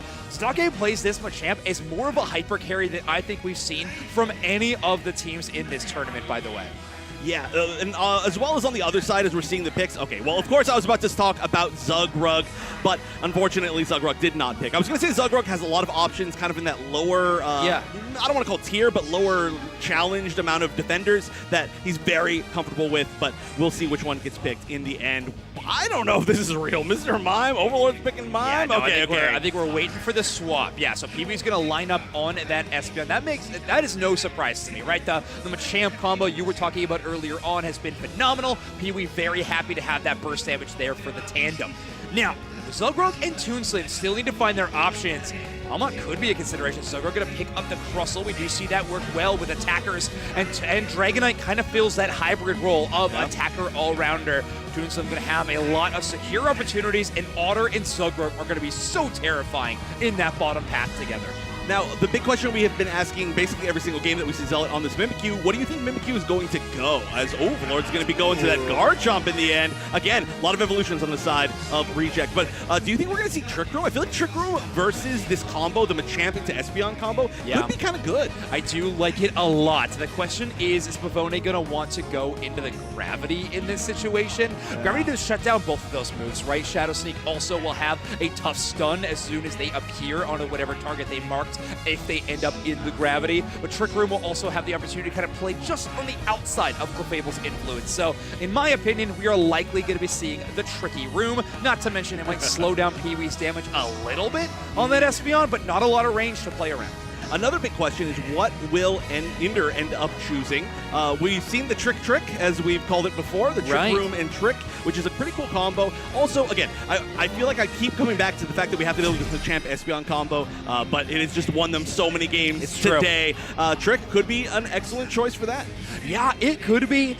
Honestly, I was maybe considering a Blissey at some part of this game could be an option they play around, but it will instead be that Hoopa. I have to admit, I think we're going to be looking at Portal Hoopa. I know Ender loves that Trick combo. They're one of the best players in the world on that combo, but I do think that a Portal is going to be an available option. Here we go. Dignitas going to be your purple team. Reject your orange team. Second time in the tournament. This time the stakes turned up to 11. Way past 11, up to 26. World's 26. They can win 2 games. I really had no idea what number we were looking at, but 26 makes sense for that. I like that. Thank you. I appreciate that. We are going to be seeing Toon Slimothy, which I'm going to keep calling him that until they tell me to stop, in the center area once again with that Dragonair, and that's shown before that it's going to be a little bit slower of an early game, as Dragonair doesn't really get all that aggressive usually, but hey, you never know what's going to happen with the rest of this team. All right, Pavone does get that first stack, so a worthwhile run towards the other side's tier 1. They will get that Moonlight. Healing is a bit more powerful as soon as they hit their level 4. Of course, those Moonlight stacks helping out so much with the special attack specs. One of the classic combos we see between Pokemon and held item. This is already a really scary path. I mean, the Mimikyu and the Hoopa against 2 not super strong early in path Pokemon. Of course, you are going to in for those stacks, but wow, going to fight in the middle, and we already see the combo popping off. Again, that combo starts at level 4 and 5, but they actually almost catch Pee-wee, who's very, very low. Can they get at the Electro Ball? For sure, a great early KO from Otter. Yeah, Toonslim with that boosted auto attack, the Electric type one from the Dragonair. As soon as you get that evolution, having access to the second opportunity, that little stun just enough to shut down. So great Rock Tomb by Zugrug, great follow-up by Toonslim. Oh, Zealot's gonna go down. Oh, that was so close. Look at that. That is an invisible HP bar there. Haruto just barely making that happen. Gonna get the stack. Maybe gonna get revenge KO. No, we are gonna actually just see the healing going up there with everybody trying to score. And a dunk on Ender. You're not getting out of that one. Oh no, Dignitas starting to lose their hold on this top path. Mimikyu gonna be falling behind in levels. Submission pulls them away from that goal zone. That healing vanishing, and Machoke and War Turtle gonna combine. Reject off to an amazing start here on the top side of the map. Root Dig kind of running in one at a time there, thinking that they're strong enough to maybe get the defense, but they just, unfortunately, were just short just slightly. And so we are going to see them all focus here on this Regidrago. There are a few members who are trying to steal it. I mean, that was going to be a really nice attempt from Pee-wee. They will be moving down to defend alongside what is currently a Get Bite. Not the strongest in the world, but also it doesn't look like we're actually pushing all that much from the side of Dignitas. They just backed up, maybe waiting for a little bit more vision to see if it's safe. Yeah, it feels like Root Dig just kind of cutting their losses in this situation. Dignitas going to rally onto this goal zone. This should be a break. Espeon having too low of HP to really contend to the defense. That is a tier 1 shattered. And Dignitas going to kind of slowly try to get some information on this top side of the map. Again, this Mimikyu alone on an island is going to fall behind on levels constantly. Kind of hope that Reject eventually has to go and defend against this bottom side of the map, where Dignitas is currently crushing it. We are going to see Zealot kind of rotate into the center area, get a little bit more experience, realizing that they just don't have that many options to be able to level up with so many members of Reject stopping top. We are going to be most likely trading objectives up here. 7 HP left on this goal zone, and Zealot coming back up to try and defend it, but runs right into the submission once again. You can just not avoid that thing. Stake doing an amazing job of always being in the right place at the right time, and we do end up trading those objectives. Yeah, a really interesting Venn diagram to be taking a look at between the square trick room and the circle of gravity, and how well that Mimikyu will be able to dash around. You got to avoid it. That is a pretty tough stun anytime you do enter into that zone. Now, Machoke taking a lot of damage to the skies broken. Hyper Beam will not chase it down, and a few scores actually do land. Good attempt by the Blastoise to slow them down, though. Ooh, tries to get out of there. Oh, it is Trick Phantom Force, by the way. Oh, yeah, that's true. Yeah, I mean, I do like that. I really wonder if it'll be enough to stop the kind of one combo that they're attempting from Reject right now. The submission's coming. Oh, scary. Manages to get out just in time, but Overlord following it up as the entire team of Reject is running into the center area trying to take down. Oh, no! Lands on all of them. Unite coming out. You unite to try and get away, but that's 3 huge members down on the side of Dignitas. Yeah, Reject are feeling that early game advantage now as they push it even further. Big Unite move investment, and now it'll be Dignitas' chance to respond. Zolgorg and Otter trying to work together, but it's Pee-wee paving the way with the Psychic Solaire. Now the reinforcements are here for Dignitas. Zolgorg trying to separate the team, but it's all for naught as Haruto takes out that first KO on the Blastoise. They will fall to Ender finally, though. Just a little bit too far to get healed by this Clefable. The rest of the team, though, looking to try and make it out. They might be able to catch Pavone, but that might be the last that they're going to get. So again, just taking down a defender, just taking down the support, not exactly what they wanted. They might continue to push off it or try to go into that center area. It does look like maybe they went up there, realized that a lot of it was already farmed, and decided, okay, we're just going to leave, we're going to go up, and maybe prioritize, it looks like, this top path Reggie. And not to mention, one of those 2 KOs they got in an offensive push was from Ender's Hoopa. So the EXP also not landing exactly where you'd want it either. That being said, Ender does have access to the Hoop Sunbound Unite move, so they can split push around this objective. Show favor towards the Regice, and at any moment in time, Ender can bring the whole squad down to contend around that bottom side objective. Regice getting taken, hyper beamed, and they are just going to, it looks like, maybe just back up. And if you can see on the minimap, yeah, exactly, perfectly. Overlord just stealing a lot of the experience, and it looks like maybe they did get a little bit of the vision on that, or they're just, oh yeah, you see they're checking the tall grass. They realized that somebody was in here. Not sure exactly where they got that vision, but you can kind of tell by the way they backed up after taking that objective rather than pushing. They were like, oh, wait a minute, hold on a second. We gotta deal with this. You can also follow the trail of Eos energy to where they were, seeing as Overlord did have full pockets while they were clearing that central area. I will be Zealot with the Trick Room able to dodge away from the enemy squad, still to avoid gravity, but is able to duck out of the way of Satake's submission that time around. Oh, the movement from Zealot has been so amazing all of today. A little bit of posturing from Zugrug, a little bit far forward. Zealot's at about half HP. It's scary. Toonslim, oh, it's huge. Hyper beam. Got to make sure they are not close enough to that submission, though. Otter, no! Gets found out and one shot. Not even a chance to blink. This 7 HP tier 1 might be nearing the end of its days. As Zugrug going to pop the Unite to try and defend. Trick Room as well. Everything actually coming out all at once. They said, you group up. We love that as we're going to be taking down, well, I was going to say taking down one member, but somehow they managed to stay up. Pee-wee is going to be the first one to go down. Yeah, Clefable actually separated for the rest of the team, so they will be down a support now. So if Dignitas wants to push towards this tier 1, Reject will be without a healer. Big Hyper Beam to start things off. The Guard Chop going to try to fight this one off. Overlord does have the Unite move. There's a few targets, but they are scattering right now from Dignitas. Ender breaking some ankles in the Draconic form as they dash through that portal.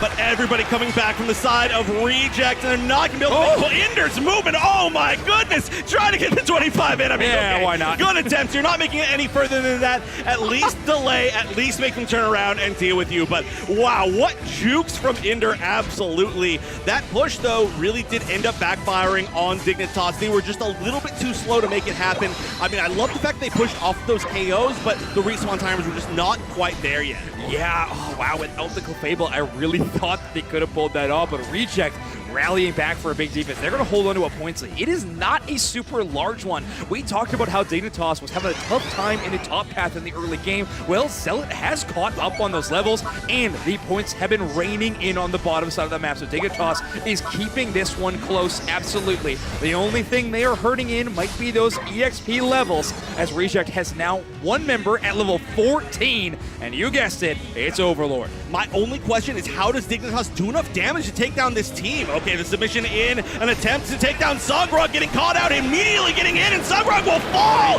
First to go down, Machamp getting very low as well, but they're just turning and burning on this Groudon. Will they finish it up? No, not yet. Yeah, they want to take down more members. 3 members now up for Dignitas. 2 Unite moves unused by Dignitas. They will not have access to those support Unites currently. They got to move in right now. Groudon at about half HP. Overlord finds Otter. That's Unite move from Otter Pop just to try to stay up in this fight, but it will not last forever. Zealot grabs for them, one with the Mimikyu, but Otter shut down by the Machamp. Tadake going down. Oh, but Toonslim is back. Toonslim and Zugrug, and Groudon is low. This is almost certainly going to a flip situation. Unite coming out from the Hoopa Hoop in the last hit. It is Espeon! We going to be Pee-wee, the ultimate last hit support here, and they are going to take down nearly every single member. It will be every single member once Ender goes down, just making it not quite a full team wipe all at once. All right, Rejects already feeling better about this set than they did the last with these Groudon buffs to work with. Over a minute left on the clock, though. Zealot kind of roaming around on this Mimikyu, seeing if there's any stragglers from Reject, a chance to steal away a Groudon buff, but that will not come easily, as Dignitas is going to have to rally and try to make a big push. On the other hand, Reject is actually kind of going with a split strategy. A couple of members, Blastoise and Machamp, there for the defense, but everybody else setting up for an offensive push towards the home goal. There were a lot of interesting mobility options, except for the fact that Ender used that Unite so late in that fight, and oh no, Toonslim getting caught out by Nice Rock Tomb. Amazing Rock Tomb. Oh my goodness, and we'll see if they can turn that around after that, but Overlord's still so powerful. I mean, a 1v3 is not out of the realm of question, and yeah, there's some backup, so not even a 1v3 is necessary. A few 100 points into this main goal zone very soon. This one is looking like it's over with 9 seconds left. Reject already doing better than they did in the first set they played yesterday. Wow, and there it is, Reject's playbook. In game number 1, a submission Machamp and an Espeon burst damage combo. We are going to see that. It feels like every single time. We're going to see it one more chance if they make it to your grand finals, as they take a 1-0 advantage in our best of 3 here for the losers finals game.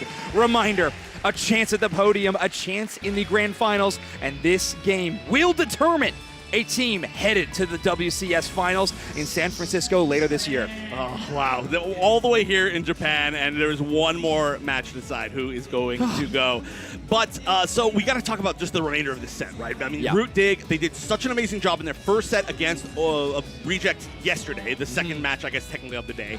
And they didn't run into this comp, right? This Machamp comp seems like it just didn't kind of come out from Reject. They were confident in their other comps. Yeah. But now they just did not have an answer for it. But the one big advantage of our current draft rule is that there are so many different other comps that Root Dig has prepared for, and now this one, they no longer have to deal with it at all. A lot of times in a normal tournament, you would say, okay, how are we going to deal with this next game? But maybe they can just brush it off and say, we just weren't ready for that, but every piece of that puzzle is gone now. Yeah, there's a few other options that they're going to have available to them in the coming drafts. I think, honestly, the only Pokemon they might be kind of upset they lost in that one might be the Mew. Honestly, other than that, I feel like a lot of Pokemon kind of ended up being later game selections. Maybe Zealot's Mimikyu with how they've been playing so far in the tournament. But still, I mean, Toon's Dragonite, it is not the most common pick we see from them. And I mean, Silgrug on Crustle, it feels like we have a litany of other options that they prefer to play in some of these game moments. But we are actually going to take a quick jump over to an interview with some family and friends of Dignitas. I believe Kello's got that one. So take it away, Kello. And hello there, everybody. We are back here in the crowd at the Pokémon UNITE Asia Champions League's finals. I'm here with some fans, some family actually, who are here supporting Root Dignitas. We have Zug's mom, Ender's girlfriend, Zug's fiance. There we go, folks. Before we can get off, I would like to ask, how has it been watching the team and, well, your family play it out on the stages here so far? Oh, it's been amazing. This is my first live event, and just the energy of it, it's been fantastic, and I'm just really proud how far they've come at this point. What about you? Oh, I've been cheering Ender on for over 4 years now, and every day, every event we go to, I'm always prouder and more happy to see him doing. Look, I'm surprised you still have a voice at this point, right? What about you? Japan has been amazing. Everyone's just the hype is so real. We've been cheering for the Dignitas boys, but we're so excited for them being in top 3 and then potentially being top 2. Yes. Any final words you would like to say to give them any encouragement before they end up going and playing? Oh my God, I just hope they do so well at this. They've been at so many events, and you just really want to see them go right to the top. I love Ender so much. He's the best support boyfriend ever. And mine is the best, tank. Okay, player. Player ever in NA. Let's go. Thank you so much, Root Dignitas' family. Let's send it right back to the action. Sometimes I forget Zugrug to tank as well. The way he plays. No, I'm just kidding. I mean, what an amazing rock tomb we got to see from the end of that. But always great to see, friends and family of players. I mean, there's a few that we actually haven't seen for a while, like Antonio Dad and Flaren's mom and stuff that we always got to see at a lot of these events. So always big shout outs to anybody who's coming and supporting any of these players. It is a stressful event, and especially when you've got a Worlds invite on the line, as we are seeing behind us. It is a very scary situation, but I of course still feel like I have to be a little bit biased and cheer for Root Dig here. Now that we don't have some NA representation even in Reject, and I'm obviously a huge fan of Reject as well, but hey, I just gotta say it. It's only fair. Okay, if you're gonna go for Dignitas, I want to give a shout out here to Reject for honestly, if these player camps being so animated that we can tell who's behind the drafting in these teams. It is right now. It is Pee-wee and Overlord and just crosstalk the entire time. They are communicating and making the entire draft plan. Everybody else is like, hey, you tell us what buttons to click, we'll click them and get into these matchups. Obviously, I'm sure the entire team contributing, but obviously in some of these moments, you got to assign roles on these teams that might be those intangibles. Shot caller, draft magician, I'll give that role to. There is a lot of these that you have to fill in outside of just playing your role mechanically well. We're going to need that stat a little lower third. Official Team Dignitas stat magician. Or sorry, draft who's magician. The draft magician? Yeah. And being dressed as I am, I'd like to think that maybe I would be for our caster team. You can be absolutely. You can be the draft magician. You actually get every draft right. It's actually bizarre. But I need a cape suit to really fill that role. I think. We'll work on it. I'm in training. I'm in training. I was going to say something, and I can confirm. Oh, yeah. The other big thing that we've seen a lot is these teams kind of need a position that is almost, obviously it kind of overlaps with some of the others, but somebody to keep them calm. Yeah. That is one of the biggest things we've seen over the past vibes guy. years. Yeah. You need a vibes guy. I'm a vibes guy. Unfortunately, it's bad vibes. But the vibes of this draft are going to be very different for sure, as we've already seen a really consistent comp from Reject off the board, but off the board in a way that they want it to be off the board. Really get away from it. No kidding. Also, another big change-up, it will be Dignitas choosing that second pick position this time around. So that has been by far and away the favor for this tournament. I feel like so many teams are opting into the second pick position more frequently. Lima Champ being banned away, I like that ban. Honestly, I was kind of asking Dignitas to make that ban into that game number 1. Suffered for it a little bit, in my opinion, but it will be this Surfetch, and that's Snorlax yet again. Wow. Trying to prevent Bravone from having that option to work with. I mean, I know when it's great with Snorlax, but I'm so surprised like something like that over the Machamp, especially for the first game, where it's just been so impactful, or the Psyduck. Like the Psyduck that has just been an absolute monster this entire weekend for so many different teams, this one included, this one especially, you could almost say. But I do like these strong first 2 picks. Zealot being able to take away that Zacian. We talked a lot about that last draft. Yeah, I think that really was the choice, probably Psyduck or Zacian as that first pick. You know you're going to be foregoing one of those options. Pee-wee wants to rely in this Pokemon. We've seen a lot of big combo plays from them doing the damage last time. Now they are going to be the ones trying to enable some of these major damage moments. It'll be that tank Psyduck and the Eldegoss there for the backup. We have seen Overlord play some defender-style Pokemon in this position in the past, but that's usually if we see more red background attacker options from Dignitas, and currently it's a defender, supporter, and all-rounder. This is not looking like the best Delmise game in the world, and I think Dignitas is feeling that themselves. I think they might go Delmise. I think Still, even with 2 defender all-rounder? I think that they really love setting up the pull, and I'm not sure they're going to get another opportunity. Now, they're clearly not even close to hovering over it, so I'm probably wrong, but I just don't know what other opportunity they're going to have. Maybe they just don't go for it at all anymore, and this would be so good, actually. This is a great choice, I think. Yeah, no, I agree with you. I just think it's going to be a hard one to play. That's a lot of crowd control on the other side between the Trevenant and the Blastoise, but Overlord's kind of good, so yeah, that's true. Yeah, you know, what am I doing? What am I doubting Overlord for? You're so right. Difficult to navigate for, us. All right, yeah, it will be Satake rotating out of their normal melee damaging position and picking up the attacker Inteleon. Otter going to be on this Alolan Raichu. I normally say quite a safe one with a front line like that with Zugrug and Toonslim on these rolls, but Overlord on this Deo is going to be a lurking Roadrunner that will be trying to shut down that Alolan Raichu.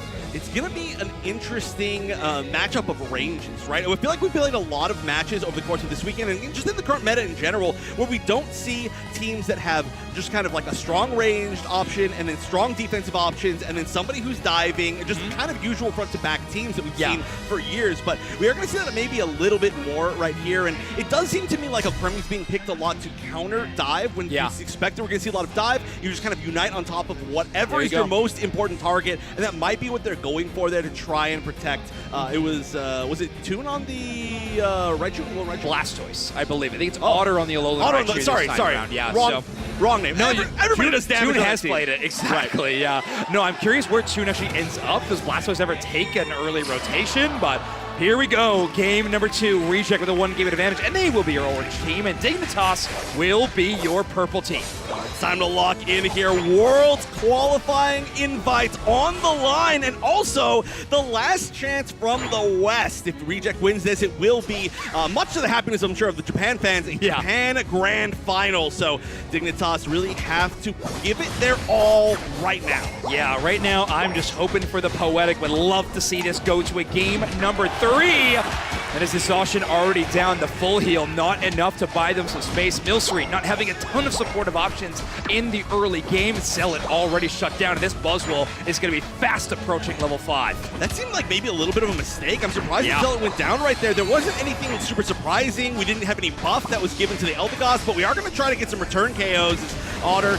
sneaking up, trying to do some damage. They're going to get some of the wild Pokemon, but a nice retreat from Reject, not overcommitting after they get that KO. We are going to see somewhat of a 3v3 up top.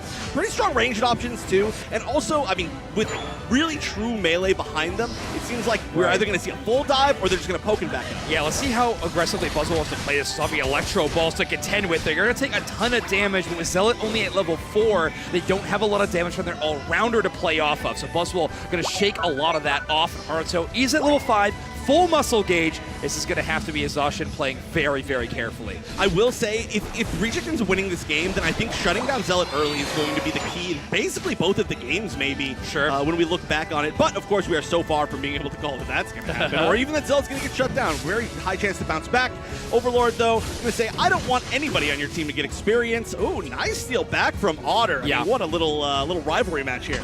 Yeah, really impressive to be able to kite that wild Pokemon into the tall grass, make Overlord's job of the invade that much harder. Having no vision means you also lose access to what is on that HP bar.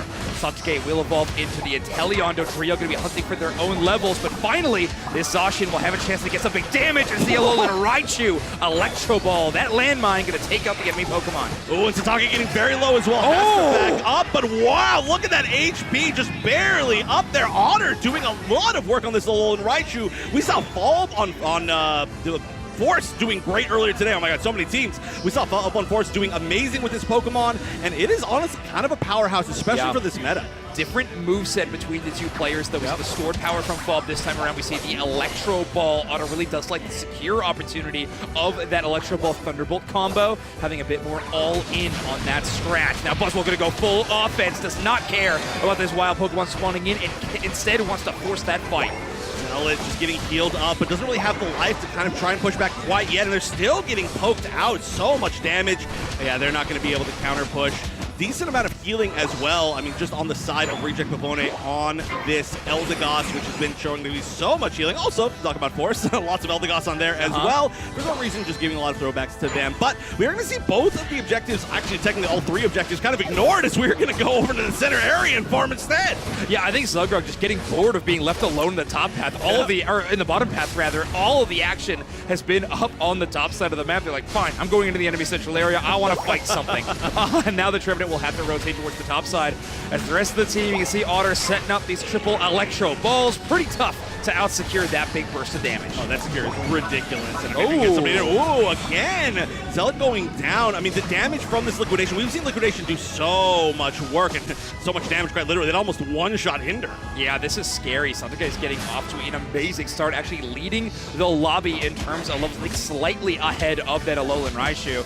This Liquidation Inteleon is going to be a nightmare going forward as well. It's not just this early game presence. Dignitas is going to really struggle to play around it. They do have a couple of defenders that can face tank a lot of the damage, and trusting in the Alcremie healing is a good option to actually try to counteract it.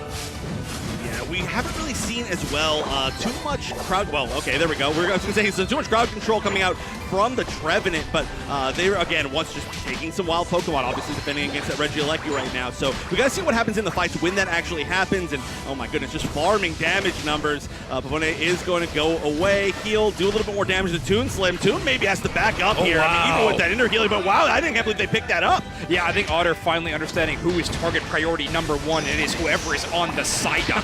Alolan Raichu Unite will shut down this Buzzwole. Good response by Toon Slim to actually use the Blastoise Unite move. This is their best chance to get some major scores on the board. They've been held to just 16 points so far in this game. Dignitas looking to turn that around. Finally, a dunk with 30 from the Alcremie. That was still a nice little combo. Ooh, then a nice Psychic to pull Zugrug back. Zug really getting solo targeted out a lot by this team, and we've seen that work pretty well against ROOT Dig so far. Kind of this whole season. Toon Slim in an unfortunate spot right here. Might not be able to escape, and whoa, look at that, surfing all the way to the other side, but still not able to make it. So it's just going to be Otter here, maybe trying to defend it. I mean, this is a great build to try and defend, but if you get Psychic, you can take all the damage in the one Liquidation. What a amazing play from Satake and Pee-wee together. Psychic brings them just in range of that Liquidation targeting, and then Inteleon shuts them down 50 points since they've hit that level 12 benchmark. Incredible. Recheck just so far ahead of Dignitas in essentially every fashion right now.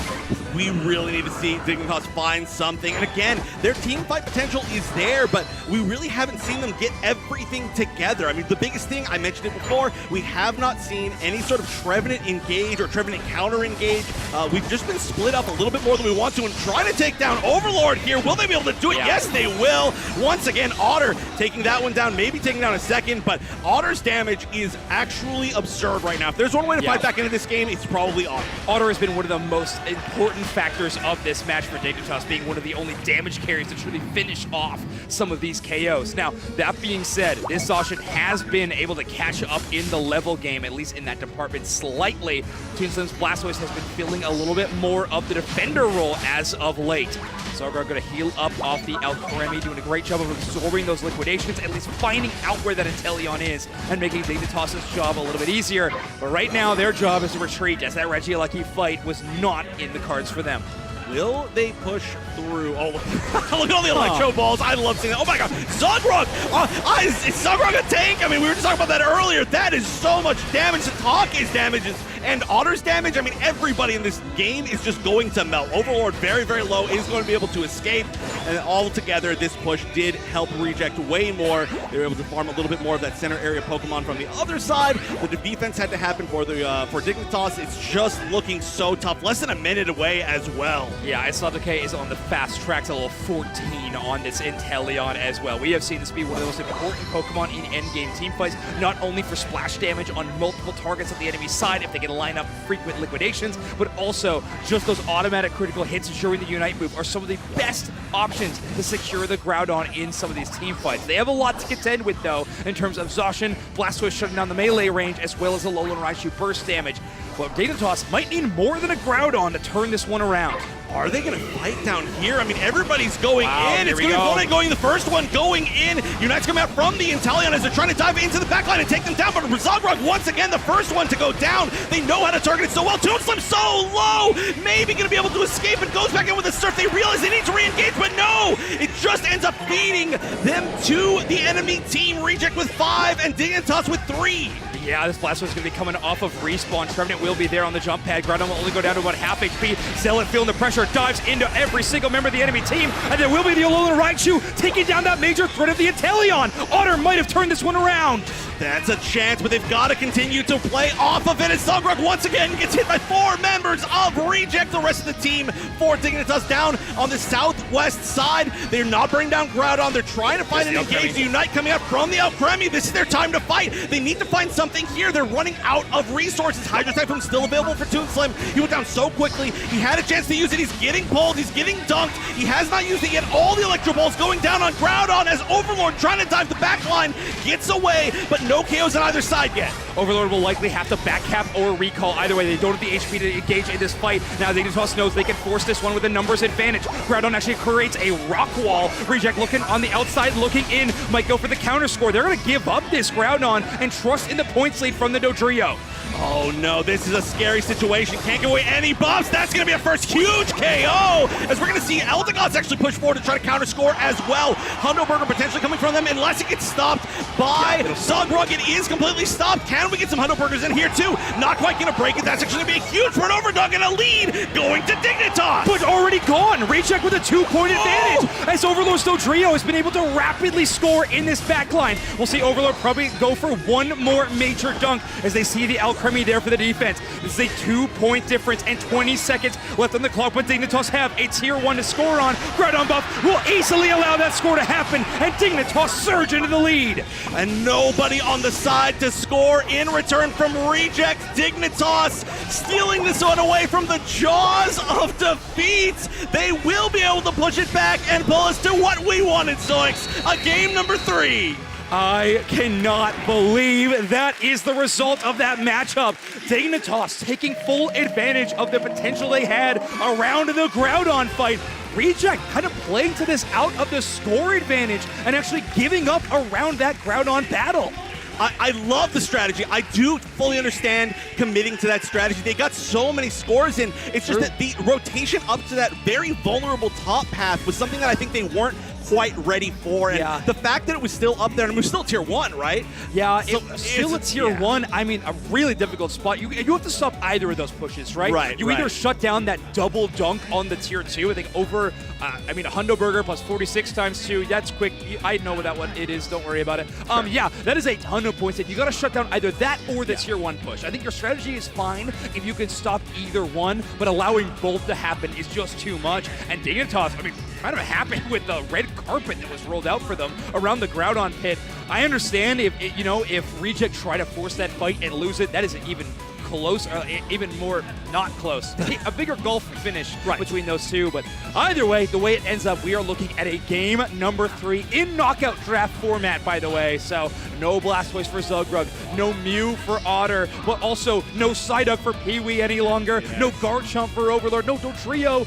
What are we going to see in this game 3? I don't know. That's such a big question. And I do have to point back as well. I mean, it was very fortunate that they did have the 48 and the 50. Yeah. You just pointed that out, which I do believe is 196 points. And again, that's also some math that I think maybe they weren't prepared for. We knew it. We knew what it was. Yeah, Zoinks actually wrote it down on a piece of paper and had me read it out. We are going to see a replay here from the main broadcast. Yeah, so Alolan Raichu gets that KO to Inteleon, one of the most important factors, in my opinion, of this team fight. You see Zugbrug trying to hang as this Trevenant for as long as they can. They're only level 11 and already used their Unite move earlier, so they go down. This, I think, was a tricky spot to be. Inder playing to the out of the Alolan Raichu. Wants to make sure that Otter is always good to go in this team fight, seeing as that their highest level carry on the team. They have to use their Unite moves. It's a dangerous spot to be, but this spot right here with Overlord's Dodrio getting caught could have been the biggest game changer right here. It could have, yeah. I mean, still triple trampled out, did a lot less damage in that spot than I thought they would, but the fact that they were able to turn around on them with Otter was just so much damage. Yeah. And, I mean, this was such a quick turnaround. Even until that exact moment, it looked like it was going the other way. And now that I'm seeing it right here as well, you can kind of see the decision and why Reject makes it. Dodrio is too low of HP to take this fight, and the Inteleon was still coming off of spawn and rotating through their own central area. So truly, they really had no chance to jump into that fight and try to take it away. I think Inteleon also trying to farm up their Unite move yet again in those moments. So Reject basically put between a rock and a hard place, have to make the score path decision. Dodrio gets them the points lead momentarily, but then eventually does have to recall back to home. Right, another big decision there, too, is the fact that they sent the Eldegoss over to that bottom tier 2, which I think was a really smart choice. And if there had been maybe kind of more of a knee-jerk reaction from Dignitas and saying, oh, Overlord's up top, and they just sent like 1 or 2 people that they had up top and didn't realize the Eldegoss was there, that would have been it. That would have been game. Yeah, but they were aware. They managed to get the KO on the Eldegoss even. They weren't able to escape, and that 50 points, of course, went overtime to the other team. So everything was working out in their favor. Again, I totally, like you said, I get why they pulled off that strategy, why they went for it, but it was just a tough decision and a tough situation, and I think that they played it great. It just didn't work out. Yeah, I mean, honestly, the Alolan Raichu getting the KO on the Inteleon there has to be the cornerstone of that team fight. That is a huge respawn timer on the biggest Pokemon in the lobby, and they're even able to kind of force it to a fight and a half and still be sans that Inteleon the entire time around. So Satake with that long respawn really punished hard by Otter's great shot from the Alolan Raichu. I feel like I made one kind of like random guess that worked out right there where I said, if there's one way they make it back, it's going to be Otter. But truly, that damage is ludicrous. So you can see the whole team thought that too. Inder did not leave their side. Yes. Kirby said, I have an all-rounder to work with. I have double defenders I can be healing. I am going to make sure that my Alolan Raichu is happy and healthy for as long as possible. Which worked out quite well. Yeah, I mean, they basically united just to protect the Alolan Raichu in that end situation, which worked out great. So.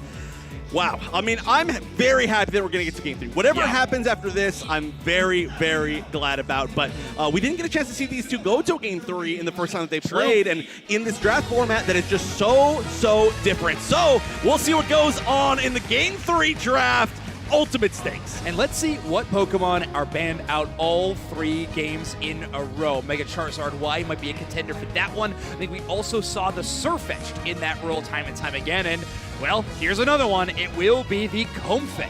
I do like that. I mean, we got to hear from Inder, and it seems like they really, truly understand the power of this Sweet Kiss Comfey. You don't want it to just steal one game away from you. True. And so they've basically had it as a permaban this entire tournament against almost every team. And the roster of Pokemon you are drafting right now for your team will be the team that will either get you a world spot or an exit at 3rd place at the Asia Champions League Finals. I mean, truly so much weight on this match. This draft in particular, Reject to return to that Machamp ban after a win with it in Game 1. They will not allow Dignitas to play it for the remainder of the series, kind of leading into True Fearless in that fashion.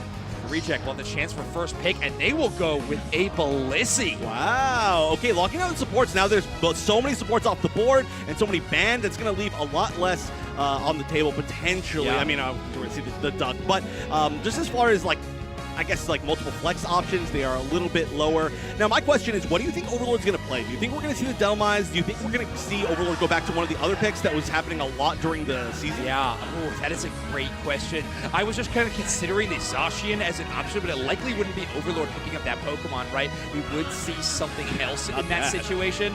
Now, it will be Pee-wee on the Miraidon, unless Karja will pick up that Zacian. So we knew it wouldn't be first pick, or at least likely wouldn't be, seeing is that Dignitas does not have the option to play it with that early games pick. So now, what is Dignitas's pick back? And I'm still trying to figure out what Overlord's going to play, by the way. I still have not sorted that out, in my opinion. But Otter on this Cramorant makes a ton of sense. Extremely powerful Pokemon in the metagame right now. Toon Slim probably going to switch up with a different player. And Ender on the Vaporeon feels like forever since I've seen that Pokemon. So we have Psyduck completely foregone then, most likely, unless we see a pick from Toon Slim. I have no idea. I mean, hey, who knows what's actually going to happen. But Psyduck Central. Hey, it would work. All right, we are seeing the Delmise. They're going back to the tried and true, but Toon now gets the ultimate final pick. A great spot to be in, going second like that. Maybe something like the Mega Charizard X would be an available option. It has not been a super successful Pokemon, but it could be a good answer to the draft on the other side. And yeah, there it is. Okay, so this is why you're the draft magician. But it is one of those situations where win rate's not there, but stylistically, the enemy composition is kind of begging for it. It'll give you a chance to outbrawl most enemy Pokemon. Having that mark with very little options that cleanse it. Really, Pavone's natural cure on the Blissey is only. I think we'll likely be going Safeguard. If I'm playing this Blissey, you're not going Eggs, you're going Safeguard.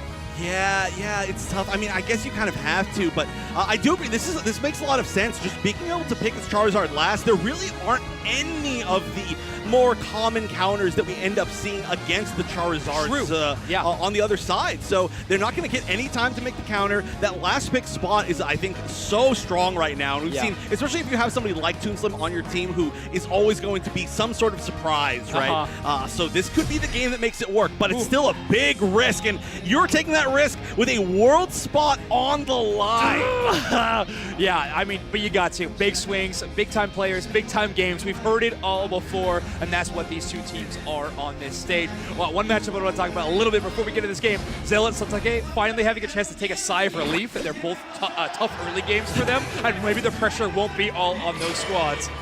Here we go. Dignitas, your purple team. Reject, your orange team. A world spot in this game number 3 will be determined no matter what.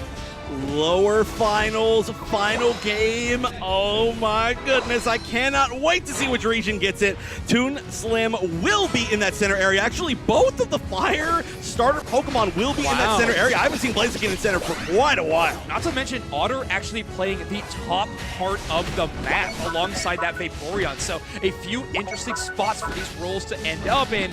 Overlord on the Delmise will be contending against Zealot's Bounce Suite at the moment and Zogrug's Snorlax. Everybody in just weird areas right now. I'm going to get so confused casting this game for sure. I'm going to be like, let's go down bottom to Zealot's Bounce Suite. Ender, though, taking a lot of damage, going to int for stacks. And as I always say, if you're not in for stacks, you're not playing Pokemon Unite correctly. Yeah, you ain't if you're not in, you're not trying. Is another phrase that I like to throw out there. Now, Satake on this Combuskin, but it will be trying to contend with some damage. It will do quite well. A couple of Natus in their favor. Currently, Dignitas roaming all over the map, but so far a focus on bottom side. 3 players, and that is Toon Slim caught out. Satake going to eject button for the KO, and they'll take it. K opener, Satake. Ooh, and trying to go for a second. That evolution might have helped Zealot a little bit. Not sure if they're going to be able to escape. Overlord might finish that one off, and that's a double KO down and bottom path as Zugrug is going to be able to solo defend. But, I mean, they just had so many few points. Like, they didn't even need to continue pushing. Oh! Wow, Pavone with a, I believe Dupsax likes to call it the hamburger helper mitt. A big old bop will take away that buff. Now getting even more EXP and stealing it away from Dignitas, keeping this Mega Charizard X on the outside looking in. It's having a bit of a tough time, I will say, at the moment. I mean, you don't really want to try to take down Pavone. You don't have to spend the time to chase. And in the meantime, while everybody's dealing with other things, Satake scoring down in the bottom path, everybody's just running around on the side of Reject, kind of doing whatever they want. Dignitas needs to find a foot in this game because they are just slipping right now. Zealot getting KO'd again. They're not finding their full evolutions even. Yeah, this early game struggles for Dignitas. I've kind of seen them in a couple of games of this series, but I don't know if they've ever been as magnified as they are now. You got Toonslim just kind of push for stacks in this early game. Hasn't even found the Charizard evolution, much less the ability to Mega Evolve. And we're seeing Inder with the biggest challenges here. Nice. All right. Otter, you know what? You made a beautiful play in that last game to make the comeback. Maybe it's time for you again. If I get to see the Chef Cranran outfit on Otter, arguably my favorite player of all time, win the game, I would be very happy. Right now, though, it's looking tough. A nice defense, actually, from Zugrug. They're not going to be able to get the KO, but they are going to be able to fight them off. But look how quickly Reject gets together to defend themselves. A 4-player rotation to try to stop that knockout on Satake. Good spot for them. So we're going to get in the backline. They will get KO'd as Pee-wee's Miraidon going to do damage from range. So many KOs already on the side of Reject. I mean, they're playing Dragapult. They win. Oh, was it eggs? Yeah, sorry. I didn't mean to cut you off, Wonderchef. Just kind of shocked to see the Blissey playing in that fashion. I guess leaning into these double all-rounder compositions and wanting to keep, triple all-rounder compositions and keep that front line healthy. Well, if you're not eggs, how else are you going to secure Groudon? I mean, come Fair, on. fair. biggest security in the game. We are going to see 40 Dunk potentially going at bottom, but nice. Inder in the right place at the right time, as usual, is going to be able to defend that quite well. And the points lead, not huge for Reject, despite how strong they've been winning. That could change in maybe just a few seconds here, but it's nice that the Dignitas has been able to defend at least that part of their game. So we're going to see Inder go with this Aqua Ring Hydro Pump build of the Vaporeon and still stick with the Vanguard Bell. I mean, the Hydro Pump going to have a lot less stunning options than the Muddy Water. It still, of course, does have that final push, but going to have a little bit more infrequent healing procs off that held item. Either way, it's a small thing to note for this tank player or support player picking up the Vaporeon. Right. Yeah, more of a support at this moment.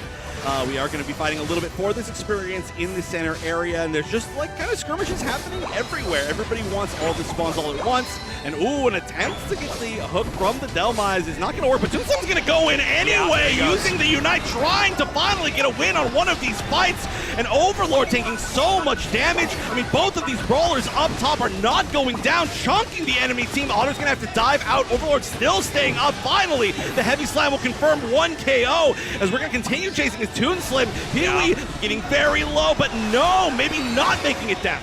Wow, I really did think that Mega Charizard X would be able to get the KO, but I think hunting for that critical hit with the increased chance via the Fire Punch mark, but just coming shy of the knockout onto the Miraidon. So Reject able to kind of gather themselves, will peel back for the defense, and they will hold onto the points lead. But Dignitas finally showing signs of life in this game number 3. Ooh, and an odd engagement here. Satake getting caught out by the wall, and then they use the flame kick to try and re-engage, pulling Zug back over, saying, okay, you wanna pull me over here? I'm gonna pull you over here. My team is really scary right now. You do not want to be a part of it. And then we're going to see actually most of Rejects going down to bottom.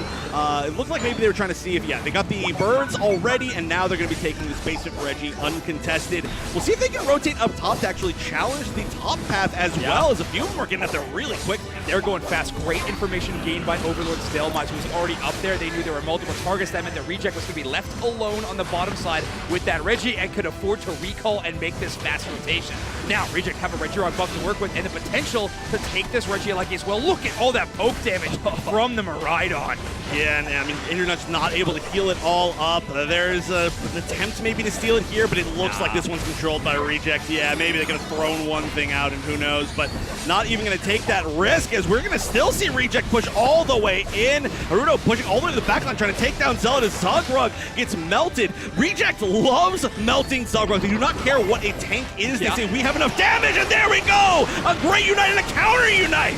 Wow, okay, Mega Charizard X does go down. Hardzo gonna get that KO off the Zacian, but it is Otter to capitalize after that. It's a support down. Miraidon Unite move that Bright Future Meteor Sword, the backup from range, and Overlord gonna play the sweeper as they take out yet another Pokemon. Inder's Vaporeon is KO'd, and Reject will take a couple of important knockouts there, but Dignitas able to retreat back quick enough to not give up too much EXP. It seems like Dignitas need to just try to get any experience they possibly can at this moment. They've got a little bit of space. There's only a minute left. It's not going to be one of those situations where Reject pushes all the way to their side to prevent them from getting any experience, but look at this. They're actually all pushing down towards the bottom. Are they going to reposition for an objective? Are they going to try to take down the Sterling goal zone? It looks like the goal zone is the goal. They've got a lot of points, and if it doesn't work, I guess they should respawn in time, but it's going to be Polonic, the first one being hit, and not going down. Okay. Yeah, they make it out. I mean, they had a pretty heroic egg bomb to actually knock up 4 members and slow down that score, but it was Dignitas able to deposit a 40-point from Zealot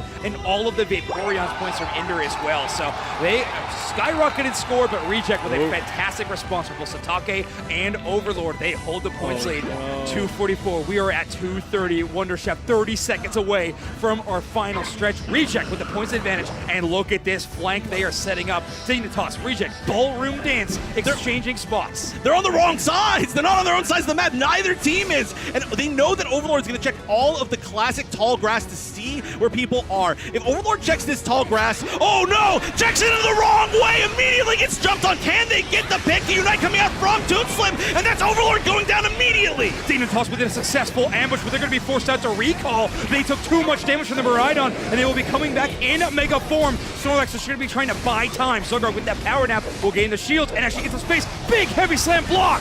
Oh, the block pushing them all the way back, separating them. Oh, we see Zealot going, uniting against Satake, but not quite enough to get the full KO. We are going to see them get fully healed back, and it's going down. Satake with an eject button overheat combo hits every single member, and they take out the Vaporeon. That is one support down. Zogard going to buy even more time off this Snorlax. Really need the backup, but there's so many members of Dignitas forced into the recall. They just took too much damage in that first exchange.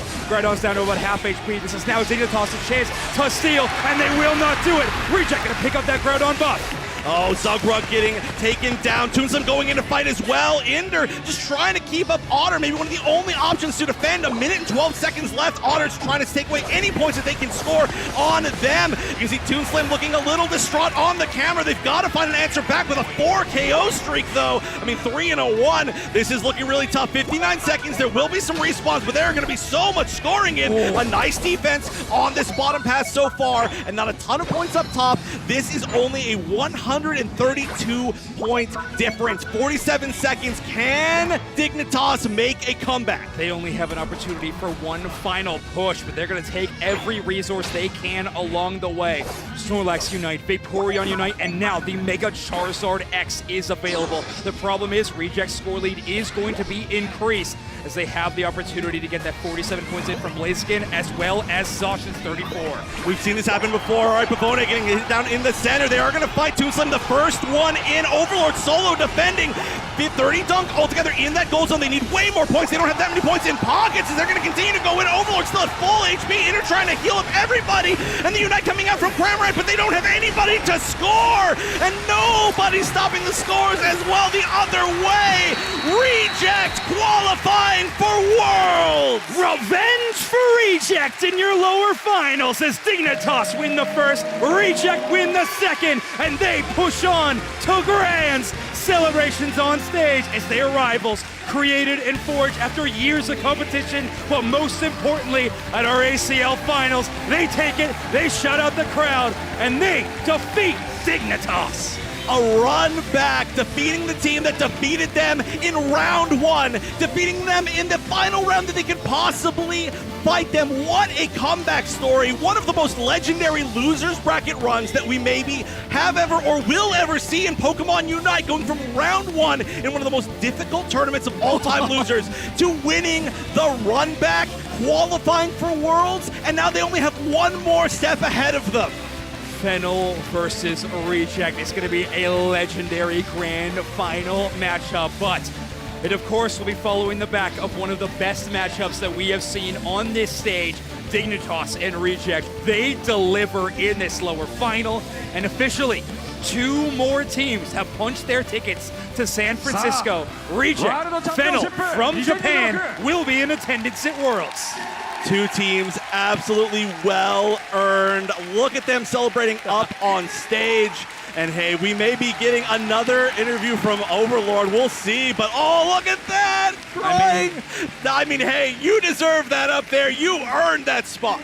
Pee-wee, one of the few players in all of Pokemon Unite history to qualify for Worlds every single year and add yet another one to that tally. What a run for this team, not only in this tournament, but of course in the league running up to this event.